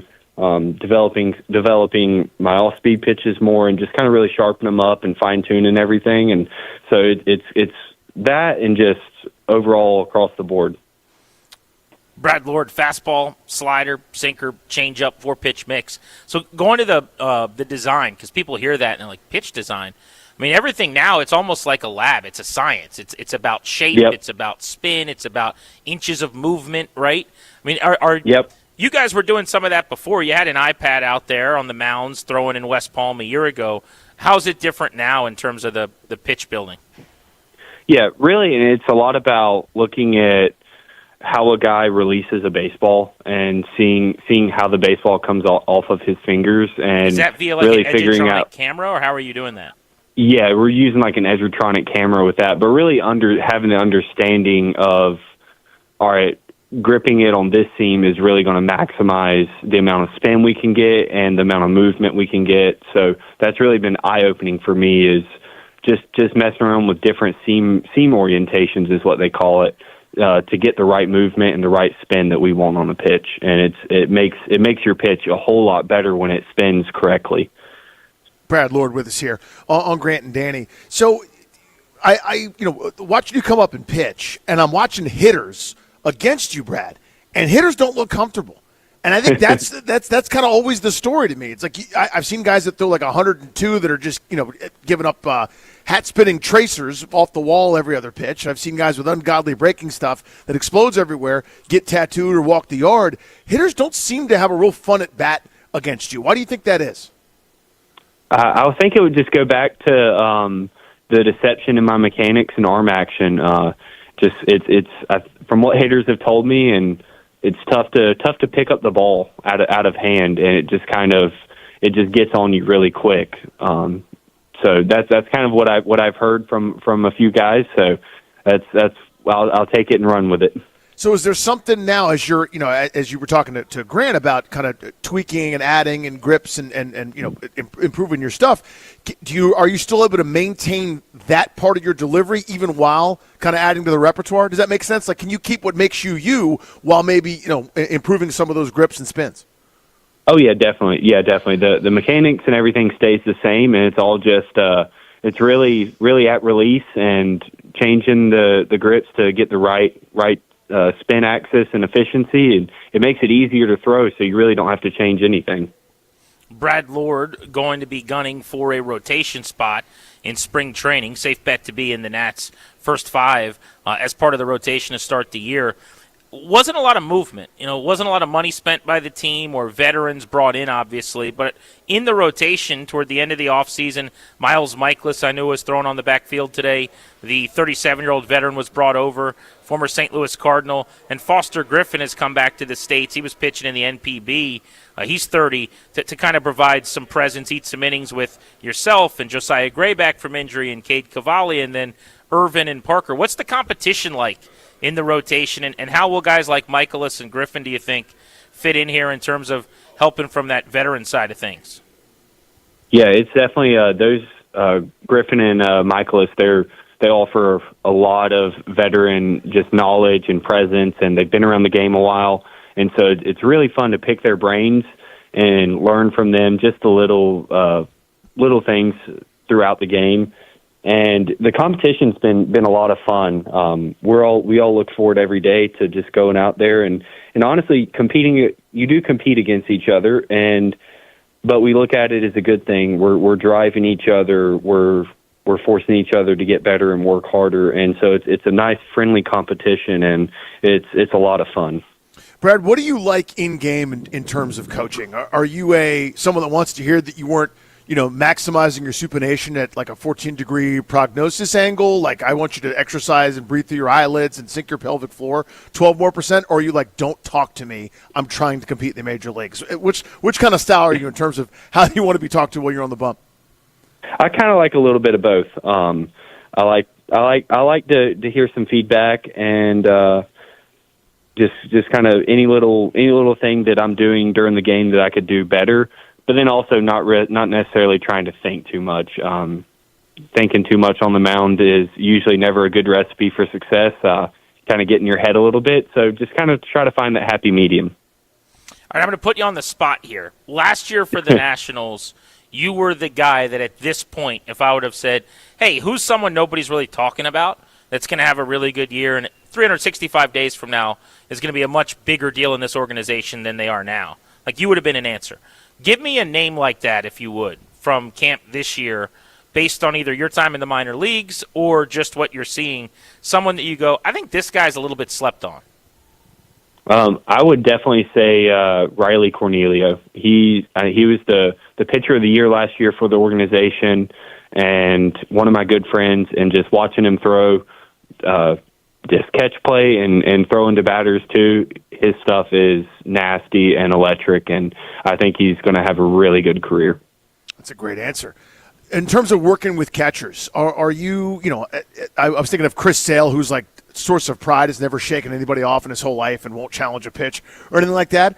On the spectrum of like... By the way, in case you missed that, Brad, he literally said he will not challenge a pitch all year no matter what because it's the umpire's job to call balls and strikes. Like on a scale of shaking everything off and delaying the game to Chris Sale, where do you think you are? Is it because you said you don't like to think? Is it, hey, whatever finger you put down, let's go? Or do you like to have more input in it? Where are you at on that in terms of throwing what you're comfortable with? Yeah, me and the catcher, we spend a couple days in advance before every start, game planning, going over hitters, just building out a game plan for first time, second time, third time through the order. So we have a really good idea of what we're doing, and we're on the same page. So there's usually not much shaking off going on during the game. And as far as challenging, I'm excited. I challenged, I think, one call in AAA in 2024, and so that's the only experience I have challenging calls personally. So I may not do too much challenging. Did you get the call right? I did. It was me and the catcher. We both challenged at the same time, and we got the call right. Do you like the idea of being able to challenge balls and strikes? Yeah, I like it. I think it adds another aspect to the game, and I think it'll be pretty fun to watch. Brad Lord of the Nationals joining us on Grant and Danny. We're headed down there in early March to hang out with the guys and looking forward to our trip to West Palm Beach. How big of a deal have the Olympics been, whether that's the American hockey team that's getting ready to play with an opportunity to set up a gold medal game with Canada on Sunday if they can win today, or anything else? Like, what are the things you guys have spent a lot of time talking about other than baseball to pass all that time? Yeah, the Olympics are huge for us. We have them on every day in the locker room. Me and my roommates, we come home and we watch whatever Olympic sport is on the TV, and it's a lot of fun. It's they're the best in the world at their sport, and it's fun to watch them compete too. And so we love it. And plus, it's just a nice little escape from baseball and still get to watch something competitive. Who are your roommates down there? Jake Irvin, Cade Cavalli, Clayton Beater, and PJ Poulin. I mean, it's hilarious because it's just like such grown-ups that are all. Are you guys just in like a big house, Airbnb, and rooms or whatever? Like it's 4-H camp? Yep. Just a big house and renting it all together, and it's been a lot of fun hanging out with the guys. Dude, that's so cool. That'd be a blast. Dudes being dudes. You playing video games or anything? Yeah, we may play a few video games, some hockey on the TV in the living room, but not too much. A lot of cornhole and pool table. Irvin's actually a huge hockey guy. He'll text me about Minnesota games guy, right? randomly. Yeah, he's from Minnesota. Yep. He's a Wild fan, Caps fan. He comes to a lot of Caps games, but I would imagine he's been all in on the Olympics. Oh yes, he gets us in on all the hockey games. Knows when they're playing and who's playing during the day, and he keeps us all straight with that. Who's the best cornhole player in the house? Cade Cavalli. He's really good. He beats all of us. Seems like every time. The story on him the other day was that he's throwing harder than he was last year. He was sitting 8s and 9s and touching a hundo last year. So what are we talking about here? Yep, I mean it's early in the spring, and you don't expect to see those velocities this early in spring training, and he's already at that velocity. So I think we can expect great things. I think it's because of the cornhole, right? It's like an extra layer of strength in the arm. Yeah, that's got to be what it is, right? Oh, absolutely. Well, Brad, we appreciate the time, buddy. Thank you so much. Have a great season. We really appreciate a few minutes, and we look forward to chatting with you. See you in a couple weeks, buddy. Thank you. I'll see y'all in a couple weeks, and appreciate y'all having me on. Take care. You got it. There's Brad Lord. It's a good egg. We did not even mention, I told Toby I would, and then I forgot. He apparently has one of the better walkout songs on the Nats. Toby and Darius and these guys all love. What is it, White Horse? White Horse, right, Tobes? So, yeah, maybe we could play that coming into the next segment, but I was supposed to ask him. I wonder if he's going to keep it, though, because a lot of times, year to year, you make it's like changes. whatever, like it's a bit from spring training, and then it's like, oh, I want that song to be this year, or it's just like that's your brand forever. Toby, I need an update on Team USA. You just did a huge fist bump, and I don't think it was that you were that excited about Brad Lord saying that Cade Cavalli's good at cornhole. I was pretty excited about that, but it had nothing to do with that. U.S. has dominated play 4 minutes in, 1-0 U.S. Here we go. Let's go. Here we go. Who scored? Dylan Larkin. Larkin's been outstanding. Not that that's a surprise. You need him to be to get where you want to go. This is aligning very nicely for Sunday morning. Now, I don't want to put anything out there just yet. Cart before the horse. What are you doing, guy? I have a lot of confidence in the Americans. They're the better team right now, and they're the better team on paper. But the U.S. versus Canada gold medal game was always the dream. Danny was like, no, just let us play whoever you want. Let us play, you name your random country that's not in the Olympics. I wanted to play Canada for a gold medal. If I get that, that's been the dream all along. I want my team to succeed and my rivals to fail. That is at all times. At your behest, though. At all times. Why not off of your stick, that lamp gets lit and they lose? That's the best of all the options. That's great, too. The downside that you always ignore is losing to them is the worst thing that could ever happen ever. I'd rather them lose along the way and have a lot of failure and sadness and A's and O's and outers and boots and have to explain themselves out there. I'd rather have that. And they lose in the quarterfinals, and we win, and we get to drink their tears anyhow. So my point is, the worst thing that can happen, and it's so much worse than anything is better, they beat us in the championship game, and it's endless, and it's miserable. But see, this is how you view life. Yes, First off, losing to Canada for you is worse than winning the gold against Canada is good. Yes. So that's not how I would view that. Right. So we're different there. Mm-hmm. And second, when we would get a chance to play Canada Sunday at 8 a.m. for gold, I'm going – first chance for gold since 1980. We get to dethrone the Dragon. We get to do Kuznetsov's goal against the Penguins. Mm-hmm. This is the way it always needed to be. Good on good. Let's beat the best.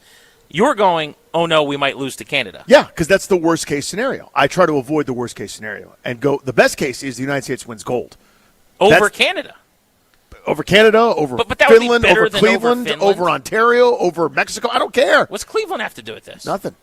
Seems like they caught a little shrapnel there. They did a little bit. It's out of Mexico. I'm just saying, I want that gold medal. I want the gold. Give me the gold. I want that. Great throwback. Thank you very much. There's a lot of young people that don't know about a leprechaun in Mobile. Everyone's seen the leprechaun say, yeah. I want to know where the gold at. I want my Who rivals. else seen the leprechaun? Say yeah. I want the rivals to lose. If it was up to me, the Dallas Cowboys, Philadelphia Eagles, New York Giants would go 0-17. It's not possible because they play each other. Right, and it's not possible because whatever. Okay.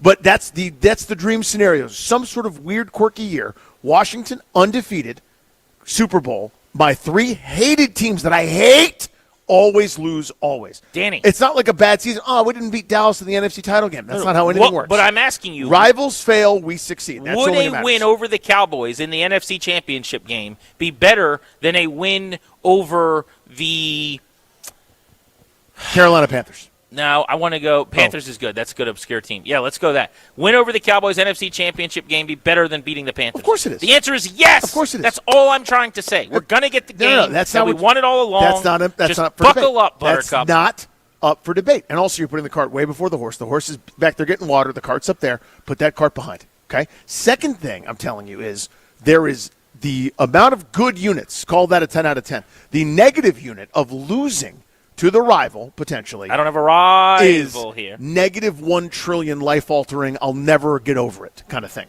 See what I'm saying? So, yes, Kuzi beat the Penguins that time.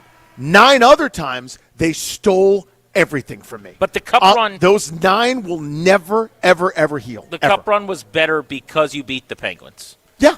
During the cup run. Absolutely. And the gold medal will be better because you beat Canada on Sunday morning in the gold medal game. My one fear... assuming they handle their business today, I'm okay talking about this because I have nothing to do with the game. Oh, my God. This is not like saying shutout or no hitter. So callous. The game will either be won or lost by the Americans. Is it a perfect game going on right now, Grant? Yeah. My God. I have nothing to do with a perfect game. My I'm God. happy to tell you that. What are you But doing? assuming they handle their business and they beat the team they should beat today, Slovakia, and they get to the gold medal game against Canada, the fact that the Canadians have not played a great game, really, in this tournament yet, does worry me. The fact that you have the Crosby coming back from injury storyline, possibly, the fact that you have a Canadian team that was down in their final minutes 2 games ago and then down 2-0 today, like they've kind of been playing sea hockey. They have a really good game in them. It's the most talented Canadian hockey team probably in the last 20 years. What if they have that game against you in the championship round? That worries me a little bit. Yeah, you should be terrified. They're great. And losing to them is the worst thing ever. It's a privilege to be terrified. I can't wait to be terrified. Yeah, I you know, I'd be so much happier is if we were playing some Nubs team that was on a nice little Cinderella run that's going to end when I almost said Washington, when the United States steals their joy, and Canada had lost in the preliminary, and they're doing like autopsies up there and goes, what happened out there? And like they have to answer those kind of tough questions. And like Sidney Crosby has to be sad at press conferences, choking back tears, and your favorite player, Brad Marchand, is like explaining that this shouldn't have happened, and it's a disgrace, and we apologize. And there's think pieces up there by all the Canadian publications. I want endless sadness. I don't get that when they're in the gold medal match. The Commanders are looking for wide receivers. They were linked via one NFL media member's offseason projections to a future Hall of Famer who's very old. We'll get into that next on Grant and Danny.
U.S. hockey is leading 1-0 as they attempt to kill off a penalty, first period action of a semifinal game with Slovakia. If they win, they are on to a gold medal game with Canada. We will keep you up to date. Everything going on Olympic hockey with Toby every 30 minutes, and we'll try to keep you abreast if anything happens during our show. We're at Capital One Arena.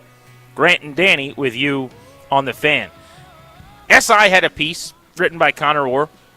Every NFL team, one bold prediction, 32 prognostications around the league.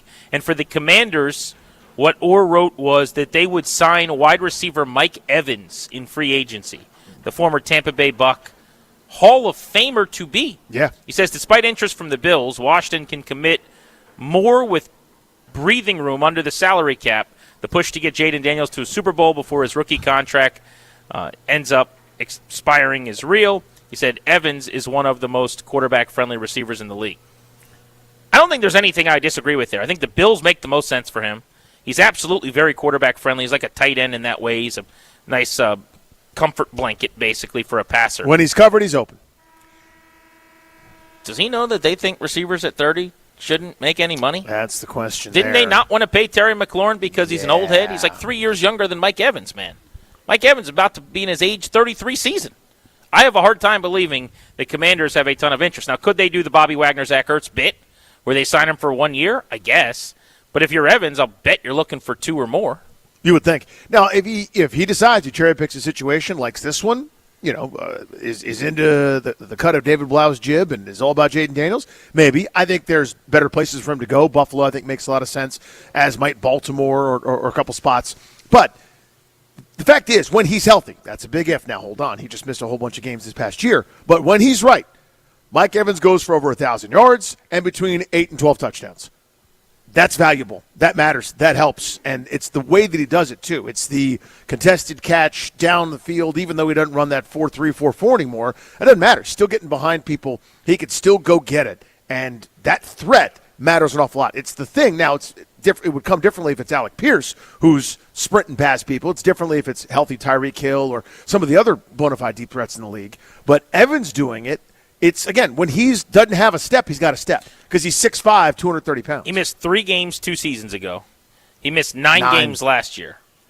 2 seasons ago, he went for 1,004 yards, and if you remember in Week 18, they're like throwing him the ball a million times. Oh, yeah, force feeding. They got the ball back at the end of the game and had to do this special play where they threw it to him just to get over 1,000 on 74 catches, about 13 yards per.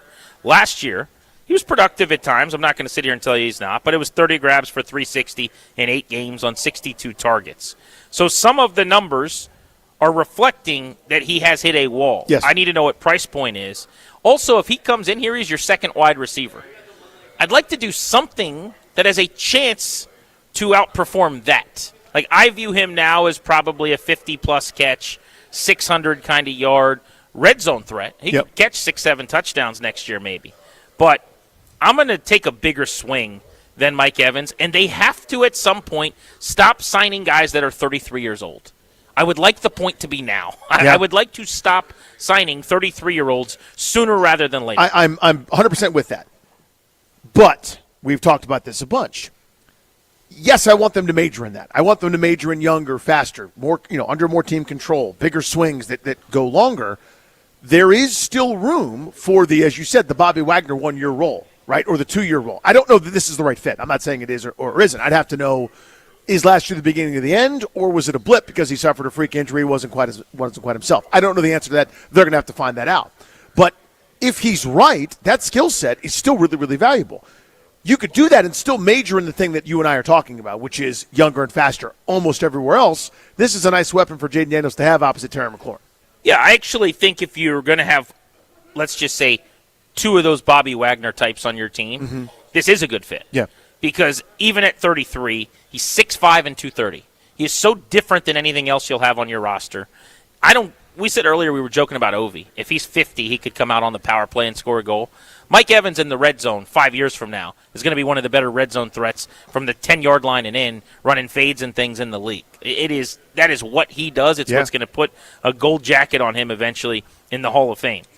But while I think it'd be a fit, it'd be great for your young quarterback in the same way Ertz was this mentor and this teacher and helped Jaden Daniels learn the game, and this is why we're doing it at this depth, and think about this when I'm coming out of this break. Evans could do all those things. I love that. If you're spending money, my take on that is you're going to spend good money to get Mike Evans. Spend it on someone who's got some tread on the tires, man. Mm-hmm. Like, let's take a swing on someone who might be able to go out there and compete with Terry McLaurin for the most targets in a game and push him for the best receiver on your roster. Now, do I want to break the bank on Pierce, who you love? Not necessarily. Juwan Jennings, to me, or Mike Evans, who are kind of similar profile, I would say. Big physical receivers. You'd go Jennings at this point, right? Yeah, just based on younger, age. Yeah. Like, Mike Evans is an old player who's declining. It's hard to argue against that. Doesn't mean he can't help you, but is he old? Yes. Is he declining? Yes. Do I still have to pay the premium? Keenan Allen, before the world knew that he wasn't the same guy. Keenan Allen, a similar profile, different receiver, different player, obviously, but still, hey, pretty nice year in L.A., not quite doing what he did before, but still good. Goes to Chicago, kind of falls off. It took a little while for everyone to catch on. No, this is no longer underutilized or used differently. This is now a guy without the same skill set. And I'm wondering that about Evans. Again, as you said, Hall of Famer. He's 21st all-time in receiving yards. I mean, a double-digit touchdown threat every time he takes the field. He with a reasonable season, with 600 yards, I think he'll finish top 15 of all time. I mean, that's a Hall of Famer. His credentials are already set if he stops playing today. Did we watch the cliff last year, or was that an injury-plagued aberration, and he's still useful, and do I have to pay a premium for that? People paid a premium for 2 years for Keenan Allen to only find out, no, not the same guy anymore, right? That's what I wonder. So I'm seeing some very differing projections on his salary, but the first one I'll grab here from Fox Sports suggests he could play 2 years at $28 million, so about $14 million per.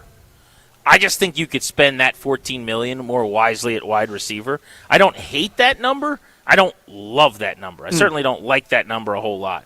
There's another projection from The Athletic that's way higher than that, where they're saying it starts at $18 in the 20s, million per year, and he could probably get 2 and 48. You're talking about like $24 million for a season. I don't think he's going to get close to that. I mean, Spotrack's got it in the 13s, which I think I would do that. I'd hold my nose a little bit, but I think I would do 13, yeah. I mean, that's fair. I think that would work. But I think I would take the over on that. Right. I think name value, pedigree, resume. He's picking and choosing between. Because I guarantee you there'll be a handful of suitors go, you're the difference maker to put us over the top. We're not going to make you deal with 100 targets. We'll have you deal with 75 or 80, and you could still be really helpful. I think he's going to make $14 to $18 million a year. That's what I'd guess. And if it's at the lower end of that, I'm okay with it. If it's at the higher end of that, I'm not necessarily. But also, I don't like the precedent of a year ago. Yeah, no, you're right. You screaming at me that you can't pay receivers that are 30, even though they bled for you and sweat for you and done everything right. And now a 32-year-old who's about to turn 33 comes available, who's never played a snap here, and you get in line with everybody else to try to pay him a bunch of money? I know it's a different amount of money, but the point let's have stands. some consistency on the position and how we view aging. That's how the optics would look. I would argue there are subtle enough differences that they could maybe win in a court of law, but just the big picture. So it's like you drag Terry through all of this stuff, and all of us by transitivity. Yeah, you said receivers age at 30. Okay, this guy's 33. He's 33. What are we doing? He'll make less than half, according to this, of what Terry will cost. But but the point I think you're making still stands. It's what it looks like. It's you jumped in line, you signed up to say, please, please, please, can we sign you? Versus, not you, the guy that's done everything right here. We're gonna make you go through it, whether we're right or not. He's Danny. I'm Grant. You're listening to The Fan. All right, I want to get into our normal double play segment via winning off the field next. We do it every single day at 3:45, and on Fridays, we let you tell us something fun that happened during your day that put a smile on your face that nobody else would care about. That's how you win off the field. Fill up the phones at 800-636-1067. Send them in at Grant H. Paulson at Funny Danny. We'll read some of our best responses. Winning off the field is next, live from Capital One Arena.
Still champion. We win.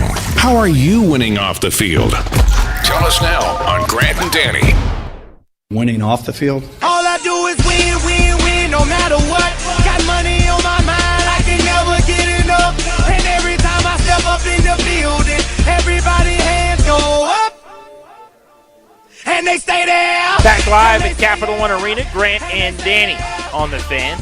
Thank you for making the show part of your day. It means a lot. It is time to win off the field. You're going to tell us what little things gone right in your afternoon. Something that put a smile on your face that nobody else would care about. Don't do it for me. Don't do it for Danny. Do it for our old friend Goose Allen, who once said these words. We're winning off the field, but we got to start winning on the field. Attaboy, Brucey. Miss you, pal. So not a great day for the Hoorays yesterday. Overtime loss to the red team last night. That's a bummer. But we covered. We did cover. 2.5 point dogs. No. Yeah, the boys covered. They played their hearts out and couldn't pull it out in the end. Congrats to the red team. They deserved to win. No ifs, ands, or buts. Yeah. Good teams win. Great teams cover. Great teams cover. I worked out with Ryan yesterday. Toby told us to pound sand because he was like hosting for B Mitch and Finley or whatever, which is fine. So here's what's going on with me, and I know everyone's concerned about it. My plantar fascia situation on my left foot is killing me.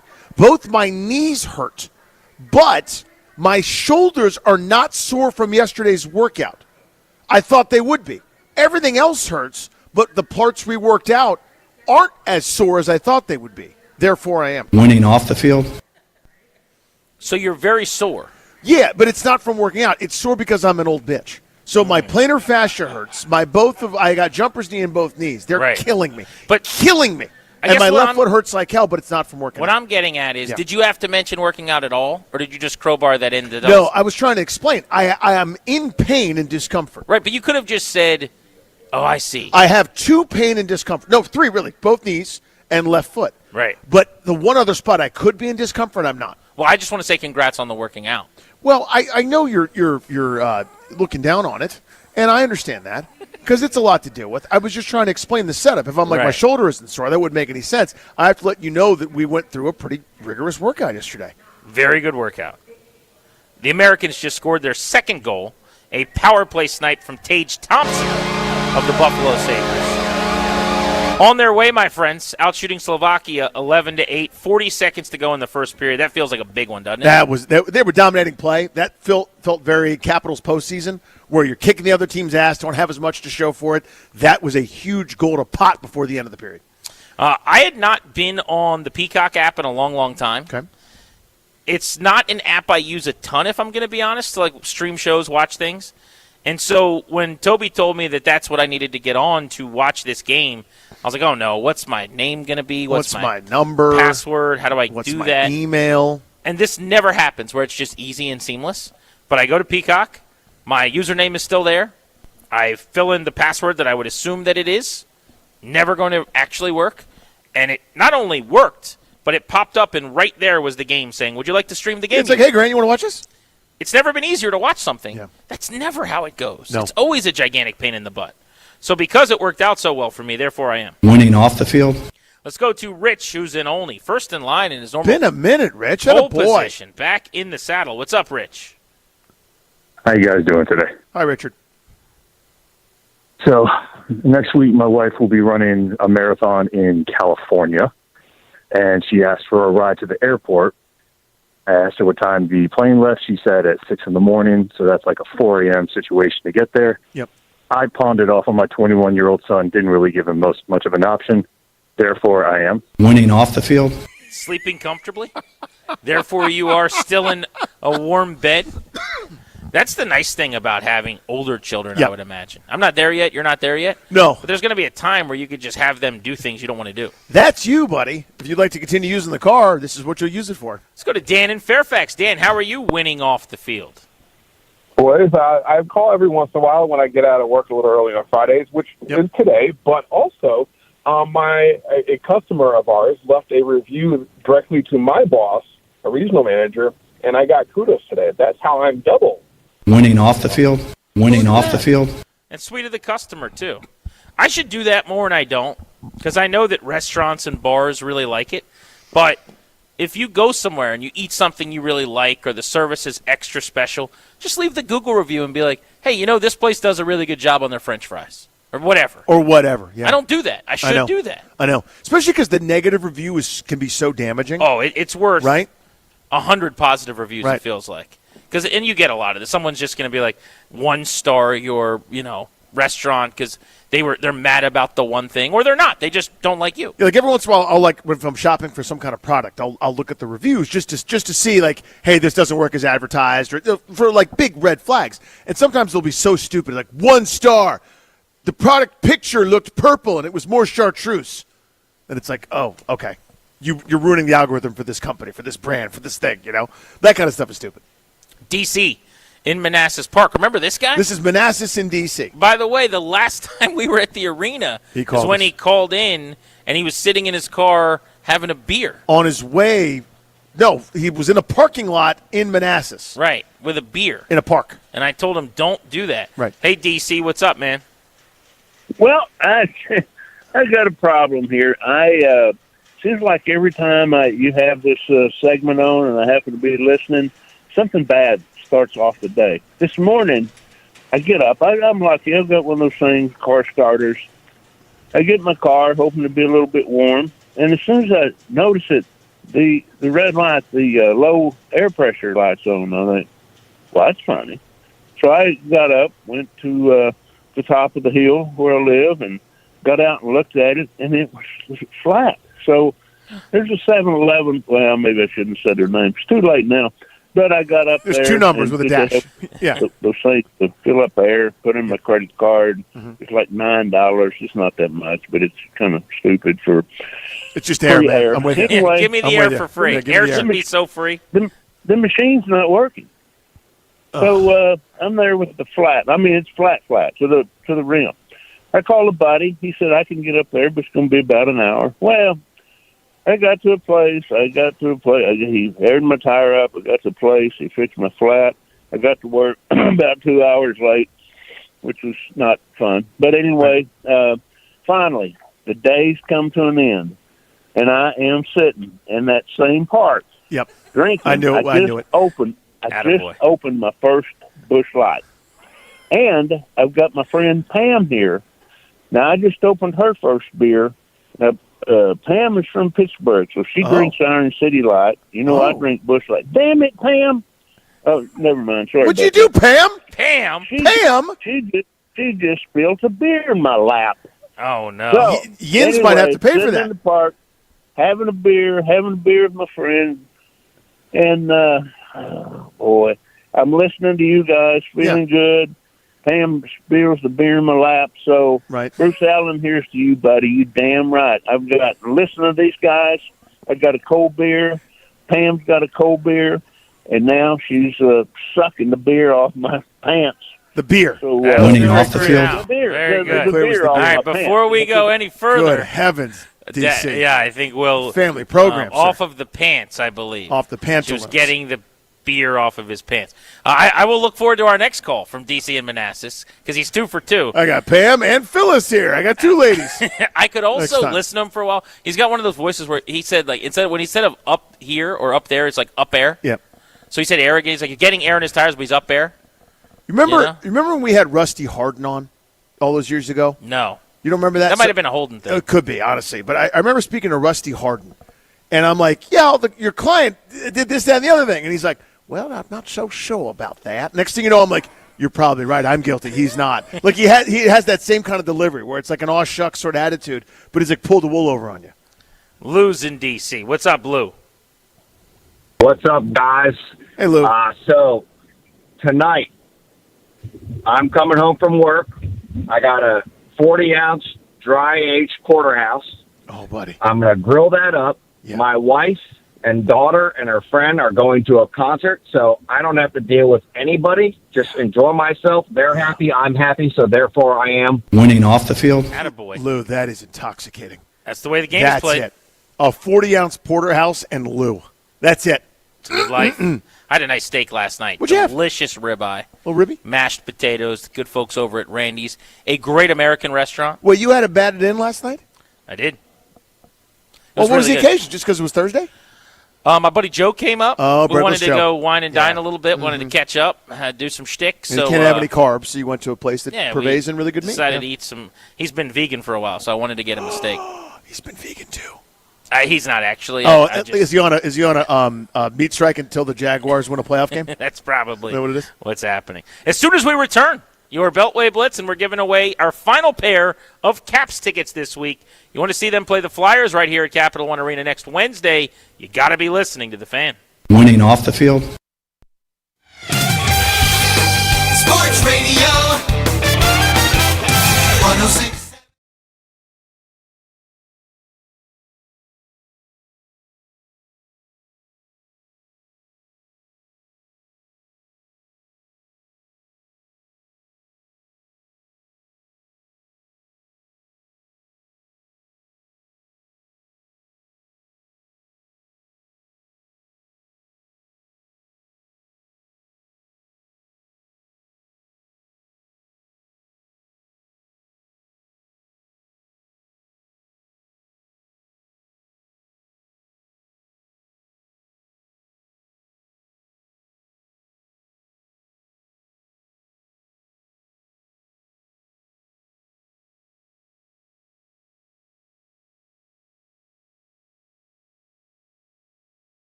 Congrats to the 10th caller right now, dialing 800-636-1067. You're going to win a pair of tickets to see the Capitals when they're hosting the Flyers at Capital One Arena next Wednesday.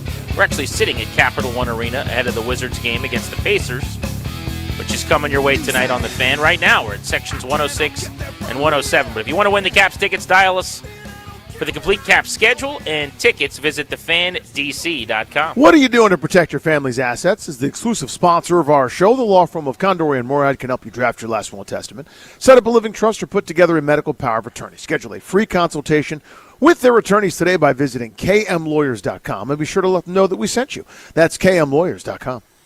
Let's get you ready for hoops tonight. The Wizards are live on The Fan when we are done. The man on the call is Dave Johnson, and he joins us right now. The Washington Wizards. For the second time in as many nights, Dave will be calling the Wizards at home, playing the Pacers, who they beat by 7 last night. One of those really normal back-to-backs in the same building between the same teams. You know, standard. Yeah, and hopefully I get this call right tonight, too, as well. But last night, it was just a great team win. And when I say team win, I should say two teams, because it was a combination of the Wizards' young players. At one point, we had nothing but first-rounders on the floor, first-round draft picks. And then at one point, we had nothing but Capital City go-go players on the floor. As we are into the period of, all right, what do we got? What do we got? Who do we keep? Where are we going with this team? And this is going to be a period. I think the headline here is Bilal Coulibaly.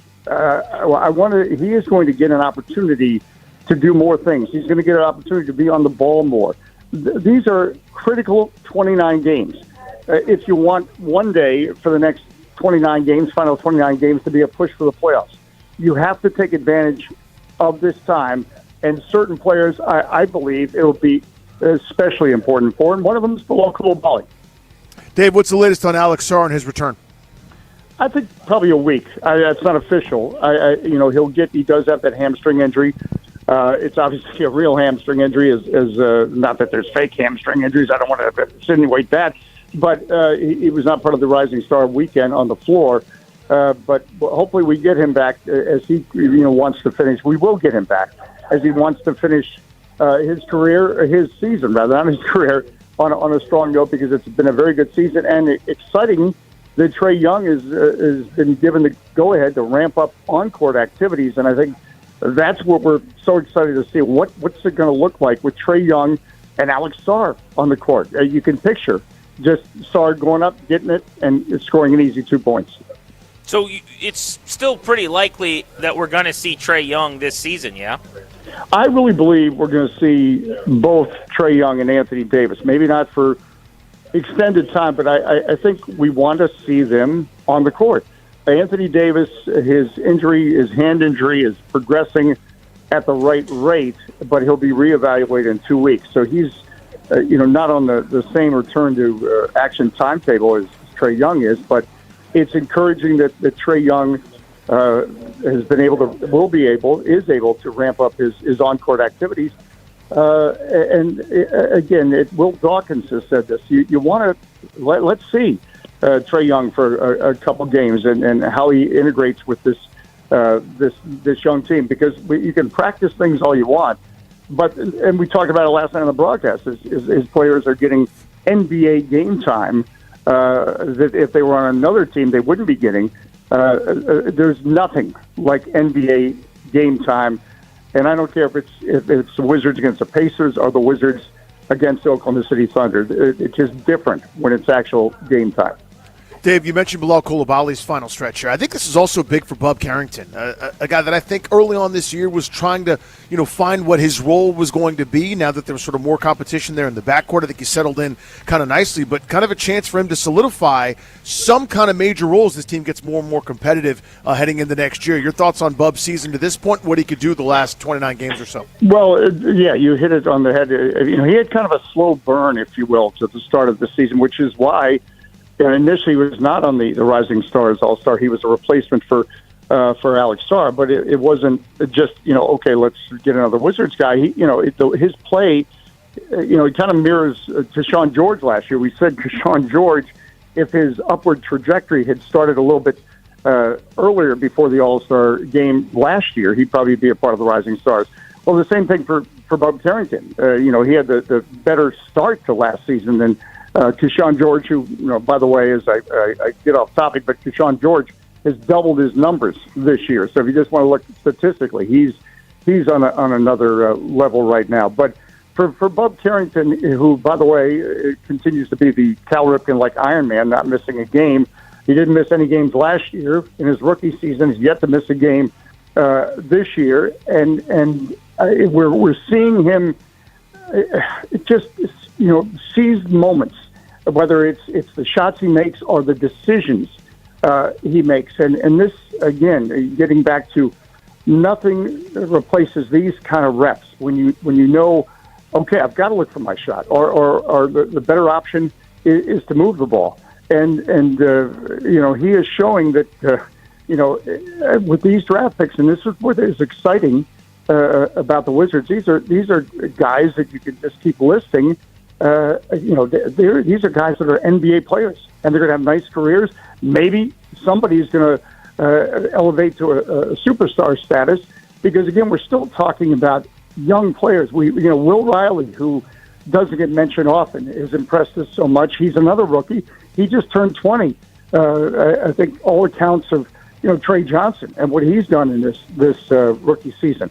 It almost scared me the other day. I saw LeBron James was complimenting us on what we were doing, but that's because I'm still bitter that he talked to Gilbert Arenas at the foul line when we were battling LeBron and the Cavalier playoffs. But that speaks to my own mental problems. But you just feel it's coming with this team, and you get excited like, well, what it's going to look like when you put a Trae Young and Anthony Davis on the floor with this team.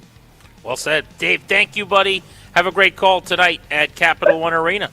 And I'll stop by. You really are 106 and 107. I saw you out there. We are.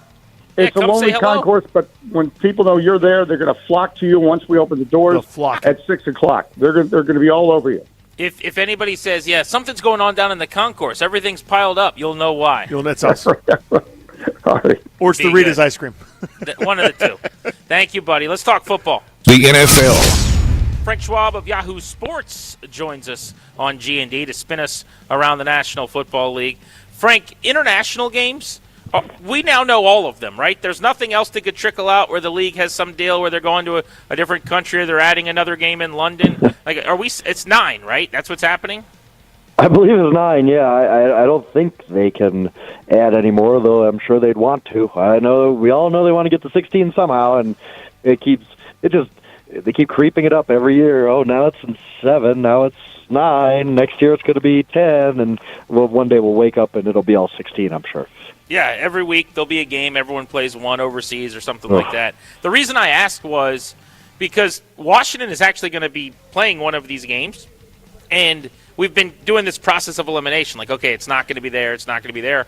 So I'm basically down to London, Munich, or it could still possibly be, I guess, that they're back in Madrid for a second straight season, but that would seem weird to me.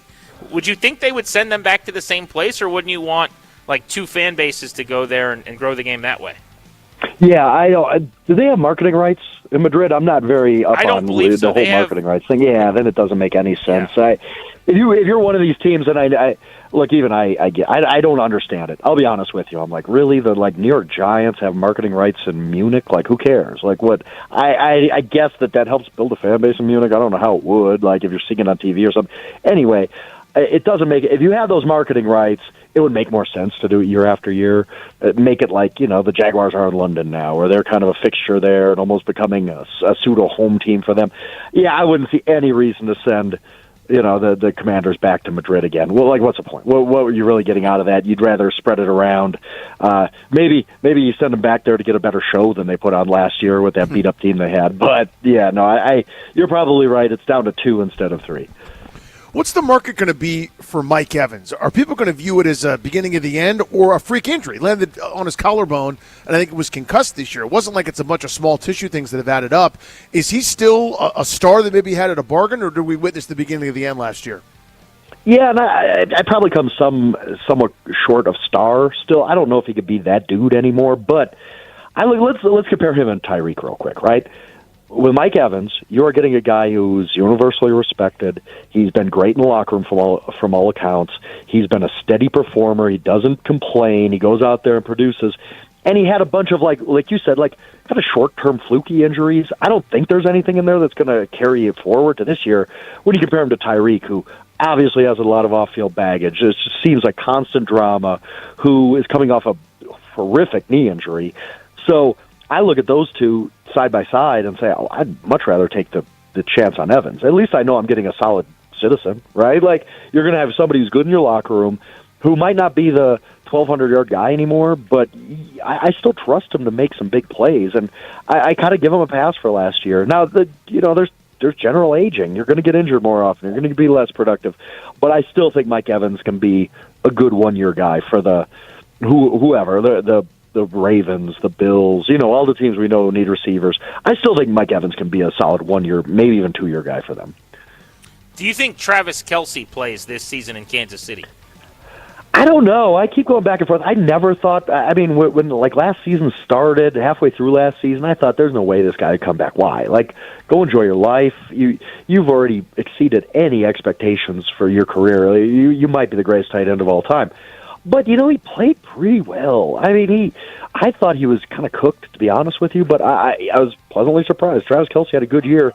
It sounds like he wants to come back. He's excited about Bieniemy coming back. I think the longer it goes on and we haven't heard an announcement, the more he's going to talk himself into playing again. He didn't like going out on a Super Bowl loss, so he came back. That was one of the reasons, anyway, you've heard. Well, he definitely doesn't want to go out on a 6-11 season, right? So maybe that's fueling it. He probably just feels like I still got some football left in me. I kind of, at this point, lean towards, he's going to be back. I don't think he's going to be back at the salary that he was supposed to make, but if they could work that out, I think that, there's at least one more ride left for Kelce. Frank, thank you as always, buddy. Have a great weekend. Absolutely appreciate it. We'll see you, my friend. Hit that local 53 sounder, Darius. The Washington Commanders. My God, it's our guy, Michael Phillips, Odyssey Richmond here on the Beltway Blitz to talk about the Washington football gentlemen. Miguel, would you be okay with them drafting a running back at 7, even if it's a great one? Well, Wright loves the question here because he's such a great talent. So I got to say, I am philosophically opposed to running back at 7. If it's anybody, if it's Ezekiel Elliott, if it's Saquon Barkley, name your guy over the years, I just don't like it. If you are the kind of person who sees great value in running backs, sure, we can have a debate over offensive players. Honestly, if there's a great tight end in this draft, I'd love going to get him at 7, right? The kind of guy who could really make the offense's life good. I don't think they're under any obligation to take a defensive player. I just think that's the way the chips are going to fall. Michael, what are you doing on the defensive side of the ball in free agency? What's your priority? Yeah, well, it's a really underwhelming class. You got to start with that, right? Because I could list it off to you. I'd like a great edge rusher. I'd like a really good safety. I'd like a linebacker who will take Bobby Wagner's place at some point. And yes, that's my wish list. And then you look at the guys who are available. That's just not going to happen. So I think depth needs to be a priority. Certainly, I didn't love how much injuries were used as an excuse this past year. You want to really build depth across the roster. This is a place to do it.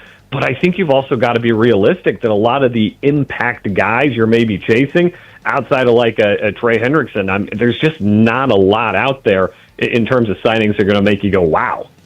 What's their sneakiest need? See, I think it's tight end. I think people are sleeping on that. I'm not discounting the guys they have who are really good at specialty things, at blocking, at being Ben Sinnott, at whatever you want to say, those skill sets are. Zach Ertz was a security blanket 2 years ago. They were missing that last year. Obviously Ertz's absence will be felt this coming year. I think getting a really good, reliable safety blanket tight end makes the whole rest of the offense move smoother as well. If they get a decent offer to trade back, but a couple of the guys they love are still on the board at 7, what would be your preference? Boy, that's a fascinating one to me because I do think a game-wrecking edge rusher is worth his weight in gold. You think about the teams that really have success in the NFL, they get after the quarterback, they speed up the quarterback's clock. I think about this team's most successful games last year. They were getting after Geno Smith, they were getting after Russell Wilson, they were getting after Justin Herbert. That guy makes everybody else better. At the same time, you can't deny they have a ton of needs and it's a high-pressure season, I'd be awfully tempted to do it. If it's not Jeremiah Love at number 7, do you want to go out and get a free agent running back? You probably wouldn't have to pay that much for an upgrade, or you trust Bill with a larger workload? Well, I do think you want one more guy in that room, aside from, I'm assuming they bring back Chris Rodriguez, and, obviously Bill's coming back. I think you want one more guy in that room. That's not a lack of trust on Bill to me. I'm going to go ahead and grab my seat on the bandwagon now. I think Bill has a really good year next year. That said, you always want depth and see what the market looks like. If a guy like Breece Hall, if the price point's right, wouldn't make me mad to upgrade. As I like to say, it's not my money. You are more confident in the long-term coaching prowess of David Blau or Durante Jones among the new coordinators? Well, you got to go Blau because of the weapons he's going to get to work with, right? Anybody who gets to coach Jaden Daniels has the opportunity to look really good doing it. So I just don't see Jones having that. Jones is going to have to work to get the most out of his guys. Blau's just going to have to maximize what he has. He has enough talent to win, that it will grade him harshly because of that too. But I certainly look at everybody who along the way has said, this guy's a star, this guy's a rising star. Maybe it doesn't happen right away for him, but he's got a lot of really big endorsements going for him. What do you think Terry McLaurin's season is going to look like with Blau? Sorry, I missed that, Dan. You asked about McLaurin? Oh, yeah, McLaurin's season. What does it look like with Blau, who's promising 10 targets in early stump speeches? Force feed him. Get the ball to him. And, part of it depends on who else is on that receiving court, too. Terry obviously benefits when they've got a really good number 2 guy, somebody who can take a little bit of the focus away from him. It's a trust game, too, and I don't know that Jaden Daniels has ever really fully leaned into that trust game in the way that, like, Taylor Heineke did, where, like, I will throw anything to Terry McLaurin, and I know he will catch it. Like, I think that's still something that they're working through, and I don't know if the coordinator switch can help with that or not. But I think the more practice Jaden gets throwing balls to Terry and watching him catch them, the more he's going to trust his guy to go get them. You can sign Mike Evans for 2 years, $16 million per, 32 total. Guarantee him a chunk of the second season. Going into age 33 year, you doing it? Sure. It's 2 years is exactly the right number because that's when we go into big money territory for Jaden Daniels, right? You've got all the money you need to do whatever you need for the next 2 years. To me, it's silly to suggest like, oh, they're in a crunch or, oh, the money's going to be tight. It will be. It will be when Jaden Daniels gets his money. Until then, you've got what you need. I mean, look at the Chiefs still going out signing guys, even though Mahomes is making silly numbers. With Jaden on the contract he's on, you can get done what you need to get done. Michael, you're a good man and thorough. Enjoy the weekend, my friend. Thank you. Dude, same to you guys. Be well. There's Michael Phillips. That's your Beltway Blitz. We're Grant and Danny at Capital One Arena. I want to hop down to the college basketball level a day before Duke and Michigan are playing here in D.C. at this venue. Darren Peterson seems to be the new subject of a controversy in college hoops. He might also be the first overall pick in the draft, but is he just a guy that's starting a new trend? Is he the tip of the spear? We'll explain next.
Dad.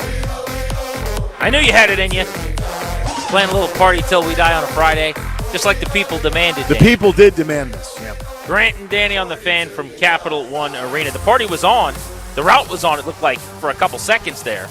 The United States of America scored a third goal against Slovakia, and it was wiped off the board with the quickness. This was actually the correct call. When they got a goal taken away from them, robbed from them, if I can say that, via goaltender interference, that was nonsense. Right. Earlier on in this tournament. This was the correct call. This was a nice Lionel Messi-style inside-of-the-foot kick into the net. Totally the right call. They saw it right away. Jake Gensel was net front B, and he just kicked the puck right into the net. Setting up, Kemp puts his boot on it, but they wiped it off the board, Joe. You're not really allowed to kick the puck No, there are past rules. the goalie. There are rules there, Locker. You and I were like, oh, they're screwing us. It's because we're America. And then we watched it, and we're like, No, that's right. Yeah, Yep, we that's get right it. one. Yeah, Yep, that's totally probably not right. a goal. We'll just go this way, and you guys. By the way, it is amazing. I know I'm not Mr. Give the refs credit. I'm the opposite. I'm known as like a hater of officials, which I don't know if that's fair or not, but that's how I'm known around these parts. When you see a ref get a call like that right in real time, it's pretty impressive. And there is something amazing about that. The speed of these games, the bodies, the amount of guys that are between you and the person that you're seeing. And it's a very slight, in real time, like we're seeing a zoomed-in 5K version of this edgetronic view of frame by frame. In real time, he saw that very subtle movement, and he's like, he kicked it in. It's a great call. I think I'm of two minds. In general, I recognize how challenging it is, especially in hockey. I think if it's not the toughest sport to officiate, it's close. The speed, the skill, the quickness. Cutters now go 100 miles an hour in baseball. It's really hard to figure out whether it was a strike or not, especially because every catcher is trained to snap it back in the zone, even if it wasn't a strike. That's really hard. I have grace. I can't handle the take my mask off, yell at the bench, bait guys into fights, throw them out of the game. I call a balk every time the wind blows, whatever. I'm imprinting myself on the game. I'm running people when I'm in the wrong. That's what I can't handle. I can't handle obnoxiousness and non-accountability from officials. I fully recognize that it's really, really hard to get stuff right. No, it's the ego part of it. That's what I can't handle. That can't be abided. Yep.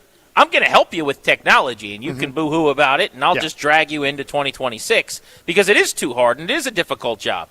But it's the we're here to see you philosophy and paradigm that will have me on the other side of a line drawn between me and the officials almost every single time. And not all of them are that way. People say, oh, there's good cops, there's bad cops, there's good radio people. And with some umpires, they don't have huge egos. They know that I'm just here to be the arbiter. Yep. This isn't about me. But a lot of them do, and those are the ones that annoy me. Let's go over to Toby because I think the United States of America is whooping some butt. 3-0 U.S. Let's Jack go. Hughes just scored. Weaving through some traffic in the center of the ice, going top shelf, 3-0 U.S., 7 minutes to go in the second period. Can they steal it from us, Toby? Can they rob us of that goal? They cannot. We are back playing. They've dropped the puck. It's official. Let's go. Yeah. A real goal. It's not going to be challenged. It's a real goal for true. There's no review. How cool would it be, by the way, to be another goal for the Americans? Another one. Jack Eichel goes backhand Another to score one. again. Another 7.5 to go, 4-0 U.S. Remember the old song? We used to warm up to it in gym class in elementary school. The heat is on. The route is on. Take your L. I mean, they're just blowing them out. No, their bronze medal game. Danny, close your eyes. Think about this. Only for a moment. Sunday morning, 8 a.m. Yeah. The United States of America. Oh, man. The Canadians. Here we go. The collision course that everybody wanted. Tom Wilson skating for Team Canada. Your team, Team Canada, yeah. The United States My of America being represented. What I was about to say is, how awesome would it be to be on Team USA with your brother? You've got the That'd be Kachucks pretty cool. who are on the same line. That's like such a Mighty Ducks thing. That is such a – you're 8 years old. It feels very local high school. It doesn't does. Yeah. You're like a 10-year-old. Like, me and you will be playing for Team USA in the Olympics. Yeah, one day when our number comes in, we'll be playing for the USA. You have the Kachucks and the Hugheses on Team USA. The Hugheses. It's so cool. Slovakia is making a goaltender change. Oh, you hate to see it. You hate to see it, especially now. That is I tough. mean, now it feels unfair, isn't it? I'd like to make a jersey change. Watching this game gives me a headache. For people that don't know, Slovakia wears white and blue just like the United States does, and their jerseys are just the inverse of each other. It is. This should not have been allowed. No, and I understand there's rules and there's limits on what you can wear or not wear, and you can't have like a third jersey. It's not like a June minor league ballpark type thing. But they're so similar, these jerseys. They are like the inverse of each other. It feels like my eyes are going in and out of focus. Yes. Does that make sense? It's like it feels like I'm seeing things and it's blurry and everything's weird. USA up 4-0 with about 26 minutes of hockey to go. The end of the second and then one period separating the United States from a gold medal game with Canada on Sunday morning. Nobody cares about my thing or me. Oh. But I got to tell you, I work at 8 a.m. on Sunday morning. I have a 2-hour show that I'll be doing live talking about prospects and baseball and the minor leagues and just deep dives on like Zach Veen's muscle that he's added in the Rocky system. Sure, yeah, in the Rocky system, yeah. I'm so Rick in advance of the fact that game. Why all You're the time? pre-Rick. 8 a.m. we're playing that? Seems weird. We couldn't. I know there's a time difference. What time is that in Milan Cortino? Should be 1 or 2. Eastern? Right? 6 hours ahead, 7 hours ahead.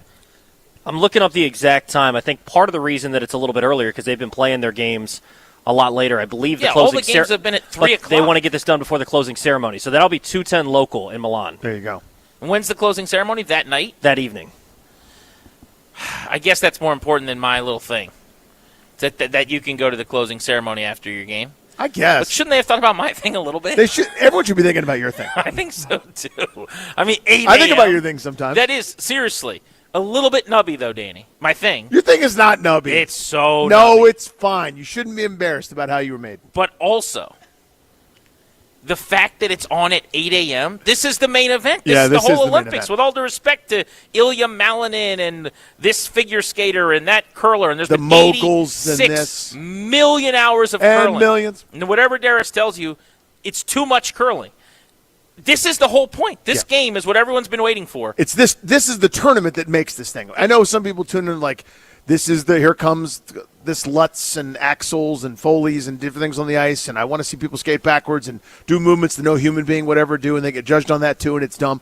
This is the point. It's all around this tournament, and that's the game of the tournament. So I would have scheduled it differently. 8 a.m.? 8 a.m. So if that's the case, let's start everything a day earlier and then have a Saturday night primetime championship Or something else. I don't know, man. It's not better for the sport. That's not better for the Olympics to have a 5 p.m. start or something. I don't know. Yeah, on I don't a know. weekend. It seems silly to me. So I'll have, youth soccer game. I think like a baseball thing that we're going to do because we're taking baseball back on again. I got a couple basketball games on Sunday. There's a lot of stuff, man. I'm probably going to have to record it. You utilize the old DVR. See, they didn't think about your situation. thing either. No. Your thing's better than my thing, but not by much. My thing's fine. I think your thing's very reasonable. My thing's fine. Yeah. There's no one should think twice about it. And by the way, I shouldn't have said better. Better's in the eye of the beholder. Right. Better for whom, right? Exactly. I know what you meant. Some people like my thing, some people like your thing. Yeah. Everybody's getting. We actually have a preview of what Grant's thing is on Sunday. Joining us on Minors and Majors here on MLB Network Radio. Good point. That did happen once on the Grant and Danny show. Oh God, so good. Who are we talking to? Oh come on, was it Harry Ford? Callis, maybe? Oh no, yeah, you're right. It was a prospect. You're It right. was Gavin. Oh, it was Gavin Feen. Yeah. It was right after they traded for Gavin Feen. In fairness, we don't normally talk to Rangers infielder Gavin Feen very much on G&D. Rangers minor league You'll have infielder to Gavin forgive Feen. me. Yes. For my wires getting crossed. You're very forgiven, but it was. Yes. I was like, is he?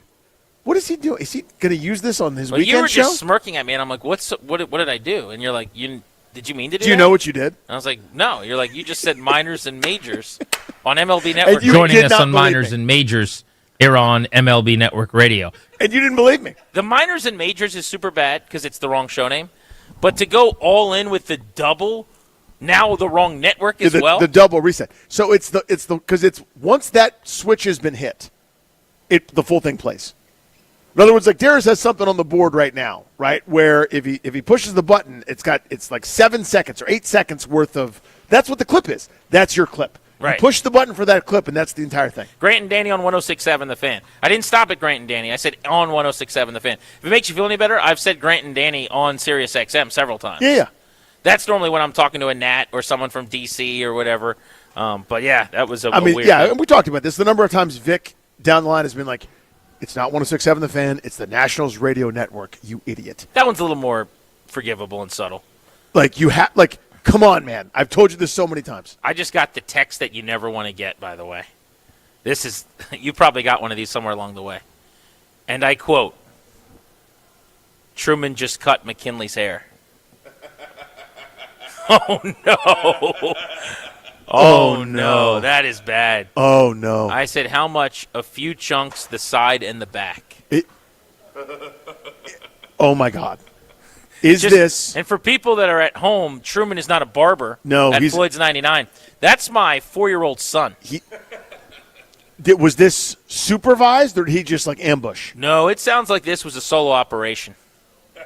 Oh, my God. I don't think – by the way, I'm sure we supervised my 5-year-old cutting my 2-year-old's hair. What? Hey, bud, whenever you're ready, do All that right. thing you do. Do you have the sharp ones? Good. Here we go. Exactly. Oh, man. He was told that was the wrong thing to do. Yes, he It was. should never cut hair. Yeah. And he ran away crying in that way he does. Yeah. So that's how we're doing. So how was your Friday? Poor guy. What a sweet boy he is. Oh, dear. I did that exact same thing when I was a kid as well, and it's actually really scarring, I will say. I got yelled at by Mike, Heidi for days. I mean, it's so Whose bad. hair did you cut? My little sister's. Oh, I did the no. exact same thing. And it's actually I have a nickname after him, Fabulous Casanova. You're what? Wait, sorry, Fabulous Casanova, or I don't know what it was. My uncle gave it to me back in the day, but Based on your ability to cut hair? Yes. Is that a haircut person? I think so. I think it's like a reference to like a really old movie. I don't know. I'm He's sure a noted romantic Casanova. I don't know. That very could be interesting. it. Yeah. So it was romantic because you cut your younger sister's hair. Well, okay. I don't follow that line of. It was a joke. I see. You're reading too deep into it. I want to get back to the fact that you cut your sister's hair. By the way, I think this happens a lot. Like you were like, I did that. I think a lot of kids, most kids did that at some point to their sibling. You have cut their hair at some point. I think there's probably more households where that happened than not. Well, I certainly did that with my children, though. I was trying to be helpful. And ended up I had to buzz both their heads because they made mistakes. Yeah. Or I made mistakes. Did you take just scissors to it, Clary, and go like enough that it's very obvious, like cut the hair really short, or what'd you do? Oh, yeah. I gave her a bowl cut. It was terrible. Oh, my God. See, I don't think it's that bad. I think we're in a place where... Do you have a photo of anything? She sent me a picture, but I can't really... I need another picture. Oh, I see. It's not good enough. But supposedly, it's one of those things where there's chunks missing and you would tell. But I don't think he went full, like, bowl cut, your hair is gone. Is it worse if I've done it, but it wasn't to a sibling because I have no siblings and it was at school? In second grade. You brought scissors to school? Second grade, you're doing arts and crafts. That's way worse. With those scissors? You're involving another student from outside your household? So there you go. I did it in second grade. Wow. Boy That's or on girl? your permanent record. Poor girl, Tubbs. Brooke, in my class. Oh, Brooke. And she had long hair and then she didn't anymore? No, it was just a little chunk. But, Okay. yeah. So you're doing like a prank? I don't know what I was doing. Okay. I want to talk to second grade Toby about that. Is he available? How do we get him on the horn? Yeah, it's going to be a tough one. I think he's long gone. Grant and Danny on the Fan. I want to discuss Darren Peterson next. Could be the first overall pick in the draft. And he's starting to manage his minutes a little bit on his own without his coach or his team involved. You're listening to the Fan. After a magical 2020.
G&D from Capital One Arena, where the Wizards play tonight and tomorrow. There's a college basketball game that everybody is trying to get tickets to. I just saw secondary market. You're paying over $300 to get in for Michigan and Duke. We can talk about that later on. But speaking of college hoops, so Kansas has a superstar player who could end up going 1-1 in this draft class, in Darren Peterson. Darren Peterson is averaging 20 points a game for a 20-6 Kansas team that's 10-3 in the Big 12. They've won 9 of their last 10. They've established themselves as a legit contender for March and the tourney that's coming up. Here's the conversation being had around Peterson, though. It should be how great this kid is, whether he goes 1-1, what the transition to the NBA is going to look like. He's a sharpshooter and a bucket, and he can score. How does that transfer to the NBA or what have you? Instead, it's that he keeps pulling himself out of games, that he is kind of now in an NIL era where you're getting paid millions of dollars, deciding almost like NBA players and teams do on rest management and on whether or not he wants to finish this game tonight. And I will say and acknowledge that this gets couched by oftentimes he says he has a cramp or this going on, but it's obviously now annoying his team and his coach. You're going to hear some audio on that in a second. Danny, he's played in 15 of their 26 games this season. That's it. 15 of 26. Of those 15, he's played 30-plus minutes in only 6. So maybe he does have cramps that happen. Maybe he's had these other issues. I'm not trying to suggest he hasn't had any injuries or hasn't been hurt. But there is also a very legitimate reality that he is, by way of his agency, by way of whoever's helping him to plot out his season to go 1-1 in the top 2 or 3 in this draft, he's also saving miles here. He's being very selective and careful about when he hits the gas pedal and when he doesn't. Wednesday night, he was having a great game where, he was filling it up, hit a 3, start of the second half, went from 20 to 23 points, and then it looked as though he made eye contact with his agent. He waved, But I saw other people were saying that his agent and he had this exchange. Mm-hmm. Have you heard that? Yeah. See, I never saw that video clearly. What are people saying they saw? Yeah, so, again, this is not confirmed. I mean, this is much like the Barstool Sports tweet where some guy's leaning over the shoulder, seeing some stadium employee or some guy that worked for KU relay an exchange. So it's secondhand, it's unconfirmed. It's the type of stuff I'm generally uncomfortable with. Because I just saw he hit the 3, turned around, he told Bill Self he's done. Here's what supposedly the agent is saying, okay, you're good. Yeah, that's what the rumor is that it was, okay, you got the signal, now wave to Bill Self. That's what's being alleged. And again, I don't know that. I didn't see that. I haven't seen that confirmed or definitively written about or reported, but it fits the narrative and what's going on here. So you mentioned 15 of the 26 games. He's pulled himself out early in 3 other games. That doesn't include where he warms up against number 1 Arizona, one of the best teams in the country, a great showcase with a couple of top 10 picks potentially, warms up and then decides, I can't do it. Now, again, he may have had the flu. He did have a hamstring injury. He did have an ankle injury. Those things are real and those things are true. Bill Self has actually gone on record with those ones and said, yeah, that's a thing. Self had been defending him pretty much all season until the other night. Mm-hmm. And that's through, as you said, the Arizona game. There was the BYU game where, for people that aren't tracking the draft, they have another guy that could go 1-1. Who is just wonderful. And A.J. DeBonsa. And in that matchup, it was supposed to be, basically Goliath versus Goliath, Mm-hmm. Batman against Superman. And we didn't really get that over the stretch run of that game because he pulled himself out and sat the final 17 minutes of that game. So our team's going to hold this against him? I think that's a relevant question. Is he just selectively doing what he has to do to get to the end of the season as healthy as possible so that he can go first overall? That's very possible. But I think there's a more interesting conversation here, in my opinion, which is in this NIL era, you're now making millions of dollars, man. $3 million is what he's supposedly getting. In addition to deals. Like these guys can get shoe deals and all this other stuff, and you've got companies paying you to go be a star and play basketball, which everybody wanted. And I was all for name, image, and likeness. I've got major issues with the lack of regulation and the fact that it's the wild, wild west, and players just hopping around willy-nilly year in, year out, and you have to re-recruit the player you've already had the contract with because everyone's like, oh, it's like pro sports. No, it's not. There are contracts in pro sports. There are no contracts here. I pay a player for a year, and then the next year they go somewhere else, right? Well, in this instance, here's a player getting paid millions of dollars by the boosters or however I'm supposed to say it, to play at Kansas, and he is opting in and out of their most important minutes and their most important games kind of as he pleases for his individual corporation more so than the team corporation. And are there injuries and some things in there? Absolutely. But It's become a massive story. This was Bill Self the other night, who has defended the player, who's been on his side throughout. And this is really when it blew up, is when his head coach basically stopped taking the bullets and said, listen, I don't know what's going on, in different words. Well, we've had it more than a couple of times. And I didn't anticipate that tonight at all. I thought he was good to go. But obviously we only got 18 minutes out of him. That's disappointing because he could have had a really big night. But one thing about it is it's happened often enough that our guys have learned to play without him, even though that's not the way we want to play. But that's certainly something that we're not unaccustomed to, right now. Basically, his team's like, all right, well, I guess we don't have Peterson the rest of the night. Yeah, so that's what we're doing. Go to that plan now. Yeah, and they still have a couple marquee victories, big games to their credit, where they won in his absence. And, good for them. This isn't a breakdown of Kansas or telling you what's what, but it is a fascinating situation. And a couple years ago, you watch Oklahoma State, ironically the opponent that this happened against, where Peterson checked himself out, and Cade Cunningham was there. The whole world knew Cade Cunningham was going 1-1, and there are times when I'm watching my own evaluation. I've never talked to him. I don't know him personally, but it looked like Cade Cunningham, frankly, couldn't care less, right? He was there. He was doing what he had to do, and he knew he was going 1-1, and whether they won, whether they lost, whatever, it was kind of secondary. It just sort of wasn't dragging his team by the bootstraps to see if they could go pour in 46 to try to win. You look at the other night, the dichotomy, Darren Acuff, a guy that's a lottery pick, for Arkansas, on the road in the SEC went for 49 while playing 50 minutes. In an Arkansas-Alabama game. And it was incredible. Wire to wire, back and forth, went to overtime. One of the most coolest games I've seen probably all season long. And now you've got the other side of that is Peterson going, I've got my money. It's all guaranteed. I don't have to do anything. It just sort of feels like his heart's not in it. And this, by the way, maybe, again, opens Pandora's box to a degree for what the NCAA and big-time basketball might be like. I think there's two discussions we can have. And we could do this next on the phones. We can open them up at 800-636-1067. 800-636-1067. The first is just from a draft standpoint. Do you think this gets held against him at all? Pulling himself off the floor. There are going to be people, I already got a couple tweets at Grant H. Paulson, who say, players doing that, you're off my list. Now, that's not how I feel. I would probably take him at the top of the board. So good. He's incredible. And this is not the NBA, and he's doing this. Like, the whole thing used to be this was to get you there. But here's the second story, which is you're now getting paid millions of dollars. Yep.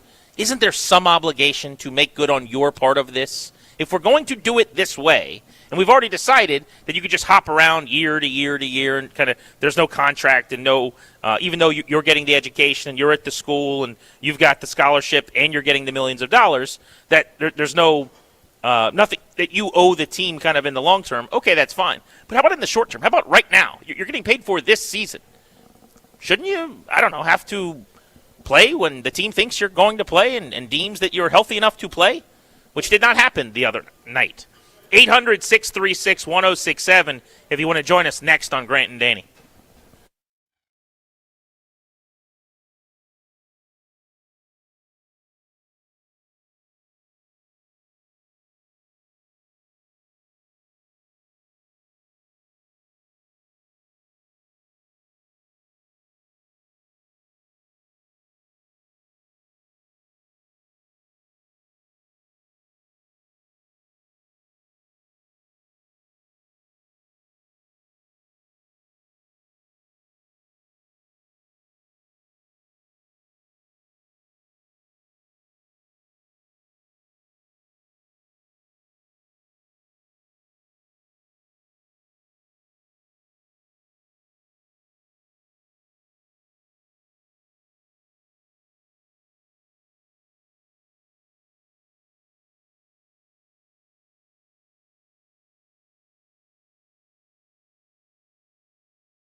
you doing to protect your family's assets? Sponsor of this show, the law firm Kondorian Murad, would like to know. They'll square away your last will and testament, set up a living trust, or put together a medical power of attorney. Schedule a free consultation with their attorneys today at kmlawyers.com, and be sure to tell them we sent you. That's kmlawyers.com. Those guys swung by the house on Monday, and they brought a couple things for the kids. One of them is like this gigantic, puffy, like almost pillow-like football. And the new game before bed is my son has to catch it 10 times in a row before he can go to bed. Little 10 catch. But he thinks I'm dumb. He drops them on purpose so he doesn't have to go to bed. And he's like, that was a tough throw, Dad. I know what you're doing, man. Right. It's a smart strategy. It's a good strategy. Because you're not going to not catch 10 in a row. I mean, you eventually have to do it. But you're prolonging it. That's smart. I would have done the same thing. Kondorian and Murad are very, very good at what they do. We have sent them to our families and to our friends, and they will take care of all of our listeners. And, again, you get a discount if you mention us. So check them out. They've got a Fairfax-based office. I want to talk about Darren Peterson, who might go first overall in the NBA draft. We're sitting here at Cap One Arena ahead of a Wizards game. They could get the number one pick. They could take him number one overall. This is a superstar player in college who has been electing occasionally to sit games out or pull himself out of games. And I haven't really wanted to talk much about this because it's always uncomfortable to me when we're not involved and we're not doctors to question injuries and cramps and some of these things. But I feel like it's open season now, and you're seeing everybody talk about it because Bill Self has basically allowed us to. Yeah. When he came out and said, yeah, man, I can't help you on this one. We thought he was fine, and we thought he should play, and he said he wasn't fine, and he wasn't going to play. Now this allows us to go, okay, the quiet part's being said out loud here a little bit. This was Bill Self the other night after the game addressing his superstar player, pulling himself out of a game right after a three-pointer with 23 points early in the second half. Well, we've had it more than a couple of times, and I didn't anticipate that tonight at all. I thought he was good to go, but obviously we only got 18 minutes out of him, and that's disappointing because he could have had a really big night. But one thing about it is it's happened often enough that our guys have learned to play without him, even though that's not the way we want to play. But that's certainly something that we're not unaccustomed to, right now. It's become a national storyline. Scott Van Pelt on his Sports Center, which he does out of D.C., but a national broadcast. He does his one big thing. He editorialized about this. What do you do with Darren Peterson? For years, you've heard me ask on the radio and here on TV this question: how good is your good? His good is as good as anyone in this loaded freshman class. Look at Mox. He's not the consensus number one pick, but you will find him there a bunch. Questions aren't about ability, but the vagueness that surround his availability throughout this season. Head coach Bill Self calls those narratives that surround him BS. But I disagree on one point. When the presumed number one player sits out a home game against unbeaten number one Arizona with the flu after having all these questions and managing the minutes throughout the season with other issues, it makes people wonder, not about his talent, but about those intangibles that can't really be measured.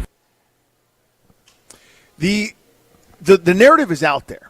And it was quiet, and I think you said this very well, until Bill Self this week finally was like, it sounded like a hostage video where he's like, listen, I don't know, man. Like I thought it was going to be better this time, and it wasn't. I heard it as, you guys are right, and then he walked away. Right? That's what I heard. I mean, again, he could have gone scorched earth. There's no upside in doing that, obviously, because again, money has already been paid to Peterson. They're much better with him than without him. He may be the best player in the country. And if he's not, he's two. He's so incredible, but this is kind of the as you said, the quiet part out loud or the downside to opening these floodgates up with no enforcement, with no guardrails, with no CBA, with no recourse. Bill Self is stuck. What are you supposed to do? What are you going to cut him? You're going to not play him? You're going to suspend him? Then it's money wasted. It's all the NIL deals, they don't come calling again. The agent won't steer players towards you. You got to play this game. And again, I'm not sitting here telling you that I feel sorry for college coaches. The pendulum has swung back violently where they had it their way for decades and Self enjoyed that. But my point is, I don't know that this is what we had in mind or envisioned with some pay the players. When it was like, young athlete Grant can go hang out at a car dealership and make $500 on a Sunday by taking some photos. That's what NIL was supposed to be. It's now just a giant payment system for guys. And, I don't know, man. This is kind of not the point to me. But I have way more of an issue with this now in this era where you're paid to play. Not to sit, not to get ready for the NBA. You're paid to play. When you weren't paid to play, and this was amateur hour, and it was, as the best player in America, still just you readying yourself to be a man and a grown-up and to go make money and to play in the NBA. Okay, fine. You could add, subtract minutes here or there. You could sit games out and kind of operate that way. I think we're even headed this way to an extent when it comes to some of these bowls and things. Where it's like, wait a second, I'm giving you $8 million to be my quarterback, but because you're going to go 4th overall in the draft or something, you're now going to sit out the most important game of our season? Why am I giving you all of this money to be my quarterback, right? So if you're Darren Peterson and you're getting millions of dollars to play basketball. Right.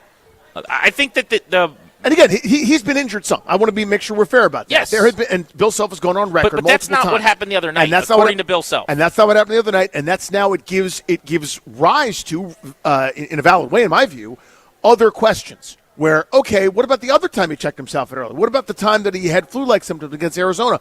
I think there's 2 or 3 other games where he's left early before playing even a full half of basketball. That now makes those. Where it was previously like, yeah, I guess you can't say anything. I guess he wasn't feeling well. I guess he was cramping. I guess it was this. Now it's like, okay, how much do you care? Right? I think that's valid now. Michael Winger just walked past. Yep. I would have liked to have him sit down and answer. Hey, what do you make of this? Hey, he didn't play for you yet, but what do you think about this? First off, thoughts on Darren Peters as a scouting report. Yeah. Also, what are your thoughts on this controversy? Right. You should have grabbed it. Where do you weigh in on that? 800-636-1067. Let's go to Alex, who's in King George. Alex, it's Grant and Danny. We're live at Capital One Arena. What do you make of what's going on at Kansas? Well, you're talking to the biggest KU fan in Virginia, I can tell you that. Whoa, so big words. Here's my take. My take, I've been to 4 games this year, and when you watch his teammates play, you almost see an indifference on these guys. It's like that they have either accepted the situation or they have just said, forget about it. We're going to do what we do. They're so much fun to watch. Are we better without him? Absolutely not. We're not winning any championship without him on the court. But are they playing hard? Are they working hard and getting stuff done? 100% they are. And I agree. I think what Darren has done is going to change how NILs are done because he has just kind of introduced this, well, we're going to do it in college now. And why wouldn't these big-time 5-stars now look at it and go, well, he got by with it, so what am I going to do to be able to get by with it? There's no doubt. And it'll get more and more that way and worse, so to speak, where I believe he's the tip of the spear. In fact, I would say I have no doubt about that.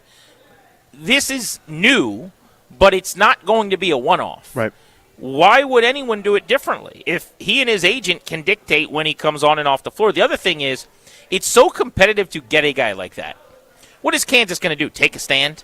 Totally. And maybe Kansas can, and they can still be a 2-seed or a 3-seed and have a tournament run, but Villanova can't. Right. A lot of schools can't. So you're going to have to let him call the shots a little bit if you want him in your building in 95% of schools in America.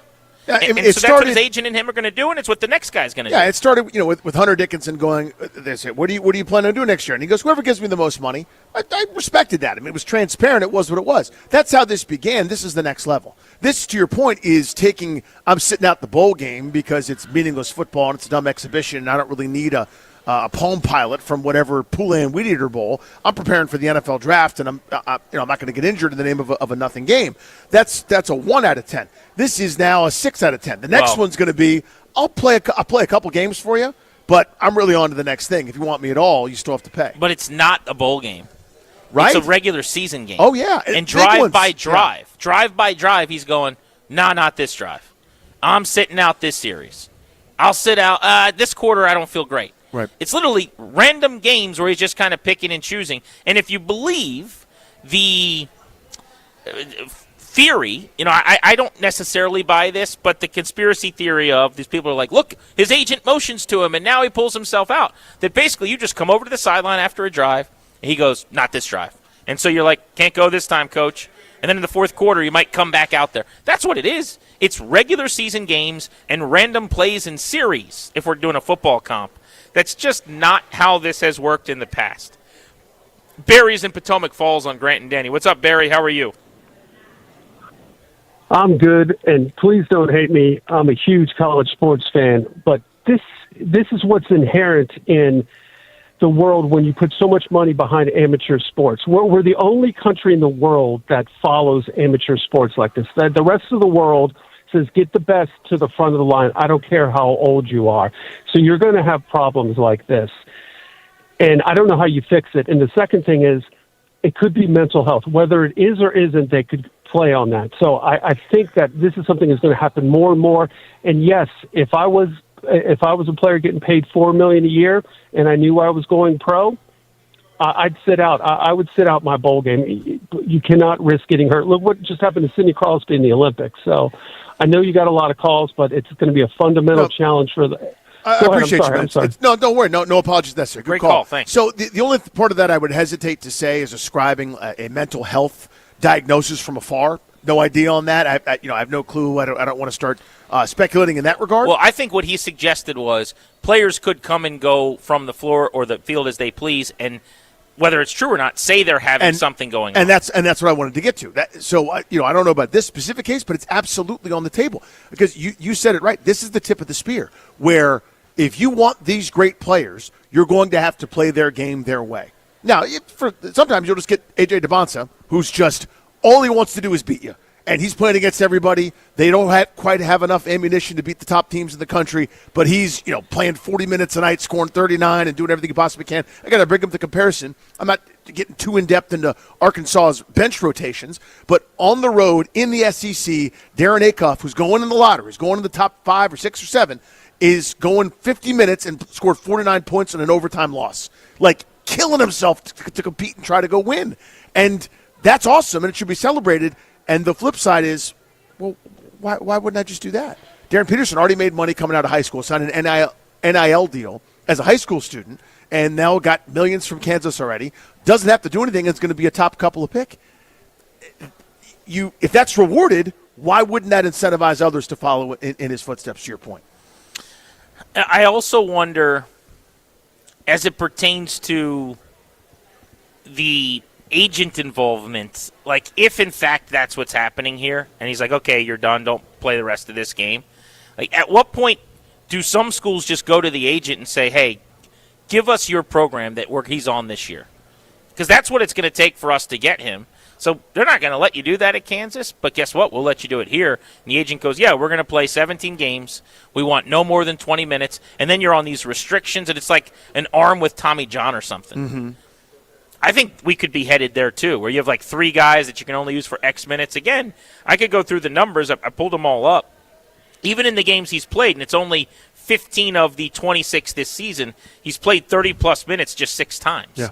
I mean, that is not how you deploy the number 1 player in America. And again, he's incredible. If you haven't watched him, you can tune in and not see him maybe sometimes, but when he does play, you go, I get it. Just tune in on the right game at the right time. If it's the half that he decides to play, I'm doing a little bit of shtick here, but when you watch him, you go, it's all worth it. I get it. He's incredible, Grant.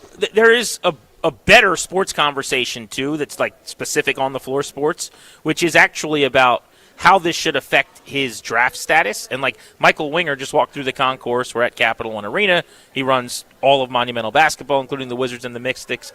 Guys like him and GM Will Dawkins, how does it affect your scouting report and your eval of this player? Could you trust that this will turn off when he gets to the pros? I actually would trust that. I think it's interesting. Because I would. He's been doing this in high school, too. I did a podcast. Kirk Cousins was on. He asked me to jump on like the other day, and he said something funny. He's like, I now have this money, right? And he's like, all I want to do with my money is play more sports. He's like, when I was a kid, I was the kid that just played sports all day long. So me and my brother would be out in my yard playing sports. He'd be like 3 hours in. His brother would go back in and be like, all right, dude, I'm done. He just wanted to play basketball and play tennis and do everything else. He's like, now I just want to build a tennis court. I just want to, I just want to go build a golf course to play golf on in my backyard or whatever. And so my point is, I think he was trying to say, like, when you get money, you just become more of what you've always been. Yeah. So if this is a character thing, if this is who he is, like he's not going to leave it all on the floor and I don't really care that much, then yeah, that's going to get worse. But I don't think that's what this is. I think this is like the quarterback that doesn't want to play in the bowl game. I think this is just the guy protecting his body from what is a catastrophic injury potentially when you have a lot on the line. That's how I'm viewing this. And I've never had a problem with college players doing that. Right. Again, that was pre-NIL mostly. But I think it's the right thing to do. I agree with the caller. I'm not playing in a bowl game if I'm about to be a top pick. That's stupid. I'm going to cost myself millions. So in that sense, I think that's what he's doing. And I would still take him first if he was my best player. But it's a gamble. It's not a green flag that this guy is pulling himself out of games and telling his teammates, go handle this. Yeah, I'd have to know. I'd have to know that this is something that's going to turn off, because if some of these issues are legit, by the way, which I have no doubt that some of them are, if he's cramping and then that's it for tonight, I'm in an Eastern Conference, got to have it game on the road against the Knicks, and it's like, well, I'm cramping. That's the end. Is it? Are we going through any adversity at any time, or is it just you were doing this before you got to the association? Because you're under contract, you're getting paid no matter what. Are you preserving yourself for the next contract? I don't know the answer. I see somebody here says that some of this is starting to happen in high school. It happened with him, yeah. I want to know more about that. If we're talking more broadly about kids now in the NIL era, we can get into that next. 800-636-1067. Best player in America, possibly. Very potential number 1 overall pick.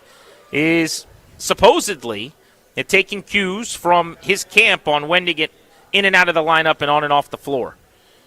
Pretty unprecedented way. His coach really upset the other night that at 23 points after a three-pointer early in the second half, he was done for the evening. What do you guys make of this? You're listening to The Fan.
Thanks to Toby for the update. Welcome back to Capital One Arena. Grant and Danny keeping you company. I've always been anti-soda in a bottle. The plastic bottle. Because the glass bottle's amazing. Glass bottle's great. Very rare. Yeah. Almost exclusively on holidays do you do that. But I just tried to go get some Fountain Diet Cola, and it came my way in a bottle. Beggars can't be choosers. I'm fine with that. Yeah, what are you going to do, right? But I realized after all these years, I poured it into a cup, and it did taste better. So my issue, I think, is drinking it out of the bottle, not necessarily that it's out of a bottle. I think it's like a wine in a sense. Excuse me. You got to let it breathe a little bit. Not too much, but a little bit is actually really good for it. I'm with you on that. I don't have ice in the cup, Right. which is lowering what would be a 65 drink to like a 60 probably. But I actually think this could be really good right now. Fizz is working. Yeah. It's cold. If you had, I'm making a little thing with my fingers, like that much ice as a base, crushed ice, how would you feel about it then? Not enough ice. You want more than that? Oh, yeah. I'm a lot of ice guy. Show me how much ice with your fingers. Make a ice that's taller than the drink. You want your ice to drink ratio is crazy right there. Well, for it's 1-to-1 in this instance, sure, but I've got less than half of my cup full of soda. Your cup's about half full there. Are you an optimist or are you a pessimist? Yeah, you know me. I'm very optimistic all the time. Are you optimistic about Darren Peterson being a number 1 overall pick? We're talking about the Kansas star who the other night seemingly pulled himself out of a game, and after defending him and missing a lot of time and games this season, his coach basically stopped doing that and said, yeah, I don't really know. We thought he was good to go. Don't really know how that we got here tonight. But he was playing well, and then his teammates are used to playing without him, and they did a fine job. He's played in 15 of 26 games. He's played 30 more minutes just 6 times. And this is despite making $3 million to play. And that's before any of the other deals and things that he might be able to get for how good he is at basketball by companies that are paying him to be a star on the floor. That's right. Let's go to Tim, who's in Southeast D.C. What's up, Tim? How are you? Hey, guys. How are you? Love your show. Appreciate you. Yeah, unfortunately, this doesn't surprise me at all. This kind of behavior is starting in AAU programs. It's now moving into the private high schools. Teams from WCAC and MIA are dealing with this when it comes to comportment of players. They decide how many minutes they're going to play. They decide what position they're going to play. And if the school doesn't accommodate, they transfer. So a guy like Peterson's been doing this for years. So by the time he gets to Kansas, he's used to driving the boat. And unfortunately, I think you're going to see more and more of this. So anyway, at the high school level, you're saying basically the way it would work is it's still a recruiting game with the private school or the AAU program or whatever. The idea would be the player would go to you and say, I'm only going to play these dates or I'm going to miss this, and I don't want to play more than these minutes, and you got to use me this way, or else I'm out. Yeah. I think that's probably true. I mean, there was a time a long time ago where did you live? That's where you went to school. It was just high school. I got a buddy who's heavily involved in instructing and coaching baseball, does a lot of lessons, played professionally. And he's now potentially going to be working where he's at one of these academies. Like everything is now an IMG, basically. Right. That's but the model. These are popping up everywhere for baseball now where you're homeschooled. There's like a third-party school that teaches you on Zoom and stuff. And there's a couple hours study hour, but otherwise, every single day you're just at a baseball trade school all day long. Yeah, that's what you do, yeah. And this is not future big leaguers, every one of them. These are kids that might be playing D3, D2, whatever it is.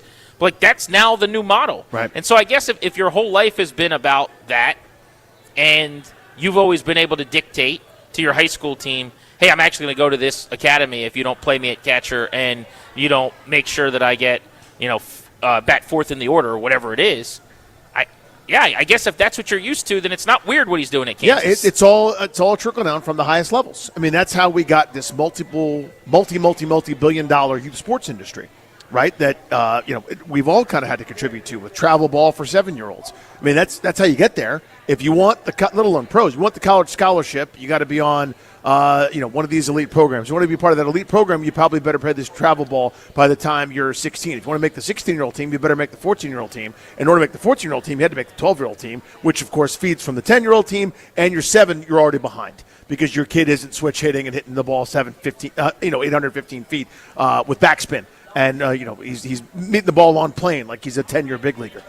That's the world. I mean, that's universe. So, yeah, that's, of course, the downside. But, yeah, when you're that good – I mean, the guy that's lucky to be on the roster can't do this, right, at the highest levels. But the lottery pick that's going somewhere absolutely can. You can dictate everything because the coach has to work these relationships with the agent, has to work with the boosters and the NIL people and all this other kind of stuff because you miss out on the next one, right? I mean, you're if you don't play this game, you're doomed. It started to a degree years ago. Remember Gary Williams at Maryland? After he wins the national championship, has access to whatever kind of recruit that he wants. He gets his Power 5 guys. He gets his 5-star, this and the other thing, and he was miserable. The Nick Kaner medley class, right? They didn't achieve the same degree. He said, I ain't doing that no more. I'm not doing it. I won't participate. I'll take my 2.5, 3 stars, and I'll coach him up like I do because I'm Gary Williams, and I'll finish 8th in the ACC every year for a decade. You don't play the game, you don't win anymore. Yeah, and I would just add this to the pile of areas where college sports are going in the wrong direction. Like, for me, this is not just, this is different. I think this is worse.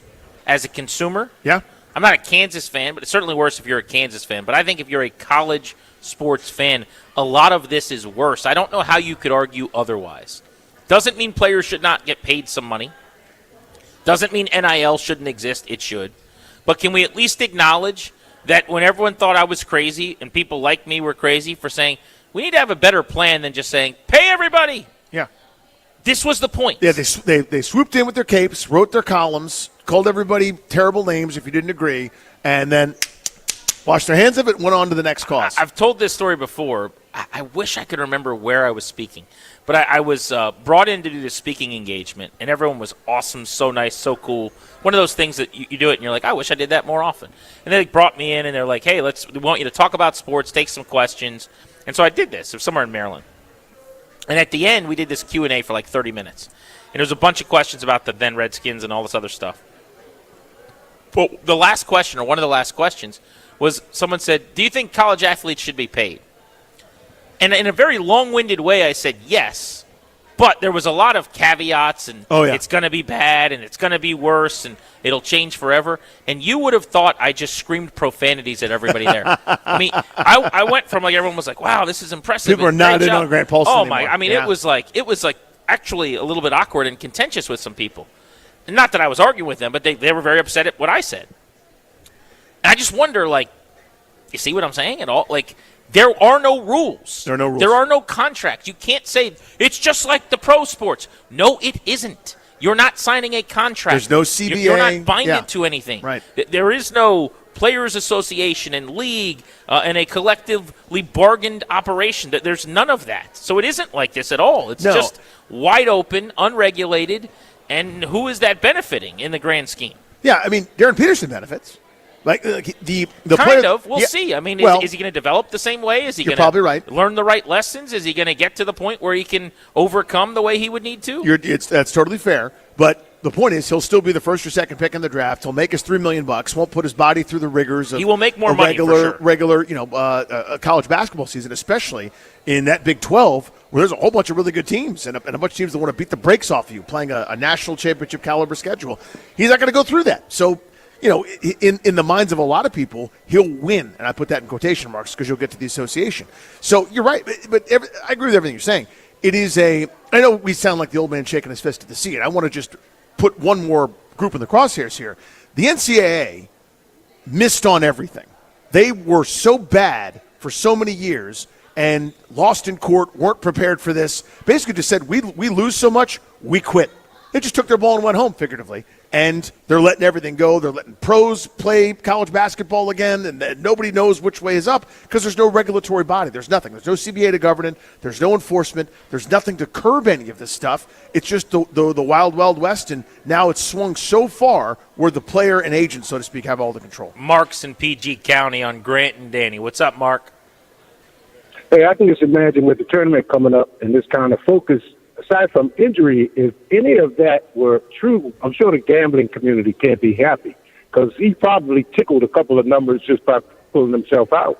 That's actually a really good point. So are player props allowed for college players? Yes, totally. Not in Virginia. Not in Virginia. We do not have them here. Right. But yes, in a lot No, of but it's a states. good point, sir. Thank you. In a lot of states, yes, individual college player props are 100% a thing. I think that this is actually, Virginia's right on this, as much as I'm pro being able to put a couple bucks on a game. Virginia, you're not allowed to bet on the Virginia college teams at all. So, like, if you're scrolling looking for Virginia Tech or UVA in your FanDuel account, it doesn't exist. And then player props of any kind on any teams outside of Virginia don't exist. But they do in most states. And I know my buddy who does radio in Kansas City and lives in Missouri, he routinely talks about, I got this yardage for this quarterback or whatever. So, yeah, if you're sitting there going to the Kansas game, you could absolutely bet on over-under in points for him. And that's so true, especially if it's, this nebulous odd, is he playing, is he not?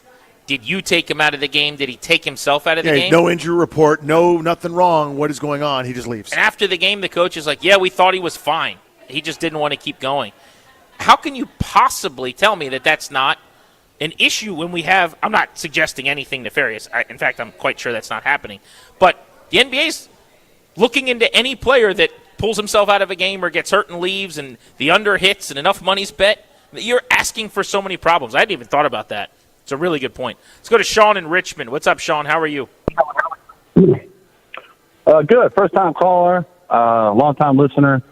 Yeah, I mean, the NIL has just gotten out of hand, and we definitely need some more regulations on it. I was thinking maybe, once we do, maybe structure their contract, whereas you're playing later on in the season and then a bowl game, you load it up heavier on the back end so that incentivizes them to play.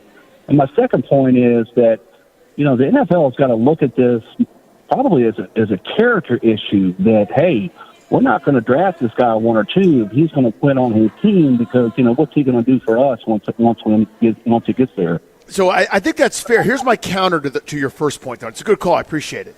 If somebody actually is acting in good faith and gets injured, that's nobody's fault, right? Like, in other words, if I'm a linebacker making $200,000 a year playing for Michigan and I tear my patella tendon in week 3, I had every intention of doing everything I was supposed to do.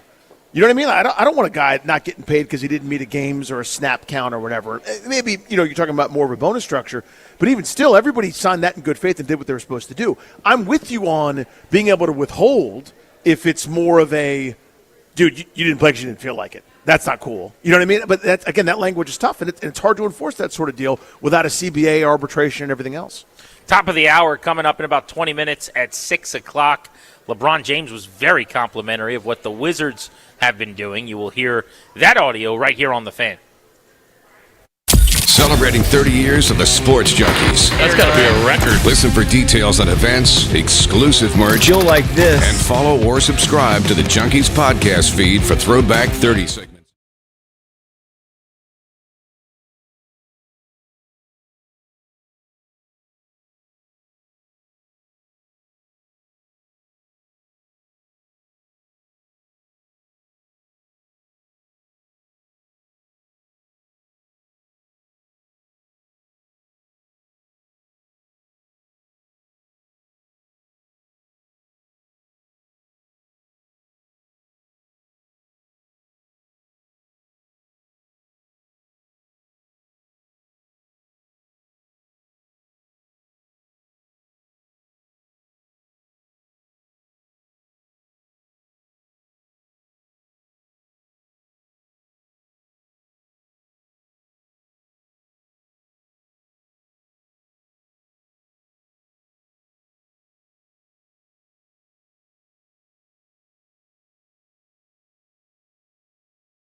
take you up to 6:30 tonight on The Fan. We're Grant and Danny live at Capital One Arena.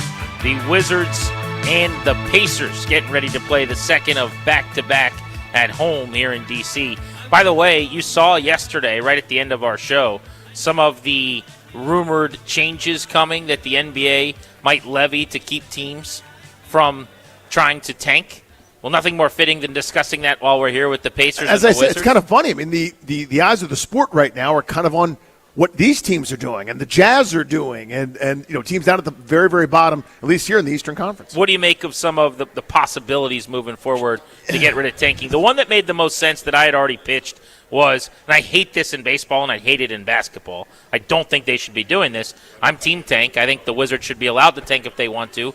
Let them build their juggernaut in peace, please, and thank you. But if you're going to make changes, one of the easiest things that you could do is you can't pick in the top, and they said 4, but you could pick whatever number it is. You can't pick in the top 3, the top 5 or 7 or whatever in consecutive years. Because if you're a team like the Nationals, you pick 1, then you pick 10, then you pick 2, then you pick 9, then you pick 3, then you pick 11. It makes it less of a plan to just be the worst team in the sport and pick second, first, third 6 years in a row. So I think they've got it all backwards, and I think their ideas are stupid. And I'm not just saying that because I'm with you and that I'm pro tanking. Let me build however I want. But they didn't realize what they did when they were trying to curb it. They actually made it worse, and that's what this will do as well, in my view. The idea that Milwaukee right now, for example, sitting at 23-30, they know very well they're not a championship contender. They could fight like hell had they gone through the trade deadline and maybe added a piece and get to that play-in game. They know they're can't if they're not going anywhere. They're incentivized now not to push to go up, but to push to go down because they've got a percentage chance of getting in to the lottery, moving up several spots to be part of this great draft. When you flatten the lottery odds, that's what they're trying to do, so that everybody in the lottery has a 6% chance. That's the most insane thing in the world to me because now there's so little incentive unless you're one of the 5 or 6 teams that can go win the damn thing. Everybody now has an equal shot to go get the transformative player. Oh, my God, that's so terrible. It will lead to more teams tanking, not less. Now, what you will prevent is the thing that everybody seems to be up in arms about are the teams that are tanking hard. Maybe they'll tank less hard. So maybe you're incentivized to play